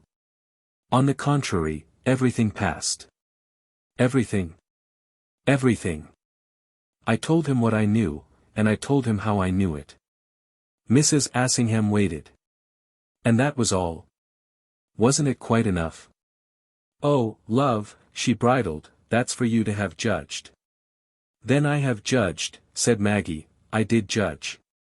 I made sure he understood, then I let him alone." Mrs. Assingham wondered. "But he didn't explain?" "Explain? Thank God, no." Maggie threw back her head as with horror at the thought, then the next moment added, "And I didn't either." The decency of pride in it shed a cold little light, yet as from heights at the base of which her companion rather panted. "But if he neither denies nor confesses?" "He does what's 1,000 times better, he lets it alone." "He does," Maggie went on, "as he would do, as I see now that I was sure he would. He lets me alone." Fanny Assingham turned it over. "Then how do you know so where, as you say, you are?" "Why, just by that. I put him in possession of the difference. The difference made, about me, by the fact that I hadn't been, after all, though with a wonderful chance, I admitted, helping me, too stupid to have arrived at knowledge. He had to see that I'm changed for him, quite changed from the idea of me that he had so long been going on with. It became a question then of his really taking in the change, and what I now see is that he is doing so." Fanny followed as she could. "Which he shows by letting you, as you say, alone." Maggie looked at her a minute. "And by letting her?" Mrs. Assingham did what she might to embrace it, checked a little, however, by a thought that was the nearest approach she could have, in this almost too large air, to an inspiration. "Ah, but does Charlotte let him?" "Oh, that's another affair, with which I've practically nothing to do. I dare say, however, she doesn't." And the princess had a more distant gaze for the image evoked by the question. "I don't in fact well see how she can. But the point for me is that he understands." "Yes," Fanny Assingham cooed, "understands. Well, what I want.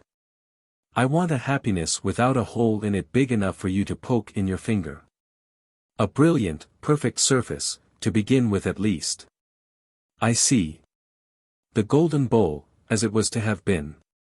And Maggie dwelt musingly on this obscured figure. "The bowl with all our happiness in it. The bowl without the crack." For Mrs. Assingham too the image had its force, and the precious object shone before her again, reconstituted, plausible, presentable. But wasn't there still a piece missing? Yet if he lets you alone and you only let him, mayn't our doing so, you mean, be noticed? Mayn't it give us away? Well, we hope not, we try not, we take such care. We alone know what's between us, we and you. And haven't you precisely been struck, since you've been here, Maggie asked, with our making so good a show? Her friend hesitated. To your father? But it made her hesitate too, she wouldn't speak of her father directly. To everyone. To her, now that you understand.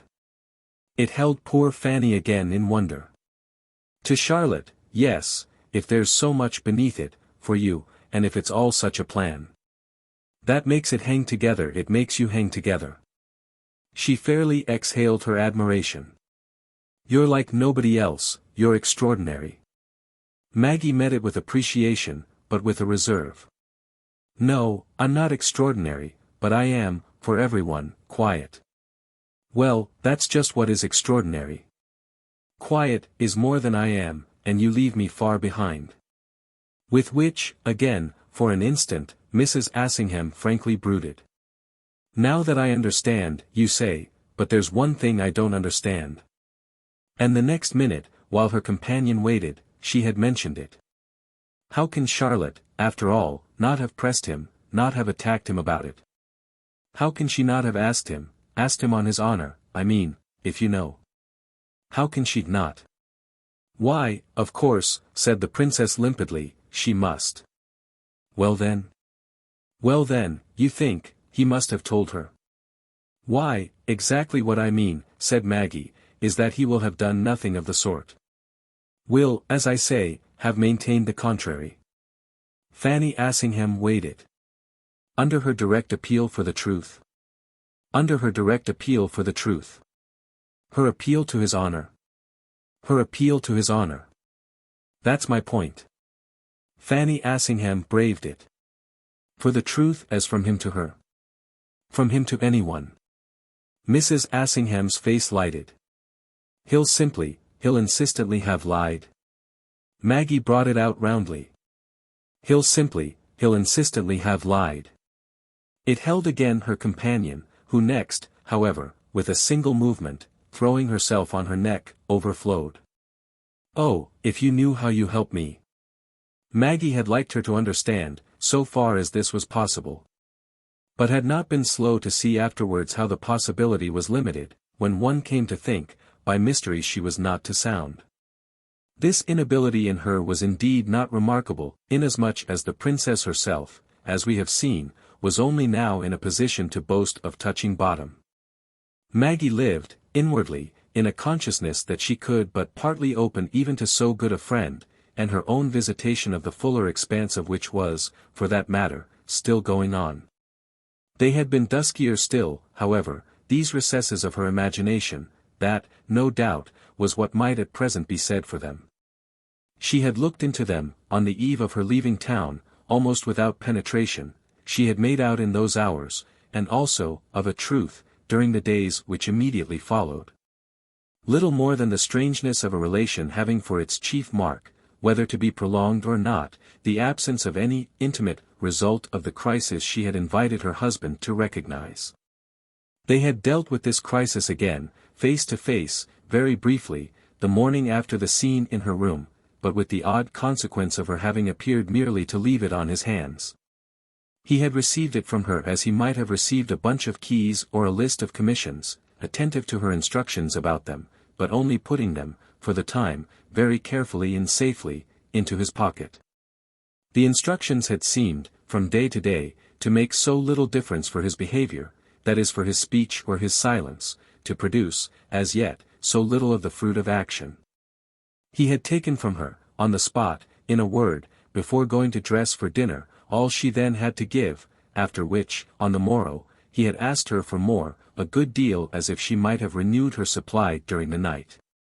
But he had had at his command for this latter purpose an air of extraordinary detachment and discretion, an air amounting really to an appeal which, if she could have brought herself to describe it vulgarly, she would have described as cool. Just as he himself would have described it in anyone else as cheeky. A suggestion that she should trust him on the particular ground since she didn't on the general. Neither his speech nor his silence struck her as signifying more, or less, under this pressure, than they had seemed to signify for weeks past. Yet if her sense hadn't been absolutely closed to the possibility in him of any thought of wounding her, she might have taken his undisturbed manner, the perfection of his appearance of having recovered himself. For one of those intentions of high impertinence by the aid of which great people, less grand seigneurs, persons of her husband's class and type, always know how to re-establish a violated order. It was her one purely good fortune that she could feel thus sure impertinence, to her at any rate, was not among the arts on which he proposed to throw himself. For though he had, in so almost mystifying a manner, replied to nothing, denied nothing, explained nothing, apologized for nothing, he had somehow conveyed to her that this was not because of any determination to treat her case as not worth it. There had been consideration, on both occasions, in the way he had listened to her, even though at the same time there had been extreme reserve. A reserve indeed, it was also to be remembered, qualified by the fact that, on their second and shorter interview, in Portland Place, and quite at the end of this passage, she had imagined him positively proposing to her a temporary accommodation. It had been but the matter of something in the depths of the eyes he finally fixed upon her, and she had found in it, the more she kept it before her, the tacitly offered sketch of a working arrangement. Leave me my reserve. Don't question it, it's all I have, just now, don't you see? So that, if you'll make me the concession of letting me alone with it for as long a time as I require, I promise you something or other, grown under cover of it, even though I don't yet quite make out what, as a return for your patience. She had turned away from him with some such unspoken words as that in her ear, and indeed she had to represent to herself that she had spiritually heard them, had to listen to them still again. To explain her particular patience in face of his particular failure. He hadn't so much as pretended to meet for an instant the question raised by her of her accepted ignorance of the point in time, the period before their own marriage, from which his intimacy with Charlotte dated. As an ignorance in which he and Charlotte had been personally interested, and to the pitch of consummately protecting, for years, each other's interest, as a condition so imposed upon her the fact of its having ceased might have made it, on the spot, the first article of his defense. He had vouchsafed it, however, nothing better than his longest stare of postponed consideration. That tribute he had coldly paid it, and Maggie might herself have been stupefied, truly, had she not had something to hold on by, at her own present ability, even provisional. To make terms with a chapter of history into which she could but a week before not have dipped without a mortal chill. At the rate at which she was living she was getting used hour by hour to these extensions of view. And when she asked herself, at Fawn's, to what single observation of her own, in London, the prince had had an affirmation to oppose, she but just failed to focus the small strained wife of the moments in question as some panting dancer of a difficult step who had capered, before the footlights of an empty theatre, to a spectator lounging in a box. Her best comprehension of Amerigo's success in not committing himself was in her recall, meanwhile, of the inquiries he had made of her on their only return to the subject, and which he had in fact explicitly provoked their return in order to make. He had had it over with her again, the so distinctly remarkable incident of her interview at home with the little Bloomsbury shopman. This anecdote, for him, had, not altogether surprisingly, required some straighter telling, and the prince's attitude in presence of it had represented once more his nearest approach to a cross-examination. The difficulty in respect to the little man had been for the question of his motive in writing, first, in the spirit of retraction, to a lady with whom he had made a most advantageous bargain. And in then coming to see her so that his apology should be personal. Maggie had felt her explanation weak, but there were the facts, and she could give no other. Left alone, after the transaction, with the knowledge that his visitor designed the object bought of him as a birthday gift to her father, for Maggie confessed freely to having chattered to him almost as to a friend, the vendor of the golden bowl had acted on a scruple rare enough in vendors of any class, and almost unprecedented in the thrifty children of Israel. He hadn't liked what he had done, and what he had above all made such a good thing of having done. At the thought of his purchaser's good faith and charming presence, opposed to that flaw in her a question which would make it, verily, as an offering to a loved parent, a thing of sinister meaning and evil effect, he had known conscientious. He had known superstitious visitings, had given way to a whim all the more remarkable to his own commercial mind, no doubt, from its never having troubled him in other connections. She had recognized the oddity of her adventure and left it to show for what it was. She had not been unconscious, on the other hand, that if it hadn't touched Amerigo so nearly he would have found in it matter for some amused reflection. He had uttered an extraordinary sound, something between a laugh and a howl, on her saying, as she had made a point of doing, "Oh, most certainly." He told me his reason was because he liked me, though she remained in doubt of whether that inarticulate comment had been provoked most by the familiarities she had offered or by those that, so pictured, she had had to endure. That the partner of her bargain had yearned to see her again, that he had plainly jumped at a pretext for it, this also she had frankly expressed herself to the prince as having, in no snubbing, no scandalized, but rather in a positively appreciative and indebted spirit, not delayed to make out. He had wished, ever so seriously, to return her a part of her money, and she had wholly declined to receive it. And then he had uttered his hope that she had not, at all events, already devoted the crystal cup to the beautiful purpose she had, so kindly and so fortunately, named to him.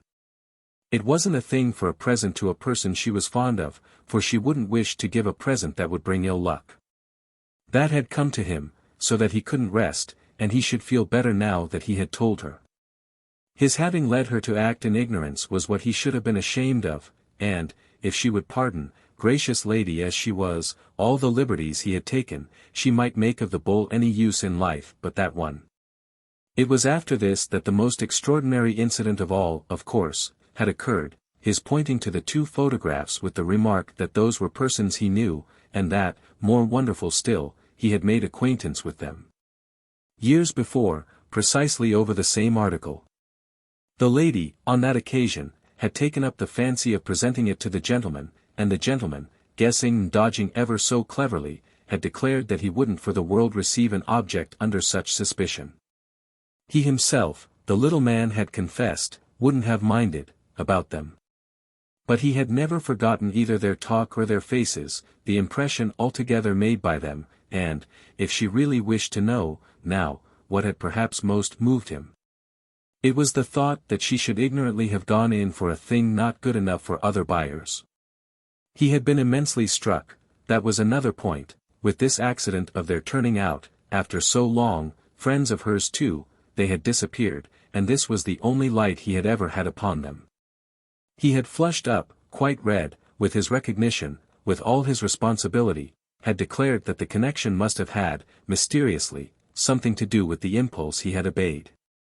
And Maggie had made, to her husband, while he again stood before her, no secret of the shock, for herself, so suddenly and violently received. She had done her best, even while taking it full in the face, not to give herself away. But she wouldn't answer, no, she wouldn't, for what she might, in her agitation, have made her informant think. He might think what he would, there had been 3 or 4 minutes during which, while she asked him question upon question, she had doubtless too little cared. And he had spoken, for his remembrance, as fully as she could have wished. He had spoken, oh, delightedly, for the terms, on which his other visitors had appeared to be with each other, and in fact for that conviction of the nature and degree of their intimacy under which, in spite of precautions, they hadn't been able to help leaving him. He had observed and judged and not forgotten, he had been sure they were great people, but no, distinctly, hadn't liked them as he liked the Signora Principessa. Certainly, she had created no vagueness about that, he had been in possession of her name and address, for sending her both her cup and her account. But the others he had only, always, wondered about, he had been sure they would never come back. And as to the time of their visit, he could place it, positively, to a day, by reason of a transaction of importance, recorded in his books, that had occurred but a few hours later. He had left her, in short, definitely rejoicing that he had been able to make up to her for not having been quite square over their little business by rendering her, so unexpectedly, the service of this information. His joy, moreover, was, as much as Amerigo would, a matter of the personal interest with which her kindness, gentleness, grace, her charming presence and easy humanity and familiarity, had inspired him. All of which, while, in thought, Maggie went over it again and again, over any imputable rashness of her own immediate passion and pain, as well as over the rest of the straight little story she had, after all, to tell, might very conceivably make a long sum for the prince to puzzle out. There were meanwhile, after the Castledines and those invited to meet them had gone, and before Mrs. Rance and the Lutches had come, 3 or 4 days during which she was to learn the full extent of her need not to be penetrable. And then it was indeed that she felt all the force, and threw herself upon all the help, of the truth she had confided, several nights earlier, to Fanny Assingham. She had known it in advance, had warned herself of it while the house was full. Charlotte had designs upon her of a nature best known to herself, and was only waiting for the better opportunity of their finding themselves less companioned. This consciousness had been exactly at the bottom of Maggie's wish to multiply their spectators. There were moments for her, positively, moments of planned postponement, of evasion scarcely less disguised than studied, during which she turned over with anxiety the different ways, there being 2 or 3 possible ones, in which her young stepmother might, at need, seek to work upon her. Amerigo's not having told her of his passage with his wife gave, for Maggie, altogether a new aspect to Charlotte's consciousness and condition, an aspect with which, for apprehension, for wonder, and even, at moments, inconsequently enough, for something like compassion, the princess had now to reckon. She asked herself, for she was capable of that, what he had meant by keeping the sharer of his guilt in the dark about a matter touching her otherwise so nearly, what he had meant, that is, for this unmistakably mystified personage herself. Maggie could imagine what he had meant for her, all sorts of thinkable things, whether things of mere form or things of sincerity, things of pity or things of prudence. He had meant, for instance, in all probability, primarily, to conjure away any such appearance of a changed relation between the 2 women as his father-in-law might notice and follow up. It would have been open to him, however, given the pitch of their intimacy, to avert this danger by some more conceivable course with Charlotte. Since an earnest warning, in fact, the full freedom of alarm, that of his insisting to her on the peril of suspicion incurred, and on the importance accordingly of outward peace at any price, would have been the course really most conceivable. Instead of warning and advising he had reassured and deceived her. So that our young woman, who had been, from far back, by the habit, if her nature, as much on her guard against sacrificing others as if she felt the great trap of life mainly to be set for one's doing so, now found herself attaching her fancy to that side of the situation of the exposed pair which involved, for themselves at least, the sacrifice of the least fortunate. She never, at present, thought of what Amerigo might be intending, without the reflection, by the same stroke, that, whatever this quantity, he was leaving still more to her own ingenuity. He was helping her, when the thing came to the test, only by the polished, possibly almost too polished surface his manner to his wife wore for an admiring world, and that, surely, was entitled to scarcely more than the praise of negative diplomacy. He was keeping his manner right, as she had related to Mrs. Assingham. The case would have been beyond calculation, truly, if, on top of everything, he had allowed it to go wrong. She had hours of exaltation indeed when the meaning of all this pressed in upon her as a tacit vow from him to abide without question by whatever she should be able to achieve or think fit to prescribe. Then it was that, even while holding her breath for the awe of it, she truly felt almost able enough for anything. It was as if she had passed, in a time incredibly short, from being nothing for him to being all. It was as if, rightly noted, every turn of his head, every tone of his voice, in these days, might mean that there was but one way in which a proud man reduced to abjection could hold himself. During those of Maggie's vigils in which that view loomed largest, the image of her husband that it thus presented to her gave out a beauty for the revelation of which she struck herself as paying, if anything, all too little. To make sure of it, to make sure of the beauty shining out of the humility, and of the humility lurking in all the pride of his presence, she would have gone the length of paying more yet. Of paying with difficulties and anxieties compared to which those actually before her might have been as superficial as headaches or rainy days. The point at which these exaltations dropped, however, was the point at which it was apt to come over her that if her complications had been greater the question of paying would have been limited still less to the liabilities of her own pocket. The complications were verily great enough, whether for ingenuities or sublimities, so long as she had to come back to it so often that Charlotte, all the while, could only be struggling with secrets sharper than her own. It was odd how that certainty again and again determined and colored her wonderments of detail. The question, for instance, of how Amerigo, in snatched opportunities of conference, put the haunted creature off with false explanations, met her particular challenges and evaded, if that was what he did do, her particular demands. Even the conviction that Charlotte was but awaiting some chance really to test her trouble upon her lover's wife left Maggie's sense meanwhile open as to the sight of gilt wires and bruised wings, the spacious but suspended cage. The home of eternal unrest, of pacings, beatings, shakings, all so vain, into which the baffled consciousness helplessly resolved itself. The cage was the deluded condition, and Maggie, as having known delusion, rather understood the nature of cages. She walked round Charlotte's, cautiously and in a very wide circle. And when, inevitably, they had to communicate she felt herself, comparatively, outside, on the breast of nature, and saw her companion's face as that of a prisoner looking through bars. So it was that through bars richly gilt, but firmly, though discreetly, planted, Charlotte finally struck her as making a grim attempt. From which, at first, the princess drew back as instinctively as if the door of the cage had suddenly been opened from within. Chapter 36. They had been alone that evening, alone as a party of 6, and 4 of them, after dinner, under suggestion not to be resisted, sat down to bridge in the smoking room. They had passed together to that apartment, on rising from table, Charlotte and Mrs.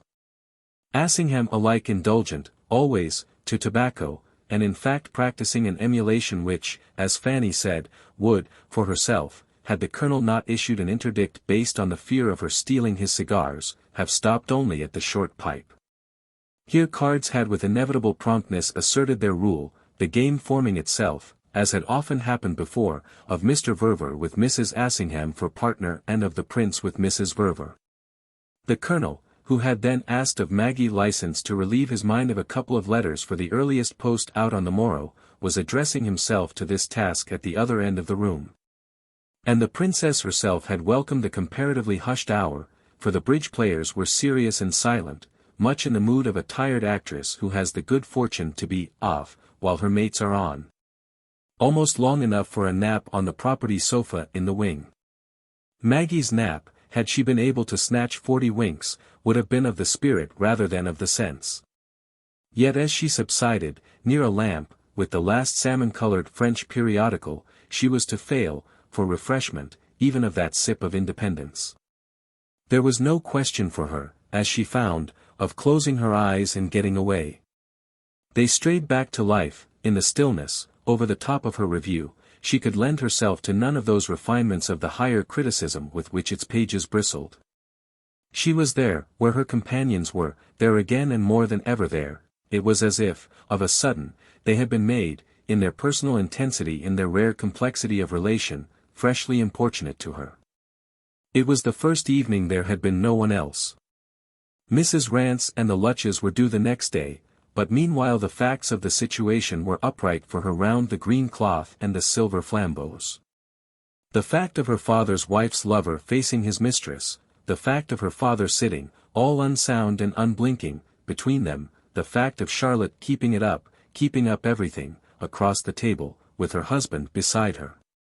The fact of Fanny Assingham, wonderful creature, placed opposite to the 3 in knowing more about each, probably, when one came to think, than either of them knew of either. Direct above all for her was the sharp-edged fact of the relation of the whole group, individually and collectively, to herself so speciously eliminated for the hour. But presumably more present to the attention of each than the next card to be played. Yes, under that imputation, to her sense, they sat, the imputation of wondering, beneath and behind all their apparently straight play, if she weren't really watching them from her corner and consciously, as might be said, holding them in her hand. She was asking herself at last how they could bear it, for, though cards were as naught to her and she could follow no move, so that she was always, on such occasions, out of the party, they struck her as conforming alike, in the matter of gravity and propriety, to the stiff standard of the house. Her father, she knew, was a high adept, one of the greatest, she had been ever, in her stupidity, his sole despair. Amerigo excelled easily, as he understood and practiced every art that could beguile large leisure. Mrs. Assingham and Charlotte, moreover, were accounted as good as members of a sex incapable of the nobler consistency could be. Therefore, evidently, they were not, all so up to their usual form, merely passing it off, whether for her or for themselves. And the amount of enjoyed, or at least achieved, security represented by so complete a conquest of appearances was what acted on her nerves, precisely, with a kind of provocative force. She found herself, for 5 minutes, thrilling with the idea of the prodigious effect that, just as she sat there near them, she had at her command, with the sense that if she were but different, oh, ever so different, all this high decorum would hang by a hair.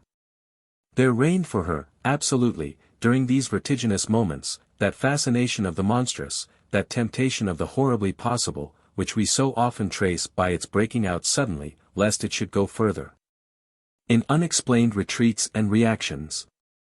After it had been thus vividly before her for a little that, springing up under her wrong and making them all start, stare and turn pale, she might sound out their doom in a single sentence.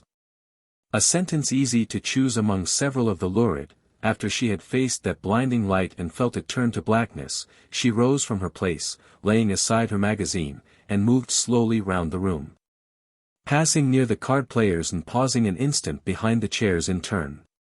Silent and discreet, she bent a vague mild face upon them, as if to signify that, little as she followed their doings, she wished them well.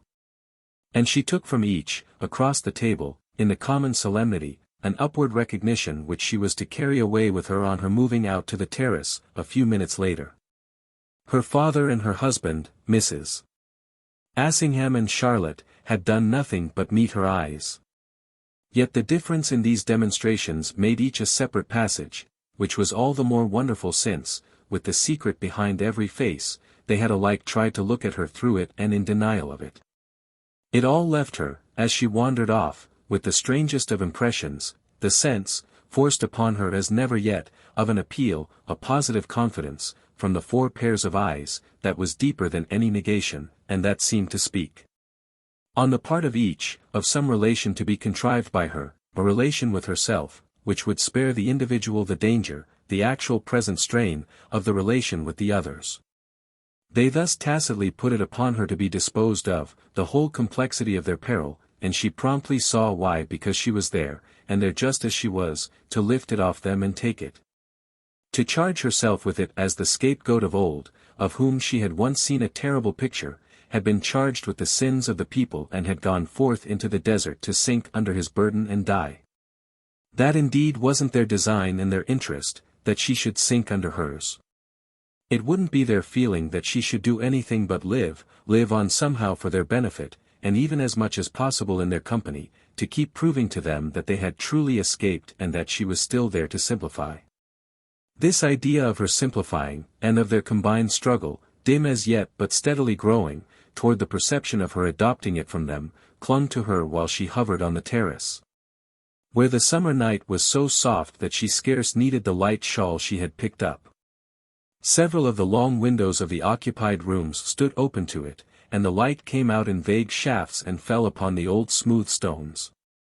The hour was moonless and starless and the air heavy and still, which was why, in her evening dress, she need fear no chill and could get away, in the outer darkness, from that provocation of opportunity which had assaulted her, within, on her sofa, as a beast might have leaped at her throat. Nothing in fact was stranger than the way in which, when she had remained there a little, her companions, watched by her through one of the windows, actually struck her as almost consciously and gratefully safer. They might have been, really charming as they showed in the beautiful room, and Charlotte certainly, as always, magnificently handsome and supremely distinguished, they might have been figures rehearsing some play of which she herself was the author. They might even, for the happy appearance they continued to present, have been such figures as would, by the strong note of character in each, fill any author with the certitude of success, especially of their own histrionic. They might in short have represented any mystery they would. The point being predominantly that the key to the mystery, the key that could wind and unwind it without a snap of the spring, was there in her pocket, or rather, no doubt, clasped at this crisis in her hand and pressed, as she walked back and forth, to her breast. She walked to the end and far out of the light, she returned and saw the others still where she had left them. She passed round the house and looked into the drawing-room, lighted also, but empty now, and seeming to speak the more, in its own voice, of all the possibilities she controlled. Spacious and splendid, like a stage again awaiting a drama, it was a scene she might people, by the press of her spring, either with serenities and dignities and decencies, or with terrors and shames and ruins. Things as ugly as those formless fragments of her golden bowl she was trying so hard to pick up. She continued to walk and continued to pause. She stopped afresh for the look into the smoking room, and by this time, it was as if the recognition had of itself arrested her, she saw as in a picture, with the temptation she had fled from quite extinct. Why it was she had been able to give herself so little, from the first, to the vulgar heat of her wrong. She might fairly, as she watched them, have missed it as a lost thing. Have yearned for it, for the straight vindictive view, the rights of resentment, the rages of jealousy, the protests of passion, as for something she had been cheated of not least, a range of feelings which for many women would have meant so much. But which for her husband's wife, for her father's daughter, figured nothing nearer to experience than a wild eastern caravan, looming into view with crude colors in the sun, fierce pipes in the air, high spears against the sky, all a-thrill. A natural joy to mingle with, but turning off short before it reached her and plunging into other defile. She saw at all events why horror itself had almost failed her, the horror that, foreshadowed in advance, would, by her thought, have made everything that was unaccustomed in her cry out with pain. The horror of finding evil seated, all at its ease, where she had only dreamed of good, the horror of the thing hideously behind so much trusted, so much pretended, nobleness, cleverness, tenderness. It was the first sharp falsity she had known in her life, to touch at all, or be touched by, it had met her like some bad-faced stranger surprised in one of the thick-carpeted corridors of a house of quiet on a Sunday afternoon. And yet, yes, amazingly, she had been able to look at terror and disgust only to know that she must put away from her the bittersweet of their freshness. The sight, from the window, of the group so constituted, told her why, told her how, named to her, as with hard lips, named straight at her, so that she must take it full in the face. That other possible relation to the whole fact which alone would bear upon her irresistibly. It was extraordinary, they positively brought home to her that to feel about them in any of the immediate, inevitable, assuaging ways, the ways usually open to innocence outraged and generosity betrayed, would have been to give them up. And that giving them up was, marvelously, not to be thought of. She had never, from the first hour of her state of acquired conviction, given them up so little as now, though she was, no doubt, as the consequence of a step taken a few minutes later, to invoke the conception of doing that, if might be, even less. She had resumed her walk, stopping here and there, while she rested on the cool smooth stone balustrade, to draw it out. In the course of which, after a little, she passed again the lights of the empty drawing-room and paused again for what she saw and felt there. It was not at once, however, that this became quite concrete. That was the effect of her presently making out that Charlotte was in the room, launched and erect there, in the middle, and looking about her. That she had evidently just come round to it, from her card-table, by one of the passages, with the expectation, to all appearance, of joining her stepdaughter. She had pulled up at seeing the great room empty, Maggie not having passed out, on leaving the group, in a manner to be observed. So definite a quest of her, with the bridge party interrupted or altered for it, was an impression that fairly assailed the princess, and to which something of attitude and aspect, of the air of arrested pursuit and purpose, in Charlotte, together with the suggestion of her next vague movements, quickly added its meaning. This meaning was that she had decided, that she had been infinitely conscious of Maggie's presence before, that she knew that she would at last find her alone, and that she wanted her, for some reason enough to have presumably called on Bob Assingham for aid. He had taken her chair and let her go, and the arrangement was for Maggie a signal proof of her earnestness.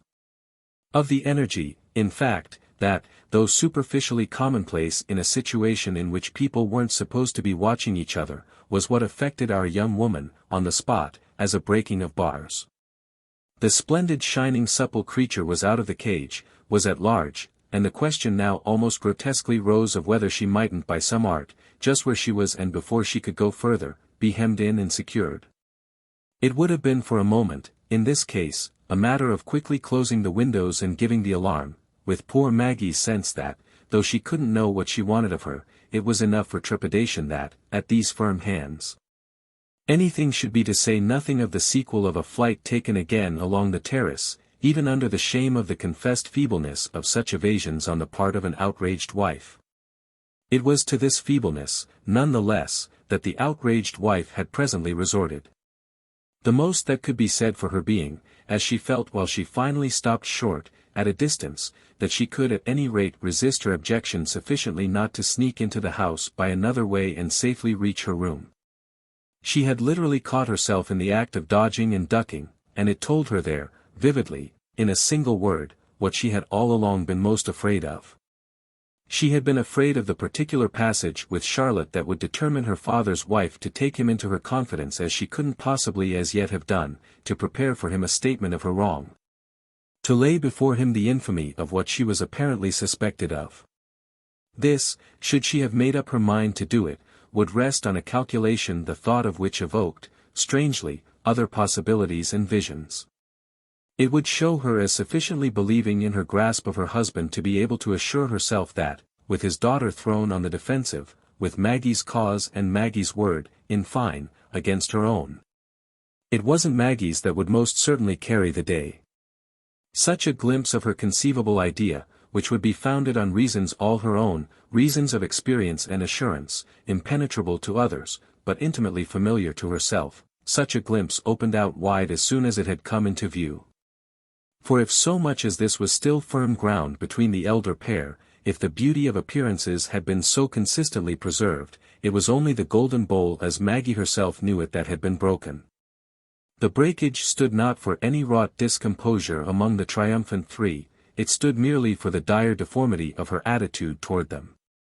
She was unable at the minute, of course, fully to measure the difference thus involved for her, and it remained inevitably an agitating image, the way it might be held over her that if she didn't, of her own prudence, satisfy Charlotte as to the reference, in her mocking spirit, of so much of the unuttered and unutterable, of the constantly and unmistakably implied, her father would be invited without further ceremony to recommend her to do so. But any confidence, any latent operating insolence, that Mrs. Verver should, thanks to her large native resources, continue to be possessed of and to hold in reserve, glimmered suddenly as a possible working light and seemed to offer, for meeting her, a new basis and something like a new system. Maggie felt, truly, a rare contraction of the heart on making out, the next instant, what the new system would probably have to be, and she had practically done that before perceiving that the thing she feared had already taken place. Charlotte, extending her search, appeared now to define herself vaguely in the distance. Of this, after an instant, the princess was sure, though the darkness was thick, for the projected clearness of the smoking-room windows had presently contributed its help. Her friend came slowly into that circle, having also, for herself, by this time, not indistinguishably discovered that Maggie was on the terrace. Maggie, from the end, saw her stop before one of the windows to look at the group within, and then saw her come nearer and pause again, still with a considerable length of the place between them. Yes, Charlotte had seen she was watching her from afar, and had stopped now to put her further attention to the test. Her face was fixed on her, through the night. She was the creature who had escaped by force from her cage, yet there was in her whole motion assuredly, even as so dimly discerned, a kind of portentous intelligent stillness. She had escaped with an intention, but with an intention the more definite that it could so accord with quiet measures. The two women, at all events, only hovered there, for these first minutes, face to face over their interval and exchanging no sign. The intensity of their mutual look might have pierced the night, and Maggie was at last to start with the scared sense of having thus yielded to doubt, to dread, to hesitation, for a time that, with no other proof needed, would have completely given her away. How long had she stood staring? A single minute or 5? Long enough, in any case, to have felt herself absolutely take from her visitor something that the latter threw upon her, irresistibly, by this effect of silence, by this effect of waiting and watching, by this effect, unmistakably, of timing her indecision and her fear. If then, scared and hanging back, she had, as was so evident, sacrificed all past pretenses, it would have been with the instant knowledge of an immense advantage gained that Charlotte finally saw her come on. Maggie came on with her heart in her hands. She came on with the definite prevision, throbbing like the tick of a watch, of a doom impossibly sharp and hard, but to which, after looking at it with her eyes wide open, she had none the less bowed her head. By the time she was at her companion's side, for that matter, by the time Charlotte had, without a motion, without a word, simply let her approach and stand there, her head was already on the block. So that the consciousness that everything had now gone blurred all perception of whether or no the axe had fallen. Oh, the advantage, it was perfectly enough, in truth, with Mrs. Verver. For what was Maggie's own sense but that of having been thrown over on her back, with her neck, from the first, half broken and her helpless face staring up? That position only could account for the positive grimace of weakness and pain produced there by Charlotte's dignity. "I've come to join you. I thought you would be here." "Oh yes, I'm here," Maggie heard herself return a little flatly. "It's too close indoors." "Very, but close even here." Charlotte was still and grave, she had even uttered her remark about the temperature with an expressive weight that verged upon solemnity. So that Maggie, reduced to looking vaguely about at the sky, could only feel her not fail of her purpose. "The air's heavy as if with thunder, I think there'll be a storm." She made the suggestion to carry off an awkwardness, which was a part, always, of her companion's game, but the awkwardness didn't diminish in the silence that followed. Charlotte had said nothing in reply. Her brow was dark as with a fixed expression, and her high elegance, her handsome head and long, straight neck testified, through the dusk, to their inveterate completeness and noble erectness. It was as if what she had come out to do had already begun, and when, as a consequence, Maggie had said helplessly, "Don't you want something? Won't you have my shawl?" everything might have crumbled away in the comparative poverty of the tribute. Mrs. Verver's rejection of it had the brevity of a sign that they hadn't closed in for idle words, just as her dim, serious face, uninterruptedly presented until they moved again, might have represented the success with which she watched all her message penetrate. They presently went back the way she had come, but she stopped Maggie again within range of the smoking-room window and made her stand where the party at cards would be before her. Side by side, for 3 minutes, they fixed this picture of quiet harmonies, the positive charm of it and, as might have been said, the full significance, which, as was now brought home to Maggie, could be no more, after all, than a matter of interpretation, differing always for a different interpreter. As she herself had hovered in sight of it a quarter of an hour before, it would have been a thing for her to show Charlotte, to show in righteous irony, in reproach too stern for anything but silence. But now it was she who was being shown it, and shown it by Charlotte, and she saw quickly enough that, as Charlotte showed it, so she must at present submissively seem to take it. The others were absorbed and unconscious, either silent over their game or dropping remarks unheard on the terrace. And it was to her father's quiet face, discernibly expressive of nothing that was in his daughter's mind, that our young woman's attention was most directly given. His wife and his daughter were both closely watching him, and to which of them, could he have been notified of this, would his raised eyes first, all impulsively, have responded? In which of them would he have felt it most important to destroy, for his clutch at the equilibrium, any germ of uneasiness? Not yet, since his marriage, had Maggie so sharply and so formidably known her old possession of him as a thing divided and contested. She was looking at him by Charlotte's leave and under Charlotte's direction.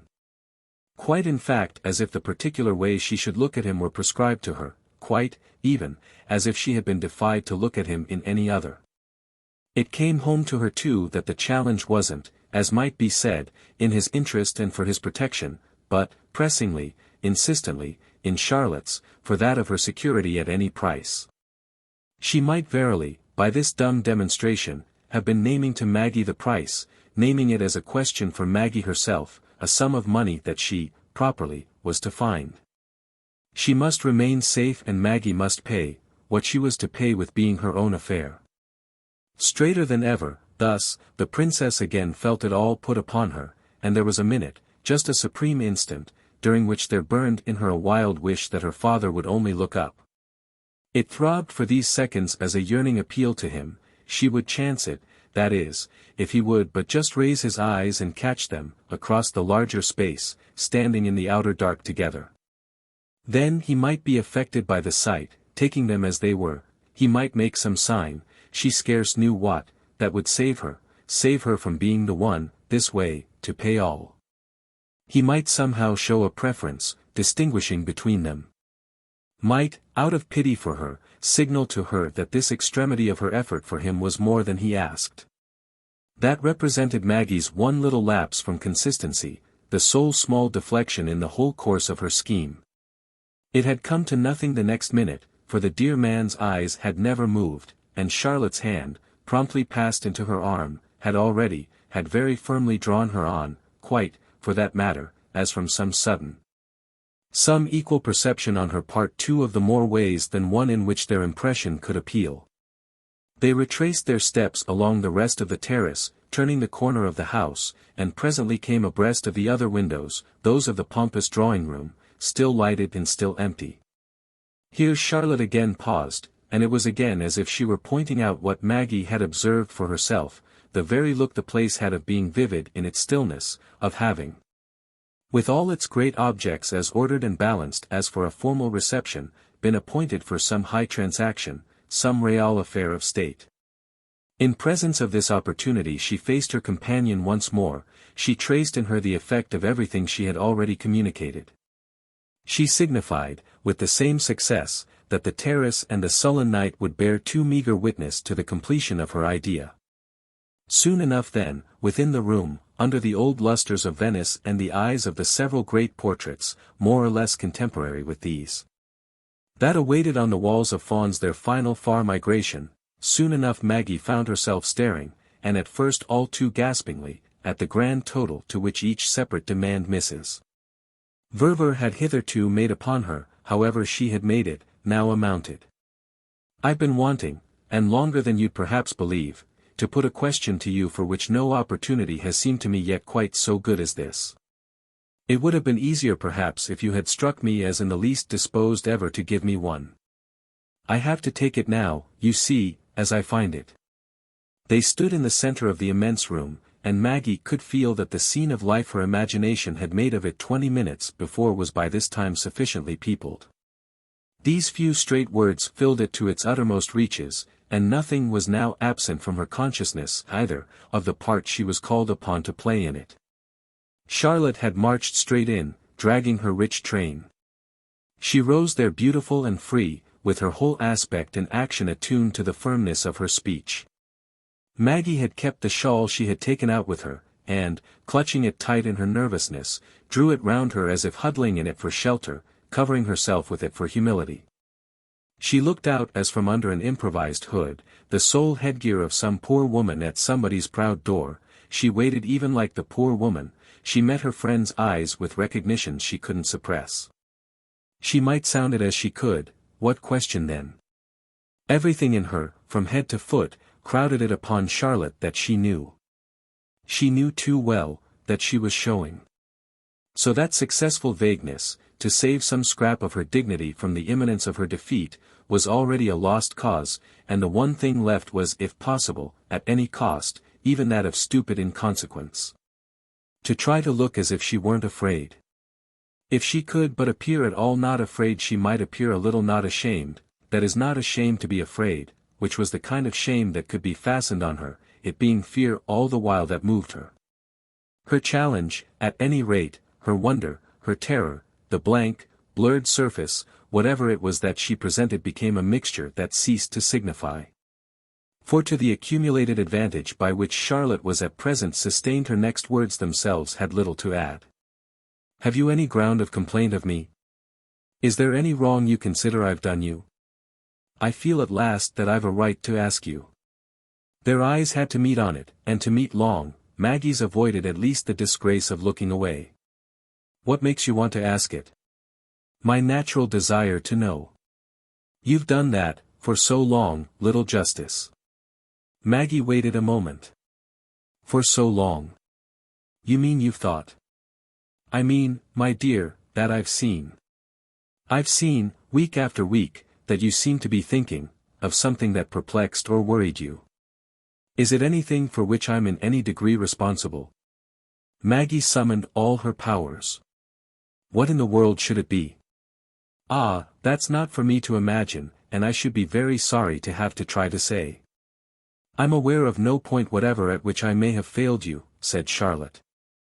Nor of any at which I may have failed anyone in whom I can suppose you sufficiently interested to care. If I've been guilty of some fault I've committed it all unconsciously, and am only anxious to hear from you honestly about it. But if I've been mistaken as to what I speak of, the difference, more and more marked, as I've thought, in all your manner to me, why, obviously, so much the better. No form of correction received from you could give me greater satisfaction.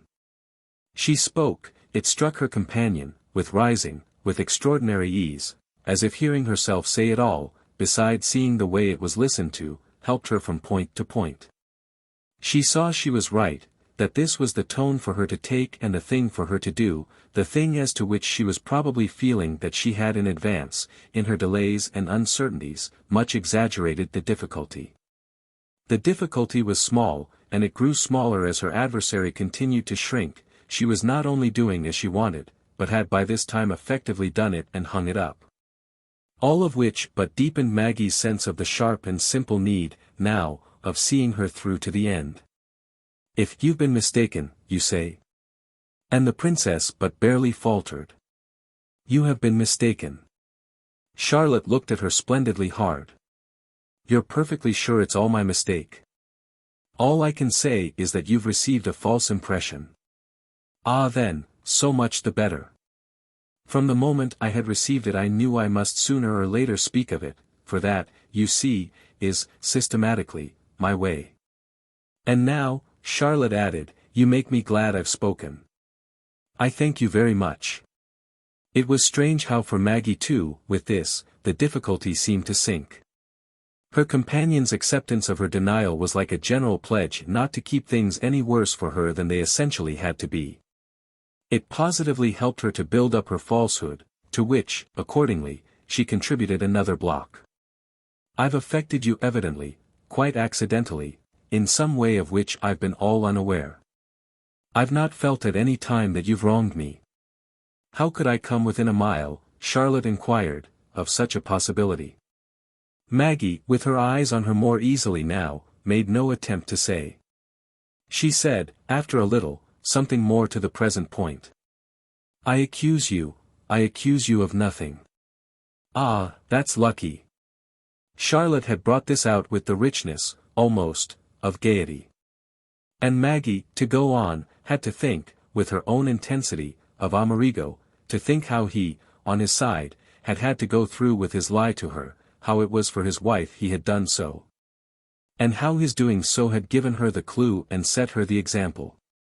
He must have had his own difficulty about it, and she was not, after all, falling below him. It was in fact as if, thanks to her hovering image of him confronted with this admirable creature even as she was confronted, there glowed upon her from afar, yet straight and strong, a deep explanatory light which covered the last inch of the ground. He had given her something to conform to, and she hadn't unintelligently turned on him, gone back on him, as he would have said, by not conforming. They were together thus, he and she, close together, whereas Charlotte, though rising there radiantly before her, was really off in some darkness of space that would steep her in solitude and harass her with care. The heart of the princess swelled, accordingly, even in her abasement. She had kept in tune with the right and something, certainly, something that might be like a rare flower snatched from an impossible ledge, would, and possibly soon, come of it for her. The right, yes, it took this extraordinary form of her humbugging, as she had called it, to the end. It was only a question of not, by a hair's breadth, deflecting into the truth. So, supremely, was she braced. You must take it from me that your anxiety rests quite on a misconception. You must take it from me that I've never at any moment fancied I could suffer by you. And, marvelously, she kept it up, not only kept it up, but improved on it. You must take it from me that I've never thought of you but as beautiful, wonderful and good. Which is all, I think, that you can possibly ask. Charlotte held her a moment longer. She needed, not then to have appeared only tactless, the last word. It's much more, my dear, than I dreamed of asking. I only wanted your denial. Well then, you have it. Upon your honor. Upon my honor. And she made a point even, our young woman, of not turning away. Her grip of her shawl had loosened, she had let it fall behind her, but she stood there for anything more until the weight should be lifted. With which she saw soon enough what more was to come. She saw it in Charlotte's face, and felt it make between them, in the air, a chill that completed the coldness of their conscious perjury. Will you kiss me on it then? She couldn't say yes, but she didn't say no. What availed her still, however, was to measure, in her passivity, how much too far Charlotte had come to retreat. But there was something different also, something for which, while her cheek received the prodigious kiss, she had her opportunity, the sight of the others, who, having risen from their cards to join the absent members of their party, had reached the open door at the end of the room and stopped short, evidently, in presence of the demonstration that awaited them.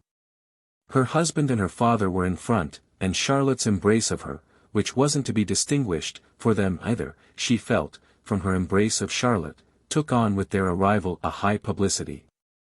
Chapter 37. Her father had asked her, 3 days later, in an interval of calm, how she was affected, in the light of their reappearance and of their now perhaps richer fruition, by Dotty and Kitty, and by the once formidable Mrs. Rance. And the consequence of this inquiry had been, for the pair, just such another stroll together, away from the rest of the party and off into the park, as had asserted its need to them on the occasion of the previous visit of these anciently more agitating friends, that of their long talk, on a sequestered bench beneath one of the great trees. When the particular question had come up for them, the then purblind discussion of which, at their enjoyed leisure, Maggie had formed the habit of regarding as the first beginning of their present situation. The whirligig of time had thus brought round for them again, on their finding themselves face to face while the others were gathering for tea on the terrace, the same odd impulse quietly to slope, so Adam Verver himself, as they went, familiarly expressed it, that had acted, in its way, of old. Acted for the distant autumn afternoon and for the sharpness of their since so outlived crisis. It might have been funny to them now that the presence of Mrs. Rance and the Lutches, and with symptoms, too, at that time less developed, had once, for their anxiety and their prudence, constituted a crisis. It might have been funny that these ladies could ever have figured, to their imagination, as a symbol of dangers vivid enough to precipitate the need of a remedy. This amount of entertainment and assistance they were indeed disposed to extract from their actual impressions. They had been finding it, for months past, by Maggie's view, a resource and a relief to talk, with an approach to intensity, when they met, of all the people they weren't really thinking of and didn't really care about. The people with whom their existence had begun almost to swarm. And they closed in at present round the spectres of their past, as they permitted themselves to describe the three ladies, with a better imitation of enjoying their theme than they had been able to achieve, certainly, during the stay, for instance, of the Castledeans. The Castledeans were a new joke, comparatively, and they had, always to Maggie's view, to teach themselves the way of it. Whereas the Detroit, the Providence party, rebounding so from Providence, from Detroit, was an old and ample one, of which the most could be made and as to which a humorous insistence could be guarded. Sharp and sudden, moreover, this afternoon, had been their well-nigh confessed desire just to rest together, a little, as from some strain long felt but never named. To rest, as who should say, shoulder to shoulder and hand in hand, each pair of eyes so yearningly, and indeed what could it be but so wearily, closed as to render the collapse safe from detection by the other pair. It was positively as if, in short, the inward felicity of their being once more, perhaps only for half an hour, simply daughter and father had glimmered out for them, and they had picked up the pretext that would make it easiest. They were husband and wife, oh, so immensely. As regards other persons. But after they had dropped again on their old bench, conscious that the party on the terrace, augmented, as in the past, by neighbors, would do beautifully without them. It was wonderfully like their having got together into some boat and paddled off from the shore where husbands and wives, luxuriant complications, made the air too tropical. In the boat they were father and daughter, and poor Dotty and Kitty supplied abundantly, for their situation, the oars or the sail. Why, into the bargain, for that matter, this came to Maggie, couldn't they always live, so far as they lived together, in a boat? She felt in her face, with the question, the breath of a possibility that soothed her. They needed only know each other, henceforth, in the unmarried relation. That other sweet evening, in the same place, he had been as unmarried as possible, which had kept down, so to speak, the quantity of change in their state. Well then, that other sweet evening was what the present sweet evening would resemble, with the quite calculable effect of an exquisite inward refreshment. They had, after all, whatever happened, always and ever each other. Each other, that was the hidden treasure and the saving truth, to do exactly what they would with, a provision full of possibilities. Who could tell, as yet, what, thanks to it, they wouldn't have done before the end?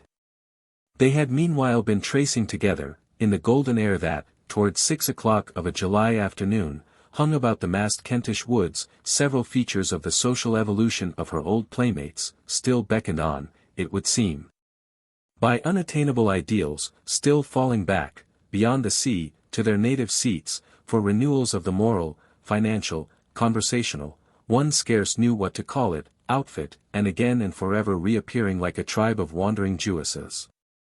Our couple had finally exhausted, however, the study of these annals, and Maggie was to take up, after a drop, a different matter, or one at least with which the immediate connection was not at first apparent. Were you amused at me just now, when I wondered what other people could wish to struggle for? Did you think me, she asked with some earnestness, well, fatuous? Fatuous? He seemed at a loss. I mean sublime in our happiness, as if looking down from a height. Or, rather, sublime in our general position, that's what I mean. She spoke as from the habit of her anxious conscience, something that disposed her frequently to assure herself, for her human commerce, of the state of the books of the spirit. Because I don't at all want, she explained, to be blinded, or made sniffy, by any sense of a social situation.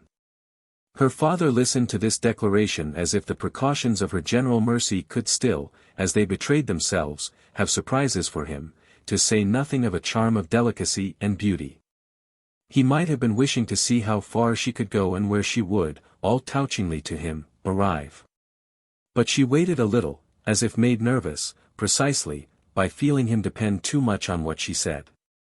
They were avoiding the serious, standing off, anxiously, from the real, and they fell, again and again, as if to disguise their precaution itself, into the tone of the time that came back to them from their other talk. When they had shared together this same refuge. Don't you remember, she went on, how, when they were here before, I broke it to you that I wasn't so very sure we, ourselves had the thing itself? He did his best to do so. Had, you mean a social situation? Yes, after Fanny Assingham had first broken it to me that, at the rate we were going, we should never have one. Which was what put us on Charlotte. Oh yes, they had had it over quite often enough for him easily to remember. Maggie had another pause, taking it from him that he now could both affirm and admit without wincing that they had been, at their critical moment, put on Charlotte. It was as if this recognition had been threshed out between them as fundamental to the honest view of their success. Well, she continued, I recall how I felt, about Kitty and Dotty, that even if we had already then been more placed, or whatever you may call what we are now, it still wouldn't have been an excuse for wondering why others couldn't obligingly leave me more exalted by having, themselves, smaller ideas. For those, she said, were the feelings we used to have. Oh yes, he responded philosophically, I remember the feelings we used to have. Maggie appeared to wish to plead for them a little, in tender retrospect, as if they had been also respectable. It was bad enough, I thought, to have no sympathy in your heart when you had a position. But it was worse to be sublime about it, as I was so afraid, as I'm in fact still afraid of being, when it wasn't even there to support one. And she put forth again the earnestness she might have been taking herself as having outlived. Became for it, which was doubtless too often even now her danger, almost sententious. One must always, whether or no, have some imagination of the states of others, of what they may feel deprived of. However, she added, Kitty and Dotty couldn't imagine we were deprived of anything. And now. But she stopped as for indulgence to their wonder and envy. And now they see, still more, that we can have got everything, and kept everything, and yet not be proud. No, we're not proud, she answered after a moment. I'm not sure that we're quite proud enough. Yet she changed the next instant that subject too. She could only do so, however, by harking back, as if it had been a fascination. She might have been wishing, under this renewed, this still more suggestive visitation, to keep him with her for remounting the stream of time and dipping again, for the softness of the water, into the contracted basin of the past. We talked about it, you don't remember so well as I. You two didn't know, and it was beautiful of you. Like Kitty and Dotty, you two thought we had a position, and were surprised when I thought we ought to have told them we weren't doing for them what they supposed. In fact, Maggie pursued, we're not doing it now. We're not, you see, really introducing them. I mean not to the people they want. Then what do you call the people with whom they're now having tea? It made her quite spring round. That's just what you asked me the other time, one of the days there was somebody. And I told you I didn't call anybody anything. I remember, that such people, the people we made so welcome, didn't count, that Fanny Assingham knew they didn't. She had awakened, his daughter, the echo, and on the bench there, as before, he nodded his head amusedly, he kept nervously shaking his foot. Yes, they were only good enough, the people who came, for us. I remember, he said again, that was the way it all happened. That was the way. And you asked me, Maggie added, if I didn't think we ought to tell them. Tell Mrs. Rance, in particular, I mean, that we had been entertaining her up to then under false pretenses. Precisely, but you said she wouldn't have understood. To which you replied that in that case you were like her. You didn't understand. No, but I remember how, about our having, in our benighted innocence, no position, you quite crushed me with your explanation. Well then, said Maggie with every appearance of delight, I'll crush you again. I told you that you by yourself had one, there was no doubt of that. You were different from me, you had the same one you always had. And then I asked you, her father concurred, why in that case you hadn't the same. Then indeed you did. He had brought her face round to him before, and this held it, covering him with its kindled brightness, the result of the attested truth of their being able thus, in talk, to live again together. What I replied was that I had lost my position by my marriage. That one, I know how I saw it, would never come back. I had done something to it, I didn't quite know what, given it away, somehow, and yet not, as then appeared, really got my return. I had been assured, always by dear Fanny, that I could get it, only I must wake up. So I was trying, you see, to wake up, trying very hard. Yes, and to a certain extent you succeeded, as also in waking me. But you made much, he said, of your difficulty. To which he added, it's the only case I remember, Mag, of you ever making anything of a difficulty. She kept her eyes on him a moment. That I was so happy as I was? That you were so happy as you were? Well, you admitted, Maggie kept it up, that was a good difficulty. You confessed that our life did seem to be beautiful. He thought a moment. Yes, I may very well have confessed it, for so it did seem to me. But he guarded himself with his dim, his easier smile. What do you want to put on me now? Only that we used to wonder, that we were wondering then, if our life wasn't perhaps a little selfish. This also for a time, much at his leisure, Adam Verver retrospectively fixed. Because Fanny Assingham thought so? Oh no. She never thought, she couldn't think, if she would, anything of that sort. She only thinks people are sometimes fools, Maggie developed. She doesn't seem to think so much about their being wrong, that is, in the sense of being wicked. She doesn't, the princess further adventured, quite so much mind their being wicked. I see. And yet it might have been for his daughter that he didn't so very vividly see. Then she only thought us fools. Oh no, I don't say that. I'm speaking of our being selfish. And that comes under the head of the wickedness Fanny condones. Oh, I don't say she condones. A scruple in Maggie raised its crest. Besides, I'm speaking of what was. Her father showed, however, after a little, that he had not been reached by this discrimination. His thoughts were resting for the moment where they had settled. Look here, Mag, he said reflectively, I ain't selfish. I'll be blowed if I'm selfish. Well, Maggie, if you would talk of that, could also pronounce. Then, father, I am. Oh shucks, said Adam Verver, to whom the vernacular, in moments of deepest sincerity, could thus come back. I'll believe it, he presently added, when Amerigo complains of you. Ah, it's just he who's my selfishness. I'm selfish, so to speak, for him. I mean, she continued, that he's my motive, in everything. Well, her father could, from experience, fancy what she meant. But hasn't a girl a right to be selfish about her husband? What I don't mean, she observed without answering, is that I'm jealous of him. But that's his merit, it's not mine. Her father again seemed amused at her. You could be, otherwise. Oh, how can I talk, she asked, of otherwise? It isn't, luckily for me, otherwise. If everything were different, she further presented her thought, of course everything would be.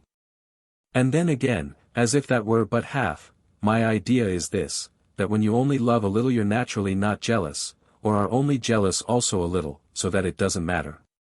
But when you love in a deeper and intenser way, then you are, in the same proportion, jealous. Your jealousy has intensity and, no doubt, ferocity. When, however, you love in the most abysmal and unutterable way of all, why then you're beyond everything, and nothing can pull you down. Mr. Verver listened as if he had nothing, on these high lines, to oppose. And that's the way you love? For a minute she failed to speak, but at last she answered, it wasn't to talk about that. I do feel, however, beyond everything, and as a consequence of that, I dare say, she added with a turn to gaiety, seem often not to know quite where I am.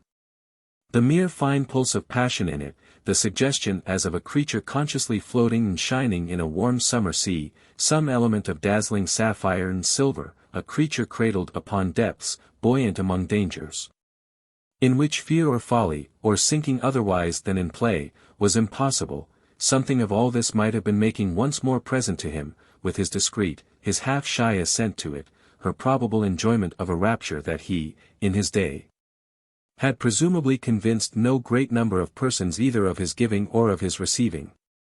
He sat a while as if he knew himself hushed, almost admonished, and not for the first time, yet it was an effect that might have brought before him rather what she had gained than what he had missed. Besides, who but himself really knew what he, after all, hadn't, or even had, gained? The beauty of her condition was keeping him, at any rate, as he might feel, in sight of the sea, where, though his personal dips were over, the whole thing could shine at him, and the air and the plash and the play become for him too a sensation that couldn't be fixed upon him as missing, since if it wasn't personally floating, if it wasn't even sitting in the sand, it could yet pass very well for breathing the bliss, in a communicated irresistible way, for tasting the balm. It could pass, further, for knowing that without him nothing might have been, which would have been missing least of all. "I guess I've never been jealous," he finally remarked.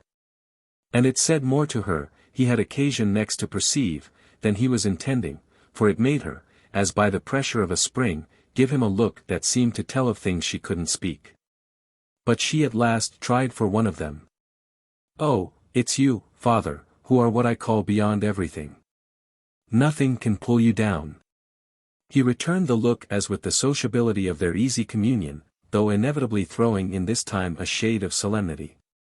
He might have been seeing things to say, and others, whether of a type presumptuous or not, doubtless better kept back. So he settled on the merely obvious. "Well then, we make a pair. We're all right." "Oh, we're all right." A declaration launched not only with all her discriminating emphasis, but confirmed by her rising with decision and standing there as if the object of their small excursion required accordingly no further pursuit. At this juncture, however, with the act of their crossing the bar, to get, as might be, into port, there occurred the only approach to a betrayal of their having had to beat against the wind. Her father kept his place, and it was as if she had got over first and were pausing for her consort to follow. If they were all right, they were all right, yet he seemed to hesitate and wait for some word beyond. His eyes met her own, suggestively, and it was only after she had contented herself with simply smiling at him, smiling ever so fixedly, that he spoke, for the remaining importance of it, from the bench. Where he leaned back, raising his face to her, his legs thrust out a trifle wearily and his hands grasping either side of the seat. They had beaten against the wind, and she was still fresh. They had beaten against the wind, and he, as at the best the more battered vessel, perhaps just vaguely drooped. But the effect of their silence was that she appeared to beckon him on, and he might have been fairly alongside of her when, at the end of another minute, he found their word. "The only thing is that, as for ever putting up again with your pretending that you're selfish." At this she helped him out with it. "You won't take it from me." "I won't take it from you." "Well, of course you won't, for that's your way. It doesn't matter, and it only proves." "But it doesn't matter, either, what it proves. I'm at this very moment," she declared, frozen stiff with selfishness. He faced her a while longer in the same way. It was, strangely, as if, by this sudden arrest, by their having, in their acceptance of the unsaid, or at least their reference to it, practically given up pretending, it was as if they were, in, for it. For something they had been ineffably avoiding, but the dread of which was itself, in a manner, a seduction, just as any confession of the dread was by so much an illusion. Then she seemed to see him let himself go. When a person's of the nature you speak of there are always other persons to suffer. But you've just been describing to me what you'd take, if you had once a good chance, from your husband. Oh, I'm not talking about my husband. Then whom are you talking about? Both the retort and the rejoinder had come quicker than anything previously exchanged, and they were followed, on Maggie's part, by a momentary drop. But she was not to fall away, and while her companion kept his eyes on her, while she wondered if he weren't expecting her to name his wife then, with high hypocrisy, as paying for his daughter's bliss, she produced something that she felt to be much better. "I'm talking about you." "Do you mean I've been your victim?" "Of course you've been my victim. What have you done, ever done, that hasn't been for me?" "Many things, more than I can tell you, things you've only to think of for yourself." "What do you make of all that I've done for myself?" "Yourself?" She brightened out with derision. "What do you make of what I've done for American City?" It took her but a moment to say. "I'm not talking of you as a public character, I'm talking of you on your personal side." "Well, American City, if personalities can do it, has given me a pretty personal side." "What do you make," he went on, "of what I've done for my reputation?" "Your reputation there? You've given it up to them, the awful people, for less than nothing, you've given it up to them to tear to pieces, to make their horrible vulgar jokes against you with." "Ah, my dear, I don't care for their horrible vulgar jokes," Adam Verver almost artlessly urged. "Then there, exactly, you are," she triumphed. "Everything that touches you, everything that surrounds you, goes on, by your splendid indifference and your incredible permission, at your expense. Just as he had been sitting he looked at her an instant longer. Then he slowly rose, while his hands stole into his pockets, and stood there before her. Of course, my dear, you go on at my expense. It has never been my idea, he smiled, that you should work for your living. I wouldn't have liked to see it. With which, for a little again, they remained face to face. Say therefore I have had the feelings of a father. How have they made me a victim? Because I sacrifice you. But to what in the world? At this it hung before her that she should have had as never yet her opportunity to say, and it held her for a minute as in a vice, her impression of his now, with his strange smile, which touched her to deepest depths, sounding her in his secret unrest. This was the moment, in the whole process of their mutual vigilance, in which it decidedly most hung by a hair that their thin wall might be pierced by the lightest wrong touch. It shook between them, this transparency, with their very breath. It was an exquisite tissue, but stretched on a frame, and would give way the next instant if either so much as breathed too hard. She held her breath, for she knew by his eyes, the light at the heart of which he couldn't blind, that he was, by his intention, making sure whether or no her certainty was like his. The intensity of his dependence on it at that moment, this itself was what absolutely convinced her, so that, as if perched up before him on her vertiginous point and in the very glare of his observation, she balanced for 30 seconds. She almost rocked, she might have been for the time, in all her conscious person, the very form of the equilibrium they were, in their different ways, equally trying to save. And they were saving it, yes, they were, or at least she was, that was still the workable issue, she could say, as she felt her dizziness drop. She held herself hard, the thing was to be done, once for all, by her acting, now, where she stood. So much was crowded into so short a space that she knew already she was keeping her head. She had kept it by the warning of his eyes, she shouldn't lose it again, she knew how and why, and if she had turned cold this was precisely what helped her. He had said to himself, she'll break down and name Amerigo, she'll say it's to him she's sacrificing me, and it's by what that will give me, with so many other things too, that my suspicion will be clinched. He was watching her lips, spying for the symptoms of the sound, whereby these symptoms had only to fail and he would have got nothing that she didn't measure out to him as she gave it. She had presently in fact so recovered herself that she seemed to know she could more easily have made him name his wife than he have made her name her husband. It was there before her that if she should so much as force him just not consciously to avoid saying, Charlotte, Charlotte, he would have given himself away. But to be sure of this was enough for her, and she saw more clearly with each lapsing instant what they were both doing. He was doing what he had steadily been coming to. He was practically offering himself, pressing himself upon her, as a sacrifice. He had read his way so into her best possibility, and where had she already, for weeks and days past, planted her feet if not on her acceptance of the offer. Cold indeed, colder and colder she turned, as she felt herself suffer this close personal vision of his attitude still not to make her weaken. That was her very certitude, the intensity of his pressure. For if something dreadful hadn't happened there wouldn't, for either of them, be these dreadful things to do. She had meanwhile, as well, the immense advantage that she could have named Charlotte without exposing herself, as, for that matter, she was the next minute showing him. Why, I sacrifice you, simply, to everything and to everyone. I take the consequences of your marriage as perfectly natural. He threw back his head a little, settling with one hand his eyeglass. What do you call, my dear, the consequences? Your life as your marriage has made it. Well, hasn't it made it exactly what we wanted? She just hesitated, then felt herself steady, oh, beyond what she had dreamed. Exactly what I wanted, yes.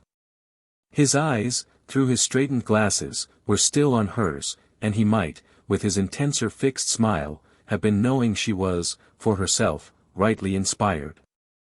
What do you make then of what I wanted? I don't make anything, any more than of what you've got. That's exactly the point. I don't put myself out to do so, I never have. I take from you all I can get, all you've provided for me, and I leave you to make of your own side of the matter what you can. There you are, the rest is your own affair. I don't even pretend to concern myself. To concern yourself? He watched her as she faintly faltered, looking about her now so as not to keep always meeting his face. With what may have really become of you? It's as if we had agreed from the first not to go into that, such an arrangement being of course charming for me. You can't say, you know, that I haven't stuck to it. He didn't say so then, even with the opportunity given him of her stopping once more to catch her breath. He said instead, "Oh, my dear, oh, oh." But it made no difference, know as she might what a past, still so recent and yet so distant, it alluded to, she repeated her denial, warning him off, on her side, from spoiling the truth of her contention. I never went into anything, and you see I don't. I've continued to adore you, but what's that, from a decent daughter to such a father? What but a question of convenient arrangement, our having 2 houses, 3 houses, instead of 1, you would have arranged for 50 if I had wished, and my making it easy for you to see the child. You don't claim, I suppose, that my natural course, once you had set up for yourself, would have been to ship you back to American City? These were direct inquiries, they quite rang out, in the soft, wooded air. So that Adam Verver, for a minute, appeared to meet them with reflection. She saw reflection, however, quickly enough show him what to do with them. Do you know, Mag, what you make me wish when you talk that way? And he waited again, while she further got from him the sense of something that had been behind, deeply in the shade, coming cautiously to the front and just feeling its way before presenting itself. You regularly make me wish that I had shipped back to American City. When you go on as you do, but he really had to hold himself to say it. Well, when I go on. Why, you make me quite want to ship back myself. You make me quite feel as if American City would be the best place for us. It made her all too finely vibrate. For us. For me and Charlotte. Do you know that if we should ship, it would serve you quite right? With which he smiled, oh he smiled. And if you say much more we will ship. Ah, then it was that the cup of her conviction, full to the brim, overflowed at a touch. There was his idea, the clearness of which for an instant almost dazzled her. It was a blur of light, in the midst of which she saw Charlotte like some object marked, by contrast, in blackness, saw her waver in the field of vision, saw her removed, transported, doomed. And he had named Charlotte, named her again, and she had made him, which was all she had needed more. It was as if she had held a blank letter to the fire and the writing had come out still larger than she hoped. The recognition of it took her some seconds, but she might when she spoke have been folding up these precious lines and restoring them to her pocket. Well, I shall be as much as ever then the cause of what you do. I haven't the least doubt of your being up to that if you should think I might get anything out of it, even the little pleasure, she laughed, of having said, as you call it, more. Let my enjoyment of this therefore, at any price, continue to represent for you what I call sacrificing you. She had drawn a long breath, she had made him do it all for her, and had lighted the way to it without his naming her husband. That silence had been as distinct as the sharp, the inevitable sound, and something now, in him, followed it up, a sudden air as of confessing at last fully to where she was and of begging the particular question. Don't you think then I can take care of myself? Ah, it's exactly what I've gone upon. If it wasn't for that. But she broke off, and they remained only another moment face to face.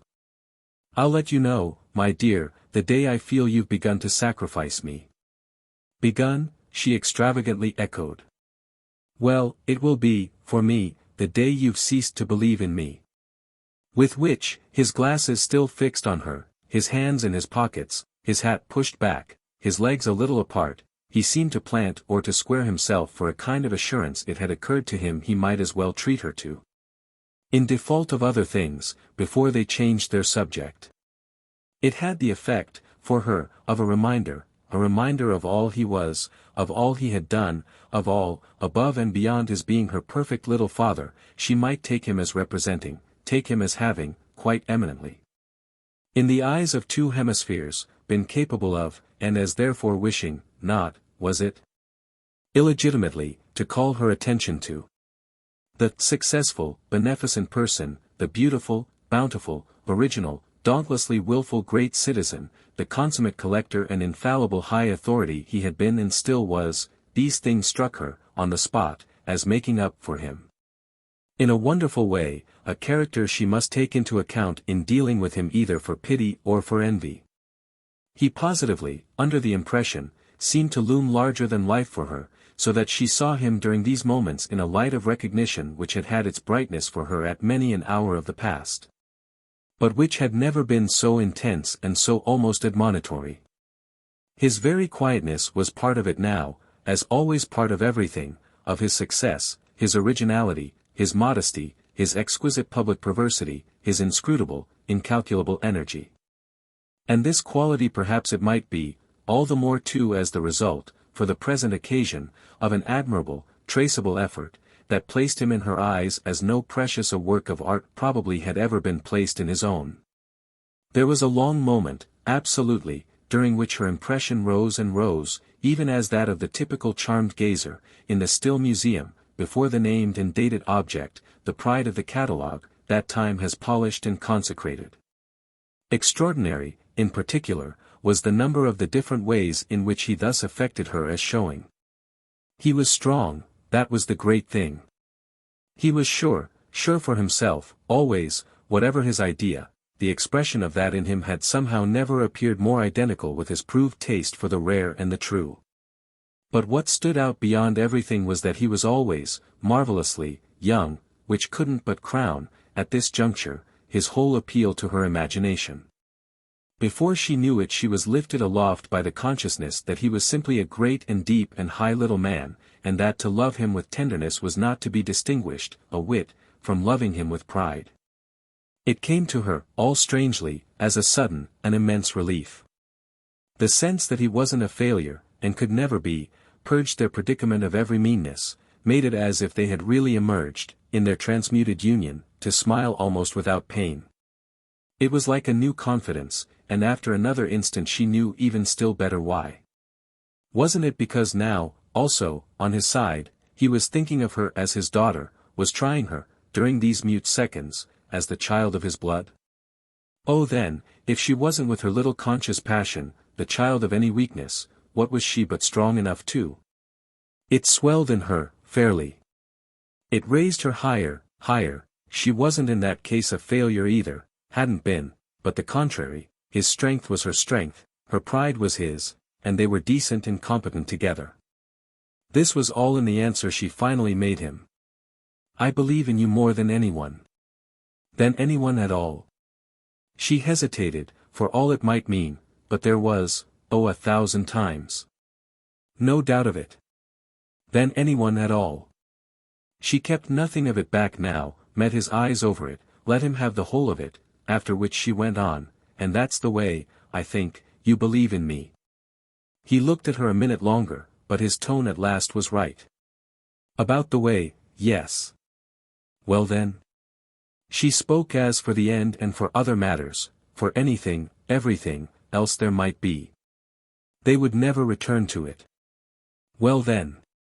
His hands came out, and while her own took them he drew her to his breast and held her. He held her hard and kept her long, and she let herself go, but it was an embrace that, august and almost stern, produced, for all its intimacy, no revulsion and broke into no inconsequence of tears. Chapter 38. Maggie was to feel, after this passage, how they had both been helped through it by the influence of that accident of her having been caught, a few nights before, in the familiar embrace of her father's wife. His return to the saloon had chanced to coincide exactly with this demonstration, missed moreover neither by her husband nor by the Assinghams, who, their card party suspended, had quitted the billiard room with him. She had been conscious enough at the time of what such an impression, received by the others, might, in that extended state, do for her case. And none the less that, as no one had appeared to wish to be the first to make a remark about it, it had taken on perceptibly the special shade of consecration conferred by unanimities of silence. The effect, she might have considered, had been almost awkward, the promptitude of her separation from Charlotte, as if they had been discovered in some absurdity, on her becoming aware of spectators. The spectators, on the other hand, that was the appearance, mightn't have supposed them, in the existing relation, addicted to mutual endearments. And yet, hesitating with a fine scruple between sympathy and hilarity, must have felt that almost any spoken or laughed comment could be kept from sounding vulgar only by sounding, beyond any permitted measure, intelligent. They had evidently looked, the two young wives, like a pair of women making up effusively, as women were supposed to do, especially when approved fools, after a broil. But taking note of the reconciliation would imply, on her father's part, on Amerigo's, and on Fanny Assingham's, some proportionate vision of the grounds of their difference. There had been something, there had been but too much, in the incident, for each observer, yet there was nothing anyone could have said without seeming essentially to say, see, the dear things, their quarrel's blissfully over. Our quarrel? What quarrel, the dear things themselves would necessarily, in that case, have demanded, and the wits of the others would thus have been called upon for some agility of exercise. No one had been equal to the flight of producing, offhand, a fictive reason for any estrangement, to take, that is, the place of the true, which had so long, for the finer sensibility, pervaded the air. And everyone, accordingly, not to be inconveniently challenged, was pretending, immediately after, to have remarked nothing that anyone else hadn't. Maggie's own measure had remained, all the same, full of the reflection caught from the total inference, which had acted, virtually, by enabling everyone present, and Charlotte not least, to draw a long breath. The message of the little scene had been different for each, but it had been this, markedly, all round, that it reinforced even immensely, the general effort, carried on from week to week and of late distinctly more successful, to look and talk and move as if nothing in life were the matter. Supremely, however, while this glass was held up to her, had Maggie's sense turned to the quality of the success constituted, on the spot, for Charlotte. Most of all, if she was guessing how her father must have secretly started, how her husband must have secretly wondered, how Fanny Assingham must have secretly, in a flash, seen daylight for herself, most of all had she tasted, by communication, of the high profit involved for her companion. She felt, in all her pulses, Charlotte feel it, and how publicity had been required, absolutely, to crown her own abasement. It was the added touch, and now nothing was wanting, which, to do her stepmother justice, Mrs. Verver had appeared but to desire, from that evening, to show, with the last vividness, that she recognized. Maggie lived over again the minutes in question, had found herself repeatedly doing so. To the degree that the whole evening hung together, to her after sense, as a thing appointed by some occult power that had dealt with her, that had for instance, animated the four with just the right restlessness too, had decreed and directed and exactly timed it in them, making their game of bridge, however abysmal a face it had worn for her, give way, precisely, to their common unavowed impulse to find out, to emulate Charlotte's impatience. A preoccupation, this latter, attached detectedly to the member of the party who was roaming in her queerness and was, for all their simulated blindness, not roaming unnoted. If Mrs. Verver meanwhile, then, had struck her as determined in a certain direction by the last felicity into which that night had flowered, our young woman was yet not to fail of appreciating the truth that she had not been put at ease, after all, with absolute permanence. Maggie had seen her, unmistakably, desire to rise to the occasion and be magnificent, seen her decide that the right way for this would be to prove that the reassurance she had extorted there, under the high, cool luster of the saloon, a twinkle of crystal and silver, had not only poured oil upon the troubled waters of their question, but had fairly drenched their whole intercourse with that lubricant. She had exceeded the limit of discretion in this insistence on her capacity to repay in proportion a service she acknowledged as handsome. Why handsome? Maggie would have been free to ask. Since if she had been voracious the service assuredly would not have been huge.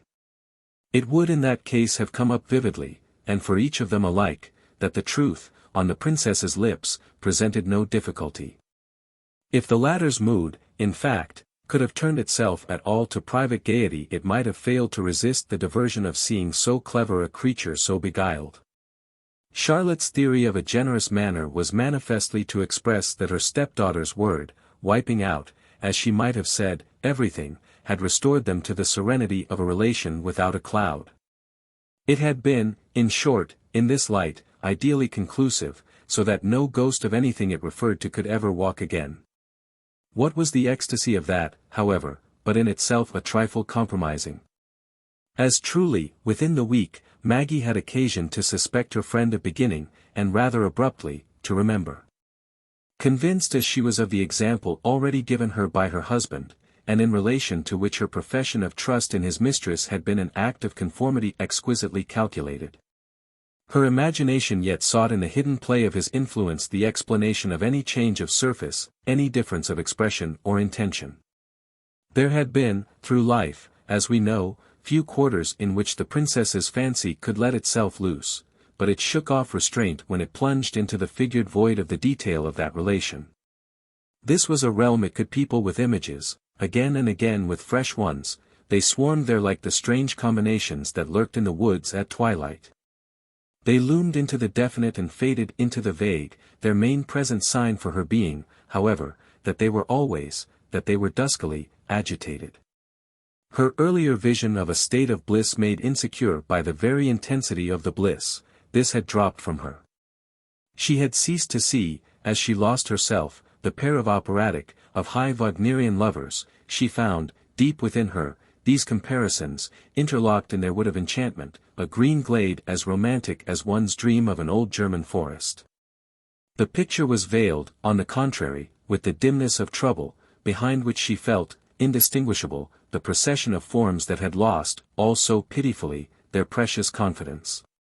Therefore, though there was in these days, for her, with Amerigo, little enough even of the imitation, from day to day, of unembarrassed references, as she had foreseen, for that matter, from the first. That there would be, her active conception of his accessibility to their companion's own private and unextinguished right to break ground was not much less active than before.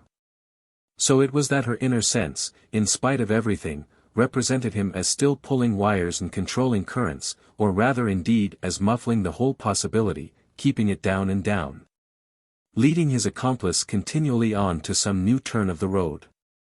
As regards herself, Maggie had become more conscious from week to week of his ingenuities of intention to make up to her for their forfeiture, in so dire a degree. Of any reality of frankness, a privation that had left on his lips perhaps a little of the same thirst with which she fairly felt her own distorted, the torment of the lost pilgrim who listens in desert sands for the possible, the impossible plash of water. It was just this hampered state in him, none the less, that she kept before her when she wished most to find grounds of dignity for the hard little passion which nothing he had done could smother. There were hours enough, lonely hours, in which she let dignity go, then there were others when, clinging with her winged concentration to some deep cell of her heart, she stored away her hived tenderness as if she had gathered it all from flowers. He was walking ostensibly beside her, but in fact given over, without a break, to the grey medium in which he helplessly groped. A perception on her part which was a perpetual pang and which might last what it would, forever if need be, but which, if relieved at all, must be relieved by his act alone. She herself could do nothing more for it, she had done the utmost possible. It was meantime not the easier to bear for this aspect under which Charlotte was presented as depending on him for guidance, taking it from him even in doses of bitterness, and yet lost with him in devious depths. Nothing was thus more sharply to be inferred than that he had promptly enough warned her, on hearing from her of the precious assurance received from his wife, that she must take care her satisfaction didn't betray something of her danger. Maggie had a day of still waiting, after allowing him time to learn how unreservedly she had lied for him, of waiting as for the light of she scarce knew what slow-shining reflection of this knowledge in his personal attitude. What retarded evolution, she asked herself in these hours, mightn't poor Charlotte all unwittingly have precipitated? She was thus poor Charlotte again for Maggie even while Maggie's own head was bowed, and the reason for this kept coming back to our young woman in the conception of what would secretly have passed. She saw her, face to face with the prince, take from him the chill of his stiffest admonition, with the possibilities of deeper difficulty that it represented for each. She heard her ask, irritated and somber, what tone, in God's name, since her bravery didn't suit him, she was then to adopt. And, by way of a fantastic flight of divination, she heard Amerigo reply, in a voice of which every fine note, familiar and admirable, came home to her, that one must really manage such prudences a little for oneself. It was positive in the princess that, for this, she breathed Charlotte's cold air, turned away from him in it with her, turned with her, in growing compassion, this way and that. Hovered behind her while she felt her ask herself where then she should rest. Marvelous the manner in which, under such imaginations, Maggie thus circled and lingered, quite as if she were, materially, following her unseen, counting every step she helplessly wasted, noting every hindrance that brought her to a pause. A few days of this, accordingly, had wrought a change in that apprehension of the instant beatitude of triumph magnanimous and serene, with which the upshot of the night scene on the terrace had condemned our young woman to make terms.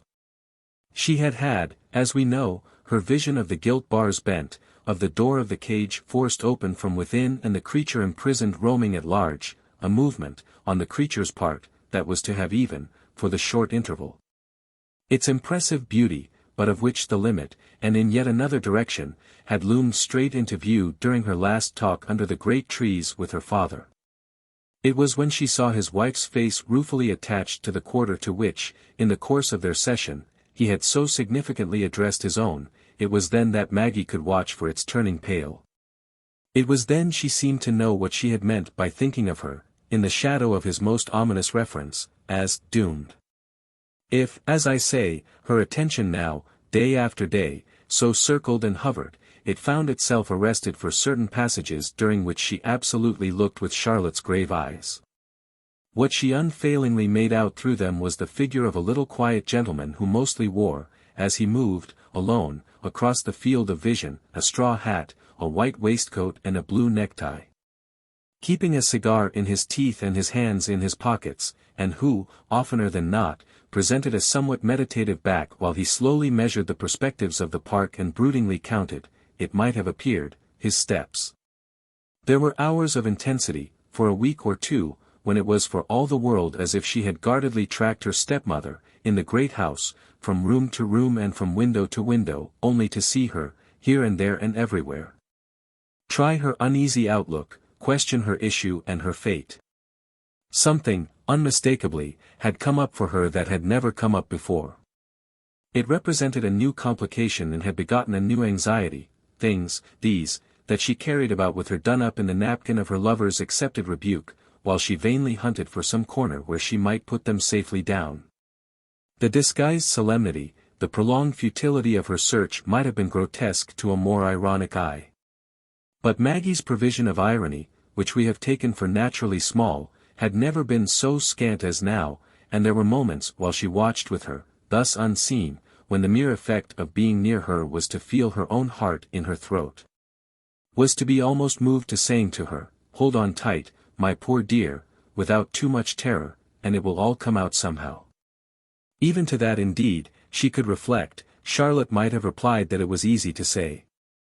Even to that no great meaning could attach so long as the little meditative man in the straw hat kept coming into view with his indescribable air of weaving his spell, weaving it off there by himself. In whatever quarter of the horizon the appearances were scanned he was to be noticed as absorbed in this occupation. And Maggie was to become aware of 2 or 3 extraordinary occasions of receiving from him the hint that he measured the impression he produced. It was not really till after their recent long talk in the park that she knew how deeply, how quite exhaustively, they had then communicated, so that they were to remain together, for the time, in consequence. Quite in the form of a couple of sociable drinkers who sit back from the table over which they have been resting their elbows, over which they have emptied to the last drop their respective charged cups. The cups were still there on the table, but turned upside down, and nothing was left for the companions but to confirm by placid silences the fact that the wine had been good. They had parted, positively, as if, on either side, primed with it, primed for whatever was to be, and everything between them, as the month waned, added its touch of truth to this similitude. Nothing, truly, was at present between them save that they were looking at each other in infinite trust. It fairly wanted no more words, and when they met, during the deep summer days, met even without witnesses, when they kissed at morning and evening, or on any of the other occasions of contact that they had always so freely celebrated. A pair of birds of the upper air could scarce have appeared less to invite each other to sit down and worry afresh.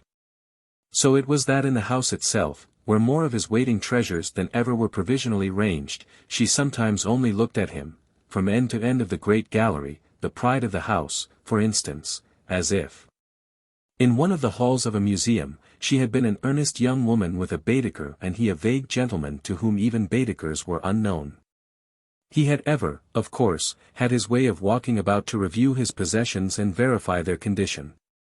But this was a pastime to which he now struck her as almost extravagantly addicted, and when she passed near him and he turned to give her a smile she caught, or so she fancied, the greater depth of his small, perpetual hum of contemplation. It was as if he were singing to himself, sotto voce, as he went, and it was also, on occasion, quite ineffably, as if Charlotte, hovering, watching, listening, on her side too, kept sufficiently within earshot to make it out as song, and yet, for some reason connected with the very manner of it, stood off and didn't dare. One of the attentions she had from immediately after her marriage most freely paid him was that of her interest in his rarities, her appreciation of his taste. Her native passion for beautiful objects and her grateful desire not to miss anything he could teach her about them. Maggie had in due course seen her begin to work this fortunately natural source of sympathy for all it was worth. She took possession of the mound throughout its extent. She abounded, to odd excess, one might have remarked, in the assumption of its being for her, with her husband, all the ground, the finest, clearest air and most breathable medium common to them. It had been given to Maggie to wonder if she didn't, in these intensities of approbation, too much shut him up to his province. But this was a complaint he had never made his daughter, and Charlotte must at least have had for her that, thanks to her admirable instinct, her range of perception marching with his own and never falling behind. She had probably not so much as once treated him to a rasping mistake or a revealing stupidity. Maggie, wonderfully, in the summer days, felt it forced upon her that that was one way, after all, of being a genial wife. And it was never so much forced upon her as at these odd moments of her encountering the sposi, as Amerigo called them, under the coved ceilings of fawns while, so together, yet at the same time so separate, they were making their daily round. Charlotte hung behind, with emphasized attention, she stopped when her husband stopped, but at the distance of a case or two, or of whatever other succession of objects. And the likeness of their connection would not have been wrongly figured if he had been thought of as holding in one of his pocketed hands the end of a long silken halter looped round her beautiful neck. He didn't twitch it, yet it was there. He didn't drag her, but she came. And those indications that I have described the princess as finding extraordinary in him were 2 or 3 mute facial intimations which his wife's presence didn't prevent his addressing his daughter, nor prevent his daughter, as she passed. It was doubtless to be added, from flushing a little at the receipt of. They amounted perhaps only to a wordless smile, but the smile was the soft shake of the twisted silken rope, and Maggie's translation of it, held in her breast till she got well away, came out only, as if it might have been overheard, when some door was closed behind her.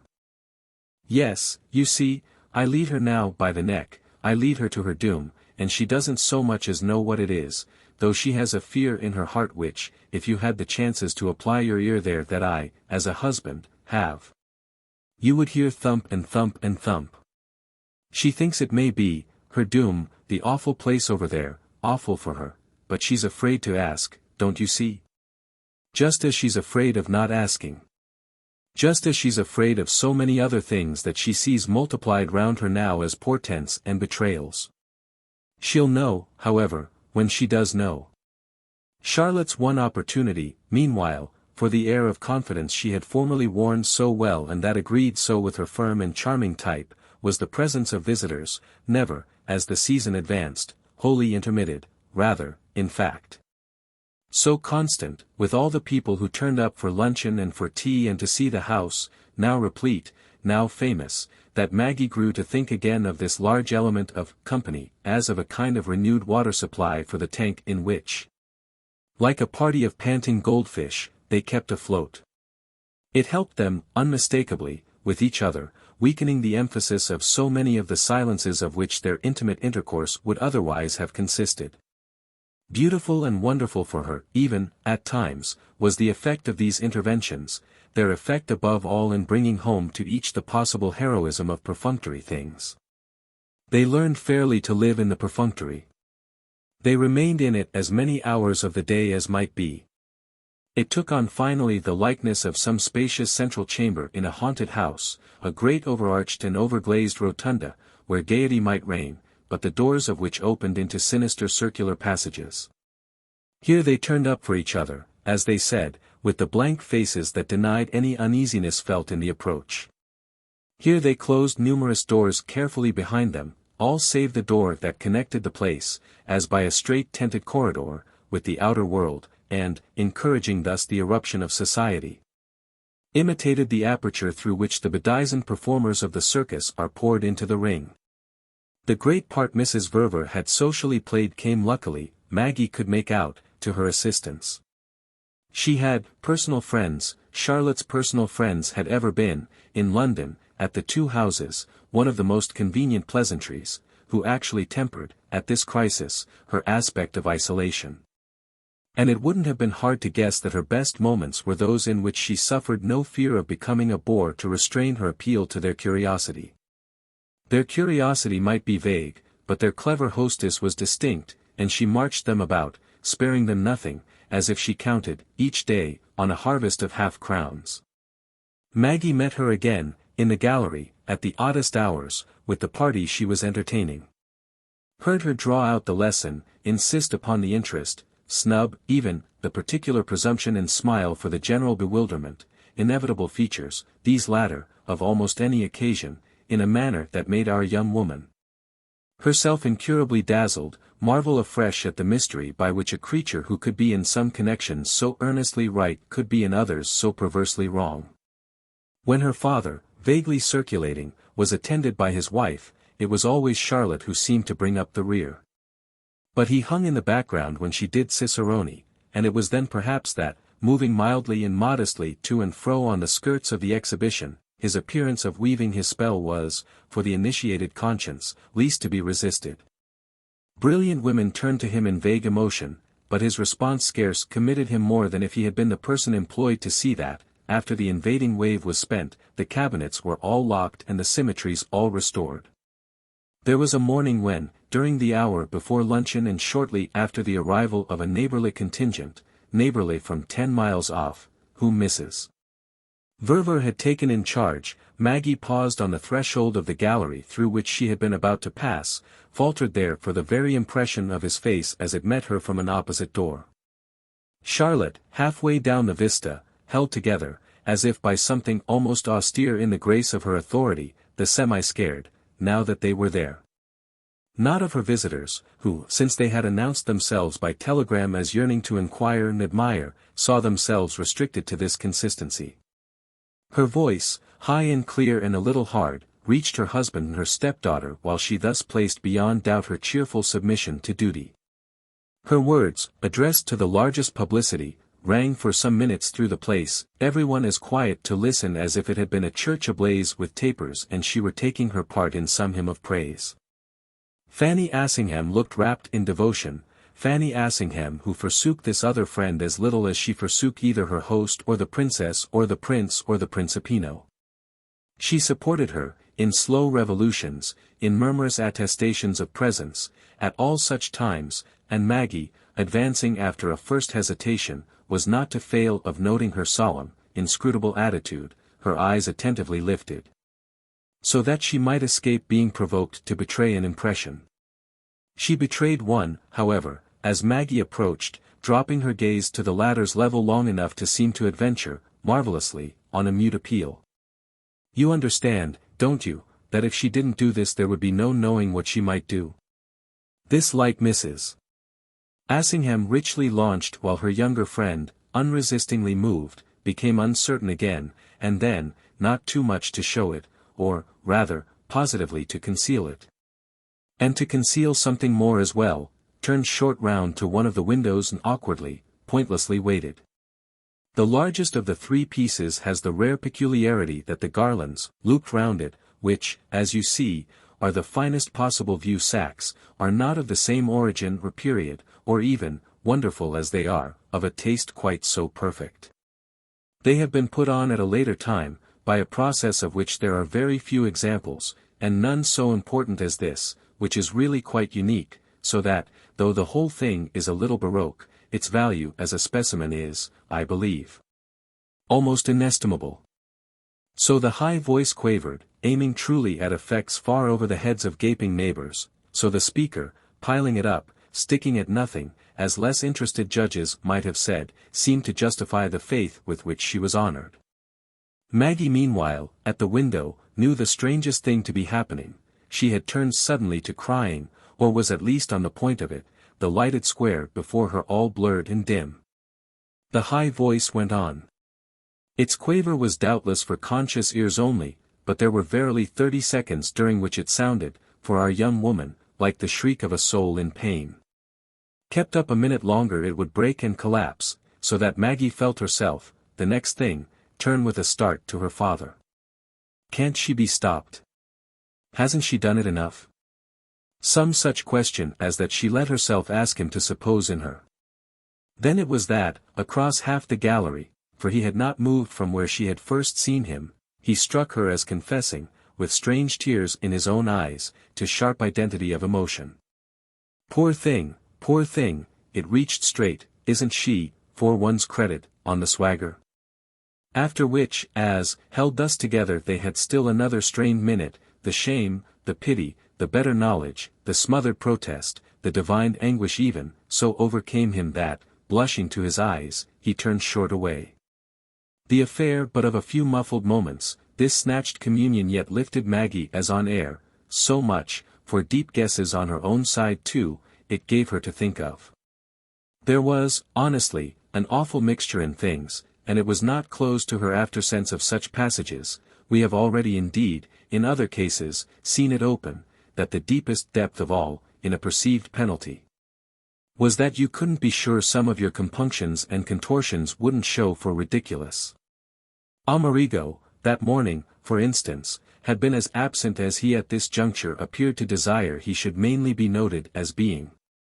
He had gone to London for the day and the night, a necessity that now frequently rose for him and that he had more than once suffered to operate during the presence of guests, successions of pretty women. The theory of his fond interest in whom had been publicly cultivated.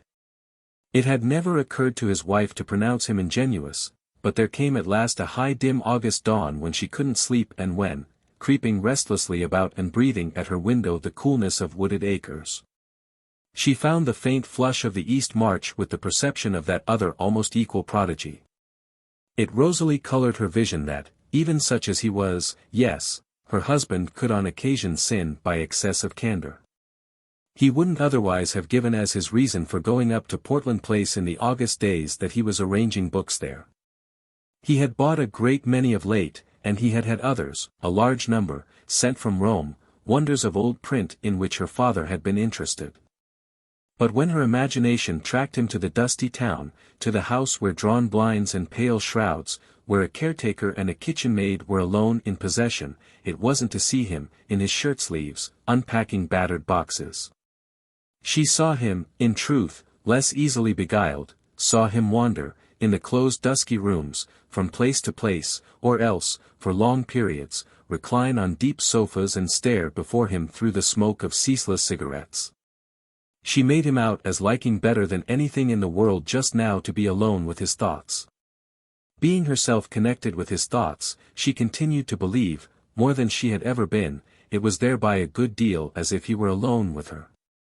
She made him out as resting so from that constant strain of the perfunctory to which he was exposed at Fawn's, and she was accessible to the impression of the almost beggared aspect of this alternative. It was like his doing penance in sordid ways, being sent to prison or being kept without money, it wouldn't have taken much to make her think of him as really kept without food. He might have broken away, might easily have started to travel. He had a right, thought wonderful Maggie now, to so many more freedoms than he took. His secret was of course that at fawns he all the while winced, was all the while in presences in respect to which he had thrown himself back, with a hard pressure, on whatever mysteries of pride. Whatever inward springs familiar to the man of the world, he could keep from snapping. Maggie, for some reason, had that morning, while she watched the sunrise, taken an extraordinary measure of the ground on which he would have had to snatch at pretexts for absence. It all came to her there, he got off to escape from a sound. The sound was in her own ears still, that of Charlotte's high coerced quaver before the cabinets in the hushed gallery. The voice by which she herself had been pierced the day before as by that of a creature in anguish and by which, while she sought refuge at the blurred window, the tears had been forced into her eyes. Her comprehension soared so high that the wonder for her became really his not feeling the need of wider intervals and thicker walls. Before that admiration she also meditated. Consider as she might now, she kept reading not less into what he omitted than into what he performed, a beauty of intention that touched her fairly the more by being obscure. It was like hanging over a garden in the dark. Nothing was to be made of the confusion of growing things, but one felt they were folded flowers, and their vague sweetness made the whole air their medium. He had to turn away, but he wasn't at least a coward. He would wait on the spot for the issue of what he had done on the spot. She sank to her knees with her arm on the ledge of her window seat, where she blinded her eyes from the full glare of seeing that his idea could only be to wait, whatever might come, at her side. It was to her buried face that she thus, for a long time, felt him draw nearest, though after a while, when the strange wail of the gallery began to repeat its inevitable echo, she was conscious of how that brought out his pale hard grimace. Chapter 39.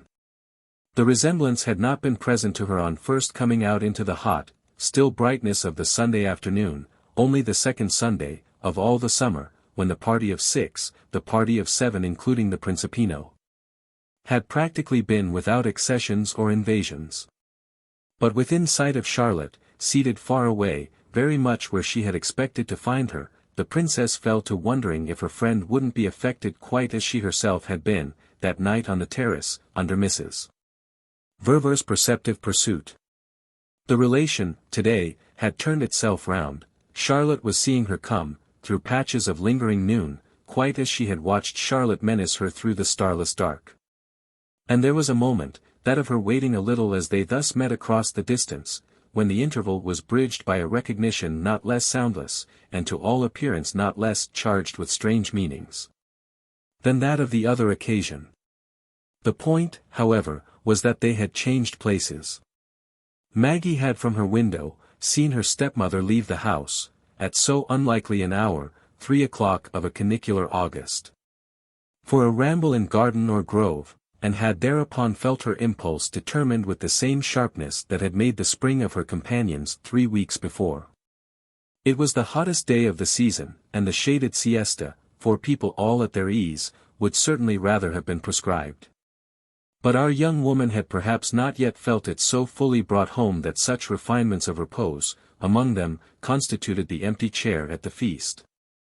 This was the more distinct as the feast, literally, in the great bedimmed dining room, the cool, ceremonious semblance of luncheon, had just been taking place without Mrs. Verver. She had been represented but by the plea of a bad headache, not reported to the rest of the company by her husband, but offered directly to Mr. Verver himself, on their having assembled, by her maid, deputed for the effect and solemnly producing it. Maggie had sat down, with the others, to viands artfully iced, to the slow circulation of precious tinkling jugs, to marked reserves of reference in many directions, poor Fanny Assingham herself scarce thrusting her nose out of the padded hollow into which she had withdrawn. A consensus of languor, which might almost have been taken for a community of dread, ruled the scene, relieved only by the fitful experiments of Father Mitchell, good holy, hungry man, a trusted and overworked London friend and adviser, who had taken, for a week or two, the light neighbouring service, local rites flourishing under Maggie's munificence, and was enjoying, as a convenience, all the bounties of the house. He conversed undiscouraged, Father Mitchell, conversed mainly with the indefinite, wandering smile of the entertainers.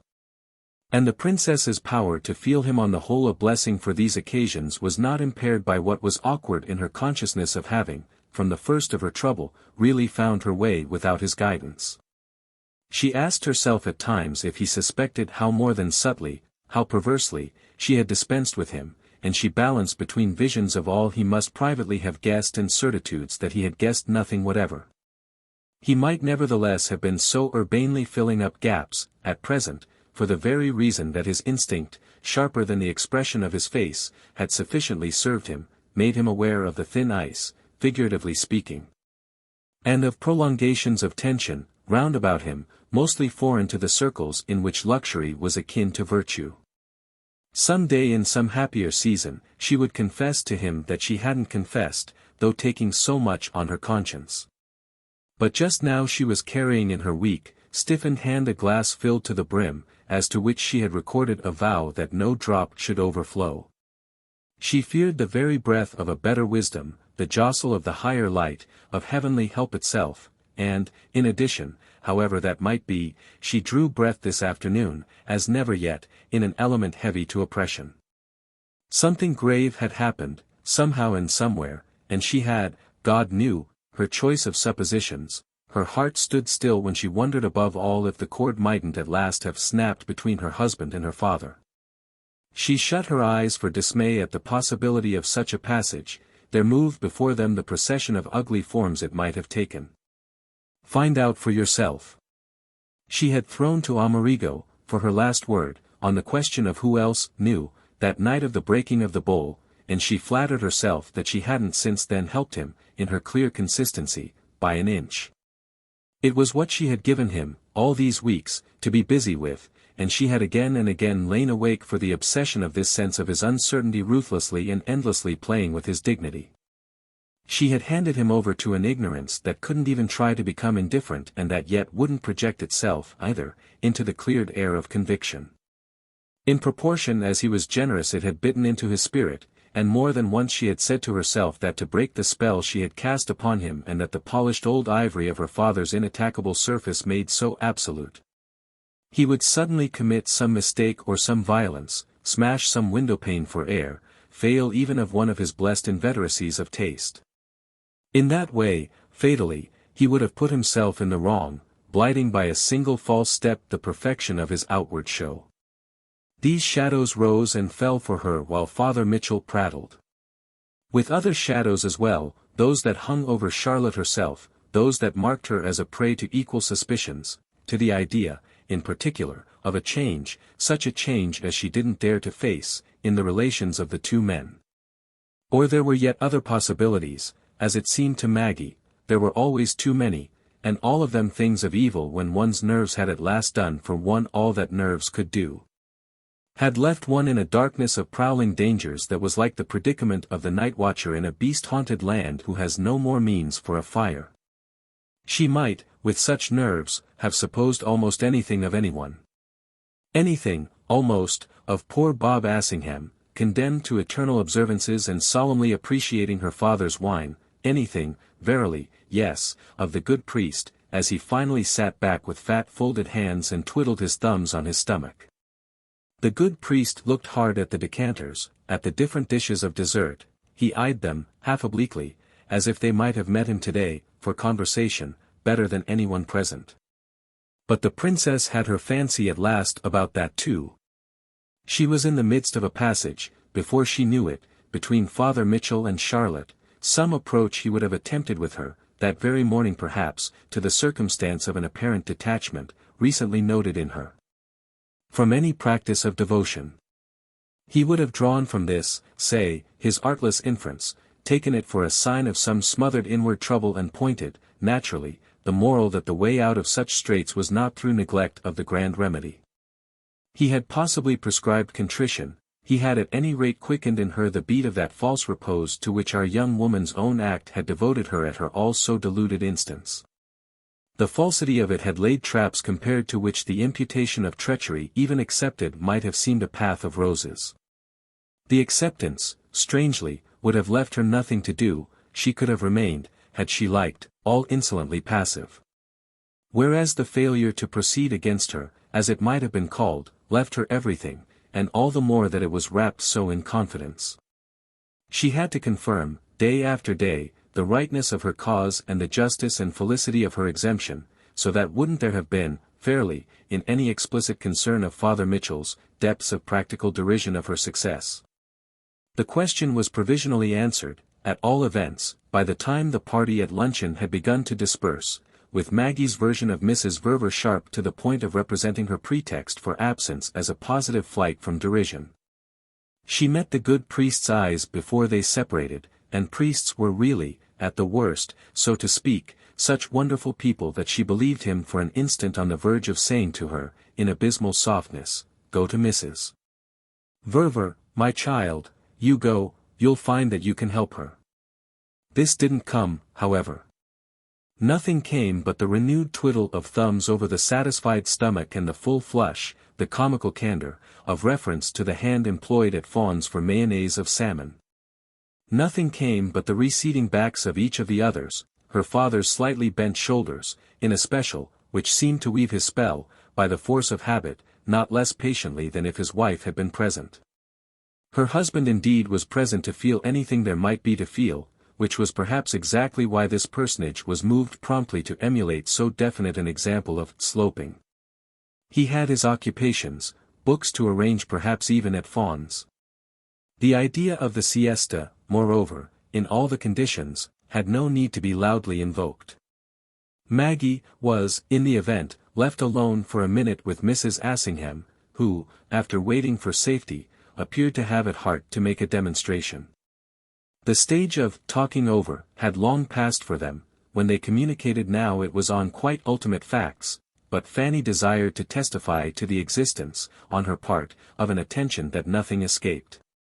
She was like the kind lady who, happening to linger at the circus while the rest of the spectators pour grossly through the exits, falls in with the overworked little trapezist girl, the acrobatic support presumably of embarrassed and exacting parents, and gives her, as an obscure and meritorious artist, assurance of benevolent interest.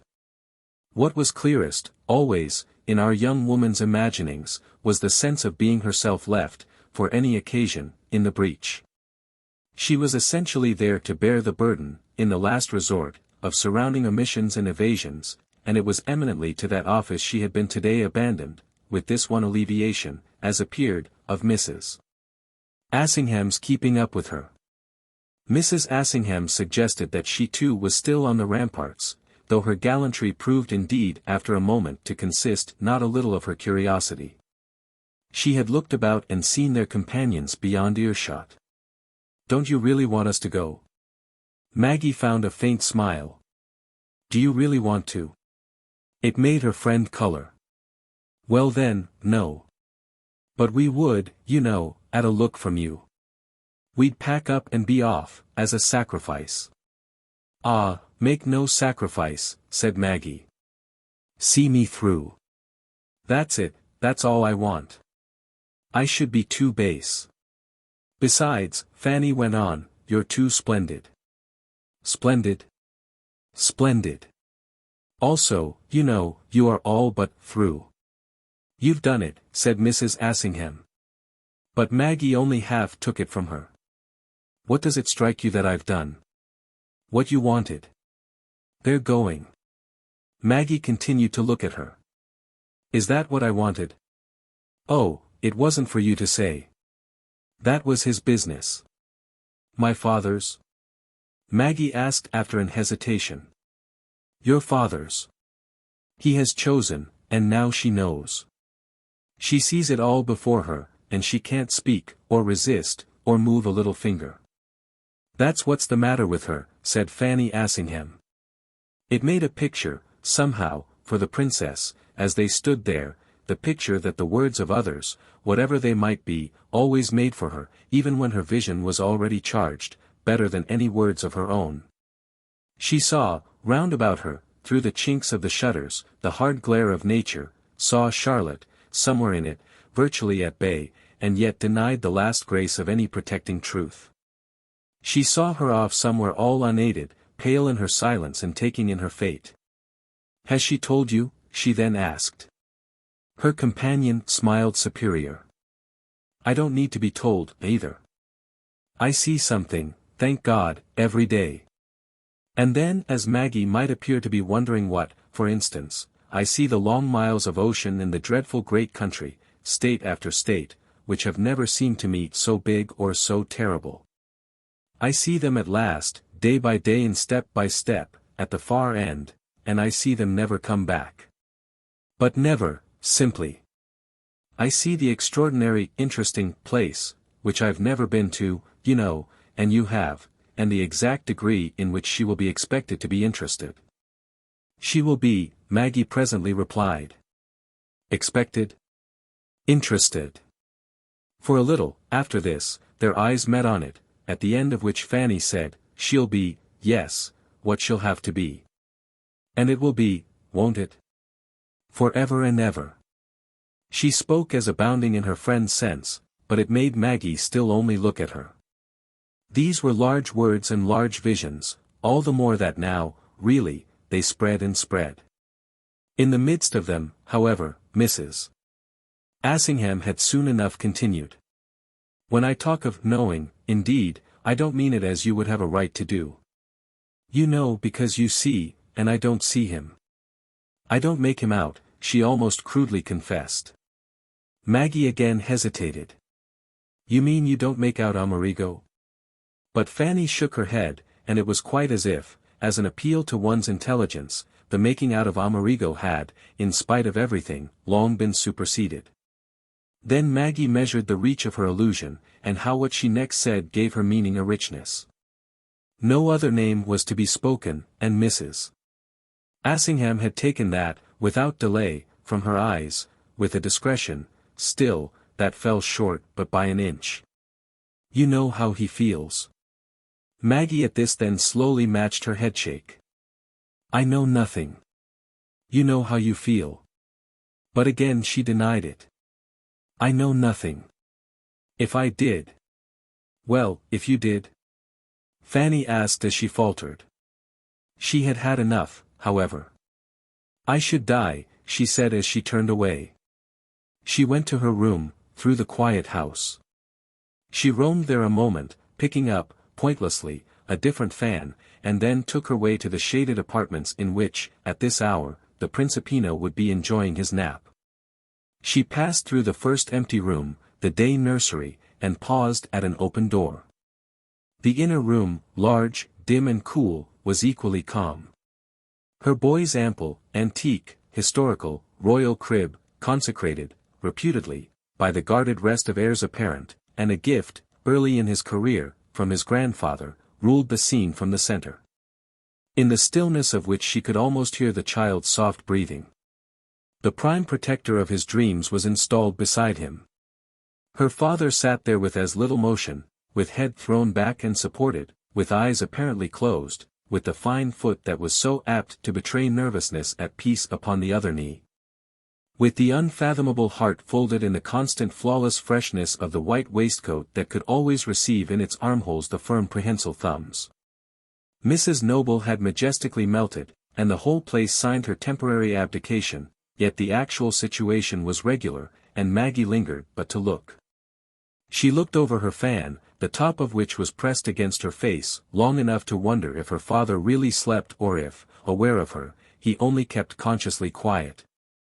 Did his eyes truly fix her between lids partly open, and was she to take this, his forbearance from any question, only as a sign again that everything was left to her? She at all events, for a minute, watched his immobility, then, as if once more renewing her total submission, returned, without a sound, to her own quarters. A strange impulse was sharp in her, but it was not, for her part, the desire to shift the weight. She could as little have slept as she could have slept that morning, days before, when she had watched the first dawn from her window. Turned to the east, this side of her room was now in shade, with the two wings of the casement folded back and the charm she always found in her seemingly perched position, as if her outlook, from above the high terraces, was that of some castle tower mounted on a rock. When she stood there she hung over the gardens and the woods, all of which drowsed below her, at this hour, in the immensity of light. The miles of shade looked hot, the banks of flowers looked dim. The peacocks on the balustrades let their tails hang limp and the smaller birds lurked among the leaves. Nothing therefore would have appeared to stir in the brilliant void if Maggie, at the moment she was about to turn away, had not caught sight of a moving spot, a clear green sunshade in the act of descending a flight of steps. It passed down from the terrace, receding, at a distance, from sight, and carried, naturally, so as to conceal the head and back of its bearer. But Maggie had quickly recognized the white dress and the particular motion of this adventurer, had taken in that Charlotte, of all people, had chosen the glare of noon for an exploration of the gardens. And that she could be betaking herself only to some unvisited quarter deep in them, or beyond them, that she had already marked as a superior refuge.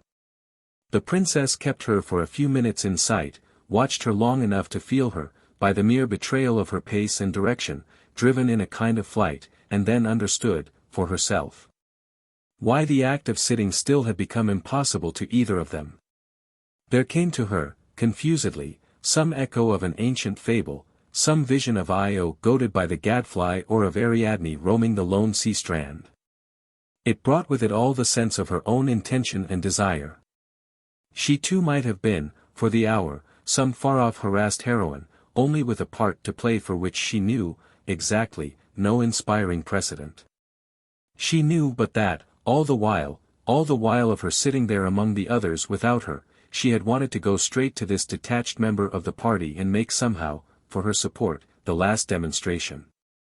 A pretext was all that was needful, and Maggie after another instant had found one. She had caught a glimpse, before Mrs.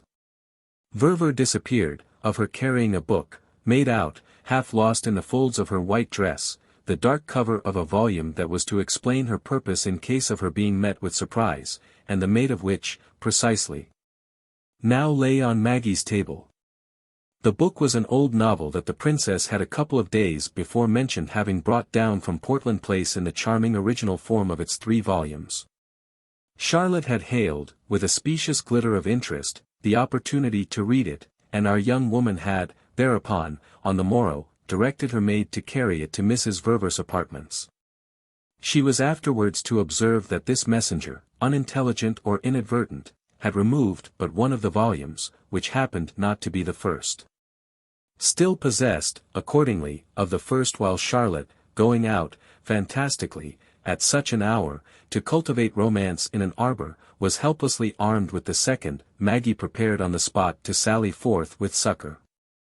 The right volume, with a parasol, was all she required, in addition, that is, to the bravery of her general idea. She passed again through the house, unchallenged, and emerged upon the terrace, which she followed, hugging the shade, with that consciousness of turning the tables on her friend which we have already noted. But so far as she went, after descending into the open and beginning to explore the grounds, Mrs. Verver had gone still further, with the increase of the oddity, moreover, of her having exchanged the protection of her room for these exposed and shining spaces.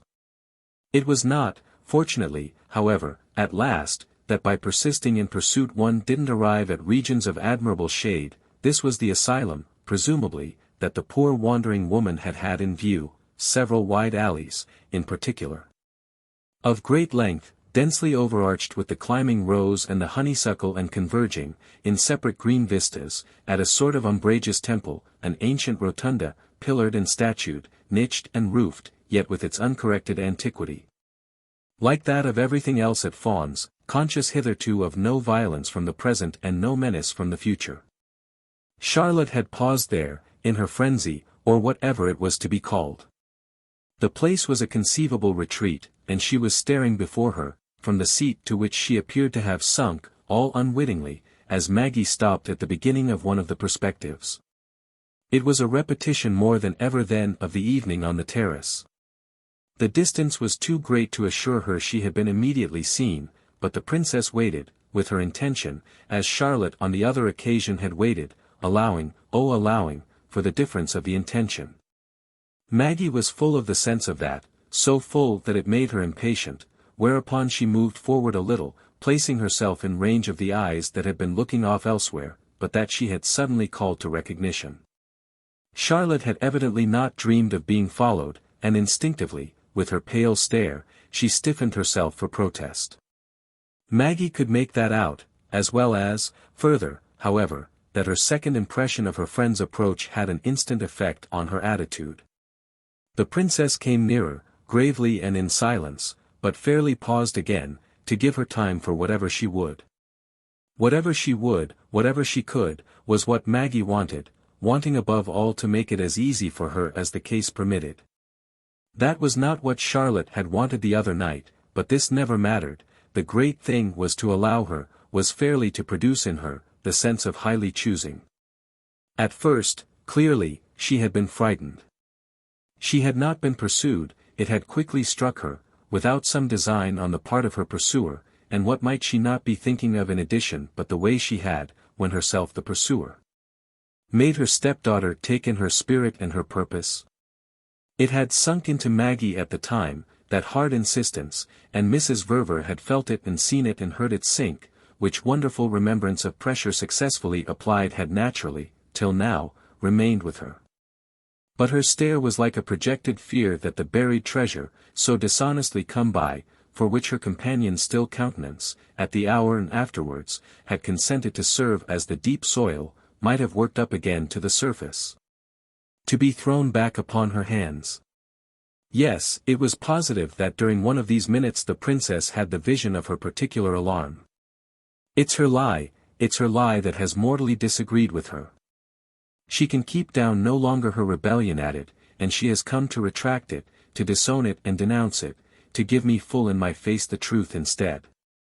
This, for a concentrated instant, Maggie felt her helplessly gasp, but only to let it bring home the indignity, the pity of her state. She herself could but tentatively hover, place in view the book she carried, look as little dangerous, look as abjectly mild, as possible. Remind herself really of people she had read about in stories of the Wild West, people who threw up their hands, on certain occasions, as a sign they weren't carrying revolvers. She could almost have smiled at last, troubled as she yet knew herself, to show how richly she was harmless. She held up her volume, which was so weak a weapon, and while she continued, for consideration, to keep her distance, she explained with as quenched a quaver as possible. I saw you come out, saw you from my window, and couldn't bear to think you should find yourself here without the beginning of your book. This is the beginning, you've got the wrong volume, and I've brought you out the right. She remained after she had spoken, it was like holding a parley with a possible adversary, and her intense, her exalted little smile asked for formal leave. May I come nearer now? She seemed to say, as to which, however, the next minute, she saw Charlotte's reply lose itself in a strange process, a thing of several sharp stages, which she could stand there and trace. The dread, after a minute, had dropped from her face. Though, discernibly enough, she still couldn't believe in her having, in so strange a fashion, been deliberately made up to. If she had been made up to, at least, it was with an idea, the idea that had struck her at first as necessarily dangerous. That it wasn't, insistently wasn't, this shone from Maggie with a force finally not to be resisted, and on that perception, on the immense relief so constituted, everything had by the end of 3 minutes extraordinarily changed. Maggie had come out to her, really, because she knew her doomed to a separation that was like a knife in her heart, and in the very sight of her uncontrollable, her blinded physical quest of a peace not to be grasped, something of Mrs. Assingham's picture of her as thrown, for a grim future, beyond the great sea and the great continent had at first found fulfillment. She had got away, in this fashion, burning behind her, almost, the ships of disguise, to let her horror of what was before her play up without witnesses. And even after Maggie's approach had presented an innocent front it was still not to be mistaken that she bristled with the signs of her extremity. It was not to be said for them either, that they were draped at this hour in any of her usual graces. Unveiled and all but unashamed, they were tragic to the princess in spite of the dissimulation that, with the return of comparative confidence, was so promptly to operate. How tragic, in essence, the very change made vivid, the instant stiffening of the spring of pride, this for possible defense if not for possible aggression. Pride indeed, the next moment, had become the mantle caught up for protection and perversity, she flung it round her as a denial of any loss of her freedom. To be doomed was, in her situation, to have extravagantly incurred a doom, so that to confess to wretchedness was, by the same stroke, to confess to falsity. She wouldn't confess, she didn't, 1,000 times no. She only cast about her, and quite frankly and fiercely, for something else that would give color to her having burst her bonds. Her eyes expanded, her bosom heaved as she invoked it, and the effect upon Maggie was verily to wish she could only help her to it. She presently got up, which seemed to mean, oh, stay if you like. And when she had moved about a while at random, looking away, looking at anything, at everything but her visitor, when she had spoken of the temperature and declared that she revelled in it.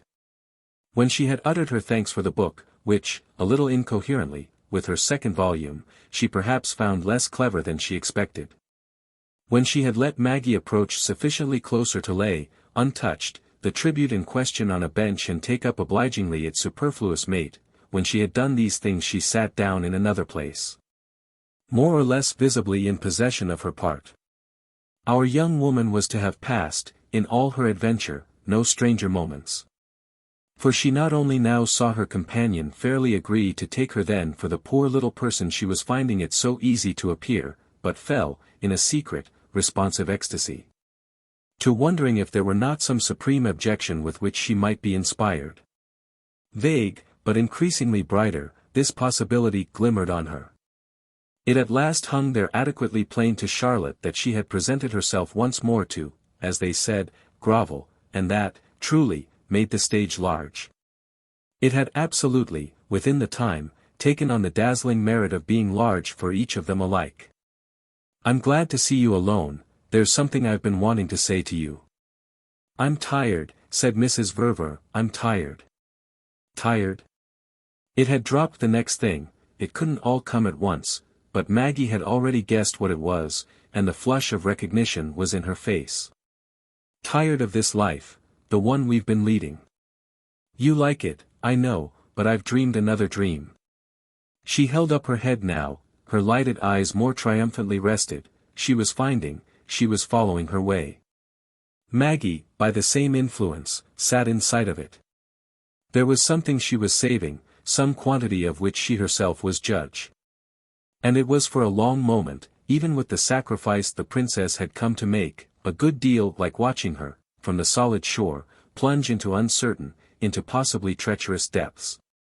"I see something else," she went on. "I've an idea that greatly appeals to me, I've had it for a long time. It has come over me that we're wrong. Our real life isn't here." Maggie held her breath. "Ours? My husband's and mine. I'm not speaking for you." "Oh," said Maggie, only praying not to be, not even to appear, stupid. "I'm speaking for ourselves. I'm speaking," Charlotte brought out, "for him." "I see. For my father." "For your father. For whom else?" They looked at each other hard now, but Maggie's face took refuge in the intensity of her interest. She was not at all even so stupid as to treat her companion's question as requiring an answer. A discretion that her controlled stillness had after an instant justified. "I must risk your thinking me selfish, for of course you know what it involves. Let me admit it, I am selfish. I place my husband first." "Well," said Maggie smiling and smiling, "since that's where I place mine." "You mean you'll have no quarrel with me?" "So much the better then, for," Charlotte went on with a higher and higher flight, "my plan is completely formed." Maggie waited, her glimmer had deepened, her chance somehow was at hand. The only danger was her spoiling it, she felt herself skirting an abyss. "What then, may I ask, is your plan?" It hung fire but 10 seconds, it came out sharp. "To take him home, to his real position. And not to wait." "Do you mean, this season?" "I mean immediately. And, I may as well tell you now, I mean for my own time. I want, Charlotte said, to have him at last a little to myself. I want, strange as it may seem to you, and she gave it all its weight, to keep the man I've married. And to do so, I see, I must act. Maggie, with the effort still to follow the right line, felt herself color to the eyes. Immediately. She thoughtfully echoed. As soon as we can get off. The removal of everything is, after all, but a detail. That can always be done, with money, as he spends it, everything can. What I ask for, Charlotte declared, is the definite break. And I wish it now. With which her head, like her voice, rose higher. Oh, she added, I know my difficulty. Far down below the level of attention, in she could scarce have said what sacred depths, Maggie's inspiration had come, and it had trembled the next moment into sound. Do you mean I'm your difficulty? You and he together, since it's always with you that I've had to see him. But it's a difficulty that I'm facing, if you wish to know, that I've already faced, that I propose to myself to surmount. The struggle with it, none too pleasant, hasn't been for me, as you may imagine, in itself charming. I've felt in it at times, if I must tell you all, too great and too strange, an ugliness. Yet I believe it may succeed. She had risen, with this, Mrs. Verver, and had moved, for the emphasis of it, a few steps away, while Maggie, motionless at first, but sat and looked at her. You want to take my father from me? The sharp, successful, almost primitive wail in it made Charlotte turn, and this movement attested for the princess the felicity of her deceit. Something in her throbbed as it had throbbed the night she stood in the drawing-room and denied that she had suffered. She was ready to lie again if her companion would but give her the opening. Then she should know she had done all. Charlotte looked at her hard, as if to compare her face with her note of resentment, and Maggie, feeling this, met it with the signs of an impression that might pass for the impression of defeat. I want really to possess him, said Mrs. Verver. I happen also to feel that he's worth it. Maggie rose as if to receive her. Oh, worth it, she wonderfully threw off. The tone, she instantly saw, again had its effect. Charlotte flamed aloft, might truly have been believing in her passionate parade. You've thought you've known what he's worth?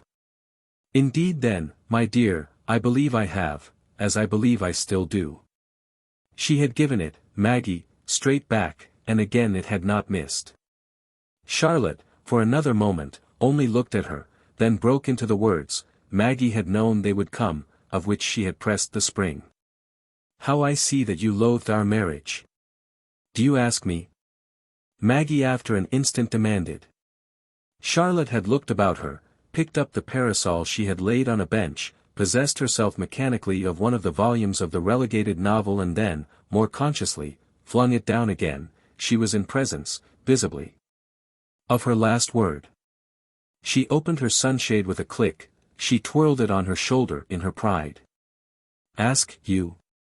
Do I need? How I see, she broke out, that you've worked against me.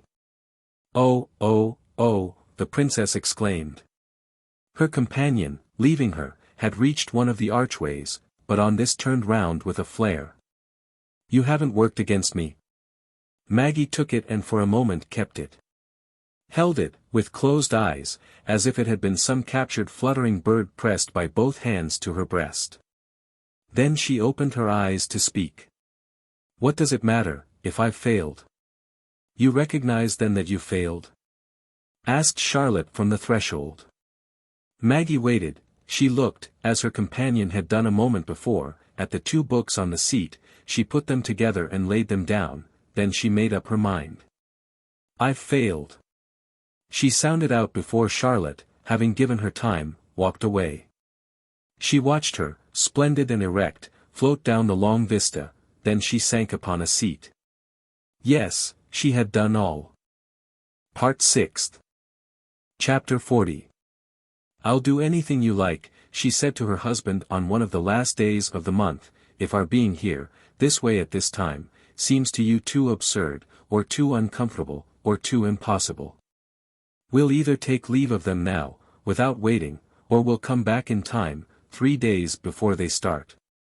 I'll go abroad with you, if you but say the word. To Switzerland, the Tyrol, the Italian Alps, to whichever of your old high places you would like most to see again, those beautiful ones that used to do you good after Rome and that you so often told me about. Where they were, in the conditions that prompted this offer, and where it might indeed appear ridiculous that, with the stale London September close at hand, they should content themselves with remaining. Was where the desert of Portland Place looked blank as it had never looked, and where a drowsy cabman, scanning the horizon for a fare, could sink to oblivion of the risks of immobility. But Amerigo was of the odd opinion, day after day, that their situation couldn't be bettered. And he even went at no moment through the form of replying that, should their ordeal strike her as exceeding their patience, any step they might take would be for her own relief. This was, no doubt, partly because he stood out so wonderfully, to the end, against admitting, by a weak word at least, that any element of their existence was, or ever had been, an ordeal. No trap of circumstance, no lapse of form, no accident of irritation, had landed him in that inconsequence. His wife might verily have suggested that he was consequent with the admirable appearance he had from the first so undertaken, and so continued, to present, rather too rigidly at her expense. Only, as it happened, she was not the little person to do anything of the sort, and the strange tacit compact actually in operation between them might have been founded on an intelligent comparison, a definite collation positively of the kinds of patience proper to each. She was seeing him through, he had engaged to come out at the right end if she would see him, this understanding, tacitly renewed from week to week, had fairly received, with the procession of the weeks, the consecration of time. But it scarce needed to be insisted on that she was seeing him on his terms, not all on hers, or that, in other words, she must allow him his unexplained and uncharted, his one practicably workable way. If that way, by one of the intimate felicities the liability to which was so far from having even yet completely fallen from him, happened handsomely to show him as more bored than boring, with advantages of his own freely to surrender. But none to be persuadedly indebted to others for, what did such a false face of the matter represent but the fact itself that she was pledged? If she had questioned or challenged or interfered, if she had reserved herself that right, she wouldn't have been pledged. Whereas there were still, and evidently would be yet a while, long, tense stretches during which their case might have been hanging, for every eye, on her possible, her impossible defection. She must keep it up to the last, mustn't absent herself for 3 minutes from her post, only on those lines, assuredly, would she show herself as with him and not against him. It was extraordinary how scant a series of signs she had invited him to make of being, of truly having been at any time, with his wife, that reflection she was not exempt from as they now, in their suspense, supremely waited, a reflection under the brush of which she recognized her having had, in respect to him as well, to do all, to go the whole way over, to move, indefatigably. While he stood as fixed in his place as some statue of one of his forefathers. The meaning of it would seem to be, she reasoned in sequestered hours, that he had a place, and that this was an attribute somehow indefeasible, unquenchable, which laid upon others, from the moment they definitely wanted anything of him, the necessity of taking more of the steps that he could, of circling round him, of remembering for his benefit the famous relation of the mountain to Muhammad. It was strange, if one had gone into it, but such a place as Amerigo's was like something made for him beforehand by innumerable facts largely of the sort known as historical, made by ancestors, examples, traditions, habits.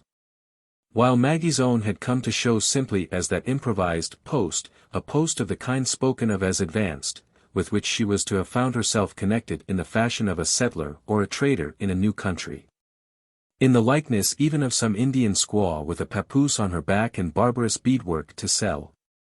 Maggie's own, in short, would have been sought in vain in the most rudimentary map of the social relations as such. The only geography marking it would be doubtless that of the fundamental passions. The end that the prince was at all events holding out for was represented to expectation by his father-in-law's announced departure for America with Mrs. Verver. Just as that prospective event had originally figured as advising, for discretion, the flight of the younger couple, to say nothing of the withdrawal of whatever other importunate company, before the great upheaval of fawns. This residence was to be peopled for a month by porters, packers and hammerers, at whose operations it had become peculiarly public, that is for Portland Place, that Charlotte was to preside in force. Operations the quite awful appointed scale and style of which had at no moment loomed so large to Maggie's mind as one day when the dear Assinghams swam back into her ken besprinkled with sawdust and looking as pale as if they had seen Samson pull down the temple. They had seen at least what she was not seeing, rich dim things under the impression of which they had retired. She having eyes at present but for the clock by which she timed her husband, or for the glass, the image perhaps would be truer, in which he was reflected to her as he timed the pair in the country. The accession of their friends from Cadogan Place contributed to all their intermissions, at any rate, a certain effect of resonance, an effect especially marked by the upshot of a prompt exchange of inquiries between Mrs. Assingham and the princess. It was noted, on the occasion of that anxious lady's last approach to her young friend at Fawns, that her sympathy had ventured, after much accepted privation, again to become inquisitive. And it had perhaps never so yielded to that need as on this question of the present odd line of the distinguished eccentrics. "You mean to say really that you're going to stick here?" And then before Maggie could answer, "What on earth will you do with your evenings?" Maggie waited a moment. Maggie could still tentatively smile. "When people learn we're here, and of course the papers will be full of it. They'll flock back in their hundreds, from wherever they are, to catch us. You see, you and the Colonel have yourselves done it. As for our evenings, they won't, I dare say, be particularly different from anything else that's ours. They won't be different from our mornings or our afternoons, except perhaps that you two dears will sometimes help us to get through them. I've offered to go anywhere," she added, "to take a house if he will. But this, just this and nothing else, is Amerigo's idea. He gave it yesterday," she went on, "a name that, as he said, described and fitted it. So you see," and the princess indulged again in her smile that didn't play, but that only, as might have been said, worked, "so you see there's a method in our madness." It drew Mrs. Assingham's wonder. "And what then is the name?" "The reduction to its simplest expression of what we are doing, that's what he called it.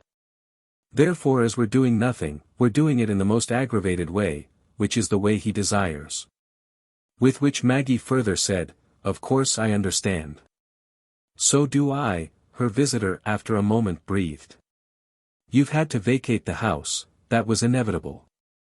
But at least here he doesn't funk." Our young woman accepted the expression. "He doesn't funk." It only, however, half contented Fanny, who thoughtfully raised her eyebrows. "He's prodigious, but what is there, as you've fixed it, to dodge? Unless," she pursued, "it's her getting near him. It's, if you'll pardon my vulgarity, her getting at him. That," she suggested, "may count with him." But it found the princess prepared. "She can get near him here. She can get at him. She can come up." "Can she?" Fanny Assingham questioned. "Can't she?" Maggie returned.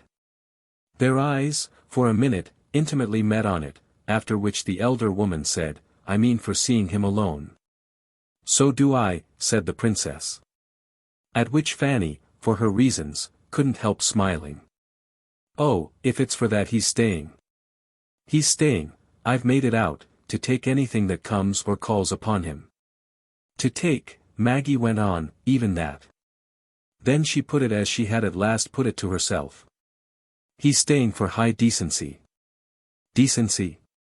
Mrs. Assingham gravely echoed. "Decency. If she should try." "Well?" Mrs. Assingham urged. "Well, I hope. Hope he'll see her."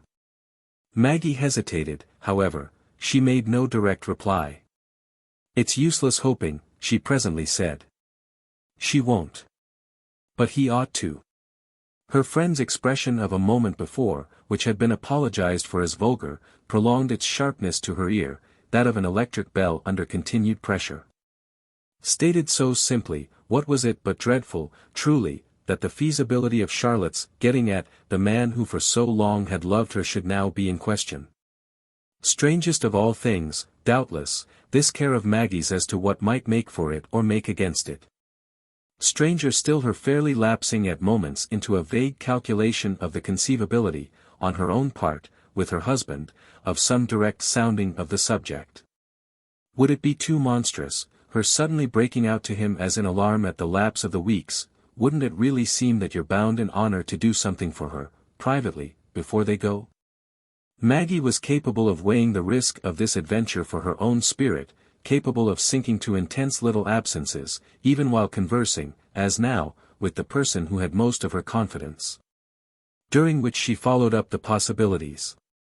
It was true that Mrs. Assingham could at such times somewhat restore the balance, by not wholly failing to guess her thought. Her thought, however, just at present, had more than one face, had a series that it successively presented.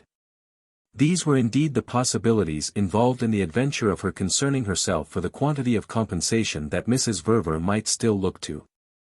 There was always the possibility that she was, after all, sufficiently to get at him. There was in fact that of her having again and again done so. Against this stood nothing but Fanny Assingham's apparent belief in her privation, more mercilessly imposed, or more hopelessly felt, in the actual relation of the parties. Over and beyond everything that, from more than 3 months back, of course, had fostered in the princess a like conviction. These assumptions might certainly be baseless, inasmuch as there were hours and hours of Amerigo's time that there was no habit, no pretense of his accounting for. Inasmuch too as Charlotte, inevitably, had had more than once, to the undisguised knowledge of the pair in Portland Place, been obliged to come up to Eaton Square, when so many of her personal possessions were in course of removal. She didn't come to Portland Place, didn't even come to ask for luncheon on 2 separate occasions when it reached the consciousness of the household there that she was spending the day in London. Maggie hated, she scorned, to compare hours and appearances, to weigh the idea of whether there hadn't been moments, during these days, when an assignation, in easy conditions, a snatched interview, in an air the season had so cleared of prying eyes, mightn't perfectly work. But the very reason of this was partly that, haunted with the vision of the poor woman carrying off with such bravery as she found to her hand the secret of her not being appeased, she was conscious of scant room for any alternative image. The alternative image would have been that the secret covered up was the secret of appeasement somehow obtained, somehow extorted and cherished, and the difference between the two kinds of hiding was too great to permit of a mistake.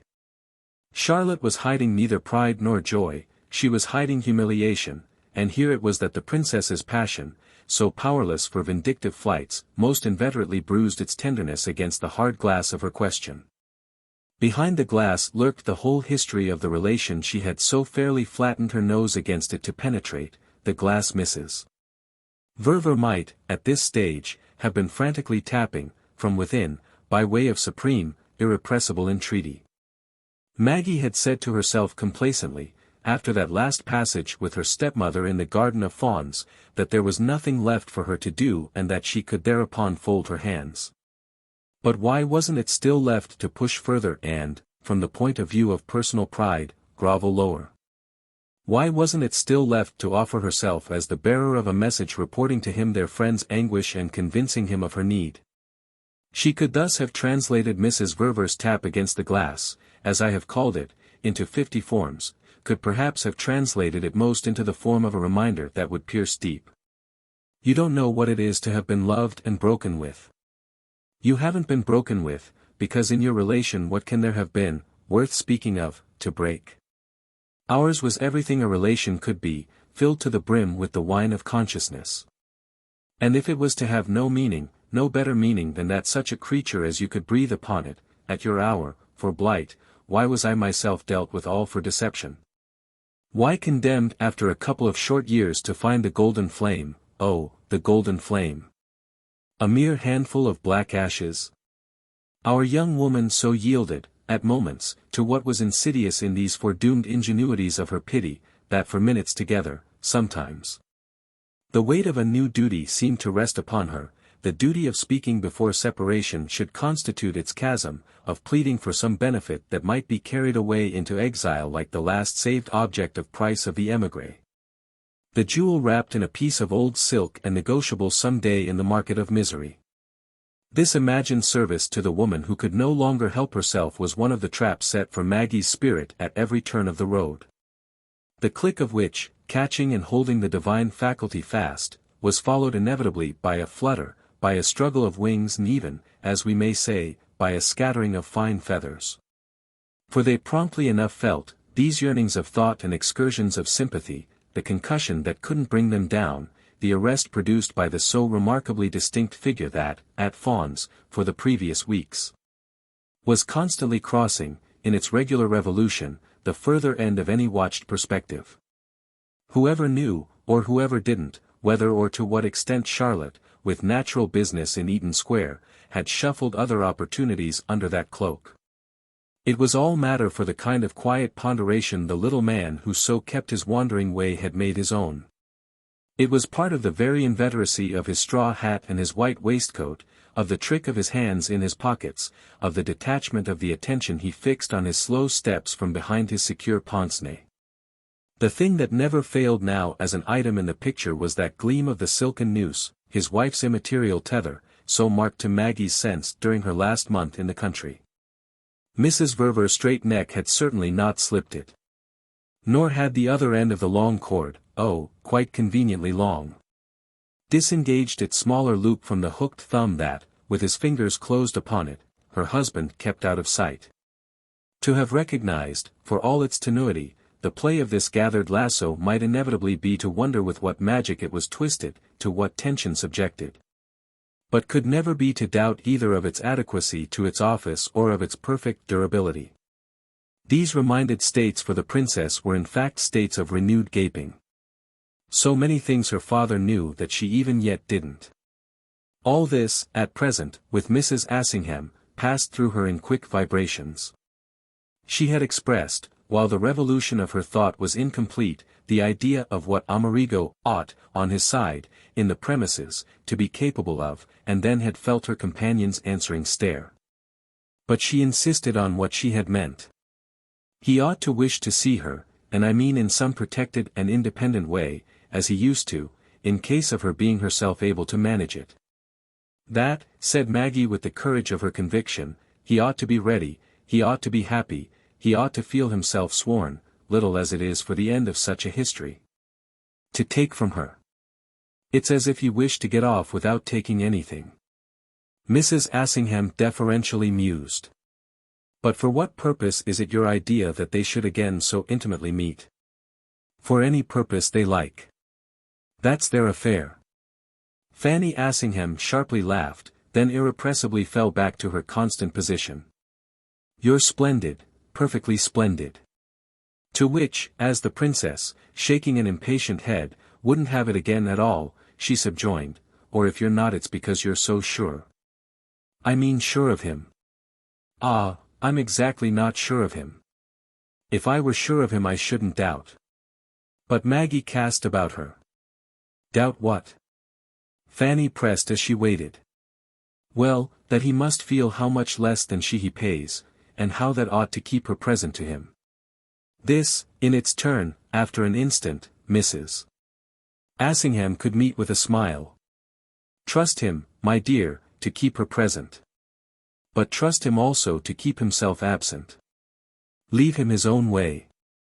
I'll leave him everything, said Maggie. Only, you know it's my nature, I think.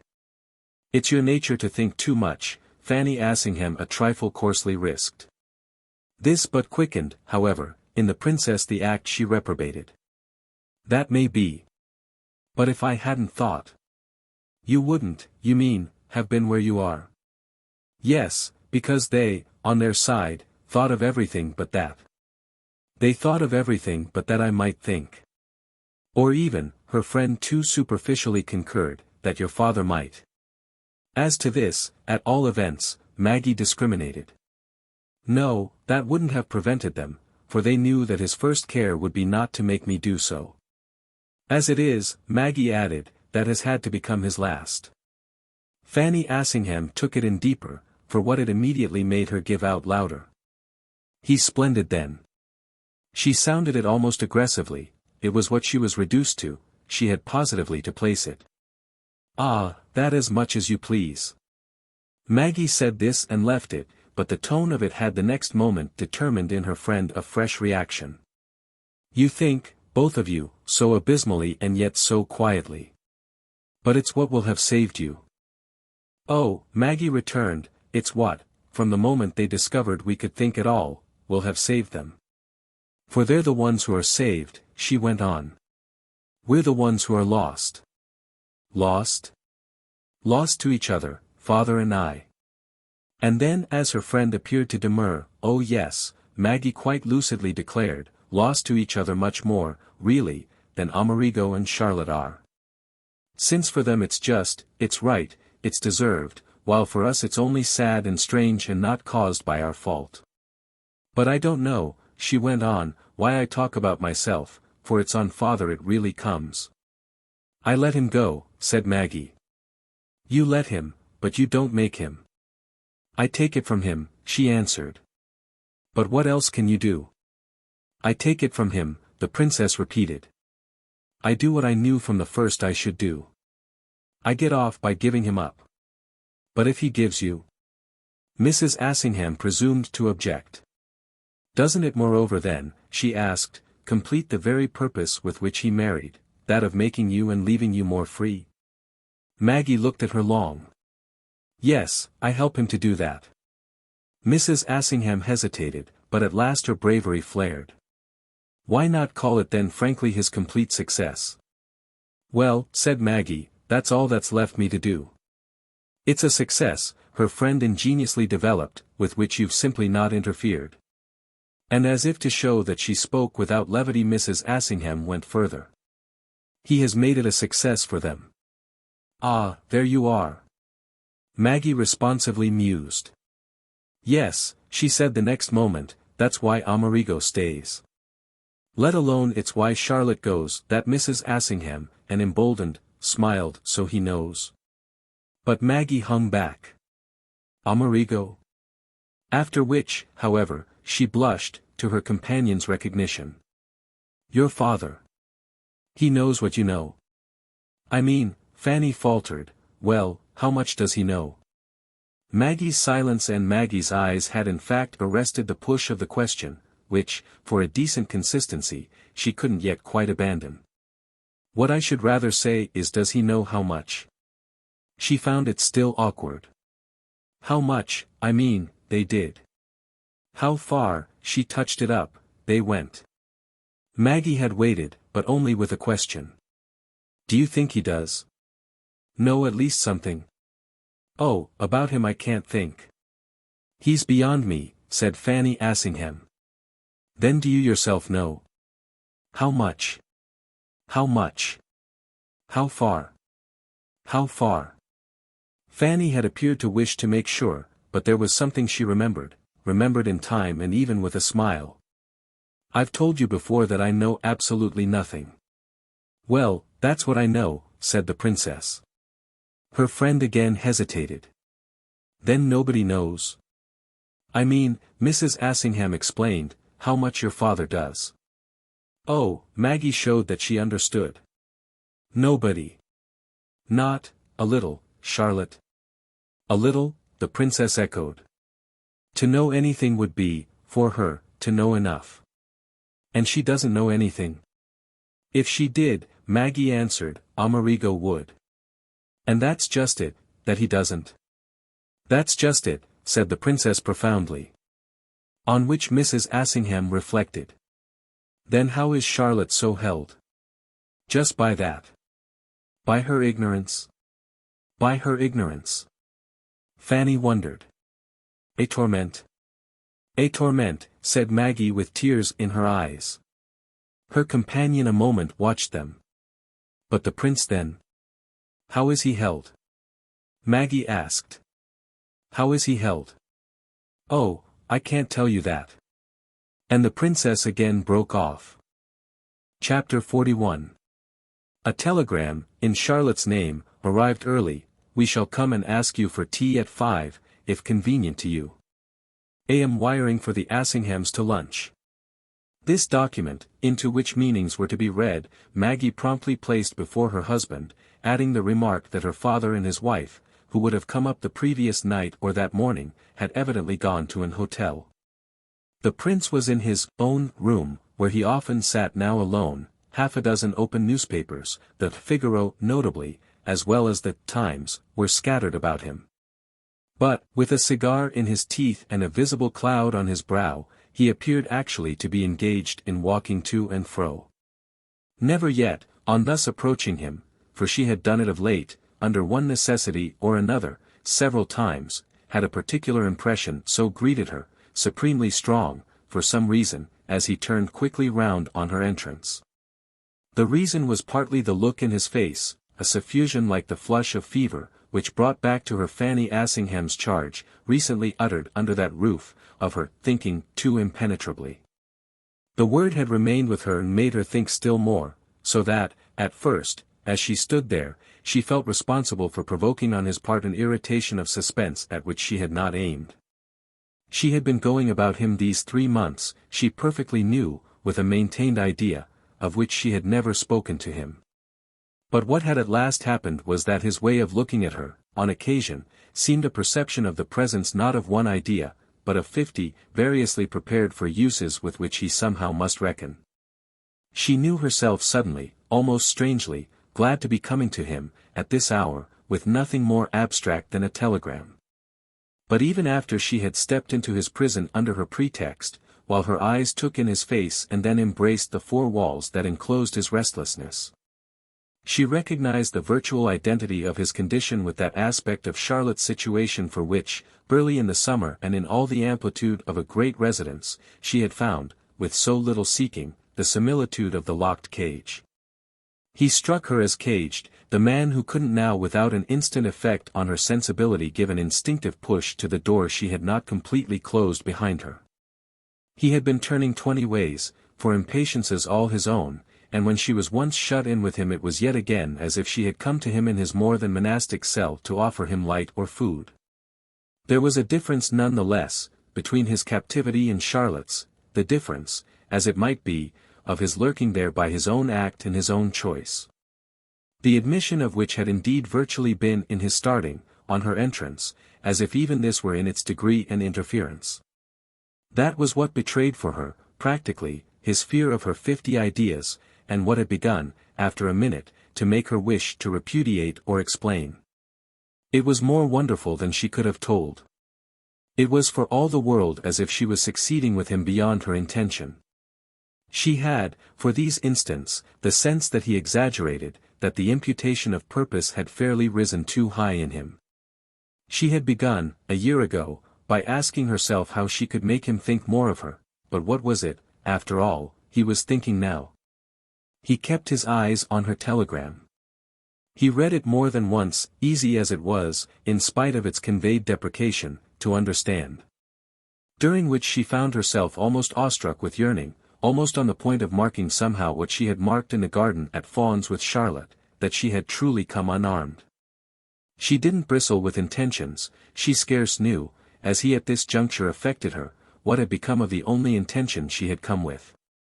She had nothing but her old idea, the old one he knew, she hadn't the ghost of another. Presently in fact, when 4 or 5 minutes had elapsed, it was as if she positively, hadn't so much even as that one. He gave her back her paper, asking with it if there were anything in particular she wished him to do.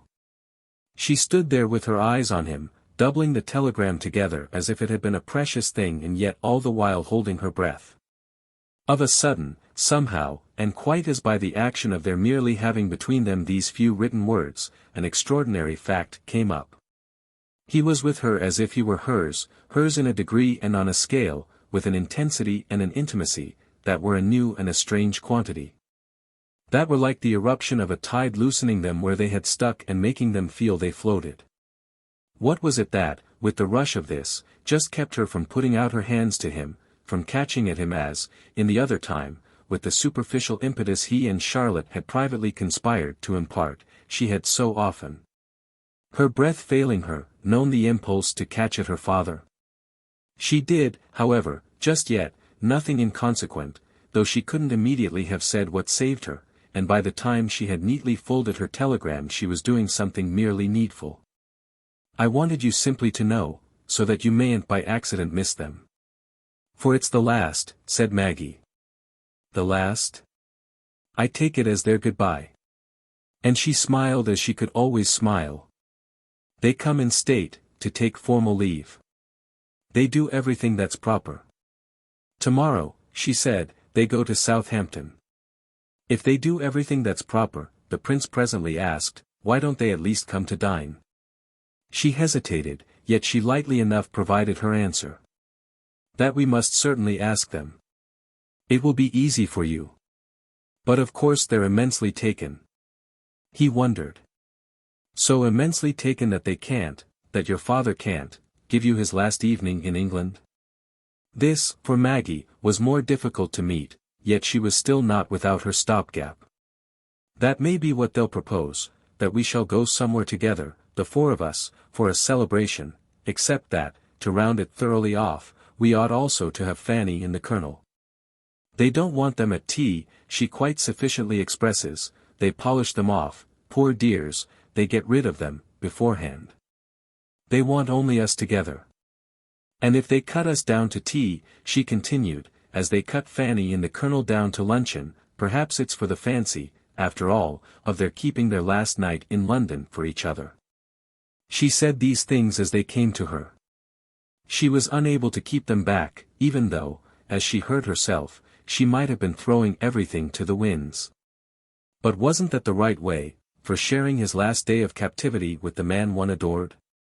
It was every moment more and more for her as if she were waiting with him in his prison, waiting with some gleam of remembrance of how noble captives in the French Revolution, the darkness of the Terror, used to make a feast, or a high discourse. Of their last poor resources. If she had broken with everything now, every observance of all the past months, she must simply then take it so, take it that what she had worked for was too near, at last, to let her keep her head. She might have been losing her head verily in her husband's eyes, since he didn't know, all the while, that the sudden freedom of her words was but the diverted intensity of her disposition personally to seize him. He didn't know, either, that this was her manner, now she was with him, of beguiling audaciously the supremacy of suspense. For the people of the French Revolution, assuredly, there wasn't suspense. The scaffold, for those she was thinking of, was certain, whereas what Charlotte's telegram announced was, short of some incalculable error, clear liberation. Just the point, however, was in its being clearer to herself than to him. Her clearances, those she had so all but abjectly labored for, threatened to crowd upon her in the form of one of the clusters of angelic heads, the peopled shafts of light beating down through iron bars, that regale, on occasion. Precisely, the fevered vision of those who are in chains. She was going to know, she felt, later on, was going to know with compunction, doubtless, on the very morrow. How thumpingly her heart had beaten at this foretaste of their being left together, she should judge at leisure the surrender she was making to the consciousness of complications about to be bodily lifted. She should judge at leisure even that avidity for an issue which was making so little of any complication but the unextinguished presence of the others. And indeed that she was already simplifying so much more than her husband came out for her next in the face with which he listened. He might certainly well be puzzled, in respect to his father-in-law and Mrs. Verver, by her glance at their possible preference for a concentrated evening. But it isn't, is it? He asked, as if they were leaving each other. Oh no, it isn't as if they were leaving each other. They're only bringing to a close, without knowing when it may open again, a time that has been, naturally, awfully interesting to them. Yes, she could talk so of their time, she was somehow sustained. She was sustained even to affirm more intensely her present possession of her ground. They have their reasons, many things to think of, how can one tell?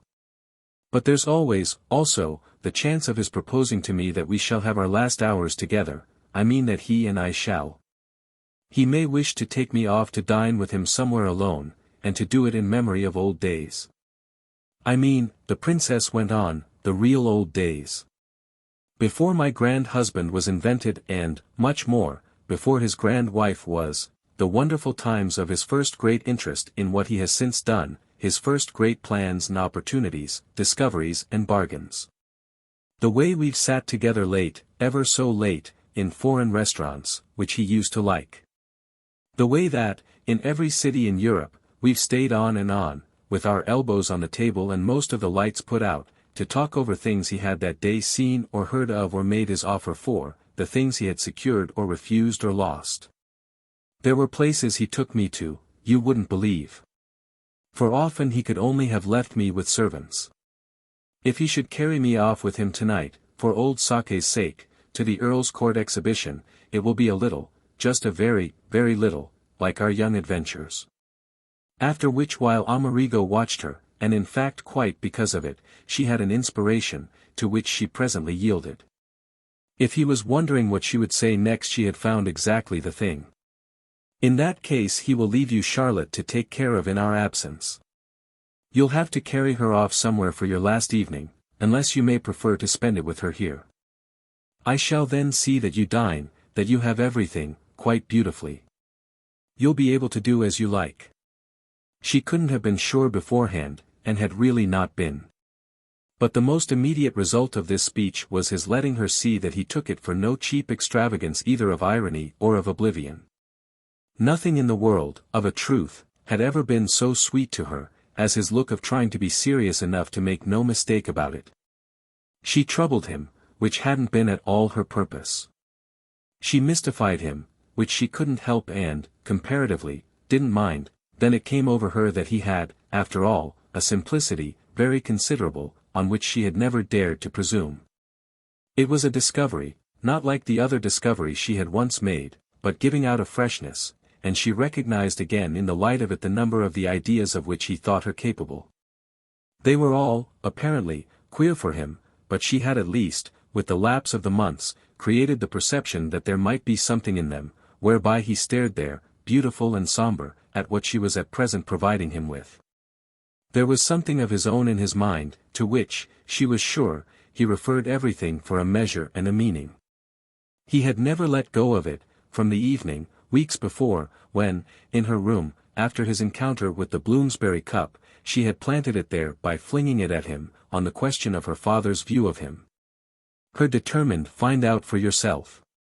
She had been aware, during the months, that he had been trying to find out, and had been seeking, above all, to avoid the appearance of any evasions of such a form of knowledge as might reach him, with violence or with a penetration more insidious, from any other source.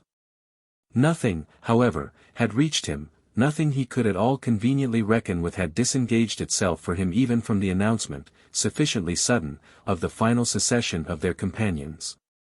Charlotte was in pain, Charlotte was in torment, but he himself had given her reason enough for that.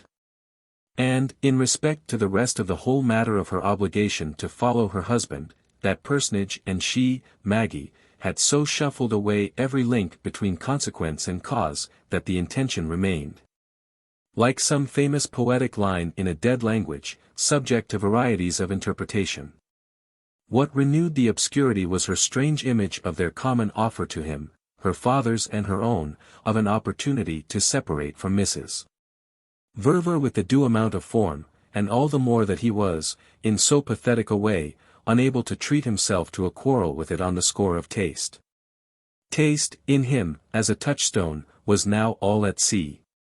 For who could say but that one of her 50 ideas, or perhaps 49 of them, wouldn't be, exactly, that taste by itself, the taste he had always conformed to, had no importance whatever.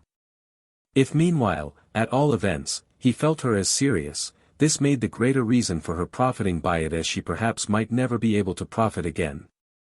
She was invoking that reflection at the very moment he brought out, in reply to her last words, a remark which, though perfectly relevant and perfectly just, affected her at first as a high oddity.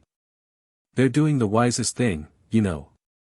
For if they were ever to go—" and he looked down at her over his cigar. If they were ever to go, in short, it was high time, with her father's age, Charlotte's need of initiation, and the general magnitude of the job of their getting settled and seasoned. They're learning to live into their queer future. It was high time that they should take up their courage. This was eminent sense, but it didn't arrest the princess, who, the next moment, had found a form for her challenge. But shan't you then so much as miss her a little? She's wonderful and beautiful, and I feel somehow as if she were dying. Not really, not physically, Maggie went on, she's so far, naturally, splendid as she is, from having done with life. But dying for us, for you and me, and making us feel it by the very fact of there being so much of her left. The prince smoked hard a minute. As you say, she's splendid, but there always will be, much of her left. Only, as you also say, for others. And yet I think, the princess returned, that it isn't as if we had wholly done with her. How can we not always think of her? It's as if her unhappiness had been necessary to us, as if we had needed her, at her own cost, to build us up and start us. He took it in with consideration, but he met it with a lucid inquiry. Why do you speak of the unhappiness of your father's wife? They exchanged a long look, the time that it took her to find her reply. Because not to. Well, not to. Would make me have to speak of him. And I can't, said Maggie, speak of him. You can't. I can't. She said it as for definite notice, not to be repeated. There are too many things, she nevertheless added. He's too great. The prince looked at his cigar tip, and then as he put back the weed, too great for whom? Upon which as she hesitated, not, my dear, too great for you, he declared. For me, oh, as much as you like. Too great for me is what I mean. I know why I think it, Maggie said. That's enough. He looked at her yet again as if she but fanned his wonder. He was on the very point, she judged, of asking her why she thought it. But her own eyes maintained their warning, and at the end of a minute he had uttered other words. What's of importance is that you're his daughter. That at least we've got. And I suppose that, if I may say nothing else, I may say at least that I value it. Oh yes, you may say that you value it. I myself make the most of it. This again he took in, letting it presently put forth for him a striking connection. She ought to have known you. That's what's present to me. She ought to have understood you better. Better than you did? Yes, he gravely maintained, better than I did. And she didn't really know you at all. She doesn't know you now. Ah, yes she does, said Maggie. But he shook his head, he knew what he meant. She not only doesn't understand you more than I, she understands you ever so much less. Though even I. Well, even you. Maggie pressed as he paused. Even yet. Again he paused and the silence held them. But Maggie at last broke it. If Charlotte doesn't understand me, it is that I've prevented her. I've chosen to deceive her and to lie to her. The prince kept his eyes on her. I know what you've chosen to do. But I've chosen to do the same. Yes, said Maggie after an instant, my choice was made when I had guessed yours. But you mean, she asked, that she understands you? It presents small difficulty. Are you so sure? Maggie went on. Sure enough. But it doesn't matter. He waited an instant, then looking up through the fumes of his smoke, she's stupid, he abruptly opined. Oh. Maggie protested in a long wail. It had made him in fact quickly change color.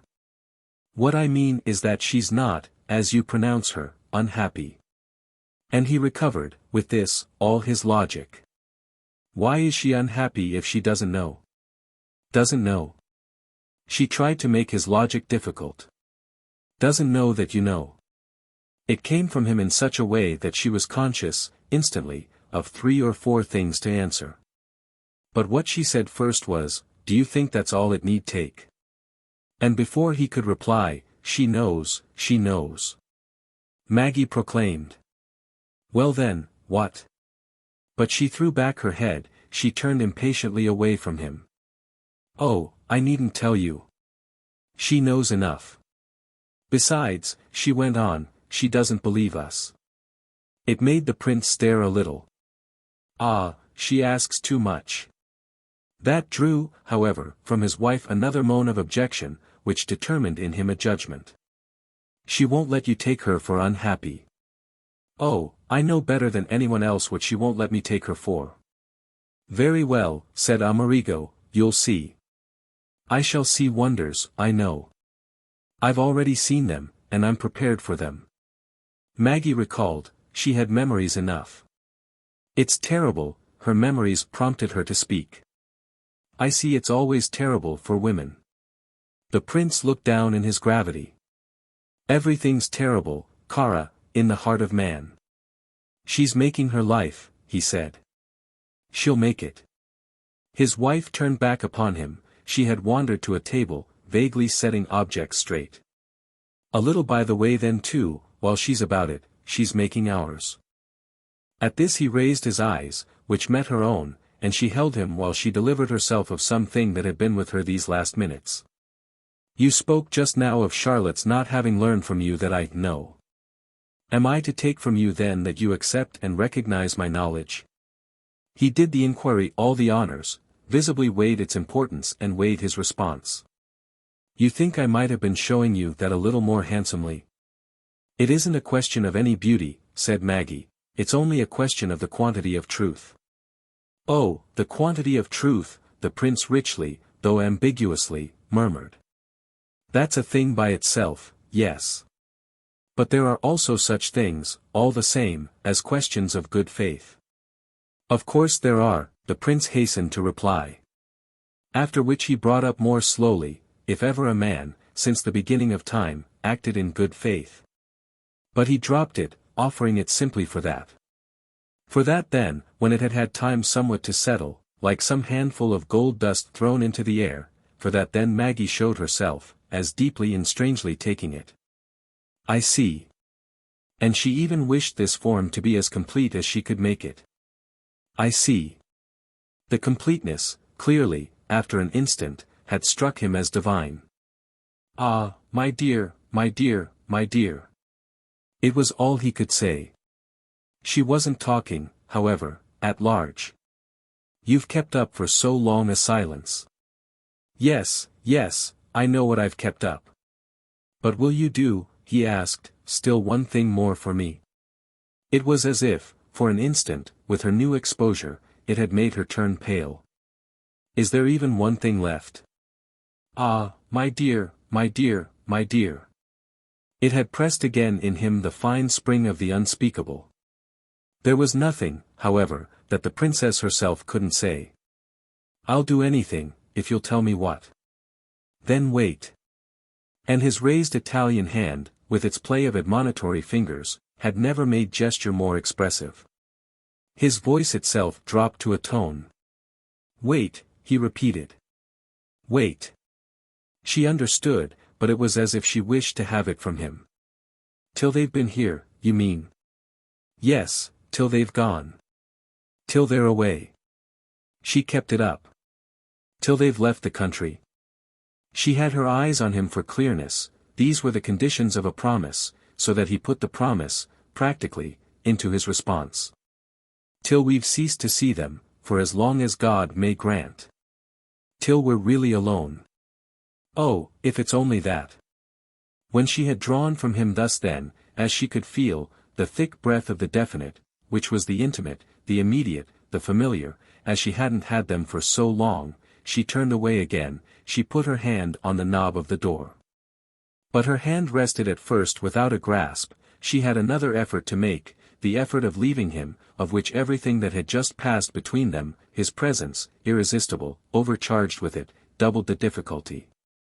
There was something, she couldn't have told what, it was as if, shut in together, they had come too far for where they were, so that the mere act of her quitting him was like the attempt to recover the lost and gone.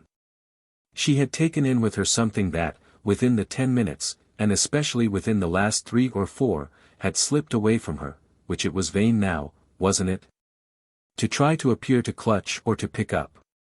That consciousness in fact had a pang, and she balanced, intensely, for the lingering moment, almost with a terror of her endless power of surrender. He had only to press, really, for her to yield inch by inch, and she fairly knew at present, while she looked at him through her cloud, that the confession of this precious secret sat there for him to pluck. The sensation, for the few seconds, was extraordinary. Her weakness, her desire, so long as she was yet not saving herself, flowered in her face like a light or a darkness. She sought for some word that would cover this up. She reverted to the question of tea, speaking as if they shouldn't meet sooner. Then about 5. I count on you. On him too, however, something had descended, as to which this exactly gave him his chance. Ah, but I shall see you. No. He said, coming nearer. She had, with her hand still on the knob, her back against the door, so that her retreat, under his approach must be less than a step, and yet she couldn't for her life, with the other hand, have pushed him away. He was so near now that she could touch him, taste him, smell him, kiss him, hold him. He almost pressed upon her, and the warmth of his face, frowning, smiling, she mightn't know which. Only beautiful and strange, was bent upon her with the largeness with which objects loom in dreams. She closed her eyes to it, and so, the next instant, against her purpose, she had put out her hand, which had met his own and which he held. Then it was that, from behind her closed eyes, the right word came. Wait. It was the word of his own distress and entreaty, the word for both of them, all they had left, their plank now on the great sea. Their hands were locked, and thus she said it again. Wait. Wait. She kept her eyes shut, but her hand, she knew, helped her meaning, which after a minute she was aware his own had absorbed. He let her go, he turned away with this message, and when she saw him again his back was presented, as he had left her, and his face staring out of the window. She had saved herself and she got off. Chapter 42. Later on, in the afternoon, before the others arrived, the form of their reunion was at least remarkable. They might, in their great eastward drawing-room, have been comparing notes or nerves in apprehension of some stiff official visit. Maggie's mind, in its restlessness, even played a little with the prospect. The high cool room, with its afternoon shade, with its old tapestries uncovered, with the perfect polish of its wide floor reflecting the bowls of gathered flowers and the silver and linen of the prepared tea-table, drew from her a remark in which this whole effect was mirrored, as well as something else in the prince's movement while he slowly paced and turned. We're distinctly bourgeois, she a trifle grimly threw off, as an echo of their old community. Though to a spectator sufficiently detached they might have been quite the privileged pair they were reputed, granted only they were taken as awaiting the visit of royalty.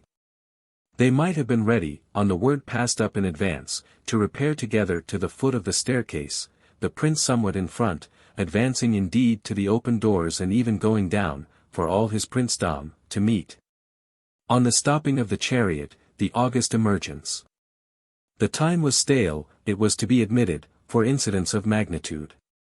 The September hush was in full possession, at the end of the dull day, and a couple of the long windows stood open to the balcony that overhung the desolation, the balcony from which Maggie, in the springtime, had seen Amerigo and Charlotte look down together at the hour of her return from the Regent's Park, nearby, with her father, the Principino and Miss Bogle. Amerigo now again, in his punctual impatience, went out a couple of times and stood there, after which, as to report that nothing was in sight, he returned to the room with frankly nothing else to do. The princess pretended to read. He looked at her as he passed. There hovered in her own sense the thought of other occasions when she had cheated appearances of agitation with a book. At last she felt him standing before her, and then she raised her eyes. Do you remember how, this morning, when you told me of this event, I asked you if there were anything particular you wished me to do? You spoke of my being at home, but that was a matter of course. You spoke of something else, he went on, while she sat with her book on her knee and her raised eyes, something that makes me almost wish it may happen. You spoke, he said, of the possibility of my seeing her alone. Do you know, if that comes, he asked, the use I shall make of it? And then as she waited, the use is all before me. Ah, it's your own business now, said his wife. But it had made her rise. I shall make it my own, he answered. I shall tell her I lied to her. Ah no, she returned. And I shall tell her you did. She shook her head again. Oh, still less. With which therefore they stood at difference, he with his head erect and his happy idea perched, in its eagerness, on his crest. And how then is she to know? She isn't to know. She's only still to think you don't. And therefore that I'm always a fool. She may think, said Maggie, what she likes. Think it without my protest. The princess made a movement. What business is it of yours? Isn't it my right to correct her? Maggie let his question ring long enough for him to hear it himself, only then she took it up. Correct her. And it was her own now that really rang. Aren't you rather forgetting who she is? After which, while he quite stared for it, as it was the very first clear majesty he had known her to use, she flung down her book and raised a warning hand. The carriage. Come. The come. Had matched, for lucid firmness, the rest of her speech, and, when they were below, in the hall, there was a go, for him, through the open doors and between the ranged servants, that matched even that. He received royalty, bareheaded, therefore, in the persons of Mr. and Mrs. Verver, as it alighted on the pavement, and Maggie was at the threshold to welcome it to her house.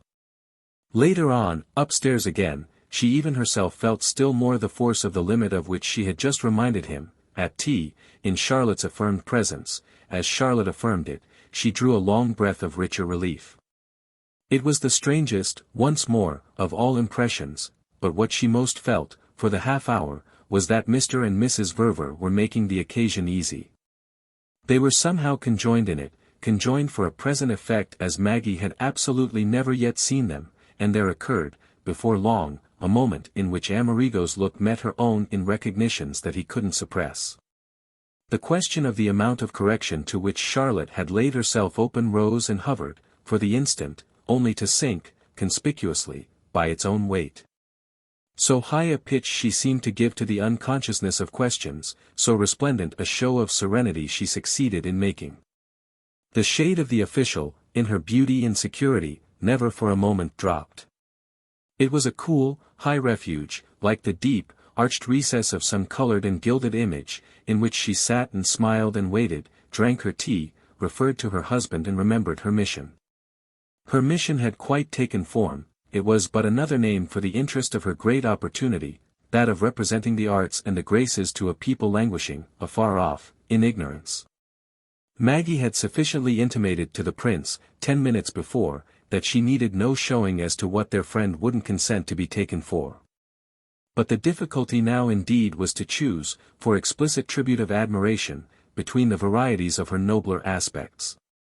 She carried it off, to put the matter coarsely, with a taste and a discretion that held our young woman's attention, for the first quarter of an hour, to the very point of diverting it from the attitude of her overshadowed, her almost superseded companion.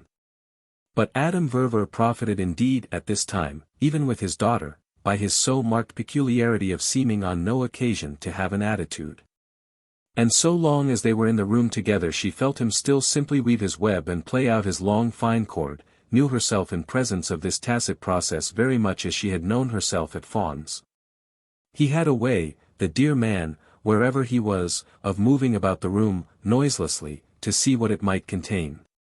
And his manner of now resorting to this habit, acquainted as he already was with the objects in view, expressed with a certain sharpness the intention of leaving his wife to her devices. It did even more than this. It signified, to the apprehension of the princess, from the moment she more directly took thought of him, almost a special view of these devices, as actually exhibited in their rarity, together with an independent, a settled appreciation of their general handsome adequacy, which scarcely required the accompaniment of his faint contemplative hum. Charlotte throned, as who should say, between her hostess and her host, the whole scene having crystallized, as soon as she took her place, to the right quiet luster. The harmony was not less sustained for being superficial, and the only approach to a break in it was while Amerigo remained standing long enough for his father-in-law, vaguely wondering, to appeal to him, invite or address him, and then, in default of any such word, selected for presentation to the other visitor a plate of petit fours. Maggie watched her husband, if it now could be called watching, offer this refreshment. She noted the consummate way, for consummate was the term she privately applied, in which Charlotte cleared her acceptance, cleared her impersonal smile, of any betrayal, any slightest value, of consciousness. And then felt the slow surge of a vision that, at the end of another minute or two, had floated her across the room to where her father stood looking at a picture, an early Florentine sacred subject, that he had given her on her marriage. He might have been, in silence, taking his last leave of it. It was a work for which he entertained, she knew, an unqualified esteem. The tenderness represented for her by his sacrifice of such a treasure had become, to her sense, a part of the whole infusion, of the immortal expression. The beauty of his sentiment looked out at her, always, from the beauty of the rest, as if the frame made positively a window for his spiritual face. She might have said to herself, at this moment, that in leaving the thing behind him, held as in her clasping arms, he was doing the most possible toward leaving her a part of his palpable self. She put her hand over his shoulder, and their eyes were held again, together, by the abiding felicity. They smiled in emulation, vaguely, as if speech failed them through their having passed too far. She would have begun to wonder the next minute if it were reserved to them, for the last stage, to find their contact, like that of old friends reunited too much on the theory of the unchanged, subject to shy lapses. It's all right, eh? Oh, my dear, rather. He had applied the question to the great fact of the picture, as she had spoken for the picture in reply, but it was as if their words for an instant afterward symbolized another truth. So that they looked about at everything else to give them this extension. She had passed her arm into his, and the other objects in the room, the other pictures, the sofas, the chairs, the tables, the cabinets, the important pieces, supreme in their way, stood out, round them, consciously, for recognition and applause. Their eyes moved together from piece to piece, taking in the whole nobleness, quite as if for him to measure the wisdom of old ideas. The two noble persons seated, in conversation, at tea, fell thus into the splendid effect and the general harmony. Mrs. Verver and the prince fairly placed themselves, however unwittingly, as high expressions of the kind of human furniture required, aesthetically, by such a scene. The fusion of their presence with the decorative elements, their contribution to the triumph of selection, was complete and admirable. Though, to a lingering view, a view more penetrating than the occasion really demanded, they also might have figured as concrete attestations of a rare power of purchase. There was much indeed in the tone in which Adam Verver spoke again, and who shall say where his thoughts stopped? Le Comte Yest. You've got some good things. Maggie met it afresh. Ah, don't they look well? Their companions, at the sound of this, gave them, in a spacious intermission of slow talk, an attention, all of gravity, that was like an ampler submission to the general duty of magnificence. Sitting as still, to be thus appraised, as a pair of effigies of the contemporary great on one of the platforms of Madame Tussaud. I'm so glad, for your last look. With which, after Maggie, quite in the air, had said it, the note was struck indeed, the note of that strange accepted finality of relation, as from couple to couple, which almost escaped an awkwardness only by not attempting a gloss. Yes, this was the wonder, that the occasion defied insistence precisely because of the vast quantities with which it dealt, so that separation was on a scale beyond any compass of parting. To do such an hour justice would have been in some degree to question its grounds, which was why they remained, in fine, the four of them, in the upper air, united in the firmest abstention from pressure. There was no point, visibly, at which, face to face, either Amerigo or Charlotte had pressed, and how little she herself was in danger of doing so Maggie scarce needed to remember. That her father wouldn't, by the tip of a toe, of that she was equally conscious. The only thing was that, since he didn't, she could but hold her breath for what he would do instead.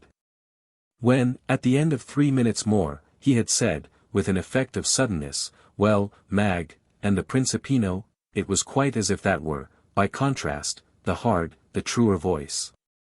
She glanced at the clock. I ordered him for 5:30, which hasn't yet struck. Trust him, my dear, not to fail you. Oh, I don't want him to fail me, was Mr. Verver's reply.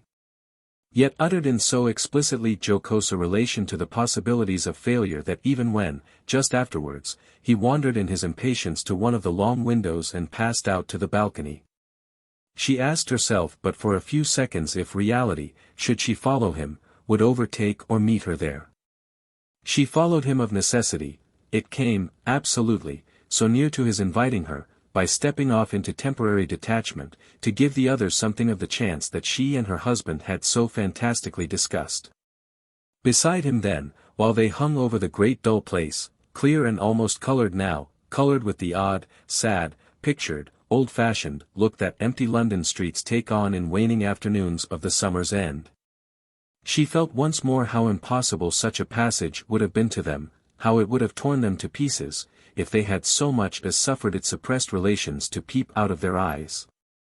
This danger would doubtless indeed have been more to be reckoned with if the instinct of each, she could certainly at least answer for her own, had not so successfully acted to trump up other apparent connections for it. Connections as to which they could pretend to be frank. You mustn't stay on here, you know, Adam Verver said as a result of his unobstructed outlook. Fawns is all there for you, of course, to the end of my tenure. But Fawns so dismantled, he added with mild ruefulness, Fawns with half its contents, and half its best things, removed, won't seem to you, I'm afraid, particularly lively. No, Maggie answered, we should miss its best things. Its best things, my dear, have certainly been removed. To be back there, she went on, to be back there. And she paused for the force of her idea. Oh, to be back there without anything good. But she didn't hesitate now. She brought her idea forth. To be back there without Charlotte is more than I think would do. And as she smiled at him with it, so she saw him the next instant take it in a way that helped her smile to pass all for an allusion to what she didn't and couldn't say. This quantity was too clear, that she couldn't at such an hour be pretending to name to him what it was, as he would have said, going to be, at Fawns or anywhere else, to want for him. That was now, and in a manner exaltedly, sublimely, out of their compass and their question. So that what was she doing, while they waited for the Principino, while they left the others together and their tension just sensibly threatened, what was she doing but just offer a bold but substantial substitute? Nothing was stranger moreover, under the action of Charlotte's presence, than the fact of a felt sincerity in her words. She felt her sincerity absolutely sound, she gave it for all it might mean. Because Charlotte, dear, you know, she said, is incomparable. It took 30 seconds, but she was to know when these were over that she had pronounced one of the happiest words of her life. They had turned from the view of the street. They leaned together against the balcony rail, with the room largely in sight from where they stood, but with the Prince and Mrs. Verver out of range.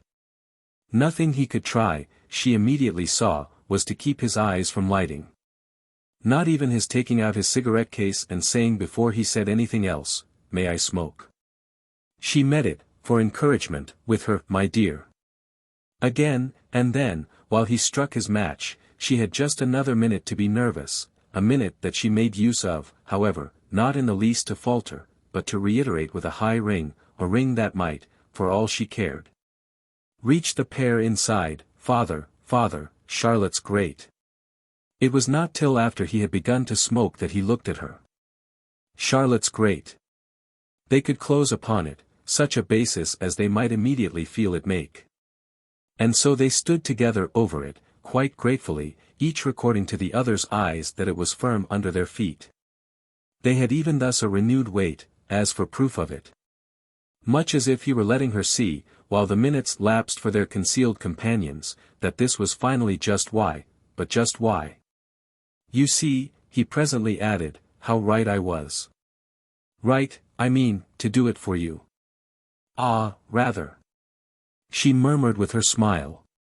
And then, as to be herself ideally right, I don't see what you would have done without her. The point was, he returned quietly, that I didn't see what you were to do. Yet it was a risk. It was a risk, said Maggie, but I believed in it. At least for myself, she smiled. Well now, he smoked, we see. We see. I know her better. You know her best. Oh, but naturally. On which, as the warranted truth of it hung in the air, the truth warranted, as who should say, exactly by the present opportunity to pronounce, this opportunity created and accepted, she found herself lost. Though with a finer thrill than she had perhaps yet known, in the vision of all he might mean. The sense of it in her rose higher, rose with each moment that he invited her thus to see him linger. And when, after a little more, he had said, smoking again and looking up, with head thrown back and hands spread on the balcony rail, at the grey, gaunt front of the house, she's beautiful, beautiful. Her sensibility reported to her the shade of a new note. It was all she might have wished, for it was, with a kind of speaking competence, the note of possession and control. And yet it conveyed to her as nothing till now had done the reality of their parting. They were parting, in the light of it, absolutely on Charlotte's value, the value that was filling the room out of which they had stepped as if to give it play, and with which the prince, on his side, was perhaps making larger acquaintance. If Maggie had desired, at so late an hour, some last conclusive comfortable category to place him in for dismissal, she might have found it here in its all coming back to his ability to rest upon high values. Somehow, when all was said, and with the memory of her gifts, her variety, her power, so much remained of Charlotte's. What else had she herself meant 3 minutes before by speaking of her as great? Great for the world that was before her, that he proposed she should be, she was not to be wasted in the application of his plan. Maggie held to this then, that she wasn't to be wasted. To let his daughter know it he had sought this brief privacy. What a blessing, accordingly, that she could speak her joy in it. His face, meanwhile, at all events, was turned to her, and as she met his eyes again her joy went straight. It's success, father. It's success. And even this, he added as the Principino, appearing alone, deep within, piped across an instant greeting, even this isn't altogether failure.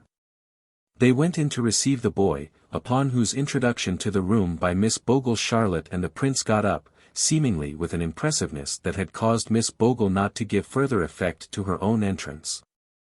She had retired, but the Principino's presence, by itself, sufficiently broke the tension, the subsidence of which, in the great room, 10 minutes later, gave to the air something of the quality produced by the cessation of a sustained rattle. Stillness, when the prince and princess returned from attending the visitors to their carriage, might have been said to be not so much restored as created, so that whatever next took place in it was foredoomed to remarkable salience.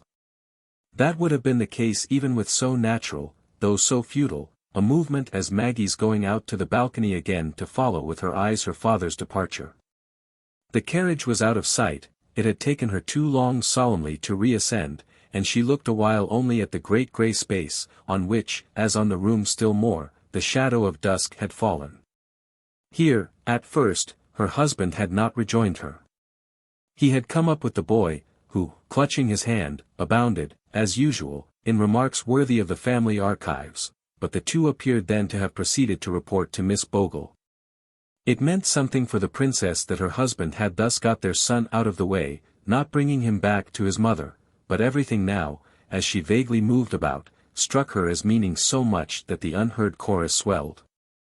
Yet this above all, her just being there as she was and waiting for him to come in, their freedom to be together there always, was the meaning most disengaged. She stood in the cool twilight and took in, all about her, where it lurked.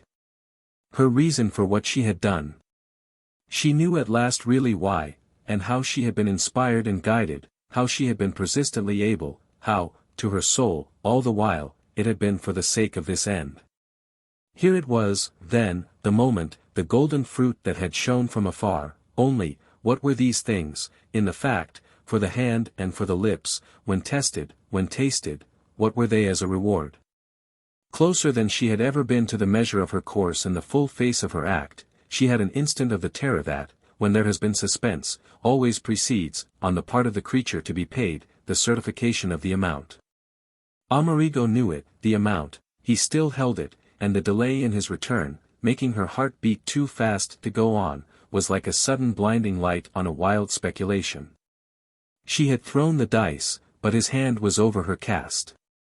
He opened the door, however, at last. He hadn't been away 10 minutes, and then, with her sight of him renewed to intensity, she seemed to have a view of the number. His presence alone, as he paused to look at her, somehow made it the highest, and even before he had spoken she had begun to be paid in full. With that consciousness, in fact, an extraordinary thing occurred. The assurance of her safety so making her terror drop that already, within the minute, it had been changed to concern for his own anxiety, for everything that was deep in his being and everything that was fair in his face. So far as seeing that she was paid went, he might have been holding out the money bag for her to come and take it. But what instantly rose, for her, between the act and her acceptance was the sense that she must strike him as waiting for a confession. This, in turn, charged her with a new horror. If that was her proper payment she would go without money. His acknowledgment hung there, too monstrously, at the expense of Charlotte, before whose mastery of the greater style she had just been standing dazzled. All she now knew, accordingly, was that she should be ashamed to listen to the uttered word. All, that is, but that she might dispose of it on the spot forever. "Isn't she too splendid?" she simply said, offering it to explain and to finish. "Oh, splendid." With which he came over to her. "That's our help, you see," she added, to point further her moral. It kept him before her therefore, taking in, or trying to, what she so wonderfully gave. He tried, too clearly, to please her, to meet her in her own way. But with the result only that, close to her, her face kept before him, his hands holding her shoulders, his whole act enclosing her, he presently echoed, "See? I see nothing but you." And the truth of it had, with this force, after a moment, so strangely lighted his eyes that, as for pity and dread of them, she buried her own in his breast. The end.